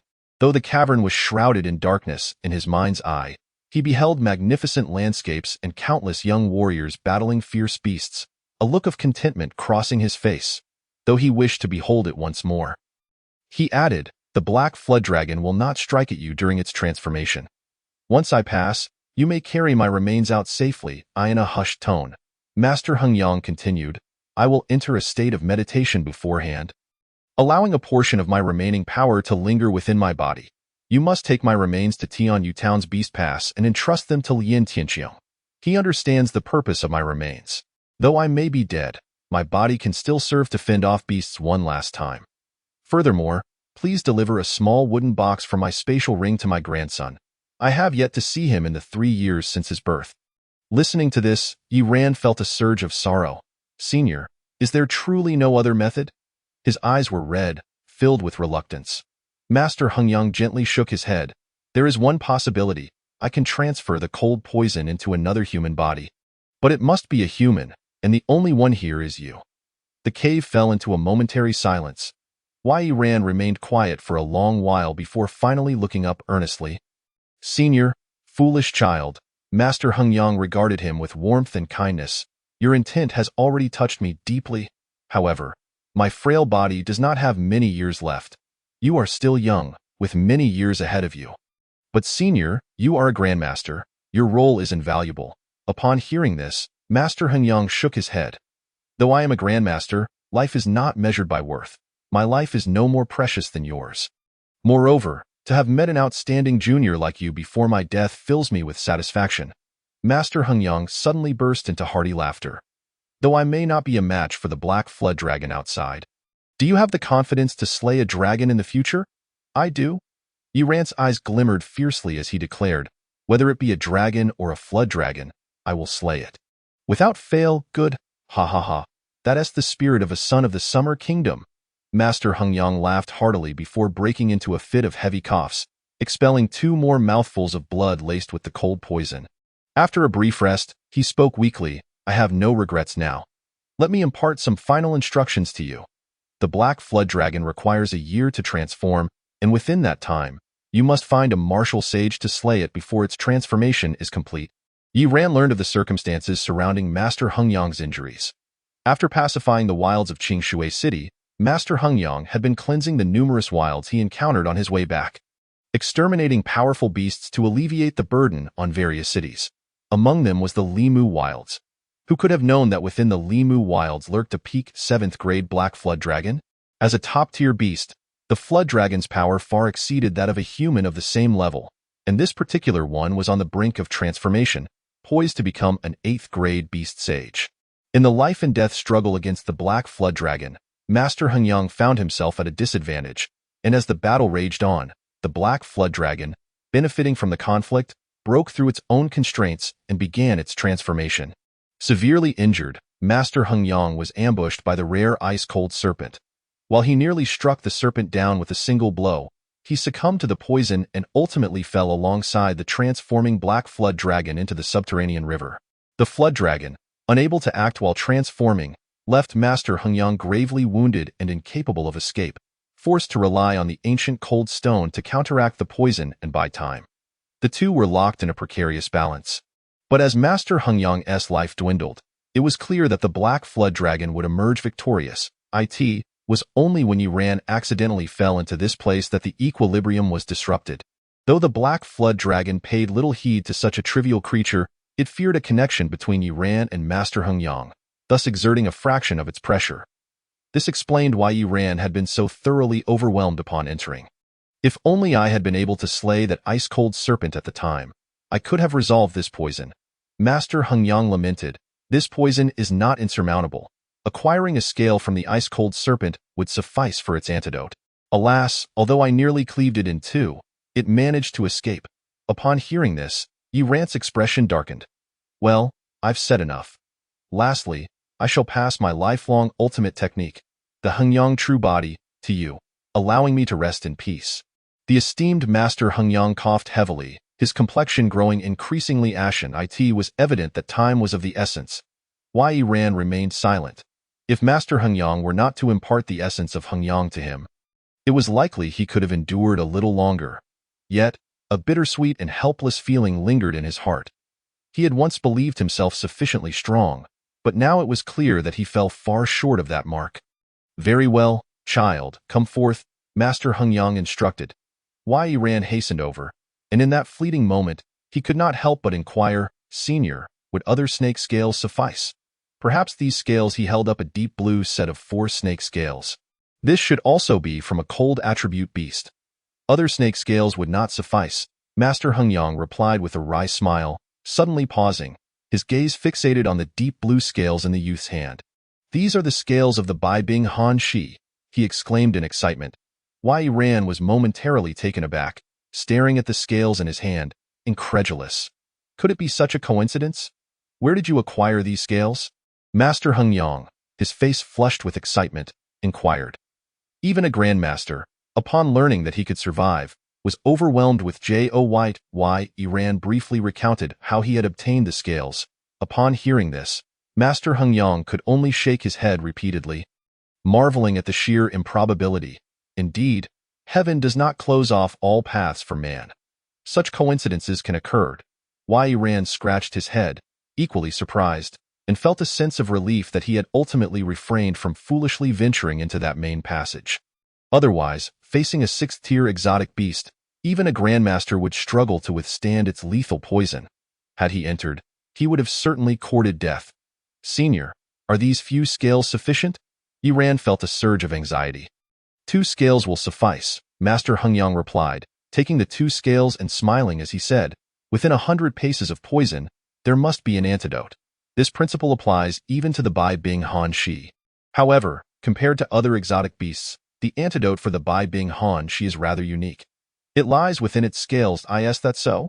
Ran's expression brightened with understanding. Keep the remaining 2 scales. They may prove useful in the future.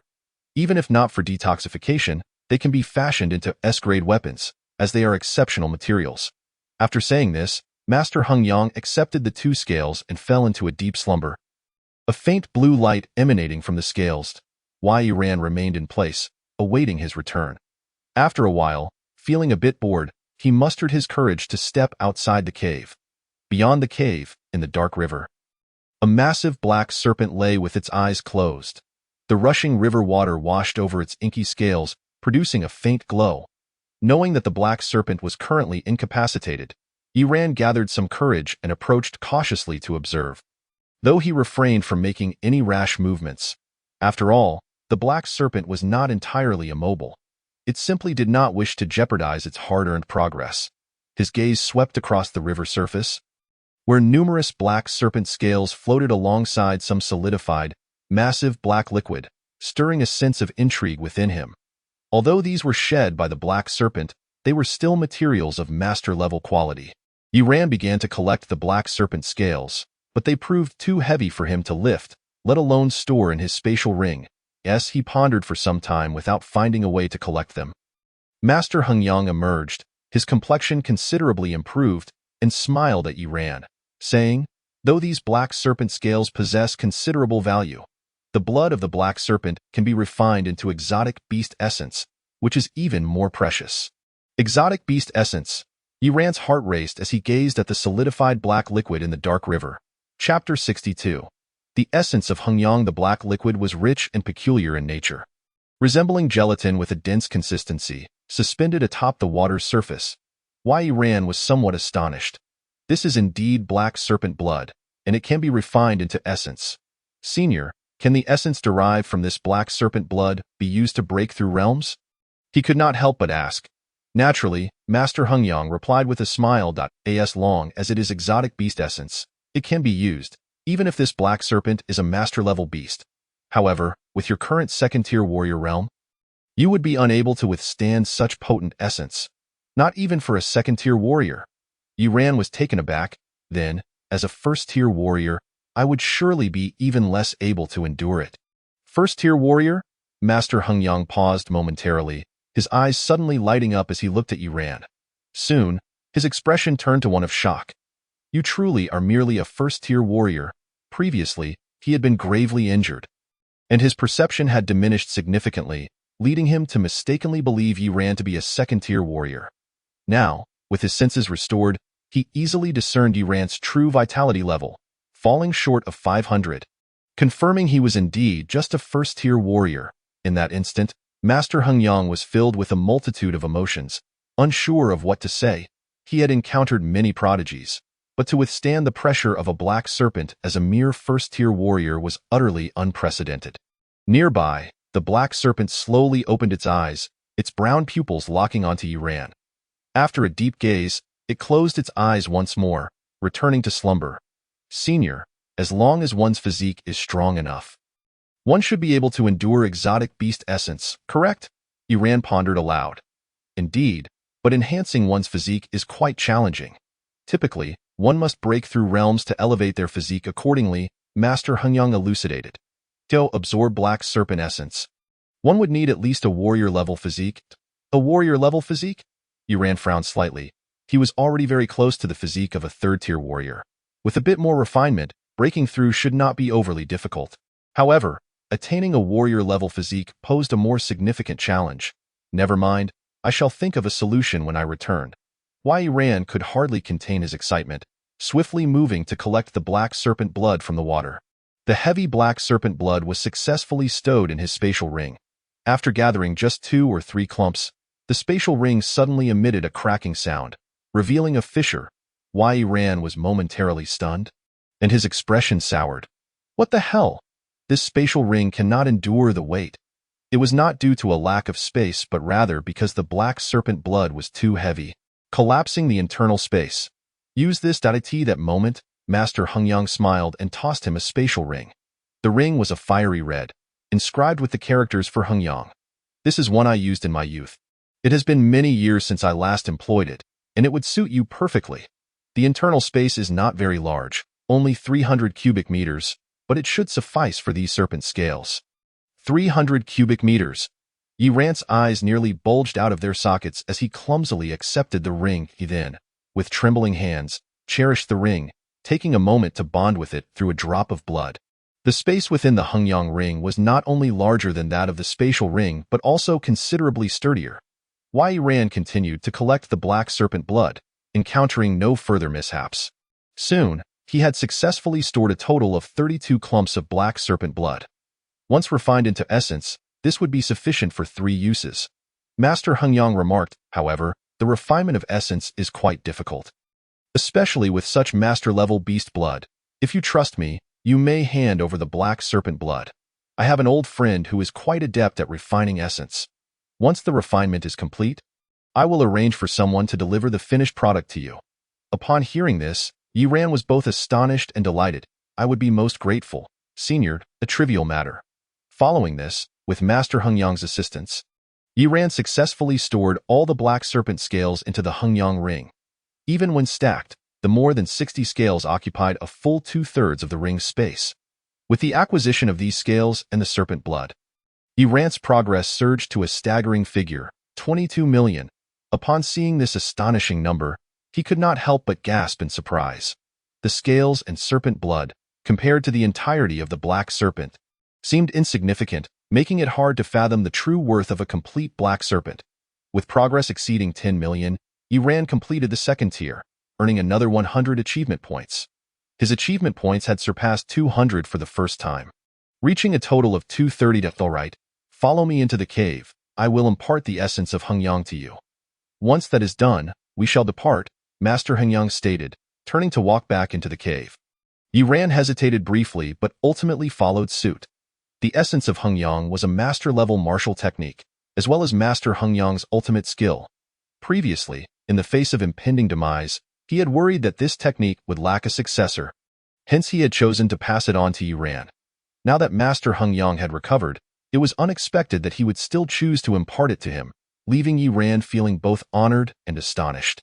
Inside the cave, Master Hengyang sat cross-legged and began. The essence of Hengyang is a martial technique that amplifies overall strength. Upon its use, one's physique, strength, and vitality will all increase. Upon hearing this, Yiran felt a stirring within. Senior, the essence of Hengyang can temporarily enhance one's physical strength. Could I, while utilizing the essence, absorb exotic beast essence? Master Hengyang appeared somewhat taken aback. That is indeed an intriguing notion. However, I have never tried it, so I cannot ascertain its feasibility.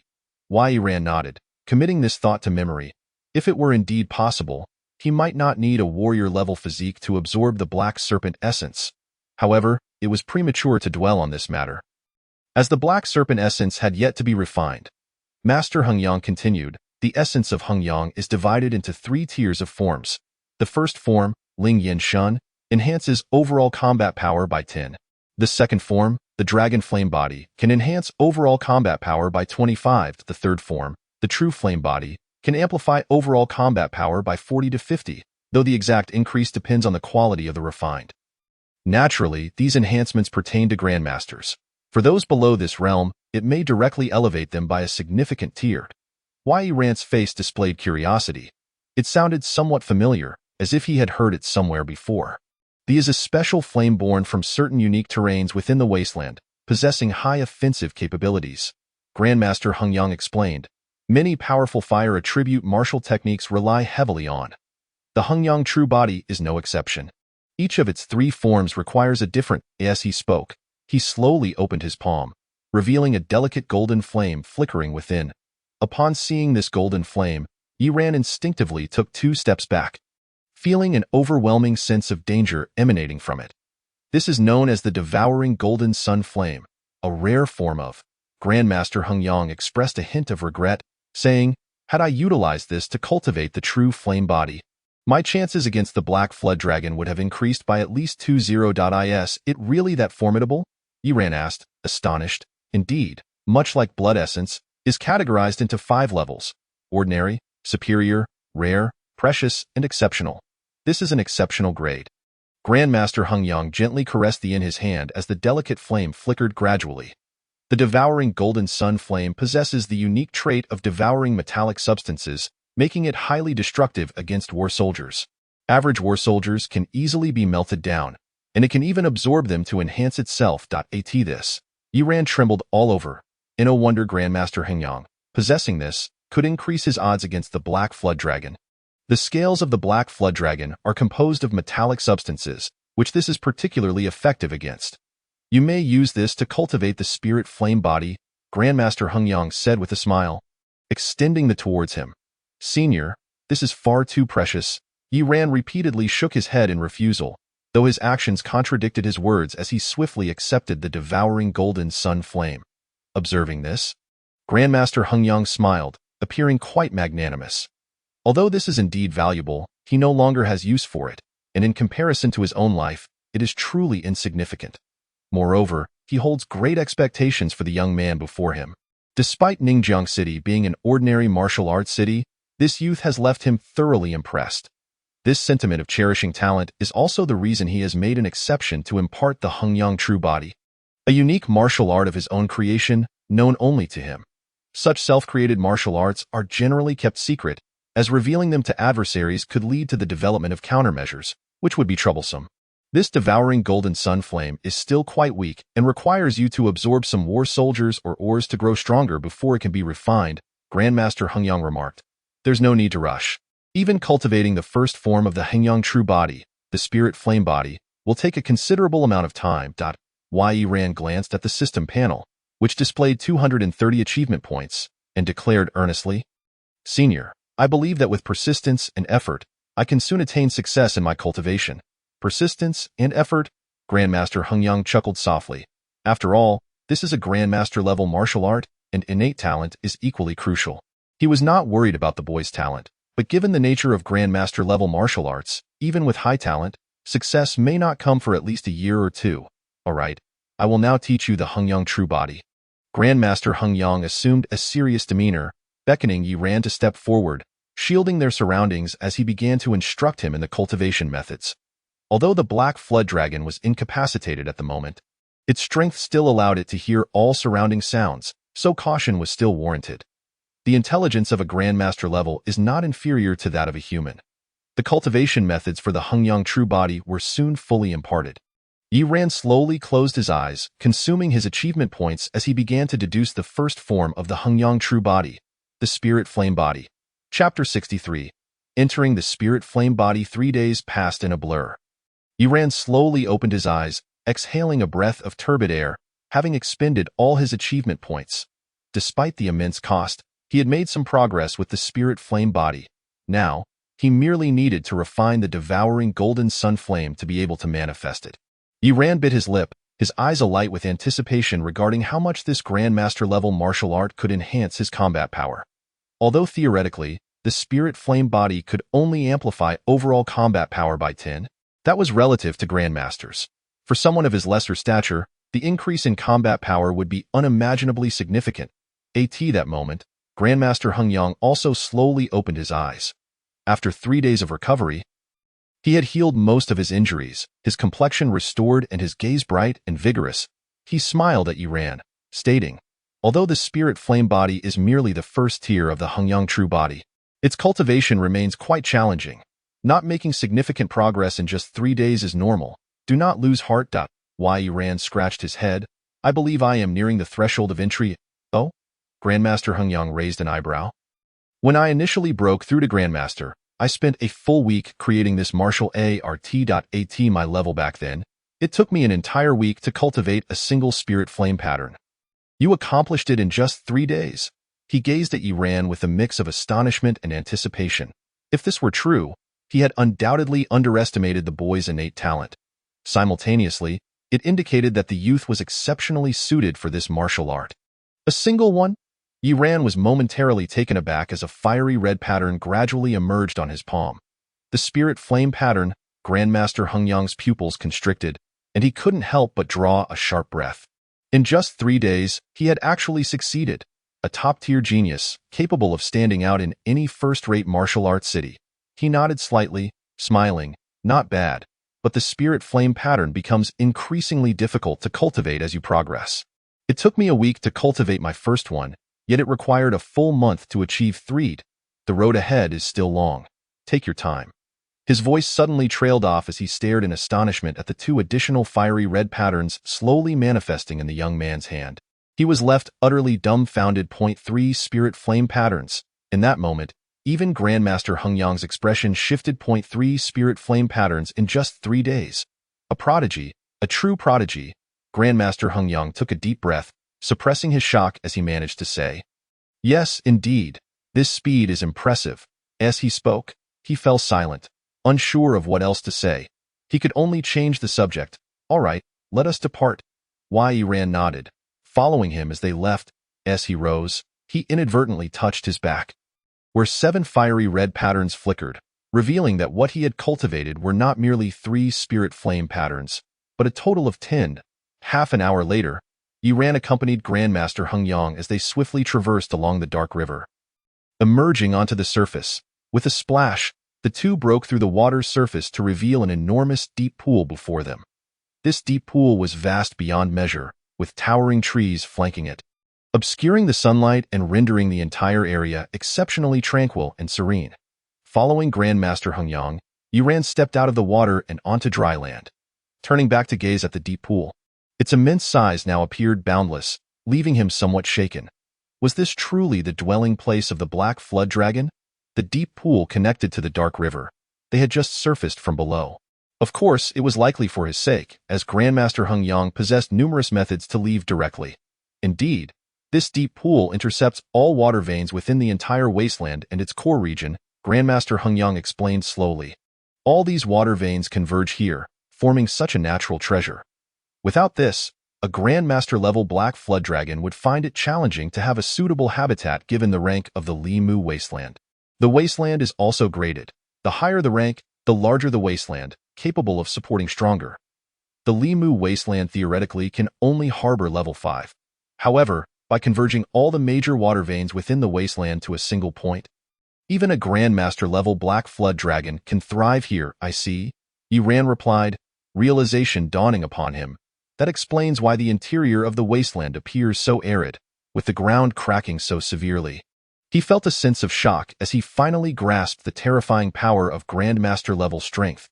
The ability to alter the course of land and water veins is simply inconceivable at this moment. Although the Black Flood Dragon is undergoing its transformation, my injuries are not yet healed, and interfering with it might not yield effective results. Grandmaster Hengyang shook his head. This matter still requires the intervention of a martial sovereign. I plan to visit your Ningjiang city first. Will you accompany me back, or will you remain in the wasteland to train? The Black Flood Dragon, currently in a semi-transformation state, was even more formidable than before. While he could potentially succeed in interfering, even if he disrupted the Black Flood Dragon's transformation, he would not be its match, and could instead provoke its wrath. In that case, his demise would be the least of his concerns. The Black Flood Dragon might very well wreak havoc upon nearby cities. Yiran pondered for a moment before responding. "Senior, I will not be returning for now. I plan to find a mining cave to allow the devouring golden sun flame to grow, so I can cultivate the Hengyang true body. Very well, you may decide for yourself. Master Hengyang smiled gently, yet he suggested, allow me to escort you away from the core area. There are numerous martial master-level beasts here, and your solitary venture could prove perilous. Thank you, esteemed elder, came the replied, it is no trouble at all.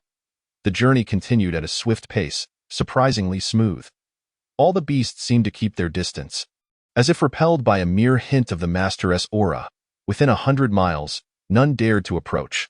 Soon, they arrived at the inner zone, remarkably close to the underground mine. Yi Ran could even glimpse the entrance of the mine. Recently excavated. Well then, this is where we part ways, Master Hengyang turned with a smile. The blood of the Black Flood Dragon will be delivered within a month, or at least half a month. Additionally, should you wish to leave Ningjiang City and explore the outside world, you may come to Yuanjing City and seek me at the Song family. Simply bring this item with you. As he spoke, he handed Yi Ran a jade pendant, crimson and the size of a thumb, intricately carved with a blazing sun. Yi Ran accepted the pendant, nodding solemnly. Very well, until we meet again, I hope that when we do, you will astonish me once more. Master Hengyang laughed heartily and departed, while Yi Ran watched him leave. Without further hesitation, he swiftly made his way towards the underground mine. Lingyan body, I am coming. Yi Ran was oblivious to the fact that not far off, within a tent, a one-eyed middle-aged man clad in a black robe was fixated on him. Chapter 64. The Greedy Wolf Squad. Brother Zhang, have you found the person you were looking for? A languid voice emerged from the tent. A man in his 30s, sporting a beard, stretched lazily and sat up from his bed. Beside him lay a burly man, face buried in his pillow, sobbing softly. Don't worry, everyone has their first time. Just adapt a few more times, the bearded man comforted, patting the burly man's backside. All the brothers in the squad have gone through it, he added. The one-eyed middle-aged man could not help but frown, feeling a wave of nausea wash over him. Though he was aware of the man's eccentricities, he did not expect it to be this extreme, nor did he appreciate being forced to witness it. It was utterly absurd.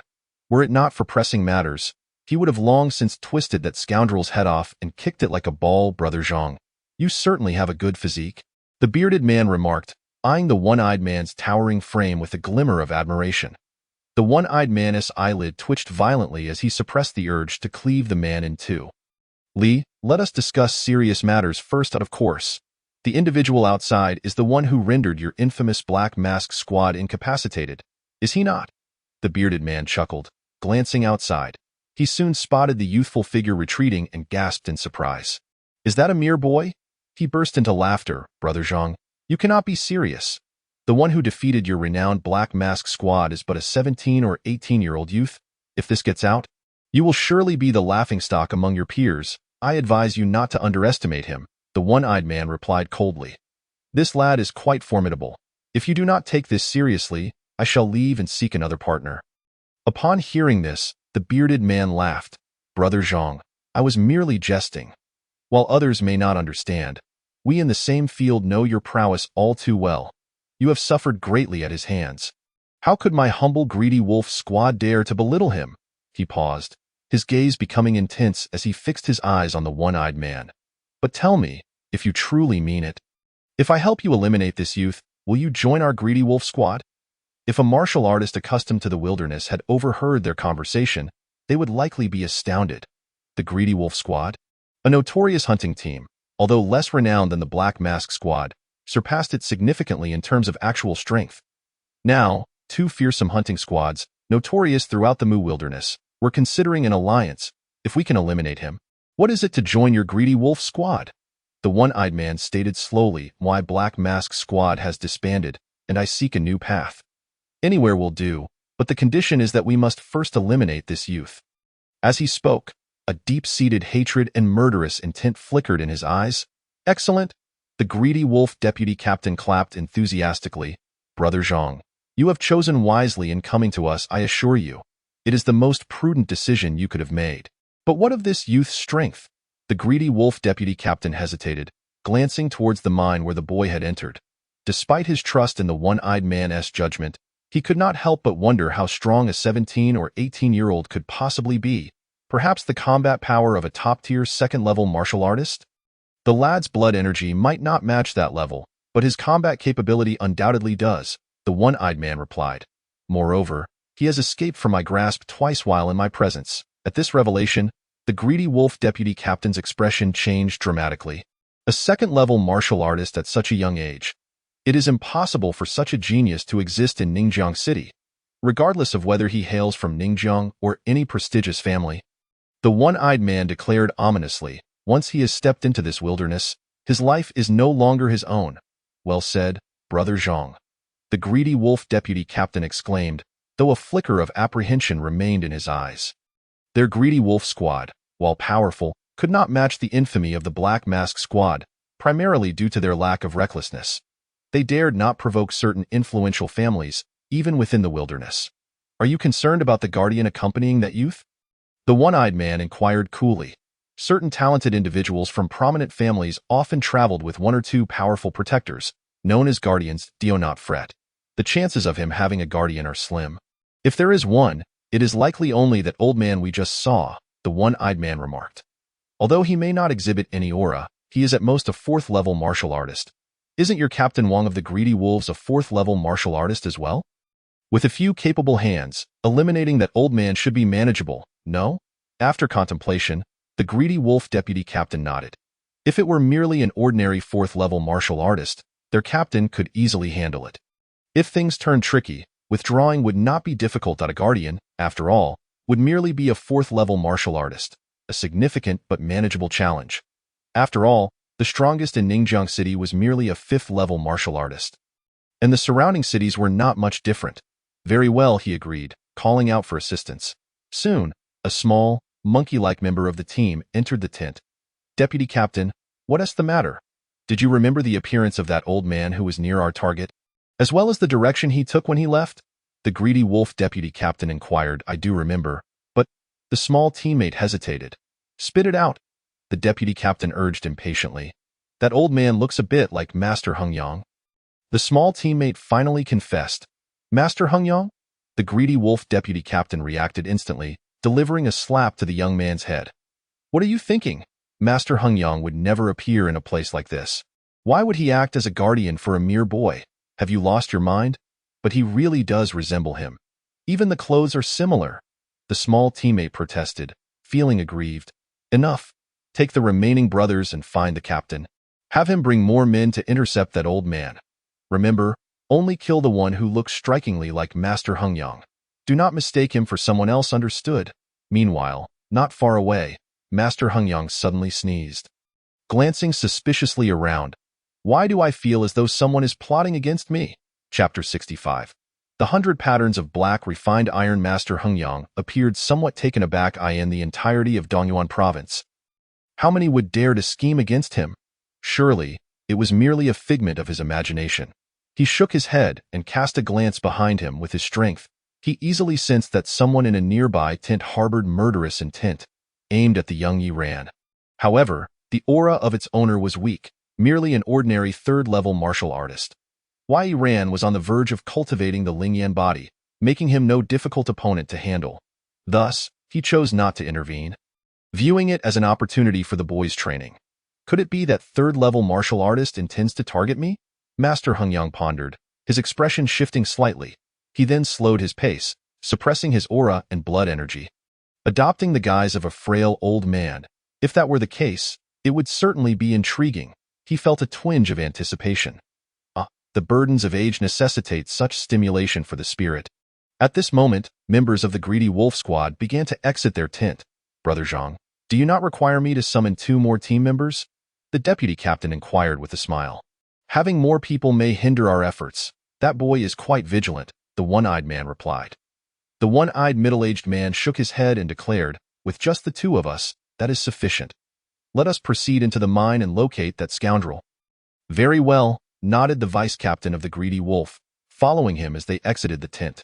Within the mine, Yi Ran entered to find that the entrance, once cluttered with debris, had been cleared. The crevice through which he had fallen was now blocked by a massive stone. evidently placed there by the warriors of this region as a precaution against accidental falls. Yi Ran cast a cursory glance and paid it little mind. The underground river below was riddled with numerous tributaries, making it highly unlikely for anyone to end up in the same situation he had with the Black Flood Dragon. The matter concerning the Black Flood Dragon was best kept confidential. Otherwise, it could truly shake the morale of the people. Inside the mine, the passageways were numerous and labyrinthine. Yi Ran casually selected one and ventured forth. The sound of clanging echoed continuously, as many warriors were busy extracting a type of jet black or black essence iron. The more intricate the patterns on this ore, the higher its concentration and value. As Yi Ran progressed deeper, the passages grew increasingly dark and profound, while the visible mining pits on either side diminished.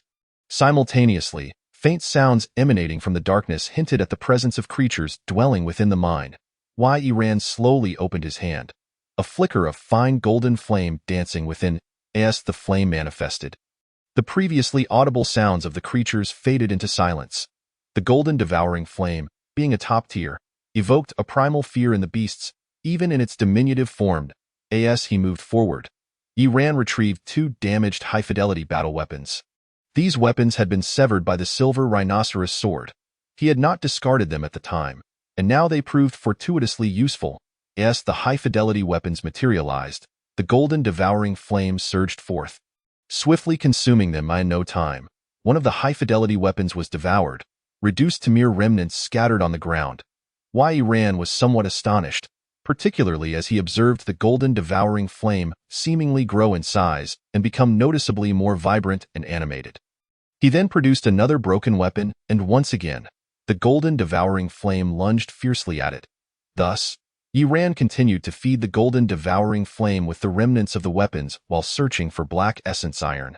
Time passed slowly. Eventually, after traversing an indeterminate number of forks in the path, nearly losing his sense of direction, the golden devouring flame abruptly ceased its consumption of the battle weapons. It flickered rapidly in his palm, indicating a direction. At this point, the flame had grown to the thickness of a finger, though it still had a significant way to go before it could be refined. It remained quite feeble, needing to reach at least the size of a palm. Yi Ran felt a stir of realization. The golden devouring flame thrived on devouring metallic substances, and thus it should be sensitive to ores as well. He hastened toward a wall that was pocked and uneven, showing signs of numerous attempts by others who had come before him, all of which had yielded naught. After a moment's contemplation, he unsheathed the silver rhinoceros sword and thrust it into the wall. The sword was exceptionally sharp and penetrated effortlessly into the depths in the blink of an eye. 4/5 of the blade had disappeared within Yi Ran frowned slightly. Such depth likely indicated a lack of substance within. Suddenly, the silver rhinoceros sword became lodged, unable to advance further as if encountering some obstruction. A surge of determination coursed through him as he exerted force and thrust forward. He then withdrew the sword, noting that it was now adorned with a few black iron shavings. Upon seeing this, Yi Ran's heart soared with joy. Within the wall lay a piece of black essence iron, and it was of considerable concentration as well, evidenced by the difficulty with which the silver rhinoceros sword had penetrated. The golden devouring flame swiftly darted toward the sword, seemingly eager to consume the iron shavings at the blade's tip. A jolt of alarm shot through Yi Ran as he hastily restrained it. Be careful, don't let it consume the silver rhinoceros sword. Reining in the golden devouring flame, he focused intently on excavating the wall. With the sword's sharpness, it was not long before a massive piece of essence iron emerged, standing a full meter tall, resembling a rectangular slab of black iron, its surface adorned with intricate patterns. Yi Ran counted meticulously, swallowing hard as he realized there were 120 patterns. This was a piece of black essence iron worth $1 million. After much hesitation, he finally steeled himself, retrieving the golden devouring flame and casting it toward the black essence iron. The pace of consuming those high-fidelity weapons was simply too slow. Only the black essence iron could facilitate the rapid growth of the golden devouring flame. In truth, the golden devouring flame could also consume the scales of, but alas, the scales of the black flood dragon contained its power, making them unsuitable for the fledgling golden devouring flame to devour. Meanwhile, in an adjacent passage, The one-eyed middle-aged man and the vice-captain of the Greedy Wolf exchanged glances after inquiring with yet another person. That scoundrel seems unwell, wandering aimlessly through this labyrinthine adventure. Nearly everyone claims to have seen him and pointed in countless directions, yet we have yet to find a trace of him. Let us retreat and wait outside, the one-eyed man suggested, shaking his head. It seems our best option now is to wait for a stroke of luck. The vice-captain followed suit, chuckling, Brother Zhang, shall you take action, or shall I? With my combat prowess of 1400, I could easily dispatch him. Just keep an eye on him and ensure he doesn't pull any tricks to escape. A glint of coldness flickered in the one-eyed man's eyes. This is my own vendetta. I shall take care of it myself. Ha ha, splendid. The two men, engaged in jovial banter, exited the mine. As soon as they emerged, the vice-captain of the Greedy Wolf spotted the previously slender team member, now in a daze, trembling in a corner as if petrified by fear. What has happened to you? Why are you so frightened? Initially, the vice-captain contemplated delivering a slap to this useless member. However, having fought alongside him daily, he could not bear to do so upon witnessing his pitiful state. Frowning, he pressed, "What on earth transpired?" The slender team member suddenly burst into tears, wailing, "The captain and all the brothers were killed with a single slap." Chapter 66. You cursed beast. Within the mine, Yi Ran observed the golden devouring flame swiftly devouring the majority of the black essence iron. Its size rapidly increasing, he nodded slightly. Indeed, the ore contained the most gold elements, making it the easiest for the golden devouring flame to consume, he sighed, feeling a pang of regret. Over 1,000,000. Just like that, this endeavor truly burns through resources. However, this was the nature of martial cultivation. Both resources and talent were indispensable. As he pondered, the golden devouring flame completely consumed the entire piece of black essence iron, leaving no residue behind. Clearly, the high concentration of black essence iron meant it was devoid of impurities. The golden devouring flame had grown from the size of a finger to that of a palm, exhibiting marked enhancements in both size and luminosity. Yi Ran took a deep breath, 10 ethereal flame patterns materializing in his hand as he slowly beckoned the golden devouring flame closer. Outside the mine, the vice-captain of the Greedy Wolf paused momentarily before delivering a resounding slap to the slender team member's head. "Damn it, are you tired of living? How dare you curse the captain?" Beside him, the one-eyed middle-aged man furrowed his brow, scanning the surroundings. "What is that peculiar scent? Indeed, it is real." The slender team member trembled, his eyes filled with terror. That old man was terrifying. He merely stretched out his hand. "And the captain and all the brothers were gone. Then how did you survive?" The vice-captain inquired, his gaze sharp. "You think that old man is truly capable of slaying a martial artist with a single slap alongside a dozen second-tier martial artists?" I doubt. The slender team member quivered. "Yesterday, I ate expired meat from a can, and it caused me to have an upset stomach, so I didn't join the captain and the others in their assault. But to protect the captain, I crouched nearby, watching while trying to maintain control." As he spoke, the slender team member burst into tears, his cries filled with despair. "You don't understand. I had just begun to flee when that old man slapped the captain and the others dead in an instant. There was a huge pit left behind, with not even a remnant remaining. I had only just started to run when I was so frightened that I held back. I am truly pitiable." Sob, sob, sob. The one-eyed middle-aged man and the vice-captain exchanged stiff expressions, struggling to believe him. Seeing their disbelief, the slender team member wiped his nose, declaring, "I swear, I am not lying. I have proof with that." He abruptly turned around, presenting his rear to the two men, insisting, "This is the evidence. I ran so fast that I couldn't hold it in, and it came out again. Just look." A murky yellow substance came into view. After a brief silence, two simultaneous retches echoed through the air.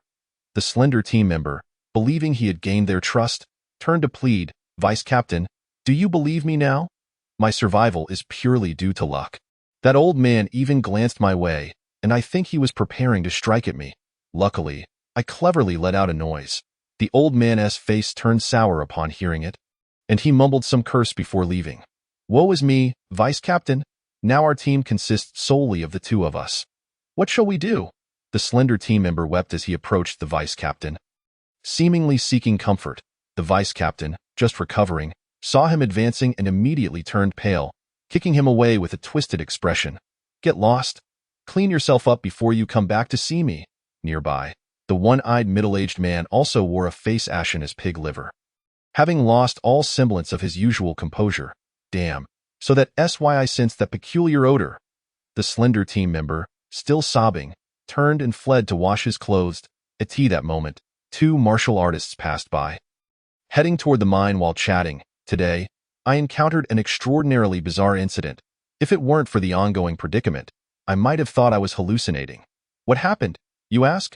I witnessed the captain of the Greedy Wolf squad leading his entire team to ambush a frail old man. Can you believe it? In broad daylight, over 10 burly men were mercilessly beating an elderly man in his 70s. This is indeed outrageous. Goodness, if you weren't working in the news department, it would be a grave injustice. However, the absurdity I speak of is not just this. The old man, despite coughing incessantly and appearing to struggle with every step, retaliated with a single slap that obliterated the Greedy Wolf squad. Obliterated? Yes, with one strike. A large crater formed at the spot, and the squad vanished without a trace. How absurd! Nearby, the vice-captain of the Greedy Wolf squad, along with a one-eyed middle-aged man, stood in stunned silence as they overheard the exchange. After a moment of contemplation, the vice-captain suddenly seized the one-eyed man by the collar, his eyes bloodshot as he roared, "What the hell, you fool? What sort of person have you provoked? My captain and all my brothers have been killed. If a mere slap can take them down, that must be at least a 6th-level martial artist. A 6th-level martial artist acting as a guardian? Damn it." The one-eyed man was equally dumbfounded, rendered speechless as he allowed himself to be grasped by the collar. A 6th-level martial artist as a guardian. Who exactly is that young man? Taking a deep breath, he forced himself to calm down. At this point, the dead cannot be resurrected. Damn it, you fool, the vice-captain bellowed. The gravest mistake of my life was listening to you and attempting to ambush that kid with that. He turned to leave, his teeth gritted as he hissed, "From now on, I swear, if I ever cross paths with you again, I will definitely kill you to avenge my brothers." Having uttered those words, he did not linger for a moment longer and hurriedly departed. A 6th-level martial artist, a guardian who could appear at any moment to protect that young man. If he were to encounter him, it would spell disaster, and he would undoubtedly meet the same fate as his captain and comrades. As for that scoundrel surnamed Zhang, this matter is far from over. At this moment, deep within the mine, Yiran slowly opened his eyes. The instant he awoke, a flicker of golden flame appeared in his gaze. He spread his hand, revealing 10 shimmering golden patterns upon his palm. This was the spirit flame pattern, which had turned golden after refining the golden devouring sun flame. A subtle thought crossed Yiran's mind, and a ball of golden flame materialized in his hand. It was none other than the golden devouring sun flame. He controlled the flame, enveloping his palm, and as if by magic, his entire hand transformed into a fiery appendage, pressing gently against the wall. Without exerting any force, the wall caved in and charred black, leaving behind a singed palm imprint. How powerful! Yiran's eyes sparkled with brilliance. Although this was merely a simple experiment and not a genuine application of power, he could already sense the formidable strength of the spirit flame body. However, without a concrete test subject, it remained challenging to ascertain the precise extent of the combat enhancement provided by the spirit flame body. Pondering this, Yiran rose to venture deeper into the mine, where he anticipated encountering numerous powerful aberrations. Chapter 67, Dragon Blood Treasure Tree. Outside the mine, the vice-captain of the Greedy Wolf squad wore a grim expression. "What you just said, was it true? I have already spoken plainly. If you still doubt it, feel free to leave. I can handle that kid on my own," the one-eyed man replied coldly. Upon hearing this, the vice-captain's eyes glimmered with greed. He had not expected the one-eyed man to be aware of the legendary Dragon Blood Treasure Tree's location. "However, once we succeed, I want 6 parts while you take 4. My brothers were killed because of you. So you need to allocate 1 part to their families." The one-eyed man frowned slightly. "That's acceptable, but why should that 1 part go to you?" "Because I am one of their family members." The vice-captain replied with a grin. The one-eyed man was somewhat speechless.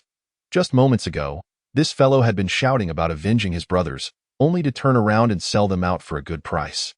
Realizing this, he replied dismissively, "However, You better keep your promise and not kill that kid in this lifetime.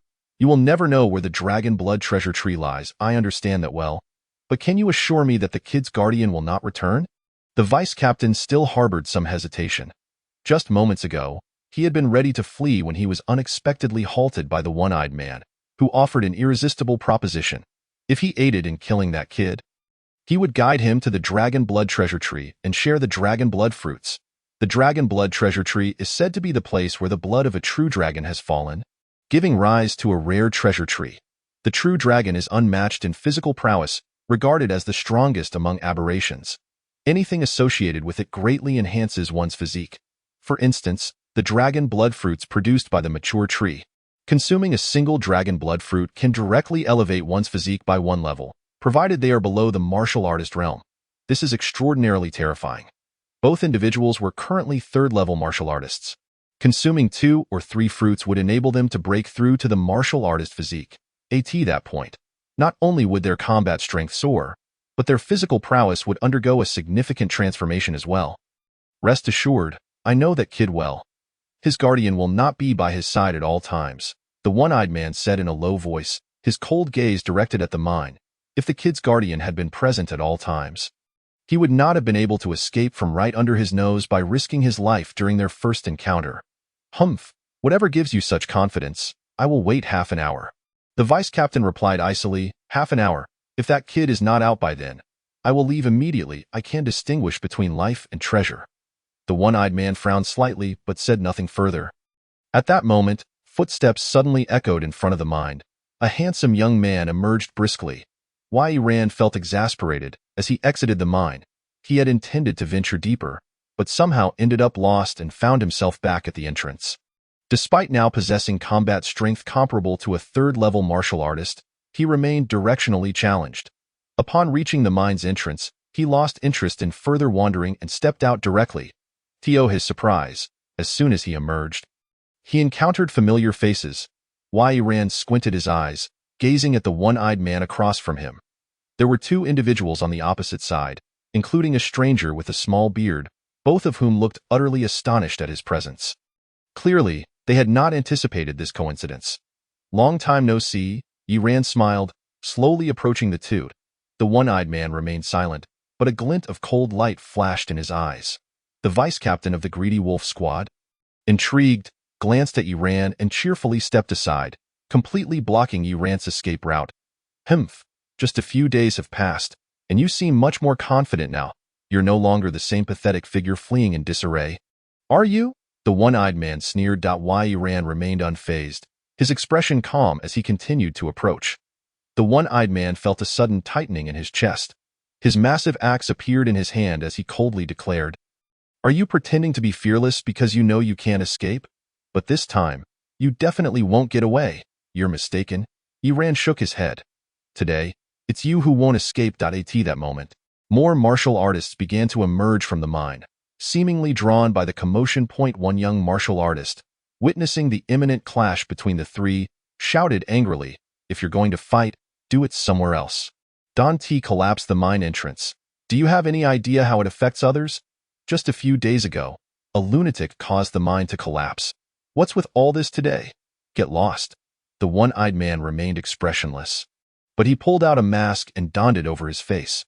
Meanwhile, the vice-captain also put on a greedy wolf mask. From a distance, coupled with their large black robes, their faces had been obscured. As the young martial artist approached, cursing, he caught sight of the greedy wolf mask and immediately flinched. The Greedy Wolf Squad. He then glanced at the one-eyed man and nearly fainted from fear upon seeing the black mask. "2 brothers, I was wrong.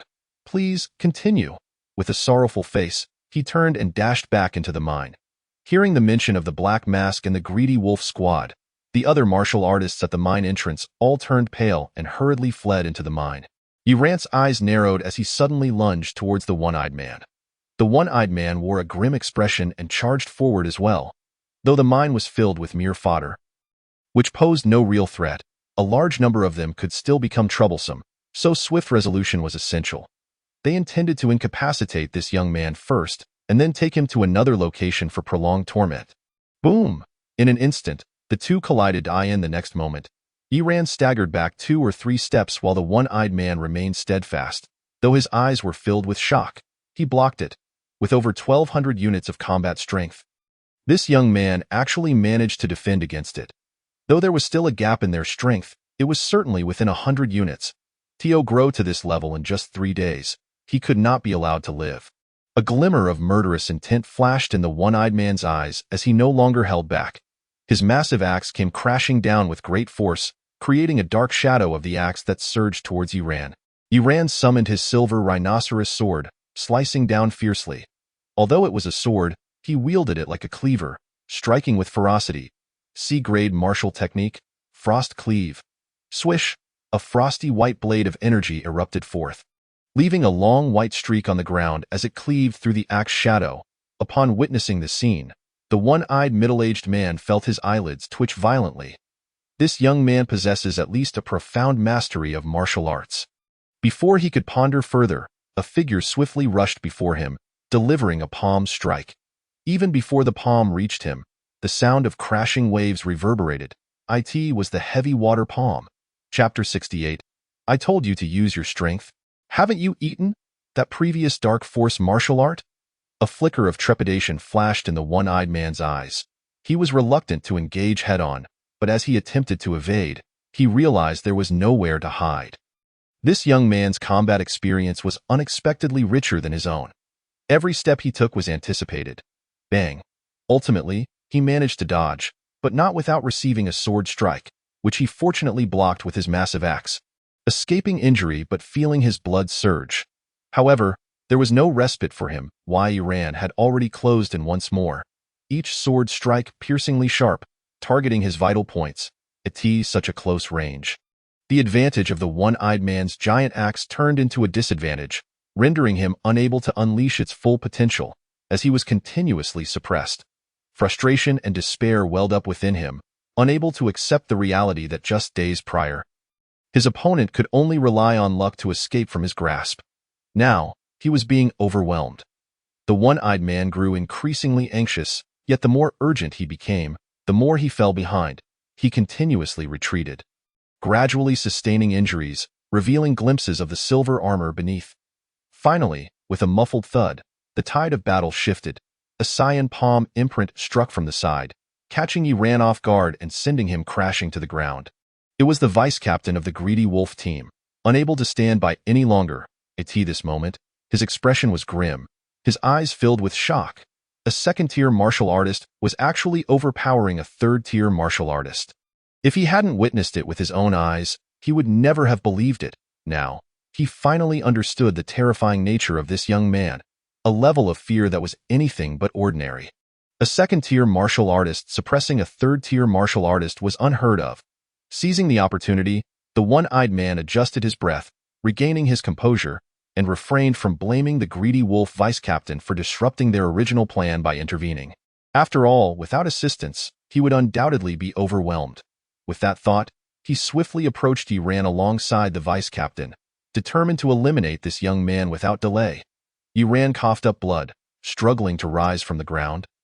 His clothing tattered, revealing his inner armor, a battle power of approximately 1,400.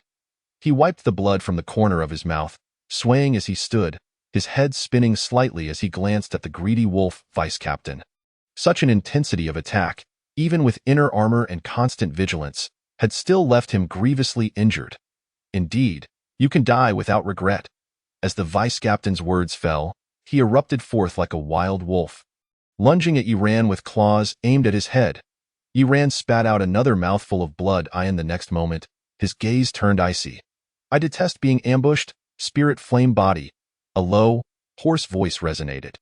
Just as the vice-captain lunged forward, his expression shifted, instinctively sensing a deadly crisis. However, with the arrow already loosed, he was compelled to strike, forcing himself to claw downwards while bracing for a hasty retreat. Whoosh! The sound of roaring flames erupted. S10 spirit flame patterns materialized upon Yiran's body. Golden flames instantly enveloped him, rendering his form completely indistinguishable. The vice-captain, aghast, stared at the blazing figure before him, instinctively slowing his movements. Bang! Yet, his claw still descended fiercely. Unfortunately, It struck only the flames. The golden fire, imbued with sentience, instinctively formed a shield, blocking the attack above Yi Ran's head. Whoosh! A wave of scorching heat radiated from Yi Ran's head, spreading outward. How scorching! What kind of hellfire is this? The vice captain exclaimed, attempting to extinguish the flames in his hands while preparing to retreat. Suddenly, a hand seized his wrist. Where do you think you're going? Yi Ran's voice was hoarse. Come, strike me again, with your other hand. Mad, I'll kill you. The vice captain, though shaken by the scene before him, felt a flicker of murderous intent in his eyes. He struck fiercely at the fiery figure's head. Bang, bang, bang. The dull thuds of impact echoed repeatedly, yet he could not even breach the outer layer of fiery defense. Gradually, his expression morphed into one of despair. I told you to use your strength. Haven't you eaten? Yi Ran's voice was chilling. Come, strike me with all your might. Knock me to the ground. He advanced step by step, the golden flames on his body surging even more violently. No, that was a misunderstanding. The vice captain repeatedly shook his head, his gaze towards Yi Ran tinged with a hint of impending collapse. This guy is a lunatic, a freak. What on earth is this fiery figure? It's impossible to harm. UVE rested long enough. Now it's my turn. Yi Ran said softly, and then, amidst the vice captain's terrified pleas for mercy, he slapped him across the face. In the next instant, a charred head flew away. My apologies, I overexerted myself. Yi Ran grinned, releasing his grip on the vice captain's arm as the headless corpse crumpled to the ground. He then slowly turned to face the one-eyed man, who was pale and trembling. In a soft voice, he remarked, Who told him to ambush me? Do you understand the feeling of going one-on-one on the road, just about to single-handedly take down the opponent, only for their mage or jungler to suddenly intervene, leading to a counterkill? When I was ambushed just now, that was precisely the feeling. As Yi Ran spoke, he stepped closer to the one-eyed man, who roared in fury, hurling his giant axe at him before turning to flee. But in the next moment, a hand pierced through his chest. The palm, engulfed in annihilating golden flames, blazed fiercely, and the one-eyed man's inner armor offered no resistance, creating a gaping hole as the flames rapidly consumed him. Bang! With the one-eyed man's corpse collapsing to the ground, the axe he had thrown barely grazed the earth. What an overwhelming sensation! Yi Ran looked down at himself, observing the golden flames enveloping his form. It was the first time he felt such a profound sense of power. Both speed and strength were astonishingly formidable. A third-tier martial artist felt like a mere toy, easily manipulated. His battle power was at least 1700. And with the properties of the annihilating golden flame, he could contend with battle power approaching 1900. Yi Ran mused, having formed a basic understanding of his current strength. The maximum vitality for a third-tier martial artist is 2000.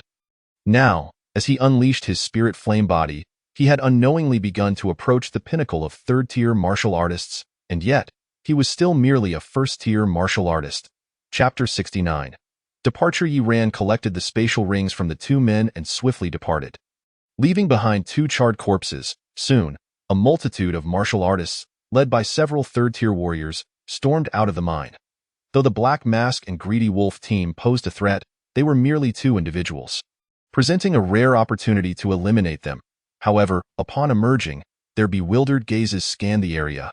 Where have the people gone? There, quickly, someone spotted the two corpses. Several third-tier warriors hastened to examine the bodies, their expressions growing grave. Both were third-tier warriors, one of whom was the vice-captain of the Greedy Wolf team. The other was unknown. Among the masked individuals, only the mysterious captain possessed third-tier strength. I heard a few days ago that some had seen the Black Mask captain. He was a one-eyed middle-aged man, tall, much like the one before us. If that is the case, it aligns. One Black Mask captain and one Greedy Wolf vice-captain. Hisafew could not help but draw a sharp breath. Two third-tier warriors, not just any third-tier warriors, but notorious figures, had been resolved in such a brief span of time. One individual glanced at the young martial artist from earlier and spoke in a low voice. Did you see who their opponent was? The young martial artist, still dizzy from the scene before him, swallowed hard at that moment. It was a 17 or 18-year-old boy, appearing almost like a student. A student? The eyes of several third-tier warriors widened in astonishment. Meanwhile, Yi Ran found a hollow in a tree and quickly stepped inside. Upon entering, the golden flames enveloping his body gradually dissipated, revealing his bare, unclothed form. Observing his current state, Yi Ran felt somewhat exasperated. This spirit flame body, while powerful, necessitated a change of clothing after each battle, which was quite bothersome. Fortunately, he still had inner armor. Otherwise, he might have truly become an unclothed figure, though he could control the annihilating golden flame to avoid consuming his inner armor. The flame's temperature was so high that ordinary clothing could not withstand Yi Ran swiftly retrieved a new outfit from his Eversun ring. Just as he was about to change, he suddenly caught sight of a half-human-sized chameleon lurking in the depths of the hollow, staring intently at him, seemingly intrigued by his swaying appendage. "You damn voyeur," Yi Ran fumed, and with a flick of his hand, a frost-white blade of energy shot forth, cleaving the chameleon in half, sending it to its demise. The frost blade of the Great Accomplishment Realm no longer required weapons to manifest. Of course, its power would be significantly diminished. However, dealing with an ordinary first-level aberrant beast is sufficiently manageable. Subsequently, Yi Ran took a prolonged respite, during which his injuries and stamina gradually recovered. The restoration prowess of his Nirvana body significantly accelerated his healing process. He then retrieved the battle weapons of the one-eyed middle-aged man and his companion, commencing the process of devouring them. Since these weapons had already been partially consumed by the devouring golden sun flame, they were no longer sellable. Glancing at the devouring golden sun flame, Yi Ran wore a contemplative expression. He discarded all unnecessary battle weapons, imitation armaments, ores, and aberrant beast scales from his spatial ring into the devouring golden sun flame, which eagerly consumed them all. Before long, the devouring golden sun flame blazed fiercely, becoming increasingly fervent. The spirit flame patterns on Yi Ran's body grew to 12, though he was still far from being able to devour the black flood dragon scales. He estimated that he would need at least 30 spirit flame patterns for the devouring golden sun flame to reach a level capable of consuming the black flood dragon scales. After devouring over 60 master-level black flood dragon scales, he wondered what realm his spirit flame body would attain. Yi Ran murmured softly, harboring a faint sense of anticipation. At that point, he might achieve invincibility below the rank of martial artist and even contend with martial artists after adequately recuperating. After 3 days swiftly passed, Yi Ran glanced at the system panel, his brow furrowing slightly. Wasteland Hunter, Intermediate Progress, 2830. Eliminate 30 different aberrant beasts of the wasteland. Reward, 100 achievement points. The aberrant beasts in the outer regions had been nearly eradicated, making it exceedingly difficult to find any others. As for the inner regions, there should be aberrant beasts he had yet to hunt. But he had already been away long enough and needed to return. In the wasteland, there was no signal whatsoever. It was entirely disconnected. Even though his teachers had helped cover for him during his prolonged absence, his little aunt must be worried since she had been unable to contact him. Additionally, this return would allow him to rest, sell off unnecessary items, and procure a new battle weapon. Besides acquiring a suitable battle weapon, he also intended to search for treasures that could enhance his physical constitution. Yi Ran pondered this matter with particular concern. Not to mention that enhancing his physique would significantly boost his overall combat prowess. It was crucial that only a sufficiently strong physique could withstand the essence of the Black Flood Dragon's blood. Finally, he would be able to exchange for a powerful martial pattern.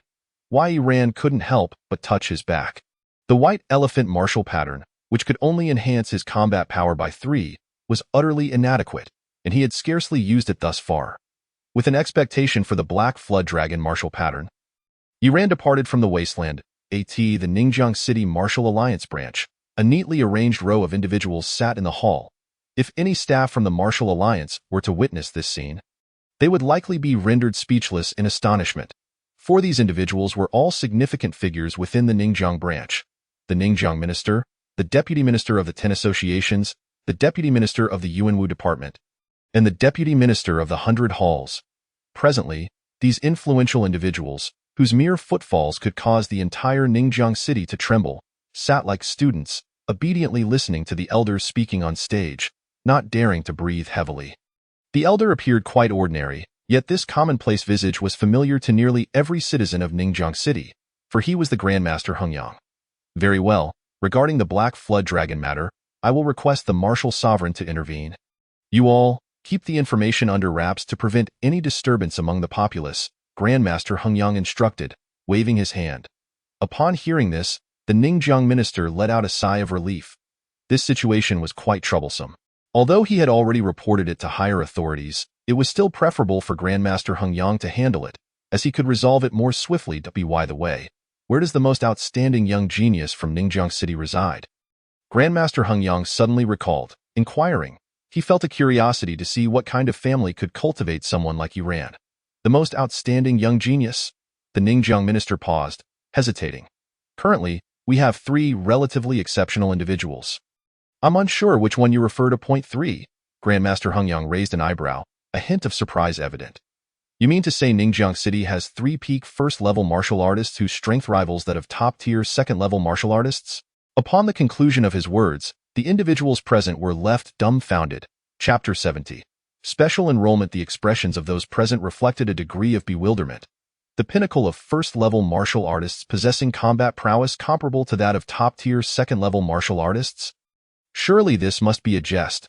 Observing their reactions, Grandmaster Hengyang frowned slightly. It was entirely reasonable for Yuran to escape from a third-level martial artist, possessing such combat strength. In fact, he felt he had perhaps understated Yuran's capabilities. However, the bewildered expressions of the crowd suggested their lack of awareness. At this moment, the Ningjiang minister could not contain his curiosity. Grandmaster Hengyang, is that young man truly from our Ningjiang city? Are you not even aware of the genius from your own city? Grandmaster Hengyang regarded him with a cool gaze. The Ningjiang minister felt somewhat embarrassed. That child is indeed from Ningjiang City. His name is just as Grandmaster Hengyang was about to speak. A sudden thought crossed his mind. Yuran, that little fellow, must have concealed his strength for a reason. He was likely planning to unveil his true capabilities during the upcoming martial arts college entrance exam in a few months. Given his talent, he would likely gain admission into any of the 5 top-tier martial arts universities, perhaps even making a remarkable impression. Grandmaster Hengyang appeared contemplative. Although a peak first-level martial artist would not be regarded as extraordinary by those 5 top-tier martial arts universities, he held Yuran in high esteem, recognizing the immense potential within the young man. Therefore, regardless of which top-tier martial arts university he ultimately joined, a bright future awaited him, and he would bring glory to that institution. Realizing this, Grandmaster Hengyang felt a sudden inspiration. He had a decent rapport with Vice Principal Zhang from Tsinghua Martial Arts University. Perhaps he could recommend this young fellow to Tsinghua Martial Arts University and secure a special enrollment spot for him. Tsinghua Martial Arts University ranked 3rd among the 5 top-tier martial arts universities, boasting an excellent faculty that would not overlook such talent. Simultaneously, it would allow Tsinghua Martial Arts University to recruit a genius early, preventing other martial arts universities from snatching him away. I wonder how old Zhang will thank me for this. Grandmaster Hengyang mused with a smile as he dialed the phone. Hengyang, is there something you need? An elderly voice with a serious tone responded on the other end of the line. Old Zhang, can you not find a reason to contact me?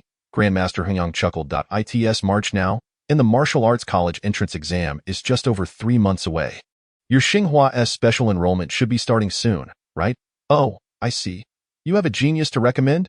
The elderly voice on the other end seemed to show some interest, raising its volume. There is one. Currently, he is at the peak of first level, but his combat prowess is quite impressive, and more importantly, he possesses boundless potential, Grandmaster Hengyang stated. Upon hearing this, the voice on the other end fell silent for a moment. The serious tone spoke with a hint of resignation. Hengyang, you should know that our special enrollment spots at Tsinghua are quite limited. To qualify for special enrollment, one must at least reach the peak of second level or have combat prowess that meets the threshold of a third-level martial artist. The student you mentioned falls considerably short. Grandmaster Hengyang replied slowly. In terms of combat prowess, he should have reached that level. Hengyang, a first-level martial artist achieving the combat prowess threshold of a third-level martial artist is exceedingly rare. There are only about 7 such genius students across the nation, the serious voice expressed with astonishment. Which one are you referring to? I'll check the records if he is indeed such a genius. Tsinghua would certainly welcome him. I could personally deliver the special enrollment admission notice. Grandmaster Hengyang shook his head. He is not one of those 7. He is a high school student from Ningjiang City. Ningjiang City?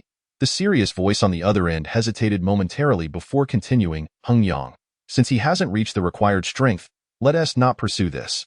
Our special enrollment spots at Xinghua are limited. If he does not meet the standards, we cannot admit him. Upon hearing this, Grandmaster Heng Yang's brow furrowed immediately. Old Zhang, do you doubt my judgment? Or do you believe that a city as ordinary as Ningjiang cannot produce top-tier geniuses? Both, the serious voice replied blandly. Data can prove everything. We at Xinghua have conducted thorough investigations. The likelihood of producing geniuses is far greater in top-tier martial arts cities than in ordinary ones. Moreover, top-tier geniuses can only be cultivated in those elite cities. Hence, it is not that I doubt your judgment.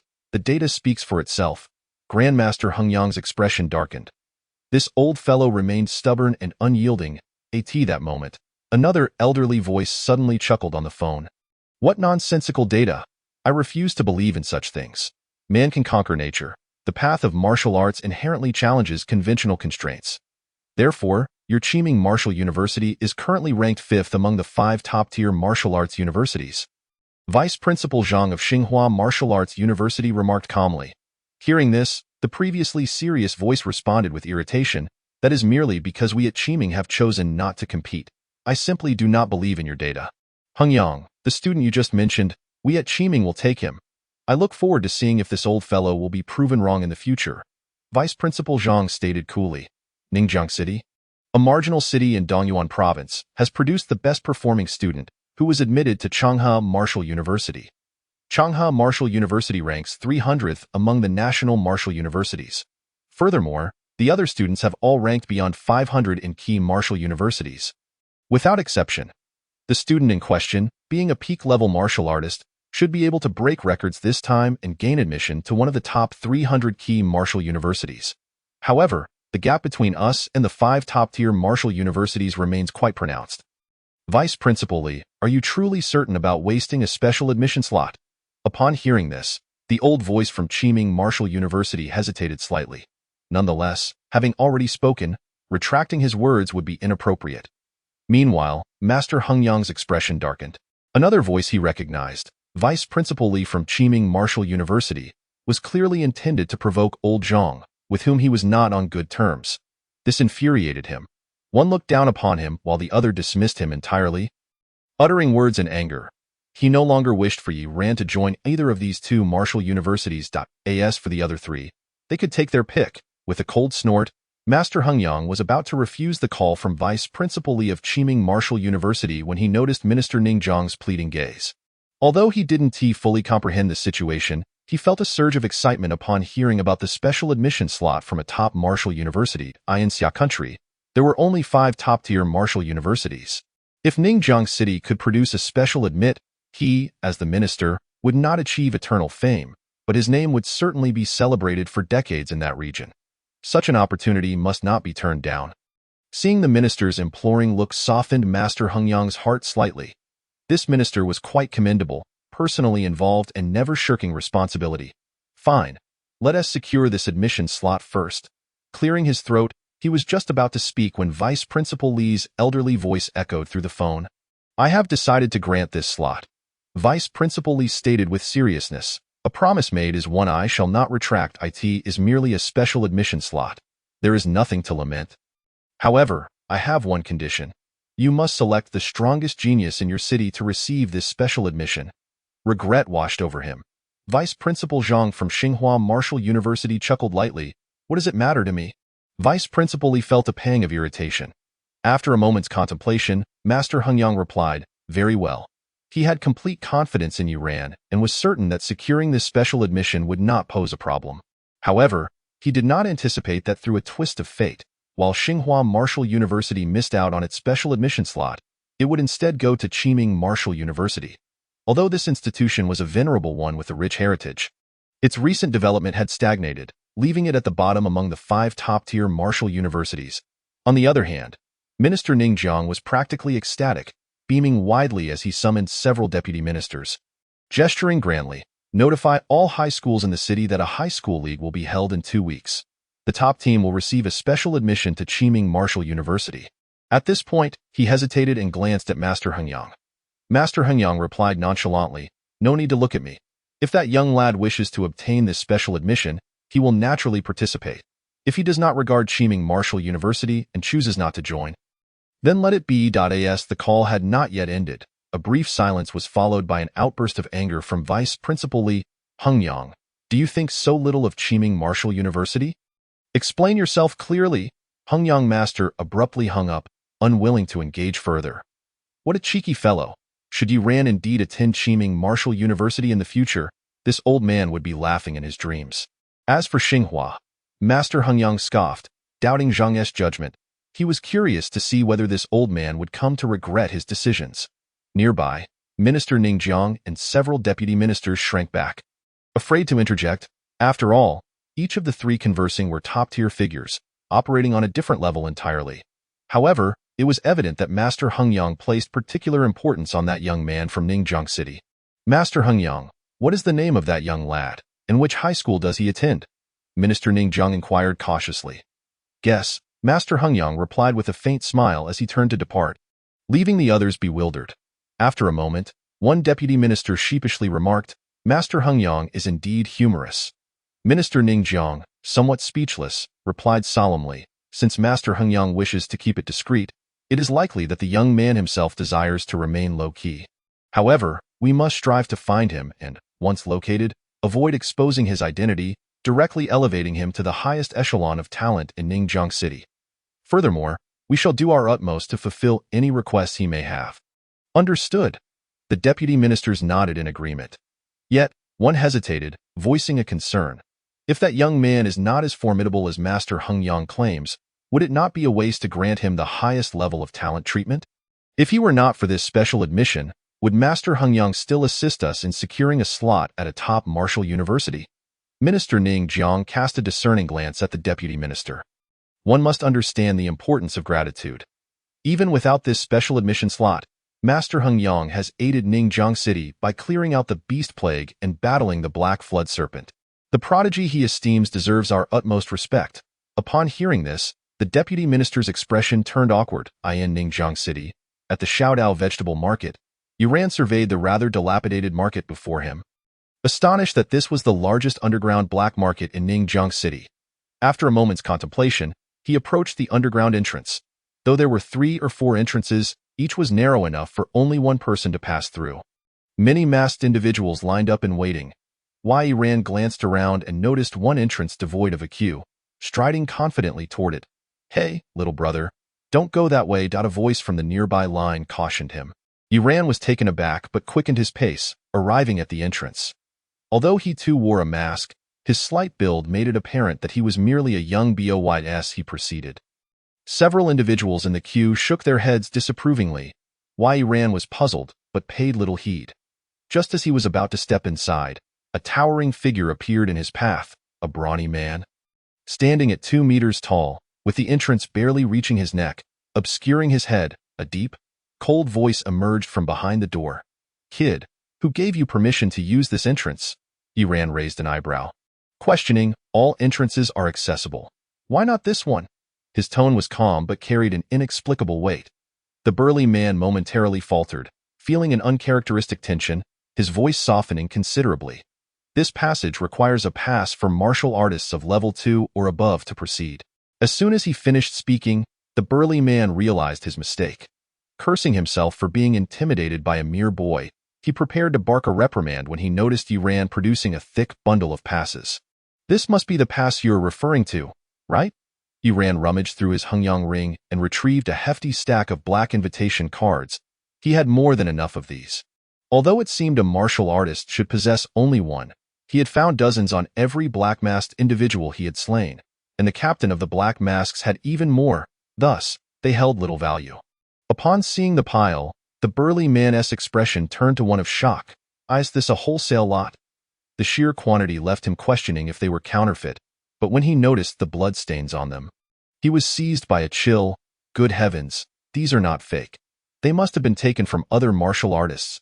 He realized that this stack must have come at the cost of dozens of martial artists. The more he stared, the more horrified he became. Just as he was about to say it was sufficient, he spotted several passes for second-level martial artists among the pile. Yi Ran frowned slightly. Is there not enough here? One moment, let me check again. He reached for another 3 or 4 stacks, unable to hold them all in one hand.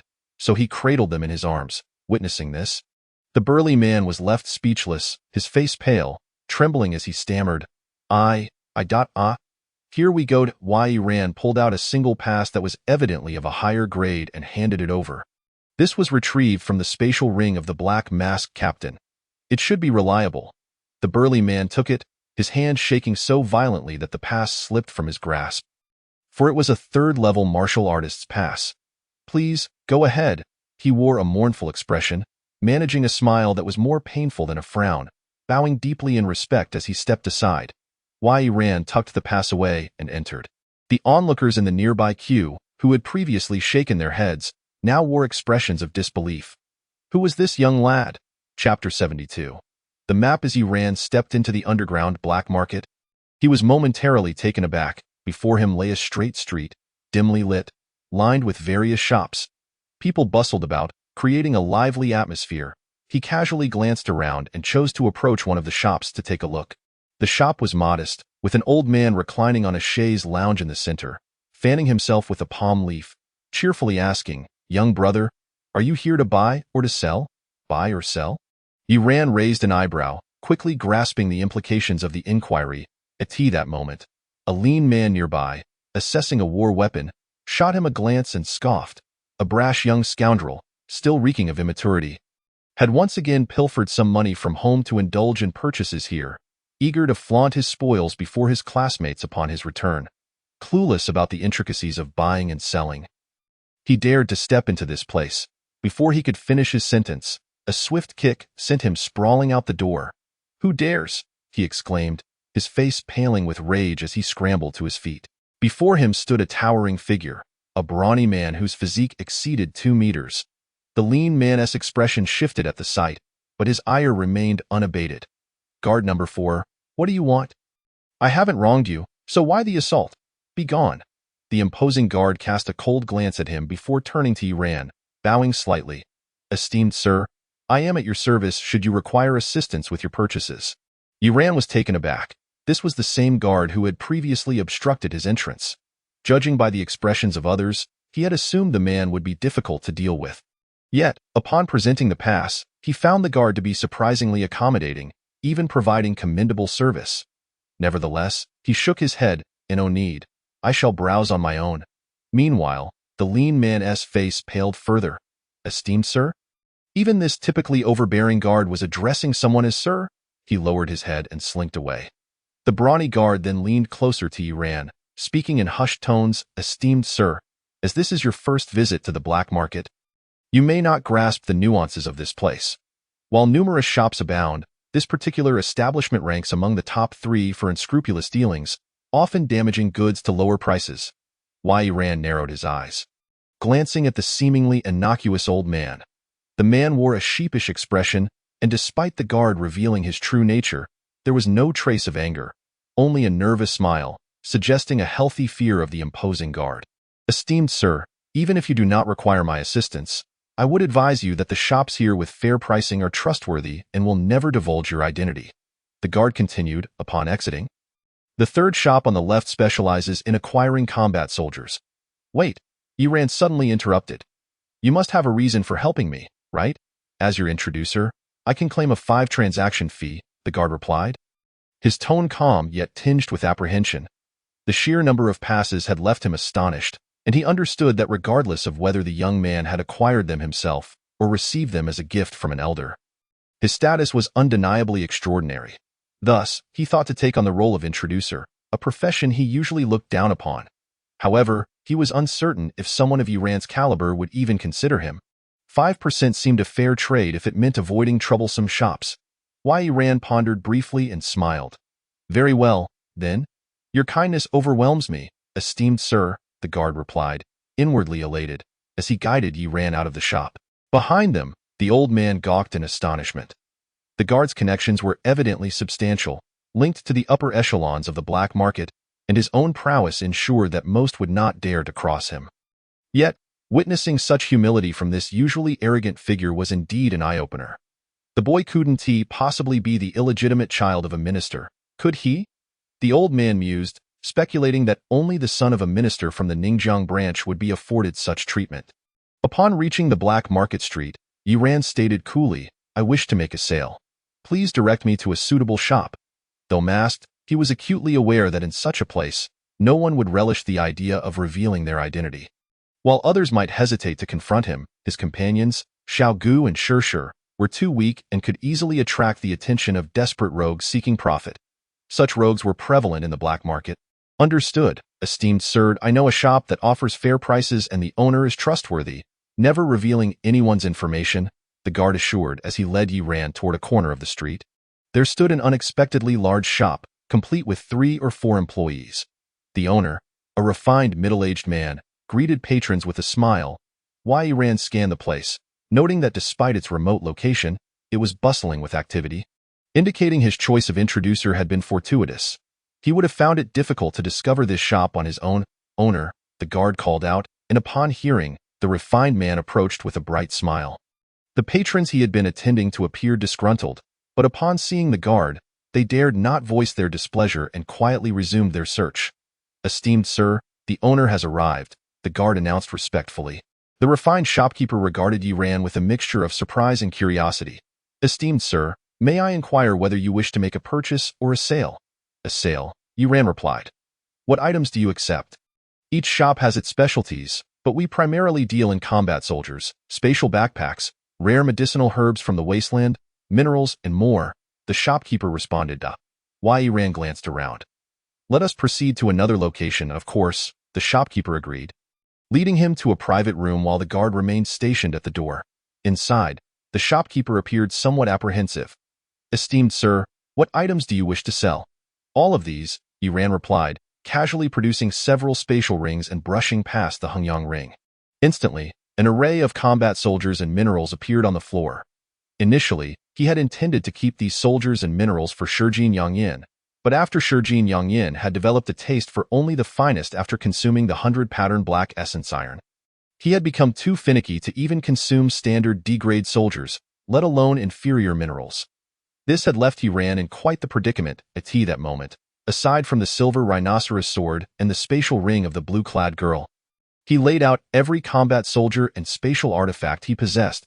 He had already discarded the blue-clad girl's spatial ring in the wasteland, although the silver rhinoceros sword was a relatively common C-grade soldier. He still intended for Shijin Yangyin to consume it.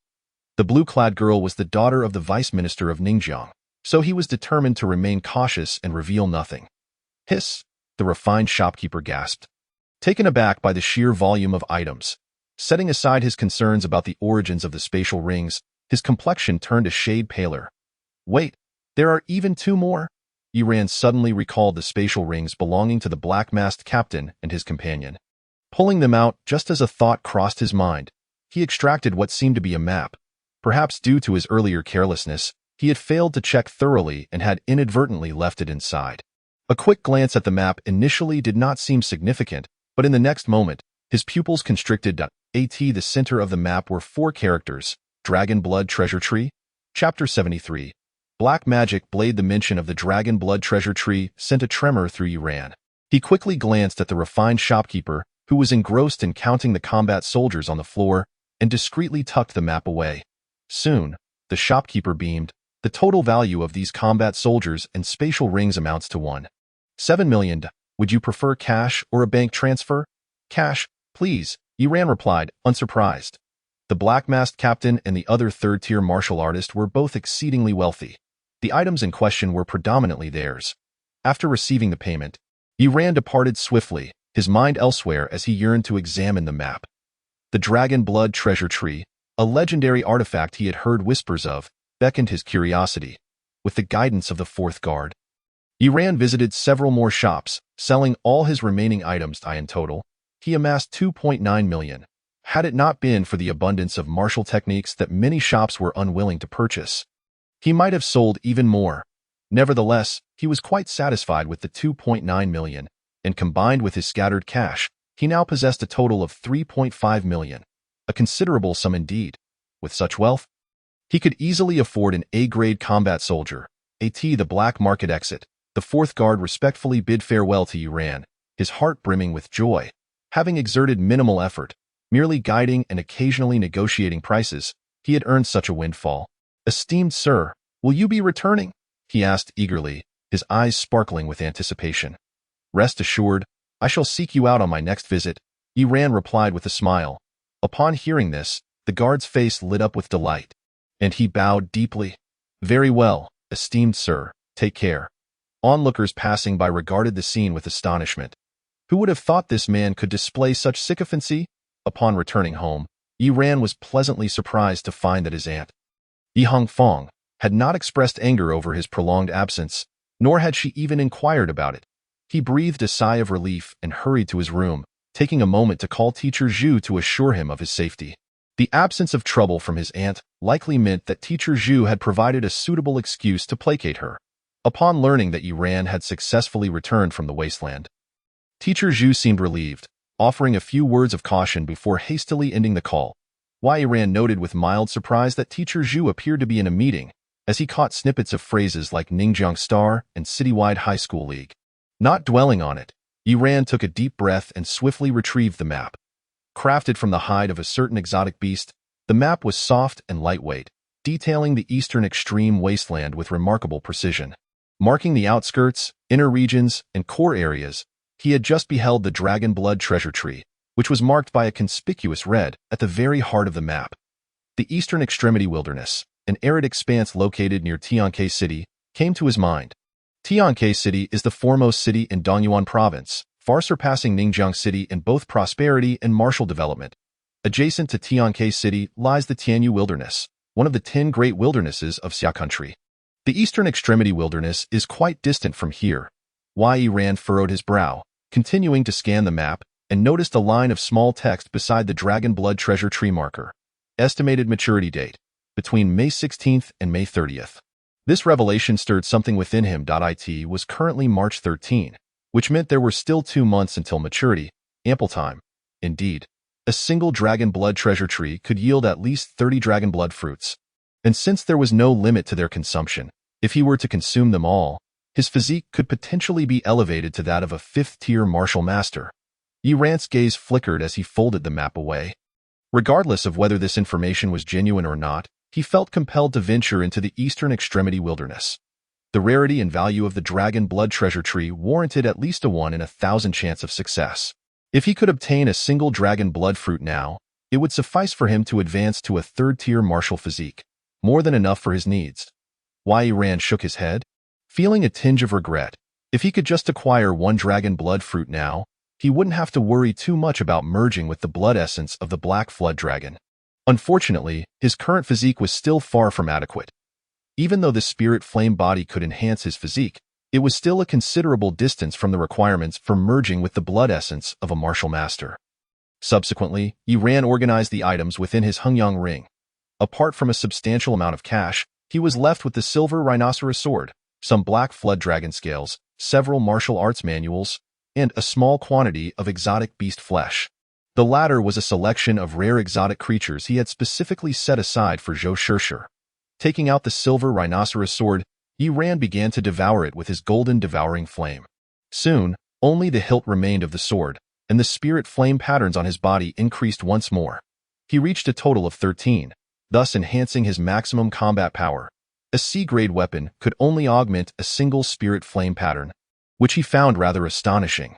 His little aunt had gone out to buy groceries, and there was still some time before evening. Yi Ran pondered for a moment before leaving the house. He first sought a place to deposit his money, then made his way to the martial artist building. Inside the martial artist building, he proceeded to the Iron Bull weapon shop, the very establishment where he had first sold a weapon. "Customer, looking to purchase a weapon?" "Oh, it's you?" The shop owner appeared somewhat surprised, clearly recognizing Yi Ran. He had a vivid impression of Yi Ran, and upon halting his actions, approached with a smile. "Little brother, what do you need?" "I'm looking for B-grade gauntlets or a combat knife."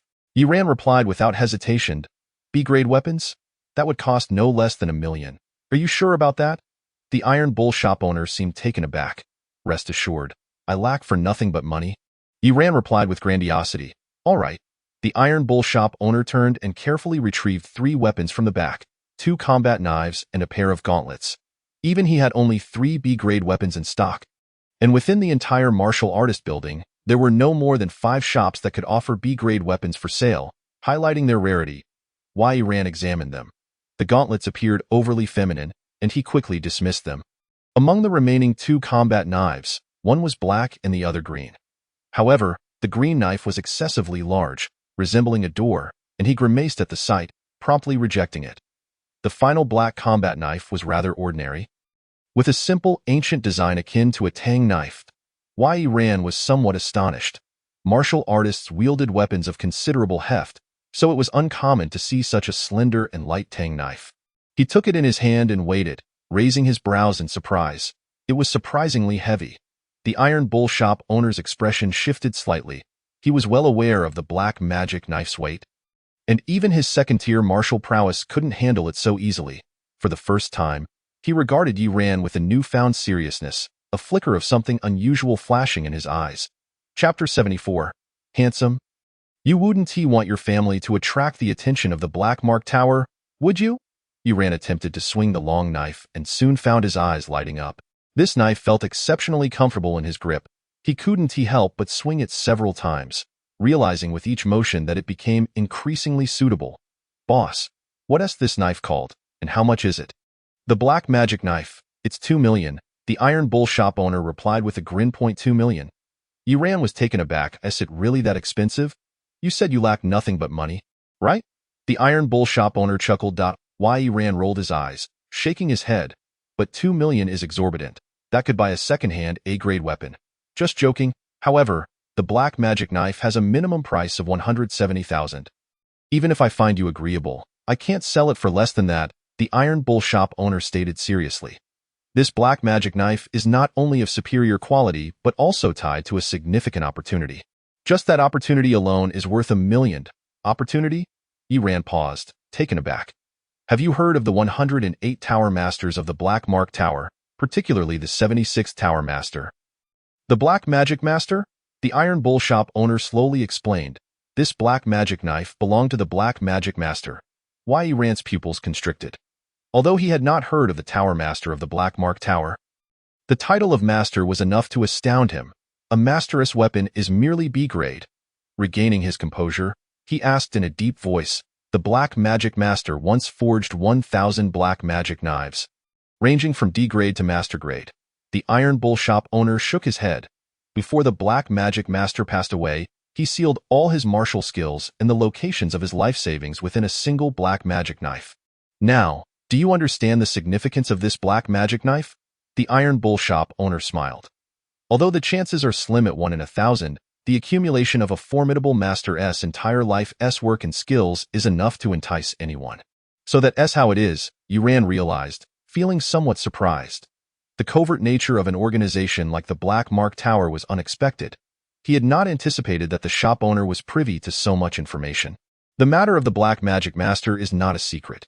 Many are aware and often seek to purchase black magic knives at high prices. The Iron Bull shop owner encouraged that. So, what do you say? Are you interested in making a purchase? Perhaps you are the destined child. I don't believe I have such good fortune. Yi Ran shook his head. Nevertheless, this black magic knife was indeed quite useful. After contemplating for a moment, he nodded. Although it was expensive, it was worth the price, as he could feel the golden devouring flame within him stirring with eagerness to consume. Ultimately, Yi Ran reluctantly parted with 170,000 and bought the combat knife. Shopkeeper, don't you have a sheath for the knife? Yi Ran inquired, as it was customary for such weapons to come with a sheath. I'm not sure. There was none when I acquired it. The Iron Bull shop owner shook his head. Yi Ran didn't press further and, after inquiring about where to find rare herbs in the wilderness, left the weapon shop. As he departed, the Iron Bull shop owner revealed a black knife sheath that perfectly matched the size of the black magic knife, stroking it gently with a knowing glint in his eye. Half an hour later, Yi Ran exited a store, cursing under his breath. Damn, selling it at such a price? Does he really think I'm a fool? Although rare, he could still find some herbs to enhance his physique within the martial artist building. Just moments ago, he had discovered a white yuan ginseng. While it couldn't compare to the dragon blood fruit, it was still substantial enough to help him break through to a third-tier martial physique, barely sufficient for utilizing the blood essence of the Black Flood Dragon. However, He hadn't anticipated that the foolish shopkeeper would fleece him, charging 3 to 4 times the market price. Honest individuals like the Iron Bull shop owner were rare. Most were unscrupulous merchants. Yi Ran left the martial artist building feeling disheartened. Upon entering his residential complex, Yi Ran spotted Su Qin. After some time apart, the young woman still appeared as she always did, with her tall frame and short ponytail, her profile flawless and her eyes bearing a hint of detachment. She resembled the cold, aloof beauty often depicted in novels, one who had suffered under a cruel stepmother. The reality was no different. In the community, many boys just out of school stared at her. Yet each felt inadequate, too shy to approach. A girl with her looks and demeanor was incredibly captivating, especially to high school boys, who were at an age of burgeoning emotions, making it hard not to be enamored. However, Yi Ran was different. He was a martial artist devoid of feelings. Strength was his sole ambition at present. "You're back from training." Su Qin noticed Yi Ran and paused briefly before hurrying over. I can only be back for a few days," Yi Ran replied vaguely, having concocted an excuse of attending training sessions. Otherwise, if she discovered he had gone to the wilderness, his little aunt would surely have his head. "Oh, just for a few days," Su Qin's beautiful eyes flashed with a hint of regret. She had few friends, with Yi Ran being the only one, and now she was about to leave.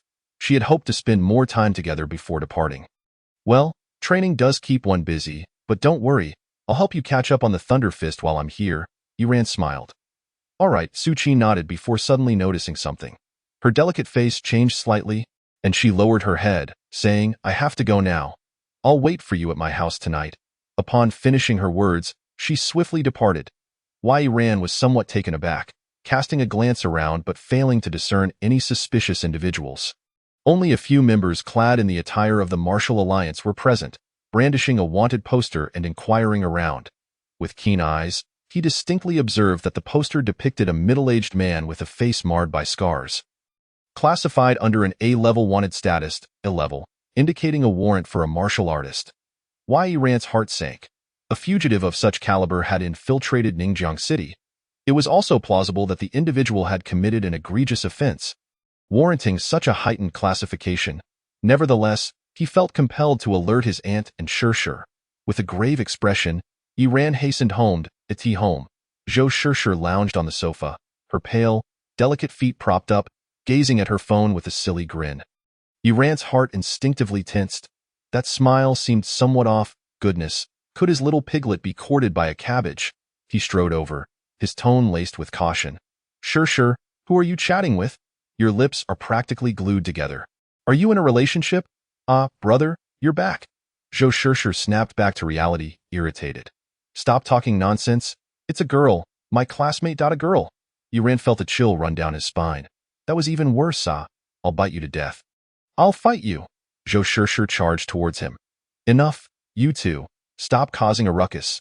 From the kitchen, Yi Hongfang emerged, casting a stern glance at the pair before turning to Yi Ran. "You little rascal, how was the training camp? I heard from your homeroom teacher that the spots are particularly scarce. Your school only has a few, and that kid Xue from across the street didn't he get one? You should have seen the envious expression on Xue Jia's face when she heard you were going.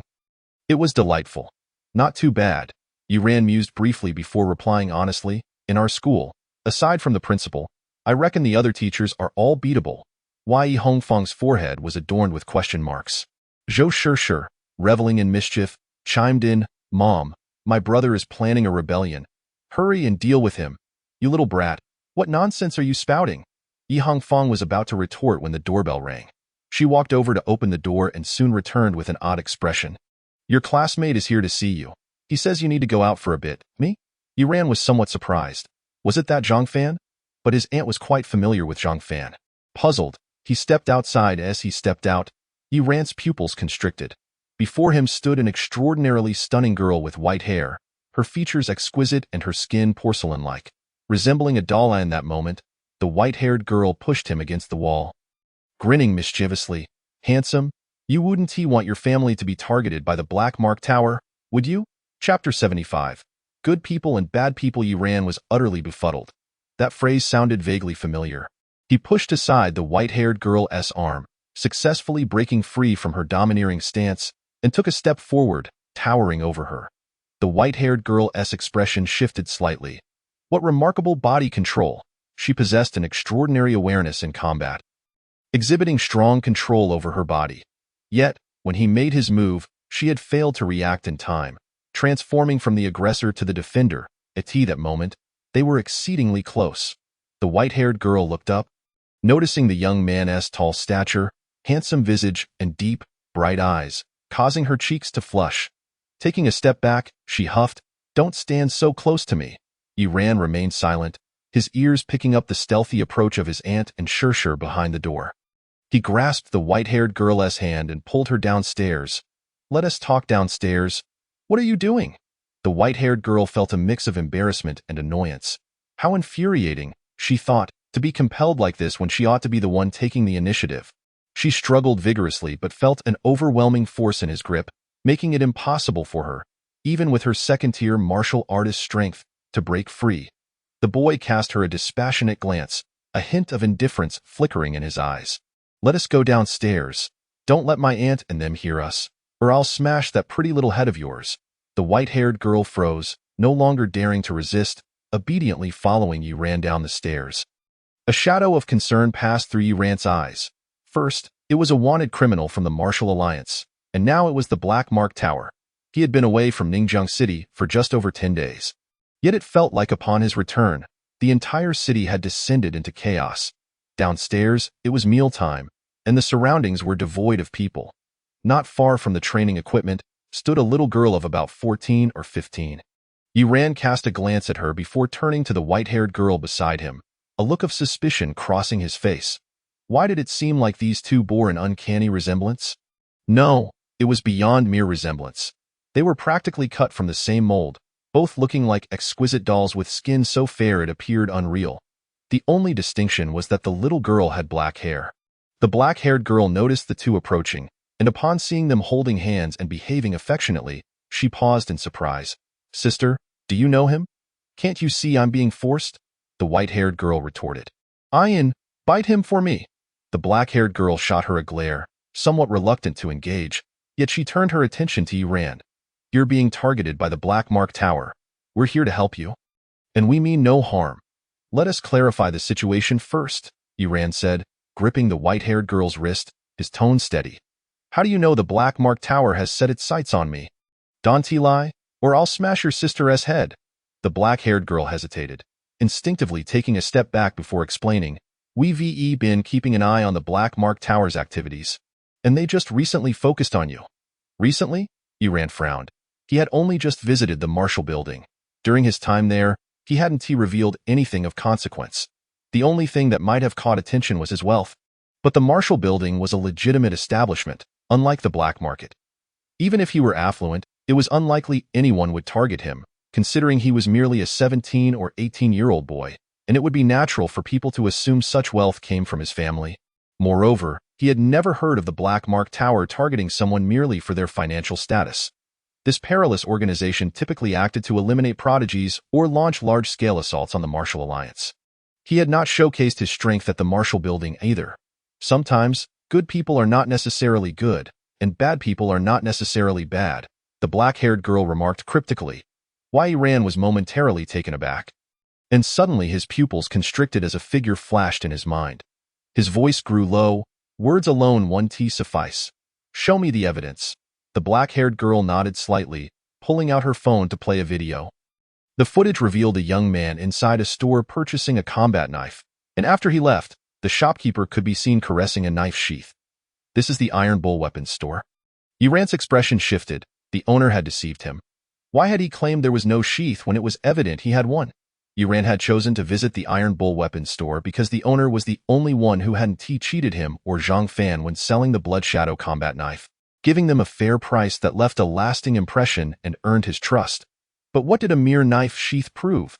Yi-Ran furrowed his brow, still skeptical. A black magic knife was significantly heavier than an ordinary weapon, and a B-grade black magic knife could easily be wielded, indicating at least second-tier peak strength. The white-haired girl glanced at Yi-Ran, her gaze tinged with intrigue. In a small city like Ningjiang, to encounter a second-tier peak martial artist was indeed surprising. Initially, she harbored doubts, but after their brief interaction, she had come to realize she might have underestimated him. This young man likely possessed second-tier peak capabilities. At that moment, the black-haired girl produced a black magic knife of her own. The Black Mark Tower's undercover agent likely assessed your strength based on how effortlessly you handled the B-grade black magic knife. That was the true reason behind selling you the black magic knife. You might not realize it, but a B-grade black magic knife typically costs over $5 million. Yi-Ran's expression morphed into one of disbelief. The black magic knife, tied to the Master's treasure, naturally held a value far exceeding that of conventional weapons. The black-haired girl shook her head. Despite the Black Magic Master being one of the higher-ups in the Black Mark Tower, even after being besieged by Martial Alliance experts, most of his black magic knives remained within the Black Mark Tower. Only a few have fallen into the hands of others. The black magic knives circulating now are primarily bait. Bait? Yi-Ran frowned, struggling to comprehend. This is a D-grade black magic knife. You'll understand once you hold it, the black-haired girl said, tossing the black magic knife into his hands. Why? Yi-Ran caught it. Drawing the knife to examine it briefly, it appeared identical to his own. The only difference was the marking on the blade. This one was a D-grade, while his was a B-grade, and this one was considerably lighter. But soon, his expression darkened. His attention was drawn to the sheath. It possessed a peculiar attraction, allowing him to sense the position of the black magic knife while holding it. Yi-Ran retrieved his own black magic knife, but felt no connection. Clearly, the sheath and knife were a pair. Only the corresponding sheath could sense its counterpart. His expression soured as he grasped why the Iron Bull shopkeeper had chosen to keep the sheath. Now do you believe what I said? The black-haired girl shook her head. Often, we only see the surface.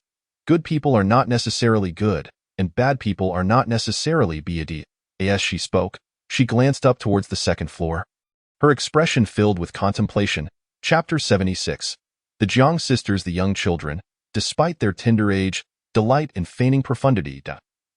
Yi-Ran cast a glance at the black-haired little girl, but ultimately released the wrist of the white-haired maiden. The white-haired girl shot him a fierce glare, declaring, "I will return," after which she rubbed her wrist and prepared to depart. "Sister, the matter is not yet resolved," the black-haired little girl retorted, clearly at a loss. "Oh, is that so?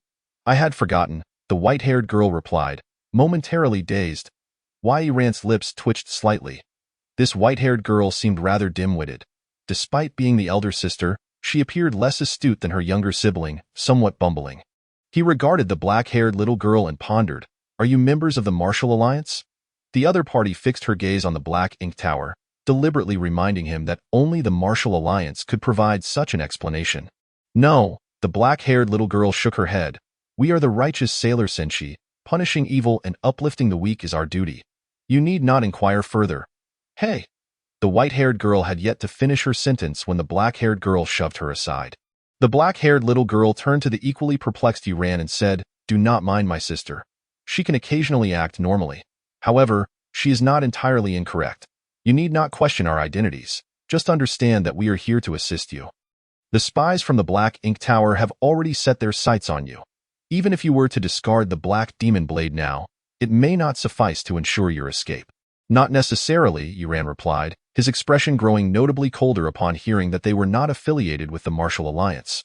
"Since you have come to find me, it indicates that the Black Ink Tower has yet to send anyone to keep a constant watch over me. If I were to discard the Black Demon Blade now, nothing would happen to this." The black-haired little girl hesitated before shaking her head. "However, your appearance has already been memorized by that spy. Even without the Black Demon Blade's tracking, the Black Ink Tower's members could still seek you out. While you may possess the ability to protect yourself, what about your family?" At her words, a shadow flickered in Yi-Ran's eyes. This was precisely his concern.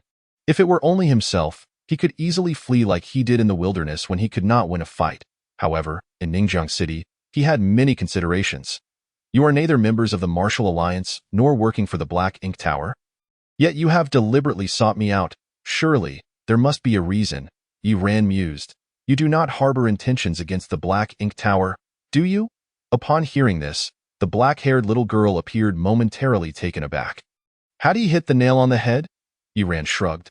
"It seems this is not merely a one-sided assistance, but rather a collaboration. If it is a collaboration, then you must demonstrate sincerity. I will not partner with those whose backgrounds I do not understand." You are indeed quite astute, the black-haired little girl remarked slowly. Our identities are not something we cannot disclose. We hail from the Black 3 Arena. The owner of the arena is our mentor, who harbors a deep-seated hatred for the Black Ink Tower due to past grievances. Thus, we seek to utilize you to lure out some members of the Black Ink Tower. The Black 3 Arena? Rand's expression turned one of astonishment. Could it be such a coincidence? These two girls were indeed from the Black 3 Arena. He felt a flicker of recognition, as he seemed to recall having seen the black-haired little girl there, not by her face, but by her figure. If you do not believe me, you may verify my claims at the Black 3 Arena or consult Deputy Minister Zhang of the Ten Associations Department at the Ningjiang Martial Alliance branch. He can vouch for my mentor's identity, the black-haired little girl insisted. Surely, someone from the Martial Alliance should be trustworthy enough for you? Rand nodded. I will verify these claims myself. However, the Black Ink Tower is perilous. I cannot afford to take risks. This endeavor indeed carries significant risk. Most likely, a Tier 3 martial artist will be dispatched to confront you, the black-haired little girl noted hesitantly. However, if we can lure out the members of the Black Ink Tower stationed here and capture them all, you will no longer need to worry about your family's safety. Moreover, you will also be able to retain the Black Demon Blade. At her words, Rand's heart stirred.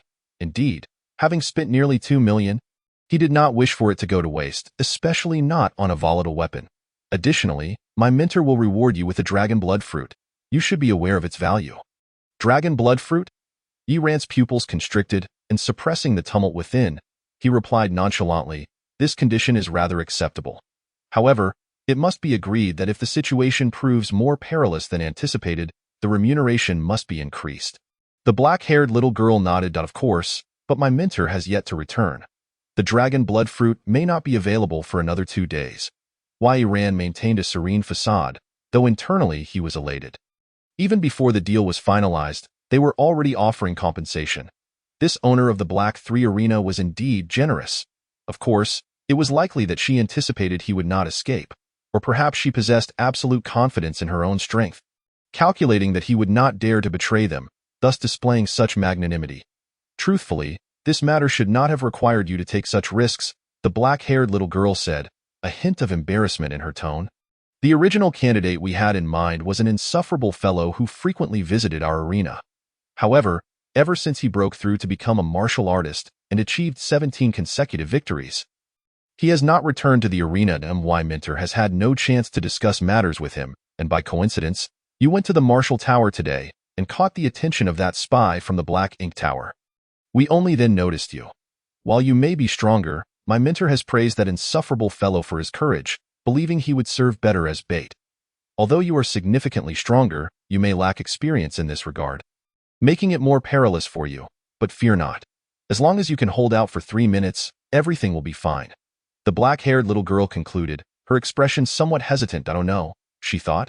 Speaking too much out of compassion could lead to trouble if the other party deemed facing a Tier 3 martial artist too dangerous and opted out. 3 minutes? Rand raised an eyebrow. If the opponent was a formidable Tier 3 martial artist, he could indeed endure for 3 minutes. However, if it were an ordinary Tier 3 martial artist, then half a minute would be quite a challenge.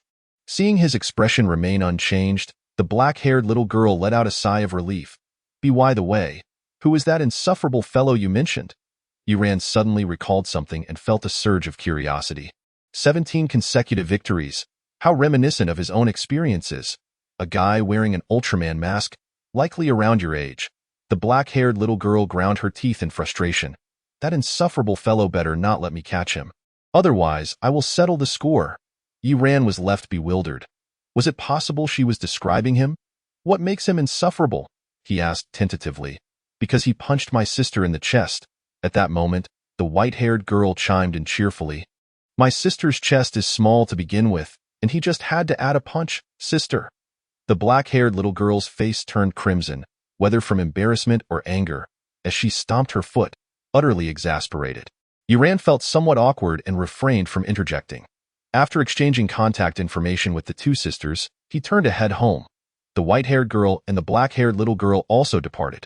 Along the way, the black-haired little girl glanced back and shook her head, saying, "This he ran. I did some digging and discovered he was quite ordinary before. Perhaps the sudden awakening of his anomalous physique caused his blood energy to surge. resulting in his current strength, but he has not challenged any geniuses, so his combat prowess is likely average. My mentor is currently in the Limu wilderness, searching for that mysterious young man who recently made headlines for defeating the Black Mask Captain. If we could find that mysterious young man to act as bait for us, it would make things much easier.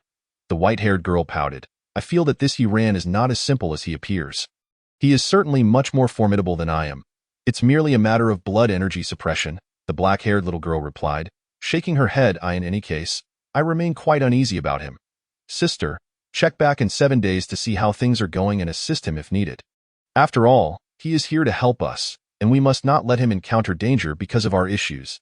At this moment, in the corridor, Yiran glanced at his phone, which displayed the contact information for the two sisters, elder sister Zhang Yu, younger sister Zhang Yin. The surname Zhang is indeed rather rare. He shook his head and pushed the door open to return home. Chapter 77. The pure young heavenly blade. Hey, kid, who was that little girl earlier? She was quite beautiful. As soon as Yiran stepped through the door, he heard Yi Hongfeng's voice from the kitchen. Zhou Shishir also approached with a curious expression. Brother, she wouldn't be your girlfriend, would she? She is really pretty, even more so than Sister Suqin upstairs. Adults are speaking. Children should refrain from interrupting. Yiran gave her a playful flick on the forehead and replied nonchalantly, she is just a classmate who came to me with a bit of business. As he spoke, he walked into the kitchen and retrieved a spatial ring. Here is some exotic beast meat. Little aunt, please handle it and give it to Shishir to eat later. Exotic beast meat? Where did you get this? Yi Hongfeng exclaimed in surprise as she took the ring he offered. After a moment's pause, she said with exasperation, you little rascal, are you kidding me with this broken ring? Exotic beast meat? Zhou Shishir rushed in excitedly. Upon seeing the ring, her face initially fell, then she exclaimed in shock, this looks like a spatial ring. A spatial ring? Yi Hongfeng looked puzzled. Being an ordinary person, she was not well versed in the items of martial artists. Zhou Shishir explained eagerly, a spatial ring is one that has a large internal space. Oh, it's hard to explain all at once. You are aware, mother, that this resembles a mobile refrigerator. Do not be deceived by its diminutive size. It is equivalent to 10 refrigerators within. The latest model. Yi Hongfeng's eyes sparkled with excitement as she momentarily neglected her cooking to lean in and examine it closely. The two of them were brimming with exhilaration, engrossed in the intricacies of the spatial wristband. Yiran observed the scene before him and smiled. This was precisely what he yearned for: warmth, stability, and tranquility. Of course, to safeguard this small family and eventually protect the entire clan, strength was imperative. He needed to become a formidable individual. During dinner, Yiran produced a bank card and said, Aunt, here is 1 million. Please transfer it to my uncle when you have the opportunity. Yi Hongfeng appeared to have not heard clearly, as she was still engaged in conversation with Zhou Shishir about matters at school. Suddenly recalling something, she turned and said, by the way, you rascal, when you go upstairs later, remember to bring some exotic beast meat for Suqin. That young lady lives alone, and it must be quite challenging for her. She shook her head and added, she is still young, yet seems burdened with heavy thoughts. The pressure on today's youth is truly immense. Yiran's words, a peculiar glint flickered in his eyes. By the way, brother, does Suqin have feelings for you? She often inquired about your return during the days you were away. Zhou Shishir interjected, stifling a yawn. You are overthinking it. Though I am indeed remarkably talented and strikingly handsome, not everyone is obliged to adore me. Yiran shook his head. The reason she frequently seeks me out may stem from her loneliness. She hardly has any friends, and I am one of the few. Oh, I do not comprehend. After dinner, Yiran ascended to the upper floor as was his custom. Although they had not seen each other for a while, he and Suqin had not grown distant. They engaged in their usual dynamic, one earnestly teaching, the other sincerely learning. During leisure moments, they exchanged stories about happenings at their respective schools. Occasionally, Yiran would tease her, which would provoke Suqin to blush with indignation, unable to resist the urge to strike him. Thus, time swiftly eluded them. Your martial arts talent is truly impressive, Suqin remarked, a hint of envy glimmering in her eyes. The thunder fist technique revealed the vast disparity between their abilities.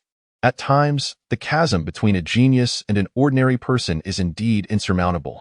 After pondering for a moment, she retrieved a milky white pendant shaped like a small knife, about the length of her thumb. and handed it to Yi Ran. This was given to me by an elder. He claimed it harbors a powerful martial technique, but I lack the innate talent to comprehend it. I would rather pass it on to you. As the white jade knife was presented, a faint sound of collision echoed from the bedroom. Hearing this, a fleeting look of panic crossed Su Qin's face. Yi Ran, seemingly oblivious, curiously accepted the white jade knife. Noticing his distraction, Su Qin felt a slight easing of tension and changed the subject, saying, "In a few days, I may have to leave." "Leave?" Yi Ran blinked in surprise. "When?" "Uncertain. It could be at any moment. I have been processing my leave of absence, and once that is complete, I will depart. Hence, I wanted to give you this beforehand," Su Qin replied softly. Yi Ran nodded slightly, running his fingers along the peculiar white jade knife. The material felt unusual, almost warm to the touch, and inscribed upon the blade were the 4 characters, "Pure Young Heavenly Blade." Glancing at the time and realizing it was getting late, Yi Ran bid farewell to Su Qin and departed. As he stepped outside, his brow furrowed slightly, and he turned back to glance behind him. The concentration of spiritual energy in the wilderness far surpassed that of ordinary human cities.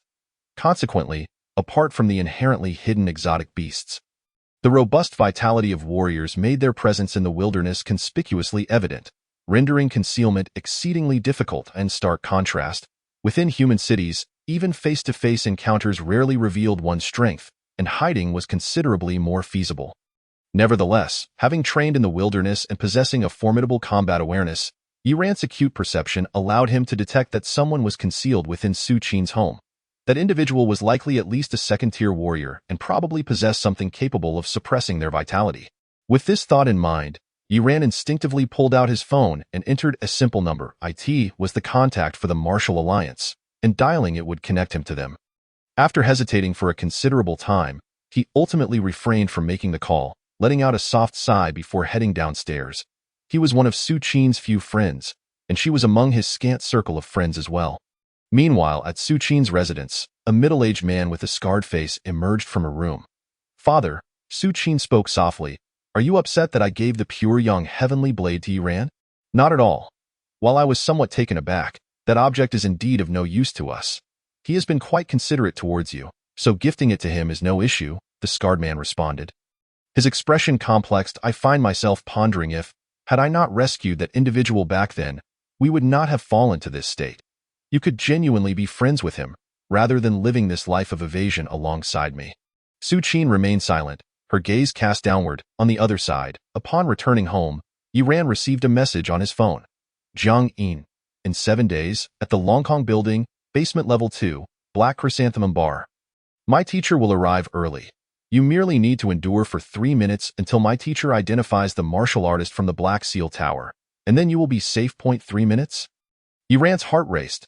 Locate the hidden martial artist from the Black Seal Tower and resolve the matter within just 3 minutes. It seemed the master of the fighting arena was far stronger than anticipated. Naturally, the entire premise hinged upon him being the bait to reach the destination.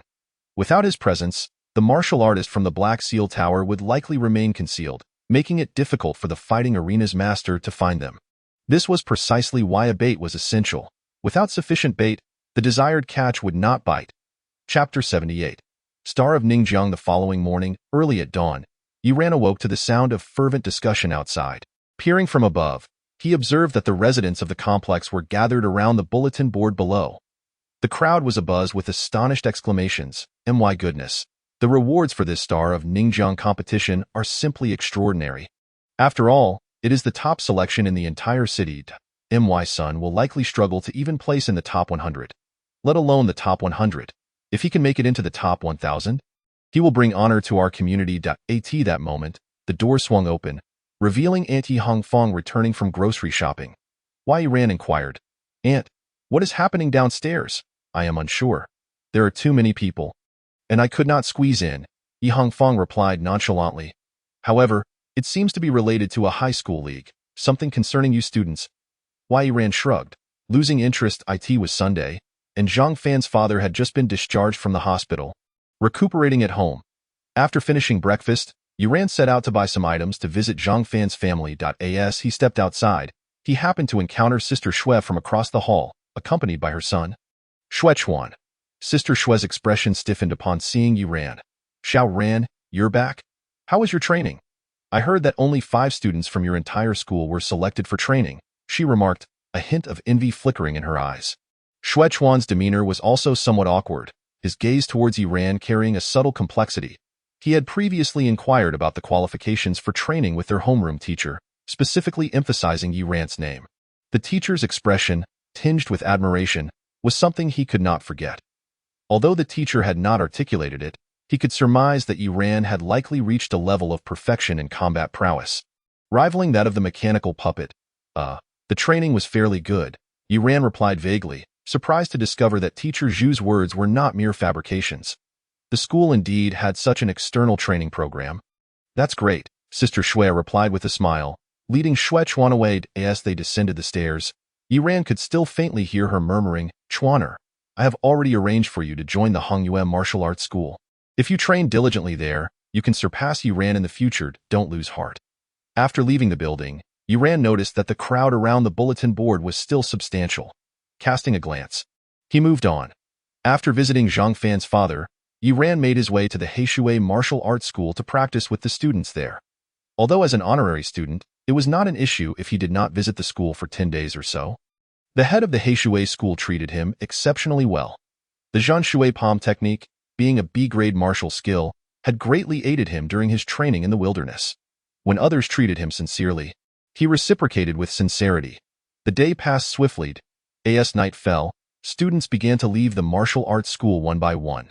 Yi Ran scanned the room and noticed the head of the Heishui school seated nearby. Observing the departing students with a mix of pride and concern, he approached the head. Xiao Yi, how long will you be staying this time? The head of the Heishui school asked, immediately donning a smile upon noticing Yi Ran's arrival. A few days, perhaps. I haven't made any definite plans yet. Yi Ran replied, I presume you are feeling downcast due to the low student count. Yi Ran inquired further. Indeed, the Heishui Martial Arts School has just been established, and the number of students is limited, leading to a situation where expenses outweigh income. The head of the Heishui school side, IT, is partly due to this reason. The school is newly founded and has high operational costs, and my retirement funds are gradually becoming insufficient. Moreover, we are surrounded by larger martial arts schools like the Laming Martial Arts School and the Laming Martial Arts School, which makes it difficult for us to compete and attract more students. Beyond that, the most pressing issue is the Bureau of Martial Arts. I lack the connections, and the establishment permit has been delayed repeatedly. As he spoke, the head of the Heishui school let out another heavy sigh. Xiao Yi, I fear that my martial arts school may not endure for much longer. I apologize for this, but rest assured, after the closure, I will ensure you receive 3 months' salary. Master, there is no need. I have not contributed much, Yi Ran replied, shaking his head. You have been exceptional. Among the honorary students of other schools, none have exerted themselves as you have. They merely hold a title and seldom attend. The master of Heishui said, You are a good child. By the way, have you registered for the Ningjiang Star competition? Ningjiang Star? Is that the citywide high school league?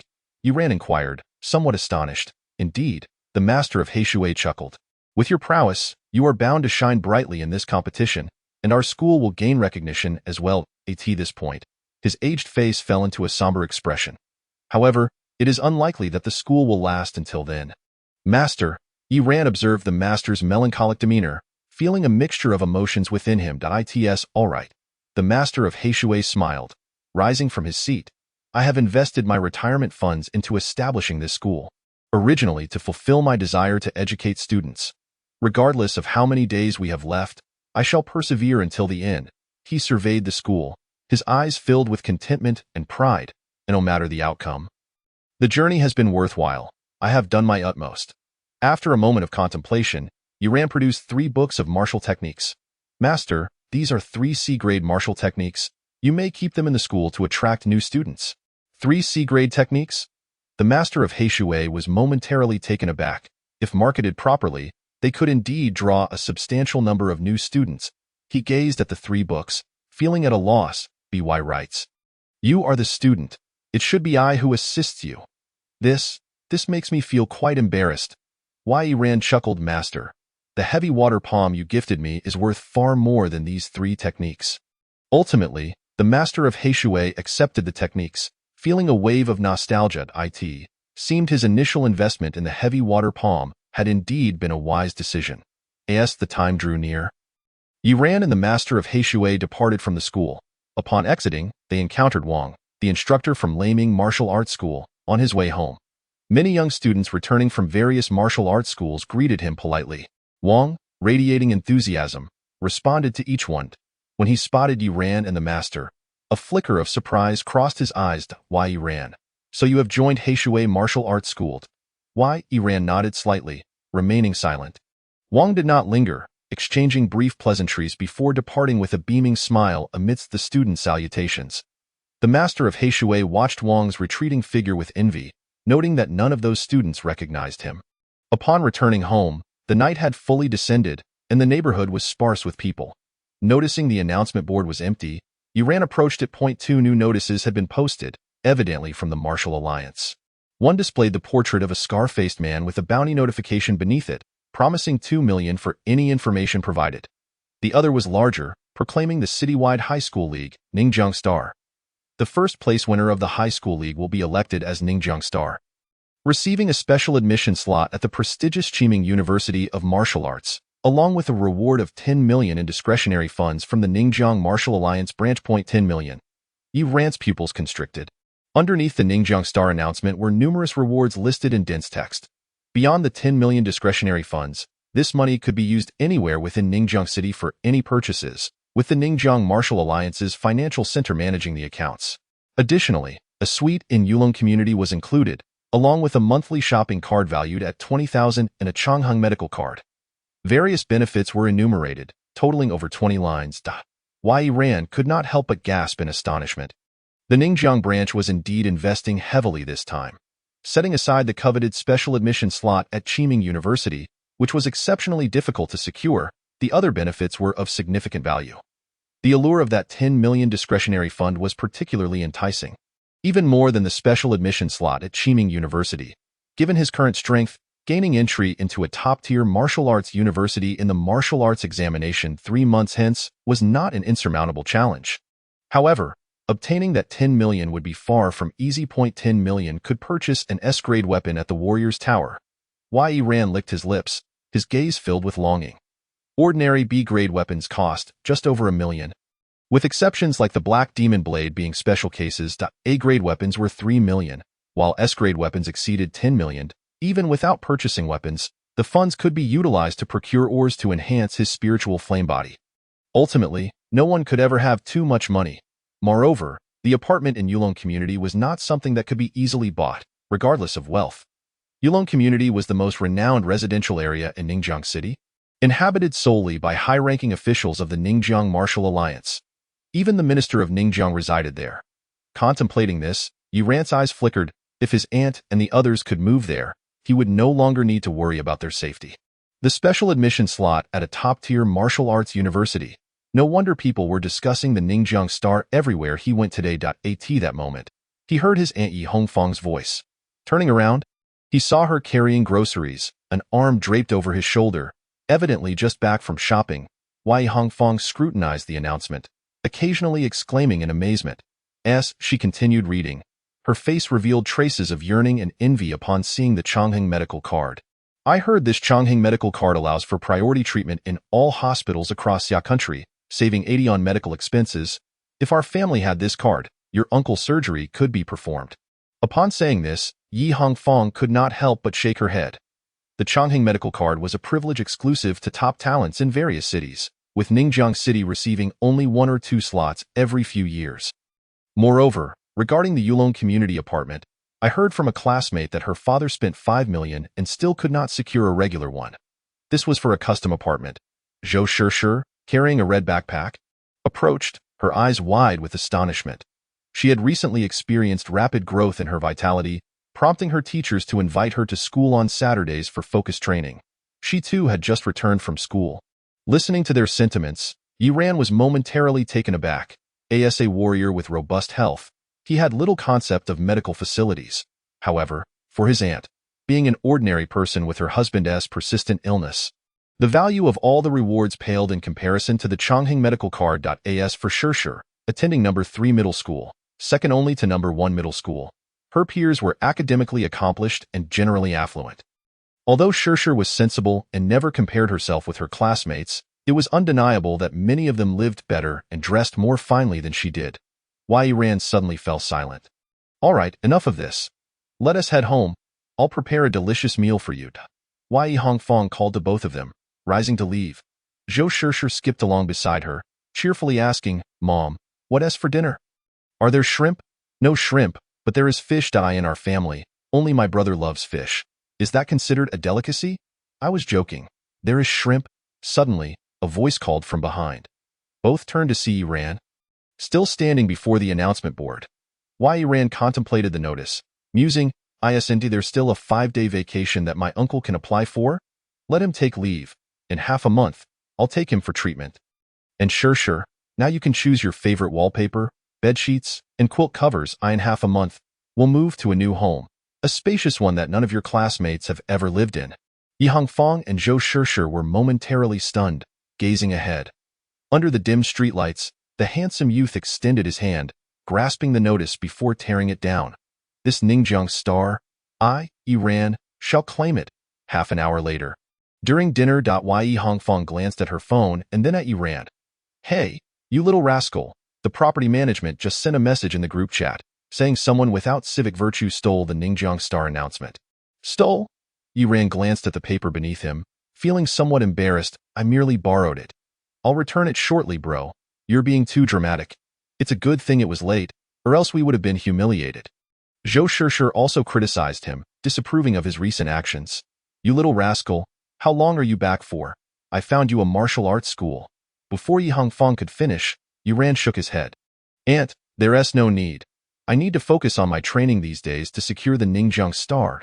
I'm discussing serious matters. Don't jest. Yi Hongfang continued, "The one found by Sister Xue next door? The Hongyue Martial Arts School. I visited today, and it seemed quite good. Tomorrow, I'll invite the instructor over for dinner, and they will assess you. If you perform well, you might save on tuition. I've finished eating. I am going back to train," Wei Ran said, turning to return to his room. He absent-mindedly made his way, not truly absorbing what Yi Hongfang had mentioned. Instead, he was preoccupied with contemplating the likelihood of him securing the Ningjiang star. Based on the visible circumstances in Ningjiang City, his strength as a Tier 3 warrior should suffice, especially since he had already bested the 3 most talented individuals. However, with such a grand competition and substantial rewards, there would undoubtedly be some dark horses emerging. For Tier 2 warriors, lacking the blood of the Black Flood Dragon, it was impossible to break through. He would need to procure some ores tomorrow to enhance his spiritual flame body. Yi Ran pondered for a moment before arriving at a decision. Although his current strength should guarantee him a high likelihood of success, it would be prudent to further enhance his abilities just in case. At that moment, his phone chimed. It was a call from Teacher Zhu.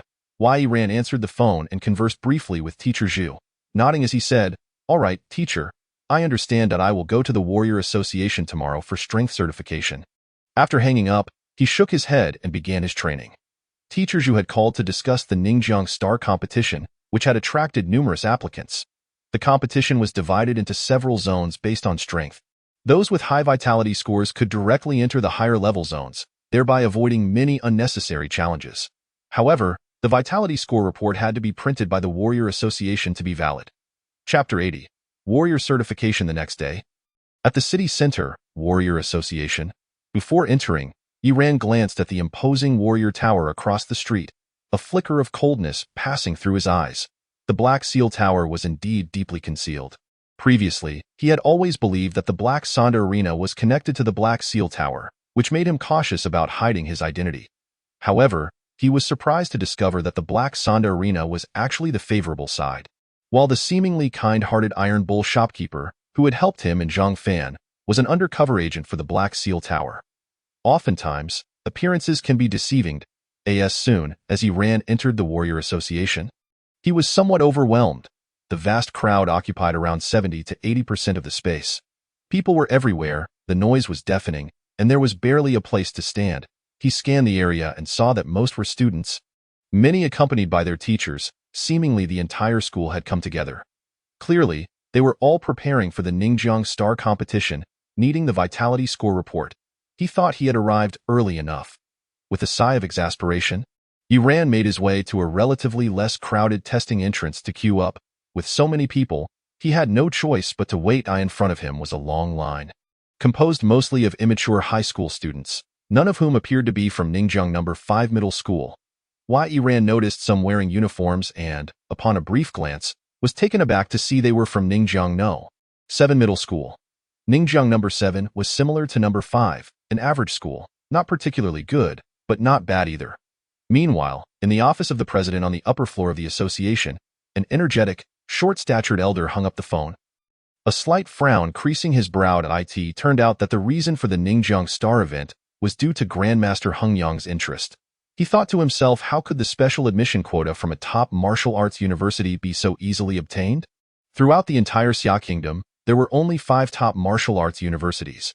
Not only in Ningjiang City, but even within the whole Dongyuan province, there were very few special admission quotas available. The elder contemplated for a moment and dialed another number. Soon after, a refined middle-aged man wearing gold-rimmed glasses entered the office. "President, you called for me?" the middle-aged man inquired. The elder nodded slightly and succinctly recounted the situation. Upon hearing it, the middle-aged man displayed a look of astonishment. "President, are you saying that the special admission quota from a top martial arts university is being contested for a young man from Ningjiang City, whom Grandmaster Heng Yang has taken a liking to?" "Indeed, Deputy Minister Zhang just called me," the elder confirmed. "Deputy Minister Zhang has instructed us to diligently search through the records to see if there are any peak-level young warriors under 18. This individual could very well be the one Grandmaster Heng Yang is interested in." "Understood," the middle-aged man nodded, his expression serious. The Warrior Association is directly under one of the 3 divisions of the Martial Alliance, known as the 10 Associations Division, which encompasses the Warrior Association, the Beast Research Association, the Wilderness Terrain Analysis Association, among others. Deputy Minister Zhang is the head of the 10 Associations Division, essentially the highest authority over the Warrior Association. So this matter must be handled with great care. As the middle-aged man prepared to leave, the elder added, "Wait. Remember that once you investigate, do not disclose the young man's information. It is to be treated as confidential. No one, except myself, is allowed to access that young man's information." "Yes, President," the middle-aged man replied respectfully as he stood and departed, leaving the president of the Warrior Association deep in thought. Grandmaster Heng Yang placed such importance on him. Yet he was merely a level 1 warrior. Could he possibly be a relative of Grandmaster Heng Yang? That seemed unlikely. Yet, what kind of combat power could a level 1 warrior possess to warrant such attention from Grandmaster Heng Yang? An hour swiftly passed. Yiran observed that he had only moved through a 10th of the line, his eyelids twitching. "Damn it, at this rate, I won't get my turn until nightfall. Excuse me, which school are you from?" A melodious female voice rang out from the front. A girl in a bright yellow casual outfit, with an egg-shaped face, bright eyes, and a graceful demeanor, looked back at him. "Ningjiang No. 5, Yiran replied succinctly. "No way, that's not far from our number 7, the girl beside her chimed in. "Exactly, we often run into students from your school after class," another girl remarked, glancing at Yiran. "You're quite handsome. If we had met, I am sure we would remember you. Oh. I usually head home early," Yiran casually deflected. However, his nonchalant demeanor left the 3 girls, even the more reserved egg-faced girl, somewhat entranced. Just as they were about to ask him more, one of their taller companions, a boy with a flash of annoyance in his eyes, shifted slightly to block Yiran and asked, "What's your vitality score?" "Our scores aren't great, around 40. Not as high as Zhang Cheng, who's over 50, one of the girls responded, casting a sidelong glance at Yiran. "I'm doing all right.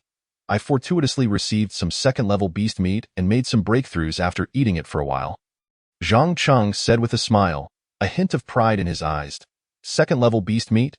The other 2 girls, excluding the egg-faced one, expressed surprise. Their curiosity piqued as they momentarily shifted their attention from Yiran to him. The egg-faced girl was about to approach Yiran when Zhang Cheng interjected casually, "This second-level beast meat was actually given to me by a particularly close cousin who works here in the Warrior Association. His position isn't high, just managing a dozen or so people." At this revelation, the surrounding individuals displayed expressions of astonishment. "Wow, working in the Warrior Association is impressive. Managing even a dozen people is no small feat. Given there aren't many people in the association." "Zhang Cheng, you're quite the hidden gem," the egg-faced girl remarked, Momentarily taken aback, but still approaching Yi Ran. Zhang Cheng's expression soured as he continued. If I wanted to, I could have my cousin help me arrange things so I wouldn't have to wait in line. Upon hearing this, the other students who had been waiting, feeling the weight of their predicament, called out, Chenggu, take us with you? Sure, but I can probably only take 2 or 3 people, Zhang Cheng said, casually glancing at the egg-faced girl. Yet, she hesitated for a moment before bypassing him and walking towards Yi Ran. Seeing this, Zhang Cheng was momentarily stunned, and his frustration boiled over. What is so special about this brat? Why do you have to talk to him? Can't you wait a little longer? Just then, a young man in work attire happened to walk past. Cousin, Zhang Cheng exclaimed, his expression brightening as he called out, can you help me and a few classmates arrange for us to go early? Not a chance, just wait in line honestly, the young man replied with a cold snort, then added, if you want to undergo warrior certification, you can be prioritized for testing. Chapter 81. Cousin. I'm actually your younger cousin. Those wishing to undergo warrior testing can receive priority. The young man from the Warrior Association glanced over the line and, seeing it filled with students, was about to leave for another area. Yi Ran felt a flicker of hope.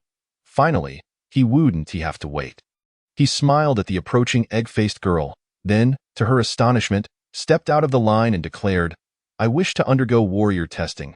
At this announcement, many present were left dumbfounded. You? The young man from the Warrior Association furrowed his brow slightly. Are you sure? If you're lying, you'll be the last to test today. Yi Ran nodded confidently. All right, let us go. The young man, noticing Yi Ran's assurance, relaxed his expression considerably. After the Ningjiang Star event, many hidden talents had emerged in the city, making the previously renowned trio seem less impressive by comparison. Yi Ran followed the young man toward the testing entrance, and a wave of murmurs erupted in the line. Is that true? He looks about our age. Hard to say. There have indeed been many remarkable individuals emerging lately. Every school seems to have had a shakeup. I find it hard to believe. Where could so many talents come from? And how conveniently do we encounter them? Meanwhile, Zhang Cheng's expression stiffened as he observed the 2 girls beside him, who were equally astonished.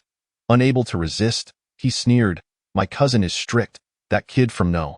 5 will probably be kicked out soon. Yeah, he's really strict.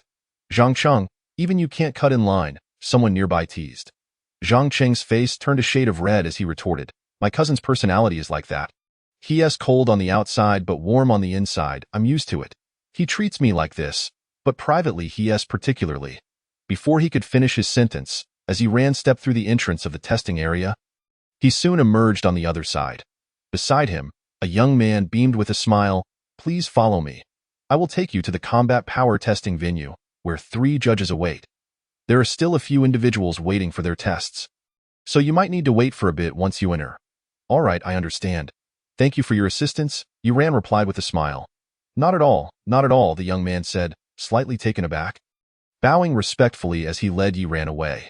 The surrounding students stared in astonishment, unable to contain their curiosity as they glanced at Zhang Cheng. Is this the person you mentioned? Your cousin who appears cold but is warm on the inside? He always maintains a stern expression? Zhang Cheng looked equally bewildered. This is scientifically implausible. Has my cousin been possessed? At that moment, the young man exited the combat power testing area, taking a deep breath to steady his racing heart. Unbelievable! That boy's vitality value was an astonishing 499. Just a step away from becoming a second-tier warrior. The more he pondered, the more his scalp tingled with both dread and relief. It was fortunate that he had maintained his composure and not offended the young man. Otherwise, cousin, Zhang Cheng said, feeling aggrieved, did you mistake me for someone else? I am your cousin. Move aside. The young man shot him a glance. Don't impede my work with that. He hurriedly departed. The onlooking students erupted in laughter, their teasing gazes making Zhang Cheng wish he could vanish into the ground. The girl with the cherubic face, however, wore a somewhat despondent expression. It turned out that the young man was already a warrior. No wonder he seemed indifferent to her. The disparity in status between warriors and ordinary individuals was indeed substantial. In the combat power testing area, Yi Ran walked in to find a vast open space before him, flanked by several mechanical puppets and testing instruments such as a punch strength tester. 3 solemn middle-aged judges sat in the center. On nearby chairs, 5 or 6 young individuals awaited their turn. A mix of both genders. Zhang Tao, Vitality Value 112, First-Tier Warrior Test, one of the middle-aged judges announced, glancing down at the information sheet in his hand. Remember, do not use any battle weapons or techniques. Let the bare combat power testing commence. Understood, replied a young man, around 25 or 26, with a spirited demeanor.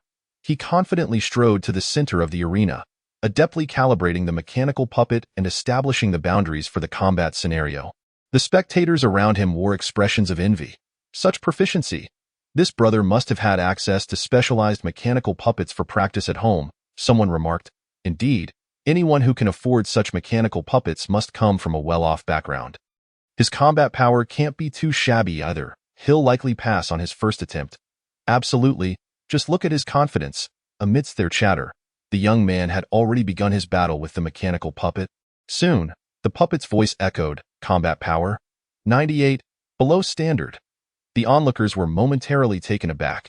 He must have been too nervous, and didn't he perform well? He still has 2 more chances, someone suggested. Exactly, don't be anxious. Just stabilize your performance. Others encouraged him. All right, the young man replied with a smile, still exuding confidence as he readied himself for another bout with the mechanical puppet. However, the subsequent attempts ended swiftly. Combat power 97. Below standard. Combat power 95. Below standard. The waiting individuals were left stunned. Wei Ran shook his head in disbelief, observing the situation. A shaky foundation will naturally lead to low combat power. Zhang Tao, your combat power test has failed. No first-tier warrior certification will be issued, one of the judges stated, handing over the report with a hint of exasperation. You've tested 8 times now. Go back and improve your combat power. The Warrior Association is becoming quite familiar with you. You may leave. The young man named Zhang Tao accepted the report, feeling a bit disheartened, yet quickly adjusted his mindset, leaving with a smile. Next time at the Warrior Association, I will surely succeed. The others were left astounded, realizing that this individual had come for testing 8 times before. Well, this brother certainly has a good attitude, someone chuckled. Next up, Wang Ren, the judge announced. The stern-faced middle-aged judge continued. Vitality Value 115, First-Tier Warrior Test. Oh no, it's my turn. The previously jovial young man suddenly donned a worried expression as he stepped forward.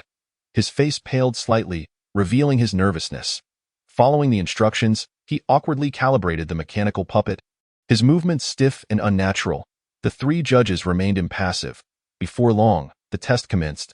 The results were combat power 99, 101, and then 101. I passed. I passed. No need for further testing. Wang Ren exclaimed, overjoyed, his excitement nearly prompting him to embrace the mechanical puppet. With the report in hand, he proceeded to obtain his warrior medal. The judge, having concluded his assessment, blandly stated, next. More individuals followed, but none succeeded, leaving dejectedly with low combat power. The atmosphere grew tense among those remaining. This is quite rigorous. It seems these mechanical puppets possess significantly greater endurance than usual. Next, Su Hao, Vitality Value. The judge's eyes widened in surprise, an unusual smile gracing his face. Vitality Value 230. Proceed with the first-tier warrior test. 230 vitality? The crowd gasped, turning to a shy young man in his early 20s. Very good. Let us begin, the judge said warmly, guiding the bashful young man as he calibrated the mechanical puppet. No need to be nervous. You're likely to pass easily. The calibration will reflect your peak combat power. If you lack confidence, you may opt for a puppet from the first tier. The bashful young man quickly made his adjustments, ultimately selecting a second-tier mechanical puppet, setting the combat power calibration range between 250 and 270. Wow, exceeding perfect combat power? This is bold, someone gasped. The judges nodded slightly, their eyes reflecting admiration. The combat power test commenced. The sounds of clashing echoed through the air. Soon, the bashful young man paused, slightly out of breath, his gaze bright as he regarded the mechanical puppet before him. The puppet displayed 3 combat power readings, 265, 267, and 269. Combat power qualified. Test passed. Excellent, you're improving steadily. Give it one more shot, and you might surpass 270, one judge remarked, pleased. Here's your report. Head outside to print your certification and collect your warrior medal. The bashful young man shyly nodded, accepting the report and heading aside. The others waiting looked on with envy.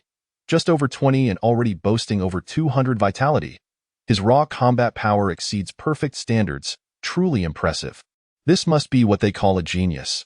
He far surpasses us. I heard that just a few days ago, the chairman of a prominent conglomerate sought a son-in-law, specifically looking for such young prodigies. A golden opportunity. How enviable! But individuals of such caliber likely wouldn't settle for being a son-in-law. Meanwhile, the judges had composed themselves, one of them stating flatly, "Next, Iran." Vitality value. The judge suddenly rubbed his eyes, then picked up the information sheet, widening his gaze as he confirmed the details repeatedly before gulping with difficulty, finally managing to utter, "Iran, for 99 vitality value." In an instant, the entire testing area fell silent, devoid of sound. Many of those waiting for their assessments, having only just arrived, were left bewildered. Why Iran? For 99 vitality? Who was this formidable figure sitting beside me? They glanced at their companions, only to find their expressions mirrored their own confusion. Then they witnessed a striking young man stride over from beside a mechanical puppet, their faces transforming in shock. What on earth? He is still a student.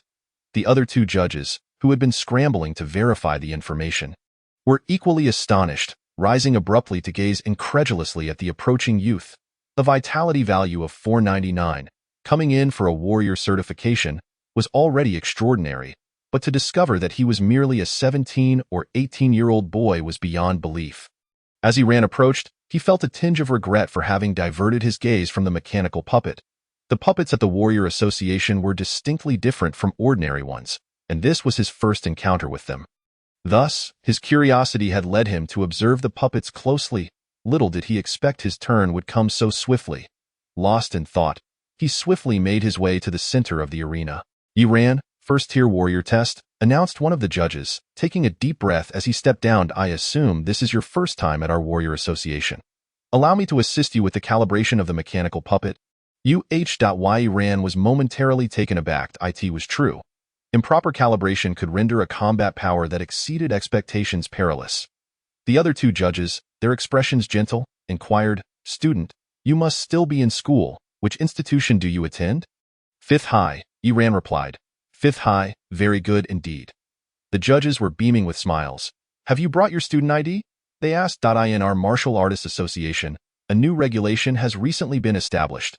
Those under the age of 18 who pass the first-level martial artist assessment can receive a reward of 100,000 yuan. Upon hearing this, Iran's eyes lit up, but then he sighed. "Unfortunately, I didn't bring it. I'll have to wait for the next time." "And no need to wait." One of the judges replied enthusiastically, "I will act as your guarantor. Just tell me your student ID number." Indeed, such a trivial matter doesn't require another trip. The two judges were exceptionally warm, already planning the next steps even before the combat ability test had commenced. The other candidates waiting for their tests looked on in shock and envy, their eyes nearly popping out, if it weren't for the fact that just moments ago, these three judges had appeared just as dumbfounded as they were. They might have suspected that the judges were relatives of this young man, given their extraordinary kindness towards him. "All right, it's all SEDT." That moment, the middle-aged judge turned around and smiled. "For the sake of caution, I will set your combat ability to a range of 350 to 370. You may try it first. If it doesn't work, we can adjust it again. Above all, you must not get injured." Iran gazed at the mechanical puppet before him. This model was a third-tier mechanical puppet, with combat capabilities ranging between 300 and 400. "This won't do." He shook his head. "Thank you, esteemed judge, but I'll handle it myself. If you wish to do it yourself, that is fine," the middle-aged judge replied cheerfully. "Choose your mechanical puppet, and if you need help with the adjustments, I will assist you." Iran scanned the area and noticed that only first to ninth tier mechanical puppets were available, evidently for assessing first and second level martial artists. Feeling somewhat disappointed, he shook his head and walked directly towards the ninth tier mechanical puppet. He then inquired, "Esteemed judge, if I were to exert too much force, if these mechanical puppets were to sustain damage during the attack, it wouldn't be a problem, would it?" "Rest assured, the mechanical puppets here are specially crafted with excellent quality. They won't malfunction unexpectedly," the middle-aged judge reassured him, though it seemed he misunderstood the question. "Then I can relax." Iran let out a sigh of relief and continued, "Esteemed judge, if any unforeseen circumstances arise, please do not be alarmed.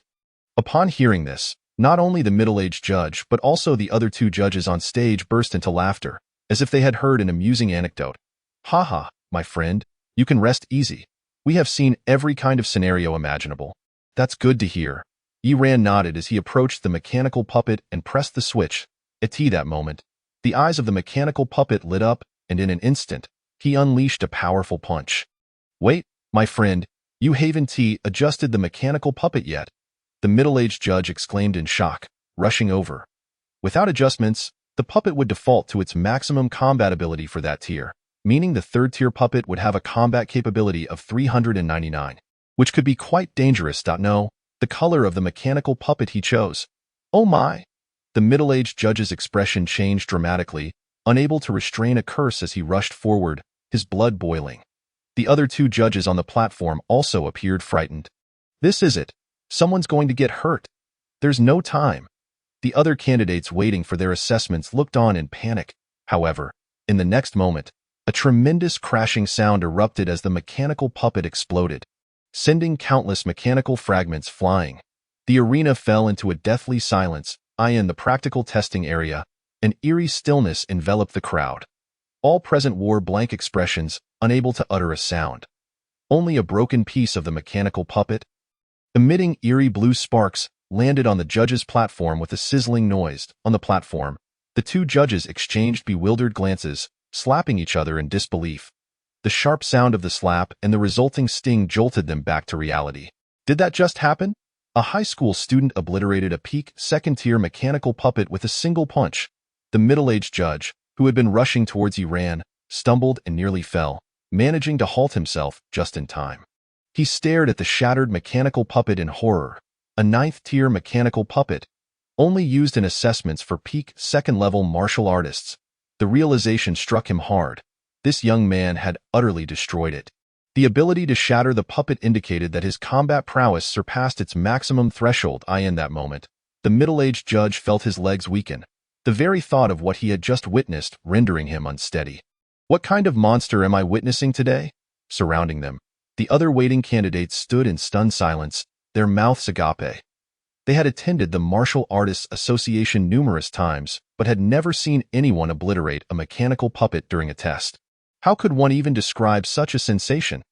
It felt akin to sitting for an exam while trembling before an imposing examiner, only to witness another individual being treated with deference, yet still getting beaten to a pulp. This was the starkness of the disparity. The onlookers, now devoid of any envy, gazed at the young man in the arena with awe and trepidation. A peak second-level martial artist, compared to them, was already considered formidable. Especially given his youth, he appeared several years younger than the previously shy young man. Perhaps this was the true definition of genius. In that moment, a singular thought arose in the minds of all present. Yiran looked at the destroyed mechanical puppet and shook his head. He had initially thought that the mechanical puppets of the Martial Artists Association would be significantly sturdier than ordinary ones. But now it seemed their strength was rather limited. Had he known, he would have chosen the mechanical puppet meant for third-level martial artists. Now that he had destroyed the puppet, he wondered if he would need to compensate for it. With that thought, he glanced nervously at the middle-aged judge. "Esteemed judge, I won't have to pay for this mechanical puppet, will I?" "Not at all. We have plenty of spares. We can simply replace it." The middle-aged judge replied, though he gazed at the scattered debris with some incredulity. To be honest, this was the first time he had witnessed such an occurrence, and it truly opened his eyes. However, one mechanical puppet was insignificant compared to a super genius. Even if 10 were destroyed, it would not matter. With a smile, he took Yiran by the arm and led him toward the judge's platform. "You must be tired. Come, take a moment to rest." Yiran shook his head internally. He had only thrown one punch. What was there to be tired about? He recalled shattering 3 mechanical puppets at school without breaking a sweat. Had it not been for the principal's intervention. Though he thought this, he felt it inappropriate to refuse and thus followed the judges onto the platform. The 3 judges, all wearing radiant smiles, spoke in unison. "My friend, sit here and take a break. Don't sit there. Sit here instead. He has hemorrhoids. Look at you two, what a pair." Yiran, "Would you like some water? I can fetch a bottle for you." "No, let me open it for you. Don't tire yourself out." The 3 judges were exceedingly warm in their demeanor. One of them, glancing down at the now dumbfounded testing candidates, said sternly, "The testing will be delayed for a few minutes. Once the area is cleared, we will continue. The candidate on the left, please step outside and call in someone to clean up." "Yes, Judge." The candidate nodded, casting an envious glance at the platform before hurrying away. Soon, he returned with a young man, who was none other than Zhang Cheng's cousin, the one who had escorted Yi Ran into the association. At this moment, Zhang Cheng's cousin felt elated. Cleaning up such trivial matters typically wouldn't fall to him. But this was a rare opportunity to shine in front of the 3 judges during the practical assessment. He could already envision the judges nodding in approval at him, with a sense of triumph. He strode into the practical area and then turned his gaze toward the judges' platform. In the next instant, his eyes nearly bulged out of their sockets. "What the?" Zhang Cheng's cousin stood there, dumbfounded, as he beheld the 3 judges standing around the boy, who wore an awkward smile. He was utterly flabbergasted. "The judges are standing, and you're sitting." Especially as the 3 judges wore broad smiles, their expressions filled with deference, it felt as though his entire worldview had been turned upside down. Were these truly the same 3 judges who were usually so stern and serious? Before long, he realized that the judges had not changed at all, for one of them waved a hand without looking up, commanding, "Clean up quickly. There are still candidates waiting to be tested." "Clean up, madam?" Zhang Cheng's cousin stood there, dazed. Before long, he mechanically tidied up the debris, casting another glance at the judge's platform, a complex mix of awe and respect flashing in his eyes as he quickly exited. Though he was unclear about what had transpired, he was certain that the young man was no ordinary individual. The 3 judges continued to engage Yi Ran in friendly conversation for quite some time. Yi Ran felt overwhelmed, wishing to leave but unable to do so. Fortunately, after receiving a sudden message, the 3 judges' expressions shifted, and they printed out his test results, respectfully sending him on his way. Yi Ran departed from the Martial Artists Association and made his way to the Martial Artists Building. He left the 100,000 yuan he had just received from the association as a reserve, having previously spent the 80,000 yuan on high-purity ores. Due to their high purity, the quantity was limited. However, he estimated that he could enhance 2 more spirit flame patterns with it. 80,000 for 2 spirit flame patterns truly burned a hole in his pocket. Yi Ran shook his head and returned home. Meanwhile, in the Martial Artists Association, on the 2nd floor, in the president's office, an elderly man of short stature gazed intently at the screen, where a young boy was seen delivering a powerful blow that shattered a puppet. Accompanied by the nearby detection report, he inhaled sharply, astonished. Remarkable. To possess the combat prowess of a level 2 peak at merely level 1 is an unprecedented talent. Beside him, a refined middle-aged man wearing gold-rimmed glasses also appeared somewhat taken aback. Although he had reviewed the footage multiple times, confirming its authenticity, each viewing still evoked a sense of unreality. The stronger one's abilities, the clearer the understanding in the image, that seemingly harmless boy possessed an extraordinary talent. Given such vitality and combat strength, he must be the young prodigy spoken of by Master Heng Yang. The old man shook his head in contemplation, recognizing that only such a gift would warrant the Master's personal request for an additional quota at the Martial Academy. "President, as you instructed, I have classified this boy's information as confidential. Should we notify Deputy Minister Zhang next?" inquired the refined middle-aged man. "Not yet," the old man pondered. Deputy Minister Zhang's desire to keep this boy's information under wraps likely stems from 2 reasons. Firstly, it is to protect the boy, as there are still individuals from the Black Seal Tower lurking in Ningjiang. Secondly, it is to establish a favorable relationship with him before other high-ranking members of the Martial Alliance do. "President, what course of action should we take?" The middle-aged man hesitated. "And of course, we should visit this boy's residence to ascertain his preferences, then inform Deputy Minister Zhang to spare him unnecessary complications. Now, go prepare some gifts. We shall pay a visit." The old man smiled. Upon hearing this, the middle-aged man felt enlightened and reflected. No wonder, despite having 3 successive vice presidents, you still remain the president. Experience triumphs over youth. At the entrance of the home, Yi Ran was taken aback as he pushed the door open. "Aunt, we have guests." On the sofa sat a slender man in his 30s, sprawled comfortably with his feet resting on the table. Yi Ran frowned slightly but thought it might be a friend of his aunt's, so he refrained from commenting. The slender man, cracking sunflower seeds, spat the shells onto the floor and, upon seeing Yi Ran, remarked, "So you are Yi Ran. Not bad looking." You could serve as a doorman at our martial arts school. Martial arts school? Yiran raised an eyebrow. May I ask who you are? Brat, you returned just in time. I was about to call you. Yi Hongfang called out from the kitchen. Come help me with the dishes. After speaking, she turned to the slender man and said with a smile, Mr. Bai, it's time to eat. Please have a seat. Would you like something to drink? Exotic beast blood wine.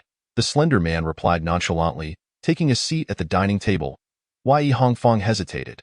Such a beverage was quite expensive, nearly a luxury. For an ordinary family like theirs, how could they afford it?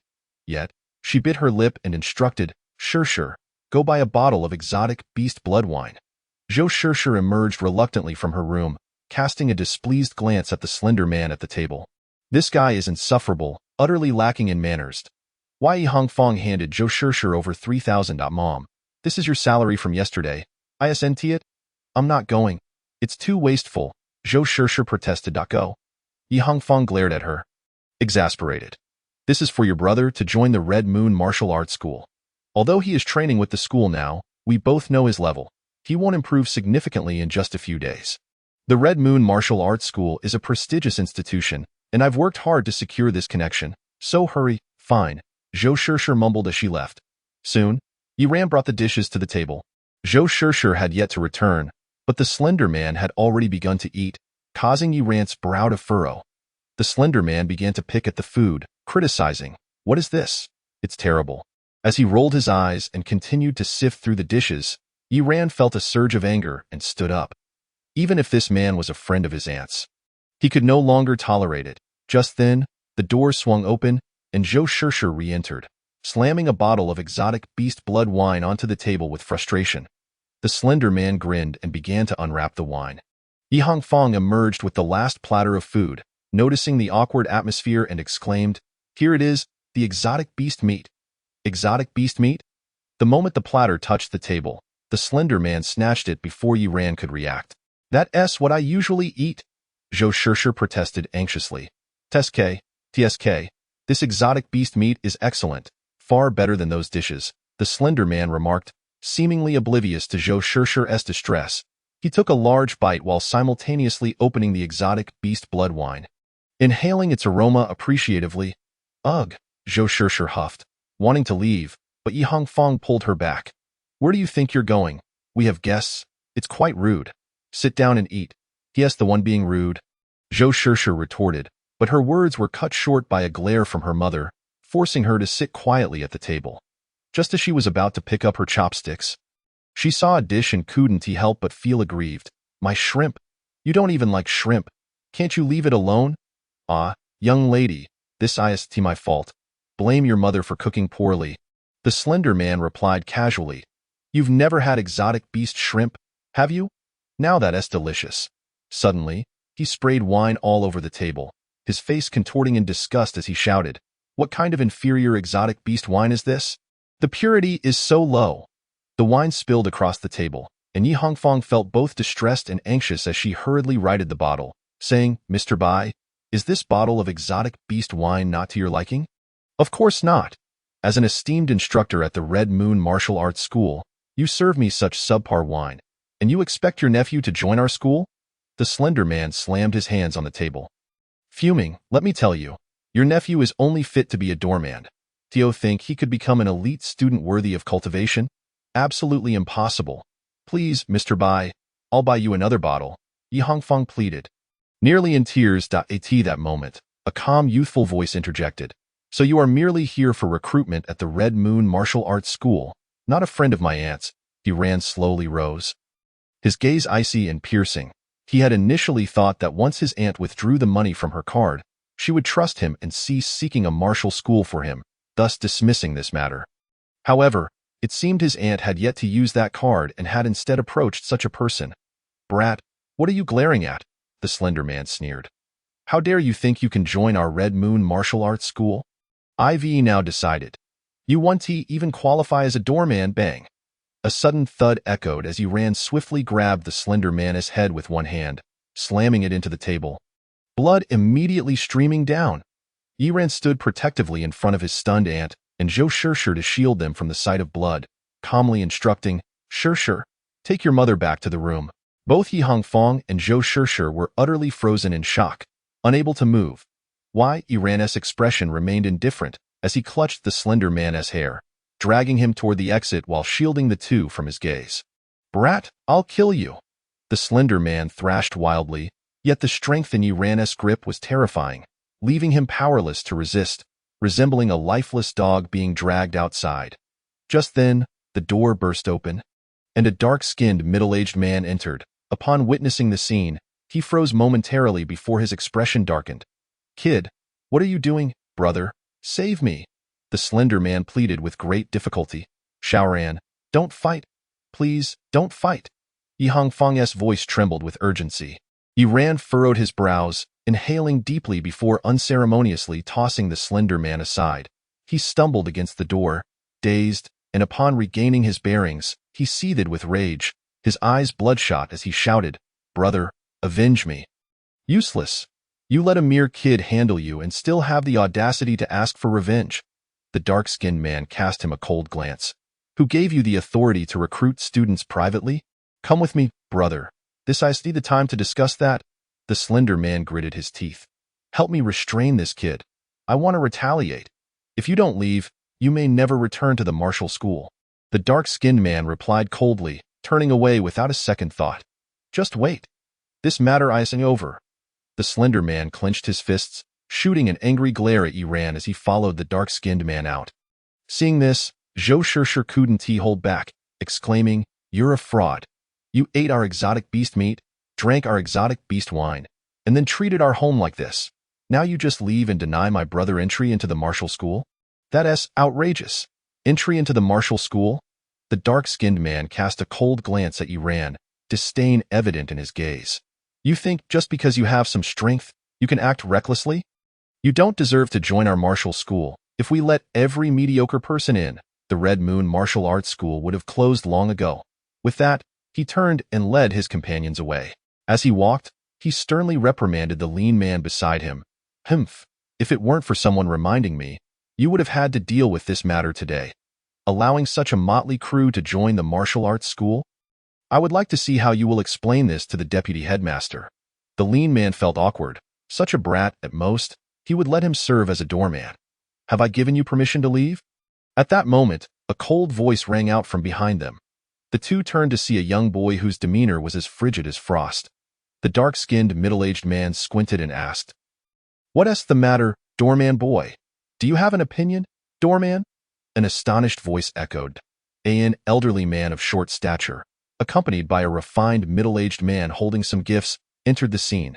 The elder looked at Iran, somewhat surprised, and said, "Iran, my young brother, what place could possibly have you serving as a doorman? It's rather rare." The president of the Martial Artist Association was quite curious, but upon seeing Iran's increasingly grim expression and the tense atmosphere, he quickly realized something was amiss. He had been careless. It seemed he had been flattering the horse's legs instead of its back. The lean man, unfazed, chuckled, "Old man, if you like him, take him back to your place. Our Red Moon Martial Arts School certainly does not lack such ordinary fellows." "Red Moon Martial Arts School does not lack?" The president of the Martial Artist Association appeared bewildered. Which top-tier martial arts city was this Red Moon Martial Arts School from? The refined middle-aged man beside him remarked with a strange expression, "It's a rather mediocre martial arts school from Ningjiang City." Meanwhile, the dark-skinned middle-aged man eyed the president of the Martial Artist Association with increasing suspicion. Noticing this, the lean man sneered, "Brother, what's wrong? You know this old man?" "I don't recall." "Know him?" The dark-skinned middle-aged man was taken aback, memories flashing through his mind, and his face turned pale. This was the president of the Martial Artist Association, someone he saw on television every day. Chapter 85. Close the school. This is the president of the Martial Artist Association, Yang. Quickly apologize. The dark-skinned middle-aged man's face contorted with rage as he kicked the lean man to the ground, sending him sprawling. The president of the Martial Artist Association? The lean man was filled with terror. What was the president of the Martial Artist Association doing in such an ordinary neighborhood? He didn't even dare to get up. Frantically apologizing, "I'm sorry, esteemed president. Please don't take offense. Just consider me a mere insect. Let me go." The dark-skinned middle-aged man, equally pale, trembled as he spoke, President Yang, my brother seldom goes out, so he doesn't recognize you. I hope you won't hold it against him. I will make sure to discipline him properly. However, the president of the Martial Artists Association ignored them and walked straight toward Yiran. Yiran frowned slightly, his temper boiling. If it weren't for the president's timely arrival, he would have already crippled both of them. But now, with the president present, he couldn't act recklessly. Nearby, Zhou Shishir and Yi Hongfeng were utterly stunned. The president of the Martial Artists Association was a figure they could only see on television. Then, in the next instant, they were even more astonished. President Yang's aged face broke into a warm smile. Yiran, I have come to present you with an honorary medal. Honorary medal? Yiran was taken aback. Indeed. Congratulations on becoming the youngest first-tier martial artist in the history of Ningjiang City. President Yang beamed. To honor your achievement, our Martial Artists Association has decided to award you a custom honorary medal, along with some small rewards. As he spoke, he handed over a spatial ring along with a blue medal. The refined middle-aged man also presented the gifts he was carrying, which included precious ginseng, a few bottles of liquor, and exotic beast meat, among other items. While these gifts were quite ordinary, the spatial ring made Yiran's eyes narrow. The value of a spatial ring was quite substantial, and it was a rare find. President Yang was indeed generous. This was hardly a small reward. He shook his head, saying, "Thank you, President, but I really don't need it." "Take it," President Yang insisted with a smile. "With this honorary medal, you will have priority when dealing with matters at the Martial Artists Association. Even if you don't want it, you can give it to your family. Should they encounter similar troubles, they will be able to seek my assistance." Hearing this, Yiran hesitated for a moment, feeling a twinge of temptation. He glanced at his utterly astonished aunt and Zhou Shishir. Accepting the medal and spatial ring, he nodded, saying, "Then I will gratefully accept it, President. It's no trouble at all. It's a rare blessing for Ningjiang City to have a talent like you. The Martial Artists Association will certainly support you," President Yang said earnestly. He meant every word. Regardless of his other motives, having such a talent emerge from Ningjiang City was undoubtedly a good thing. If it weren't for the imminent Ningjiang Star event, he believed that the Martial Alliance branch would certainly invest heavily in nurturing this young man upon learning of his existence, of course. The Ningjiang Star event was originally prepared for this young man. Yiran handed the gifts to his aunt and then gave the spatial ring and medal to Zhou Shishir, gently ruffling her hair. "Don't be upset. I'll take you out for a meal later." "Brother, I'm not upset. You are a martial artist?" Zhou Shishir's small face was filled with astonishment, her speech slightly stammering. Yi Hongfeng's jaw nearly dropped in disbelief. "Are ye family actually produced a martial artist? And it's only been such a short time since. How did this brat go from the bottom of his class to becoming a martial artist?" Yiran had mentioned it to her before, but she had never believed it. After all, just a short while ago, he had been at the bottom of his class, and now he had directly become a martial artist. Who could believe that?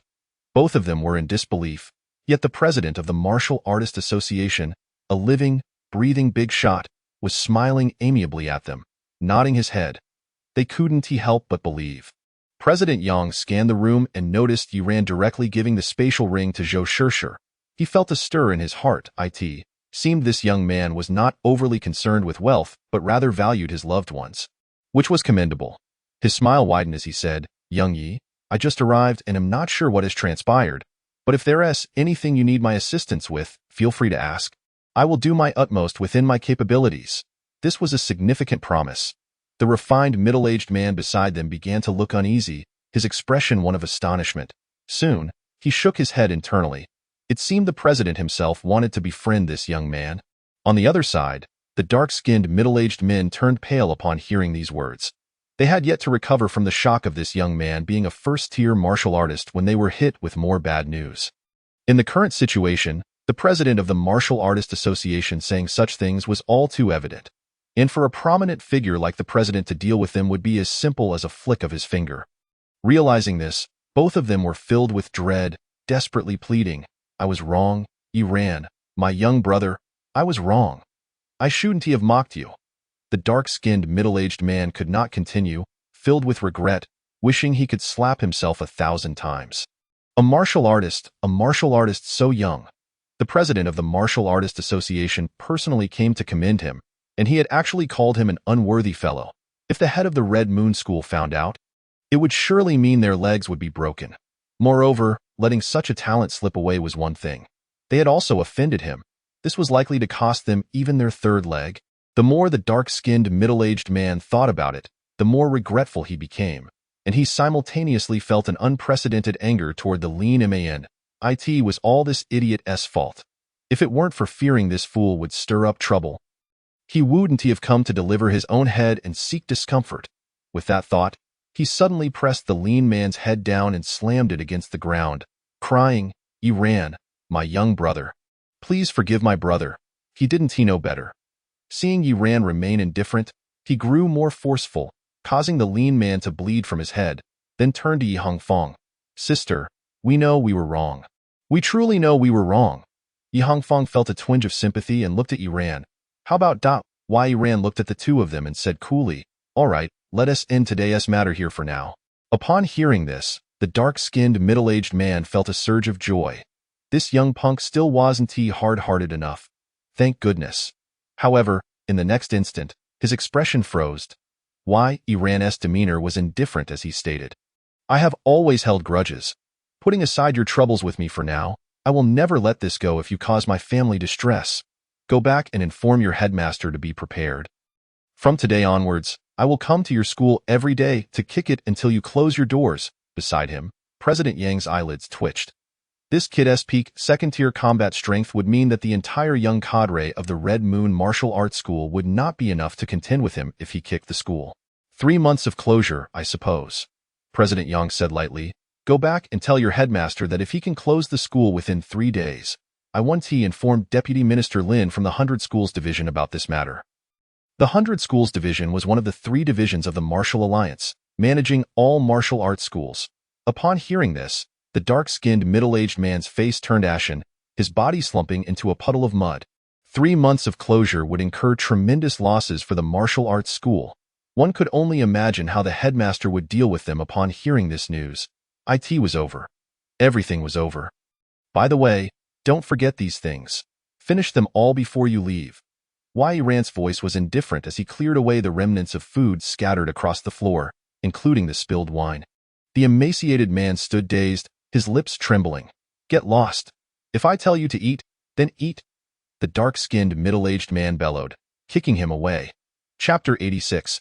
Black Armor. The 2 members of the Red Moon Martial Arts Hall left with a dazed expression, their faces devoid of color. Yi Hongfang glanced at President Yang, her anxiety palpable as she hurriedly tidied the living room. "President, please take a seat.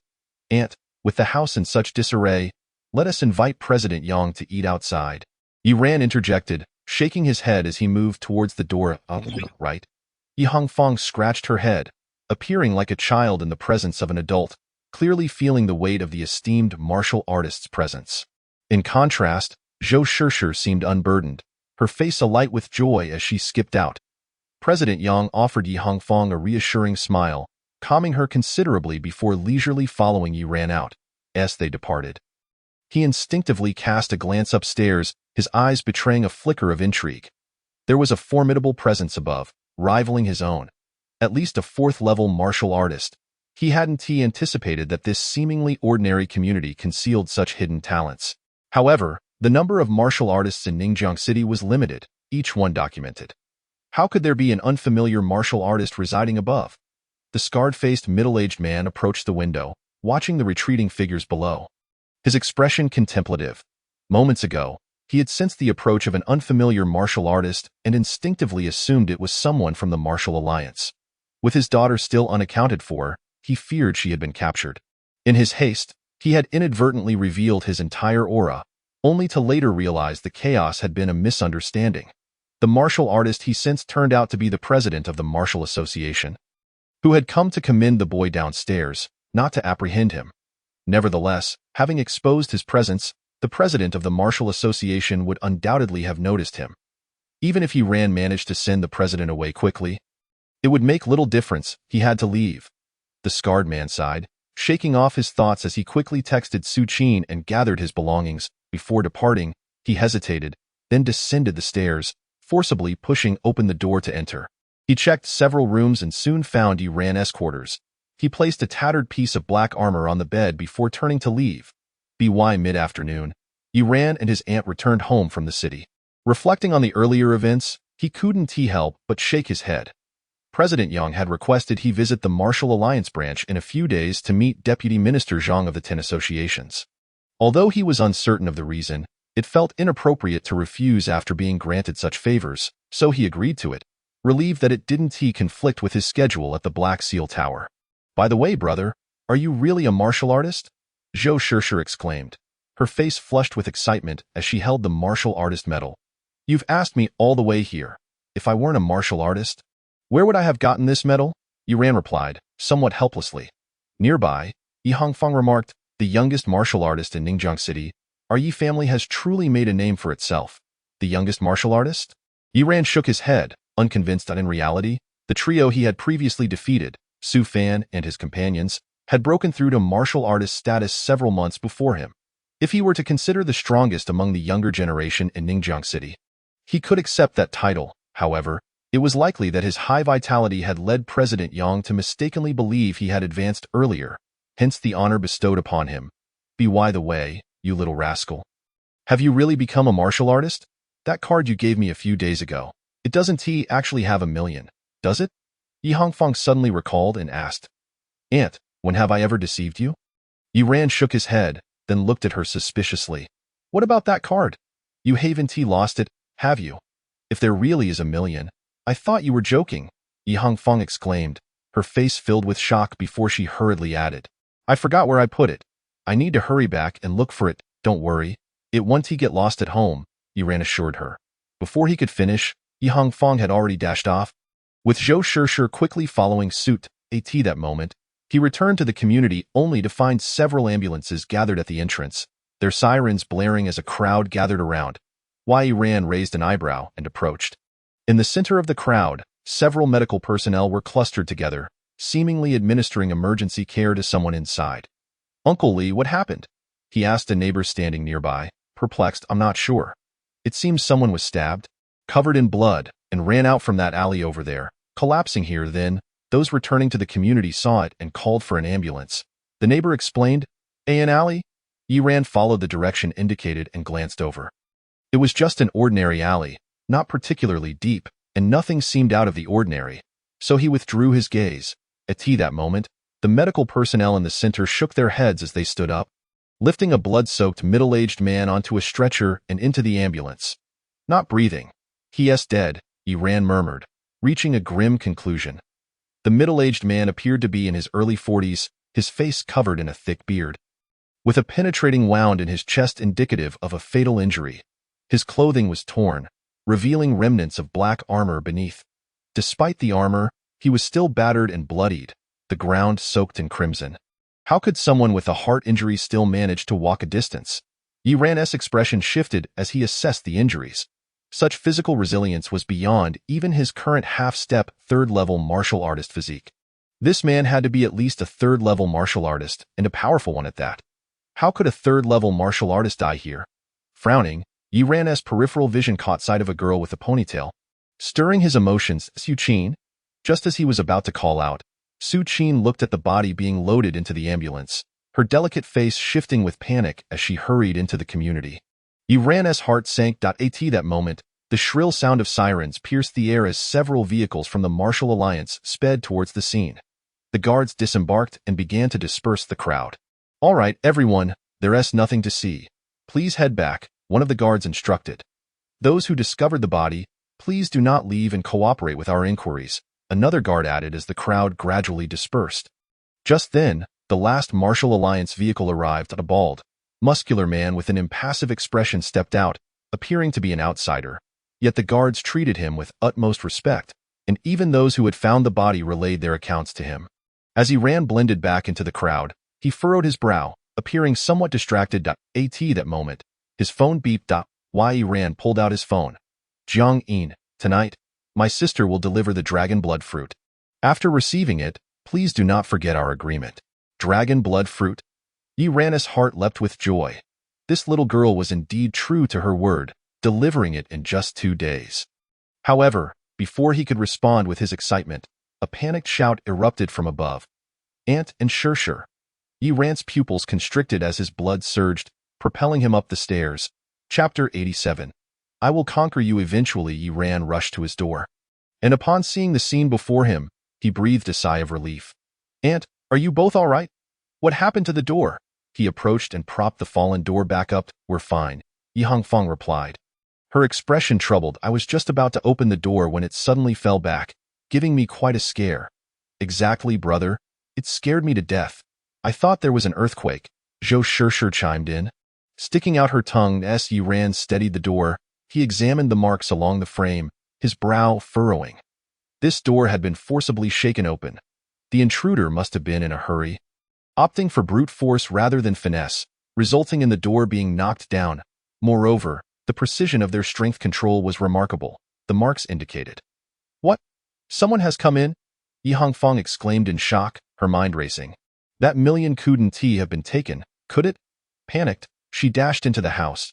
Yi Ran followed closely, surveying the living room, which bore no significant signs of disturbance. He then entered his own room to inspect. Upon entering, his eyes narrowed as he strode over to the bed. There lay a piece of black armor, heavily worn and slightly dull, accompanied by a note scrawled in a rough, hasty hand. Thank you for your care these past few days. This armor is a token of gratitude. It may be sold in the appropriate black market or reforged. I do not recommend wearing it. If you must, be cautious not to be discovered. Care? Who have I cared for? Yi Ran was taken aback as he picked up the black armor, his expression shifting dramatically. It was scorching, but not from the armor itself. It was the gold-devouring sun flame. The gold-devouring sun flame now exhibited an intense hunger. Tiny golden flames uncontrollably leaping from his palm, eager to consume the armor. Yi Ran was stunned. He knew that the gold-devouring sun flame relished devouring high-grade weapons, but he had never seen it display such eagerness before. Even the previous B-grade weapon, the Black Demon Blade, paled in comparison. This had to be at least an S-grade weapon. Suppressing the gold-devouring sun flame, Yi Ran was still shaken, meticulously scrutinizing the damaged black armor. His mind swirled with confusion. Who could afford to bestow such a valuable S-grade weapon upon him? Care? He pondered for a moment, raising his gaze. It must be from the mysterious figure residing upstairs. Perhaps left as a token of gratitude for teaching Suqin martial arts. However, all items were left behind, and logically, Suqin had already departed. Why had they returned today? Moreover, the faint aura emanating from above still lingered. Seemingly aware of his perception, thus showing no intent to conceal itself, he sensed it distinctly. Had they encountered trouble upon leaving, compelling them to return? Yi Ran furrowed his brow, contemplating this singular possibility. He ran his fingers across the black armor. Its material cool and lightweight, offering a pleasant tactile sensation, albeit marred by numerous damages resembling knife marks. As he observed, a sudden realization struck him. This armor appeared eerily familiar, akin to that worn by the deceased third-tier martial artist encountered earlier at the community entrance. A weight settled in Yi Ran's heart as he recalled where he had seen it before. However, that piece of armor was of a lower grade. The subtle differences between the two were evident. The intricate patterns on this one were far more profound and complex, indicating a significantly higher quality. This was why he initially failed to recognize it. With such uniformity in appearance, could this be the exclusive inner armor of a powerful faction? Yi Ran's expression grew serious.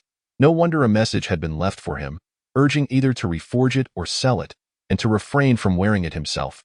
Indeed, if it truly belonged to a formidable faction, donning it could invite unnecessary trouble should they discover him. At last, he had found clarity. At that moment, a voice from outside, filled with relief, reached his ears.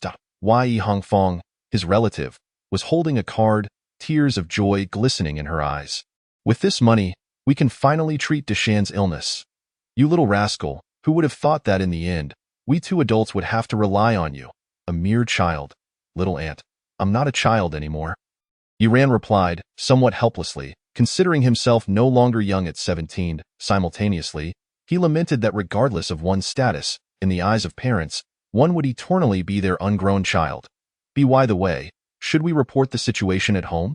Yi Hongfang glanced at the damaged door, visibly angry. With the door in such a state, it has to be theft. You haven't lost anything, have you? I haven't, but I'm unsure if my brother has. Zhou Shishir emerged. Shaking her head, "It's fine.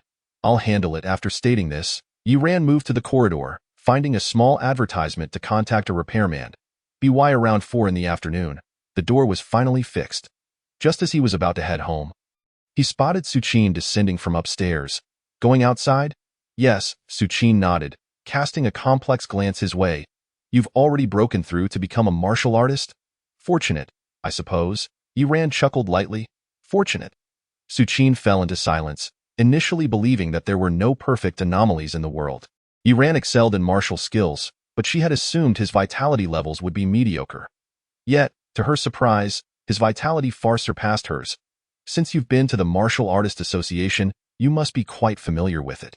"I wish to go to the Martial Artist Tower to purchase a technique that can conceal one's aura. Would you accompany me?" "Perhaps not." Yiran shook his head. A flicker of disappointment flashed in Suqin's eyes. But he continued thoughtfully, "Don't waste that money. I possess a technique that can conceal one's aura. I can teach you." "All right," she agreed. Upon leaving Suqin's home, the sky had turned pitch black. Yiran stretched and descended the stairs. He imparted the technique of Yunqi to Suqin, considering it a form of gratitude for the S-grade inner armor he had retained. Just as he prepared to return home, his phone chimed with a message. "Jiangyu, I'm right downstairs at your place. Hurry up," accompanied by a lively, smiley face. Jiangyu. The image of the silver-haired girl flitted through Yiran's mind. Below, Jiangyu stood out with her striking white hair and delicate features. Resembling a porcelain doll, clad in a JK long skirt, she looked like a princess stepped out of a painting, stunning and captivating. Passers-by, particularly young men, stared in awe. Upon seeing Yiran approach, their expressions turned to envy and jealousy. Why was it this guy again? However, in the next moment, their jaws nearly dropped. Beneath the old tree, the silver-haired girl playfully lifted a slender jade finger, teasingly tilting the chin of a boy across from her, her eyes glinting with mischief. "Handsome, you wouldn't want everyone to know about your connection with our Black 3 fighting arena, would you?" Yiran was taken aback. The surrounding youths were equally dumbfounded, momentarily rendered speechless. Yet soon, they collectively gasped in astonishment. Seizing the black box from Jiangyu's hand, Yiran, in a moment of impulse, slapped her palm away and gave her a playful kick. "Get lost, keep your distance." With that, he left, a broad smile on his face as he clutched the black box. "I dressed up so nicely, and you still kicked me?" Jiangyu murmured in a daze, instinctively touching her backside, where a distinct footprint marred her white dress. Grinding her silver teeth, she vowed, "Cursed man, I will conquer you eventually." Chapter 88. Master-level remnants. The more beautiful one is, the more peculiar their mind tends to be. I in the corridor. Yiran couldn't help but mutter. The Jiang sisters were indeed the most beautiful peers he had encountered in his life. Yet this silver-haired sister was excessively vivacious, resembling a quintessentially eccentric young girl. Such a bold display in delivering the dragon blood fruit suggested two possibilities. Why Yiran stored the wooden box within his Hengyang ring. Deep in thought, the first possibility was that Jiangyu was certain there were no Black Imprint Tower members monitoring him, allowing her to meet him without concern. The second possibility was that the Black Imprint Tower had thoroughly investigated him, knowing he wouldn't leave in the short term, thus permitting him to linger until they found an opportune moment to act against him. With these thoughts weighing on him, Yiran felt a twinge of unease. The matter with the Black Imprint Tower needed resolution swiftly. Otherwise, it would remain a persistent thorn in his side. Upon returning home, Yiran immediately retrieved the black box. As it opened, a blood-red, spherical fruit lay at its center. The size of a fist, adorned with numerous tiny scales that vaguely formed the shape of a dragon's body. At first glance, it appeared as though a dragon was coiling around the fruit. Exuding an air of majesty. A faint, enticing fragrance wafted from it, permeating the atmosphere. Taking a deep breath, Yiran grasped the dragon blood fruit. Half an hour swiftly elapsed. Yiran gradually opened his eyes. Stretching his body as crisp sounds echoed. So this is the physique of a third-tier martial artist? Truly extraordinary. He marveled at the strength coursing through him. One small step could lead to an immense difference. After consuming the dragon blood fruit, he had successfully elevated his physique to that of a third-tier martial artist, exceeding even that. After all, the dragon blood fruit was capable of assisting those below the martial master level to rise one tier. Though his physique still paled in comparison to a martial master, among third-tier martial artists, he now ranked as a formidable contender, surpassing 90% of his peers. Testing his combat prowess, Yi Ran retrieved the testing belt. With his physique enhanced, his overall combat strength also saw an increase. The results soon emerged. Combat strength, 1250. Although the improvement was modest, he had at last crossed into the realm of third-tier martial artists. With various martial techniques, his ultimate combat strength now placed him in a commendable position among third-tier martial artists. The upper limit of vitality for third-tier martial artists stands at 2,000, with peak third-tier combat strength hovering around 2,500. While top-tier third-tier combat strength remains approximately 2,000. Yi Ran's eyes flickered. This was the combat strength standard as per the Martial Alliance's statistics, if he activated his Spirit Flame Body and combined it with the second tier of Heavy Water Palm. His maximum combat strength could nearly reach 2,000. This meant that, at the level of a first-tier martial artist, he had already attained the combat prowess of a top-tier third-tier martial artist. Should this news circulate, even master-level experts would be astounded, for it was undeniably staggering. Suppressing his elation, Yi Ran recalled the Spirit Flame Body and the black armor beneath his bed. Though that armor was classified as an S-grade battle gear, it was significantly damaged and posed certain risks. Therefore, if its value was not excessively high, allowing the devouring golden sun flame to consume it and enhance his Spirit Flame Body would be inconsequential. S-grade battle gear varied in quality. Ordinary S-grade battle gear could be worth millions, while superior S-grade battle gear could reach astronomical prices of 2 to 3 million. Given its condition, Yi Ran estimated the damaged armor to be worth around 5 to 6 million. Regardless, it remained a substantial sum. Yi Ran retrieved the black armor from beneath the bed and stored it in his Hengyang ring. Only by placing treasures within space rings and ensuring they wholly belonged to him could he observe progress. However, before he could assess the progress of his devouring golden sun flame, a light chime resonated. Devouring golden sun flame. Progress, 115 million. Achievement completed. Reward, 1,000 achievement points. Comprehension doubled. Yi Ran stood in stunned silence, gazing at the achievement panel displaying the completed devouring golden sun flame. In the next instant, his pupils constricted, his expression shifting to one of horror. That black inner armor was not merely S-grade battle gear. It was master-level battle gear. Only master-level battle gear could retain a staggering value of over 90 million, even in such a severely damaged state. Yi Ran's body quivered slightly as he pondered the identity of that enigmatic figure from Su Qin's household. A master-level warrior. Moreover, such generosity was astonishing. An entire master-grade battle armor. His mind buzzed with disbelief. After a considerable pause, Yi Ran finally emerged from this state of shock, striving to calm his tumultuous emotions. He collected himself and turned his gaze towards the black soft armor before him. At that moment, the golden devouring flame surged forth from his palm, morphing into a tongue-like form that incessantly licked the armor. Aware that he could not allow it to consume, yet unable to resist its allure, he resorted to this manner of indulgence. Master-level battle armor. No wonder it stirred such excitement within him. Yi Ran felt a twinge of sentimentality as he retracted the golden devouring flame and resumed his examination of the black soft armor, his expression fluctuating between joy and apprehension. This inner armor, being mass-produced, indicated that it was manufactured in bulk. The mere fact that it could be mass-produced, especially with the inclusion of master-level items, hinted that its owner must belong to a formidable power. Thus, this black soft armor truly was a hot potato. Nevertheless, even if he chose not to sell it or utilize it himself, allowing the golden devouring flame to consume it would not result in a loss. As this thought settled in his mind, the golden devouring flame once again erupted from his palm, taking the shape of a small, golden flame dog that eagerly nodded in excitement, its tongue lolling out. Had it not been composed of flames, one might have thought it was drooling. You should return for now. I need to contemplate my decision further, Yi Ran sighed, retracting the golden devouring flame. The black soft armor was significantly damaged, with very little of the master-level power intact. Unlike the situation with the black serpent scales, this armor was indeed suitable for consumption by the golden devouring flame. A master-grade battle armor. It was undoubtedly crafted from top-tier metal, which explained the golden devouring flame's exuberance. However, He had yet to come to a definitive conclusion regarding the fate of this black soft armor. Chapter 89. Level 3 Armor.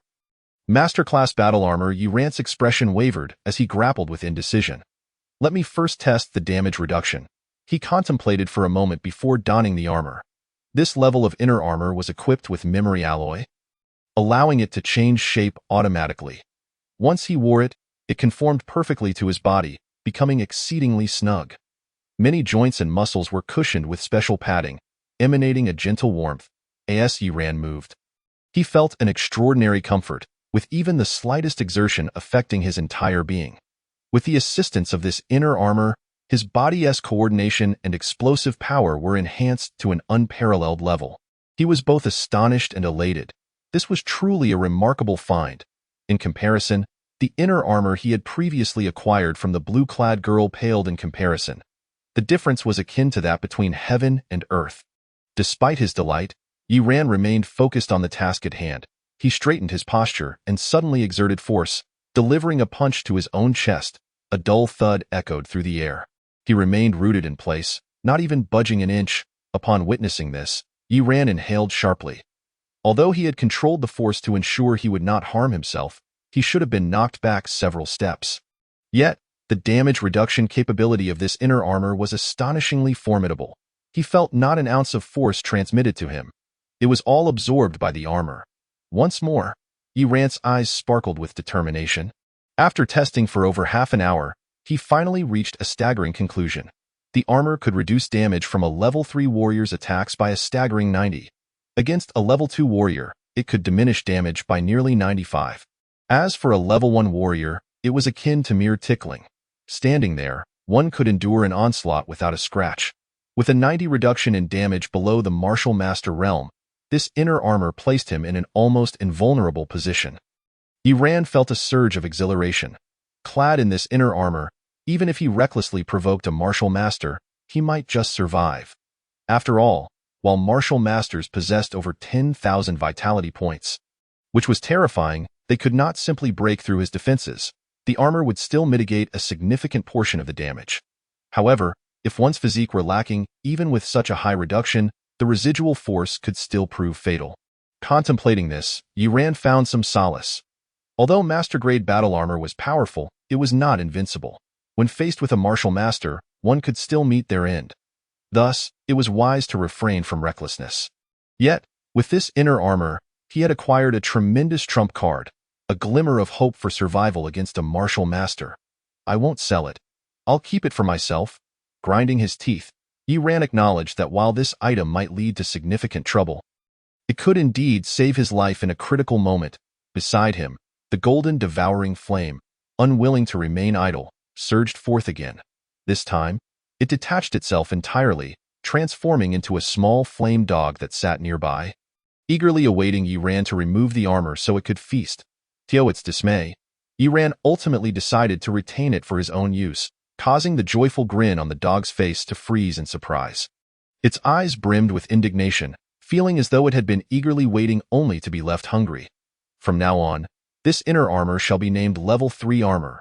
Yi Ran pondered for a moment before settling on a name that resonated with its full defensive capabilities. Nodding with satisfaction as he stowed the black inner armor away. Upon hearing this, the golden flame dog, seemingly venting its frustration, peeked out and vomited beneath the table, clearly disdainful of the name. Yi Ran ignored its antics, instead focusing on his achievement panel. With a myriad of accomplishments completed, he received 1,000 achievement points. Additionally, he had a chance to double his comprehension.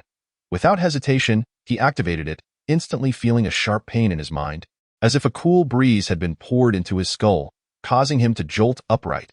Like a knee-jerk reaction, he instinctively stood and slammed his head against the wall with a resounding bang. The loud noise reverberated through the room and the living area. Yi Hongfang's voice rang out, "You little rascal, what happened? Are you all right?" "I'm fine. Just got a bit carried away and ran into the wall." Yi Ran grinned sheepishly, rubbing his head and offering a casual excuse. Meanwhile, the golden devouring flame dog lay sprawled out, laughing uncontrollably. Yi Ran, feeling a mixture of embarrassment and irritation, forcibly retracted it into his body. At that moment, the sharp pain in his mind dissipated, replaced by an unprecedented clarity, as if everything around him had suddenly become vivid and detailed. This sudden sensation felt like a moment of enlightenment, and Yi Ran's heart raced. This was the legendary epiphany. Realizing he could not afford to waste this opportunity, he fervently reviewed every martial technique in his mind. Techniques such as the heavy water palm, frost-cutting strike, and cloud-breathing technique surged forward, rapidly advancing in proficiency.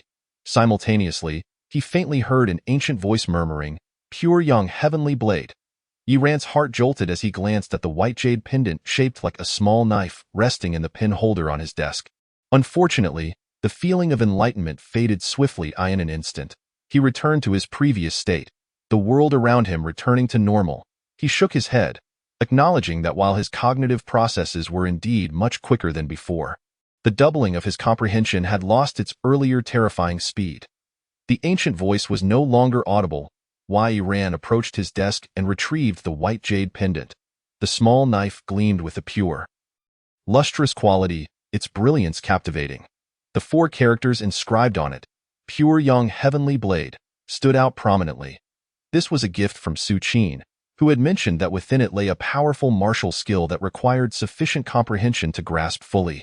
Initially, he had been indifferent, but now, pausing thoughtfully, Yi Ran hung the white jade knife pendant around his neck. Next, he examined his martial techniques. The cloud-breathing technique had finally reached the minor completion stage, allowing him to feign death while moving, rather than remaining completely still. Additionally, the heavy water palm was now perfected, with the 3rd level of palm force successfully cultivated. The combined power of the 3 levels of hidden strength had significantly increased the potency of the heavy water palm, likely rivaling that of an ordinary A-grade martial skill in terms of destructive capability. The frost-cutting strike had not shown much improvement. Nevertheless, Yi Ran felt satisfied. With his comprehension enhanced, the main reward now lay in the 1,000 achievement points. However, aside from the achievement points, it seemed the achievement system had undergone other changes. Yi Ran observed that the achievement system was currently upgrading, leaving him somewhat astonished. It appeared that acquiring 1,000 achievement points had triggered the conditions for an upgrade. Curious, he tested it out and found that although the system had upgraded, it remained user-friendly, with all functions still operational. Not dwelling on this further, he turned his attention to the simulation button. Among the various options, the combat awareness displayed a requirement of 500 achievement points for a breakthrough. What might combat awareness be like after surpassing its limits? Yi Ran's eyes sparkled with anticipation as he slowly pressed the simulation button. Chapter 90. I am invincible below Martial Master. Let's forget it. I have already failed to break through twice. Without the precious blood of a rare beast, I fear that the 3rd attempt will also end in failure. The man with a buzz cut extinguished his cigarette with a hint of frustration. The blood of extraordinary beasts is classified into 5 levels: ordinary, superior, rare, precious, and exquisite. The precious blood of extraordinary beasts is worth its weight in gold. And as an ordinary member of the Black Seal Tower, it is virtually impossible for him to obtain such a valuable essence. Enough of this. Let us get to the main point. The man in a suit spoke nonchalantly. You remember the task to eliminate that young 2nd-level warrior discovered by Iron Bull last time, right? Of course, I remember. The buzz-cut man grinned, recalling the prodigy from Ningjiang. I was quite impressed by such talent. He licked his lips, a hint of morbid excitement gleaming in his eyes. I relished the thought of those proud geniuses being crushed, their cries for mercy echoing in the air. It's simply exquisite. The suited man shook his head. The captain just sent a message. We won't proceed as originally planned. We will strike in 3 days. Regardless of his location, we will act decisively. If he is at home, we will deal with his family as well. Upon hearing this, the buzzcut man was taken aback. He quickly replied, such brazen actions will surely attract the attention of the Martial Alliance. We have already devised a plan to lure him near the Black Chrysanthemum Bar in a few days and eliminate him then. Why take such risks? A few days. We cannot afford to wait any longer. A cold glint flashed in the suited man's eyes. There is a traitor among us. Although I am uncertain of their identity, our plan has been compromised, and forces suspected to be from Ningjiang are keeping a close watch on us. Therefore, we must complete this task swiftly and leave Ningjiang temporarily. A traitor. The buzzcut man was alarmed, his expression darkening. I understand now. I will take action in 3 days. Very well, exercise caution. The suited man advised. If you feel uncertain, Do not hesitate to call me for assistance that day. Haha, old Zhang, spare me the concern. The buzz-cut man lit a cigarette, exuding confidence. Despite my 2 failed breakthroughs as a martial artist, my combat power stands at 2,700, far surpassing other peak 3rd-level warriors. While I cannot claim to be invincible among those below martial artists, I essentially have no rivals. He is merely a 2nd-level warrior, just a kid. Even if I suppress my realm, I, Yang Long, can still handle him with ease. The suited man furrowed his brow. This statement sounded oddly familiar. It seemed reminiscent of something said by someone who bore the weight of the heavenly source and single-handedly supported the original imperial city. Regrettably, he could not recall the exact words or the speaker. Contemplating this, he watched his confident teammate depart, an inexplicable feeling of unease creeping into his heart. That phrase carried an ominous undertone. On the 2nd floor of the bar, a middle-aged man wearing a dark golden mask fixed his deep-set gaze on the 2 departing figures. Soon, a green parrot flew in and landed on his shoulder, whispering to him. After listening, the owner of the fighting arena stroked the parrot's feathers and murmured to himself. Truly, the Black Seal Tower is remarkably quick to respond. They already know they are being watched. Unfortunately, only 2 ordinary members have come. The captain with martial artist strength is still absent. I must wait a little longer before making a move. At home, Yiran suddenly opened his eyes, breathing heavily, drenched in sweat. His eyes were bloodshot, filled with exhilaration and joy. He had broken through. This time, his combat awareness had reached an unprecedented height. He checked his achievement panel. Combat awareness, Omni level, level 1, current combat power increase, 1,000, next increase requires 700 achievement points. An increase of a full 1,000 in combat power is truly terrifying. The Omni-level combat awareness, akin to the spirit flame body, transcends the limitations of this realm, leading to an extraordinarily formidable enhancement upon success. Yiran attempted to channel his strength, feeling his skin tighten and veins bulge. His body couldn't endure the strain. The physique of a 3rd-level warrior was insufficient to withstand the Omni-level combat awareness. This level of control over his body far exceeded its inherent strength, akin to the soul surpassing the body. Thus, his physical form appeared frail. Indeed, the Omni-level combat awareness requires at least a martial artist's physique to endure. Yiran bit his lip, gazing at his reflection in the mirror. He looked pale and somewhat weak, a consequence of his insufficient physique.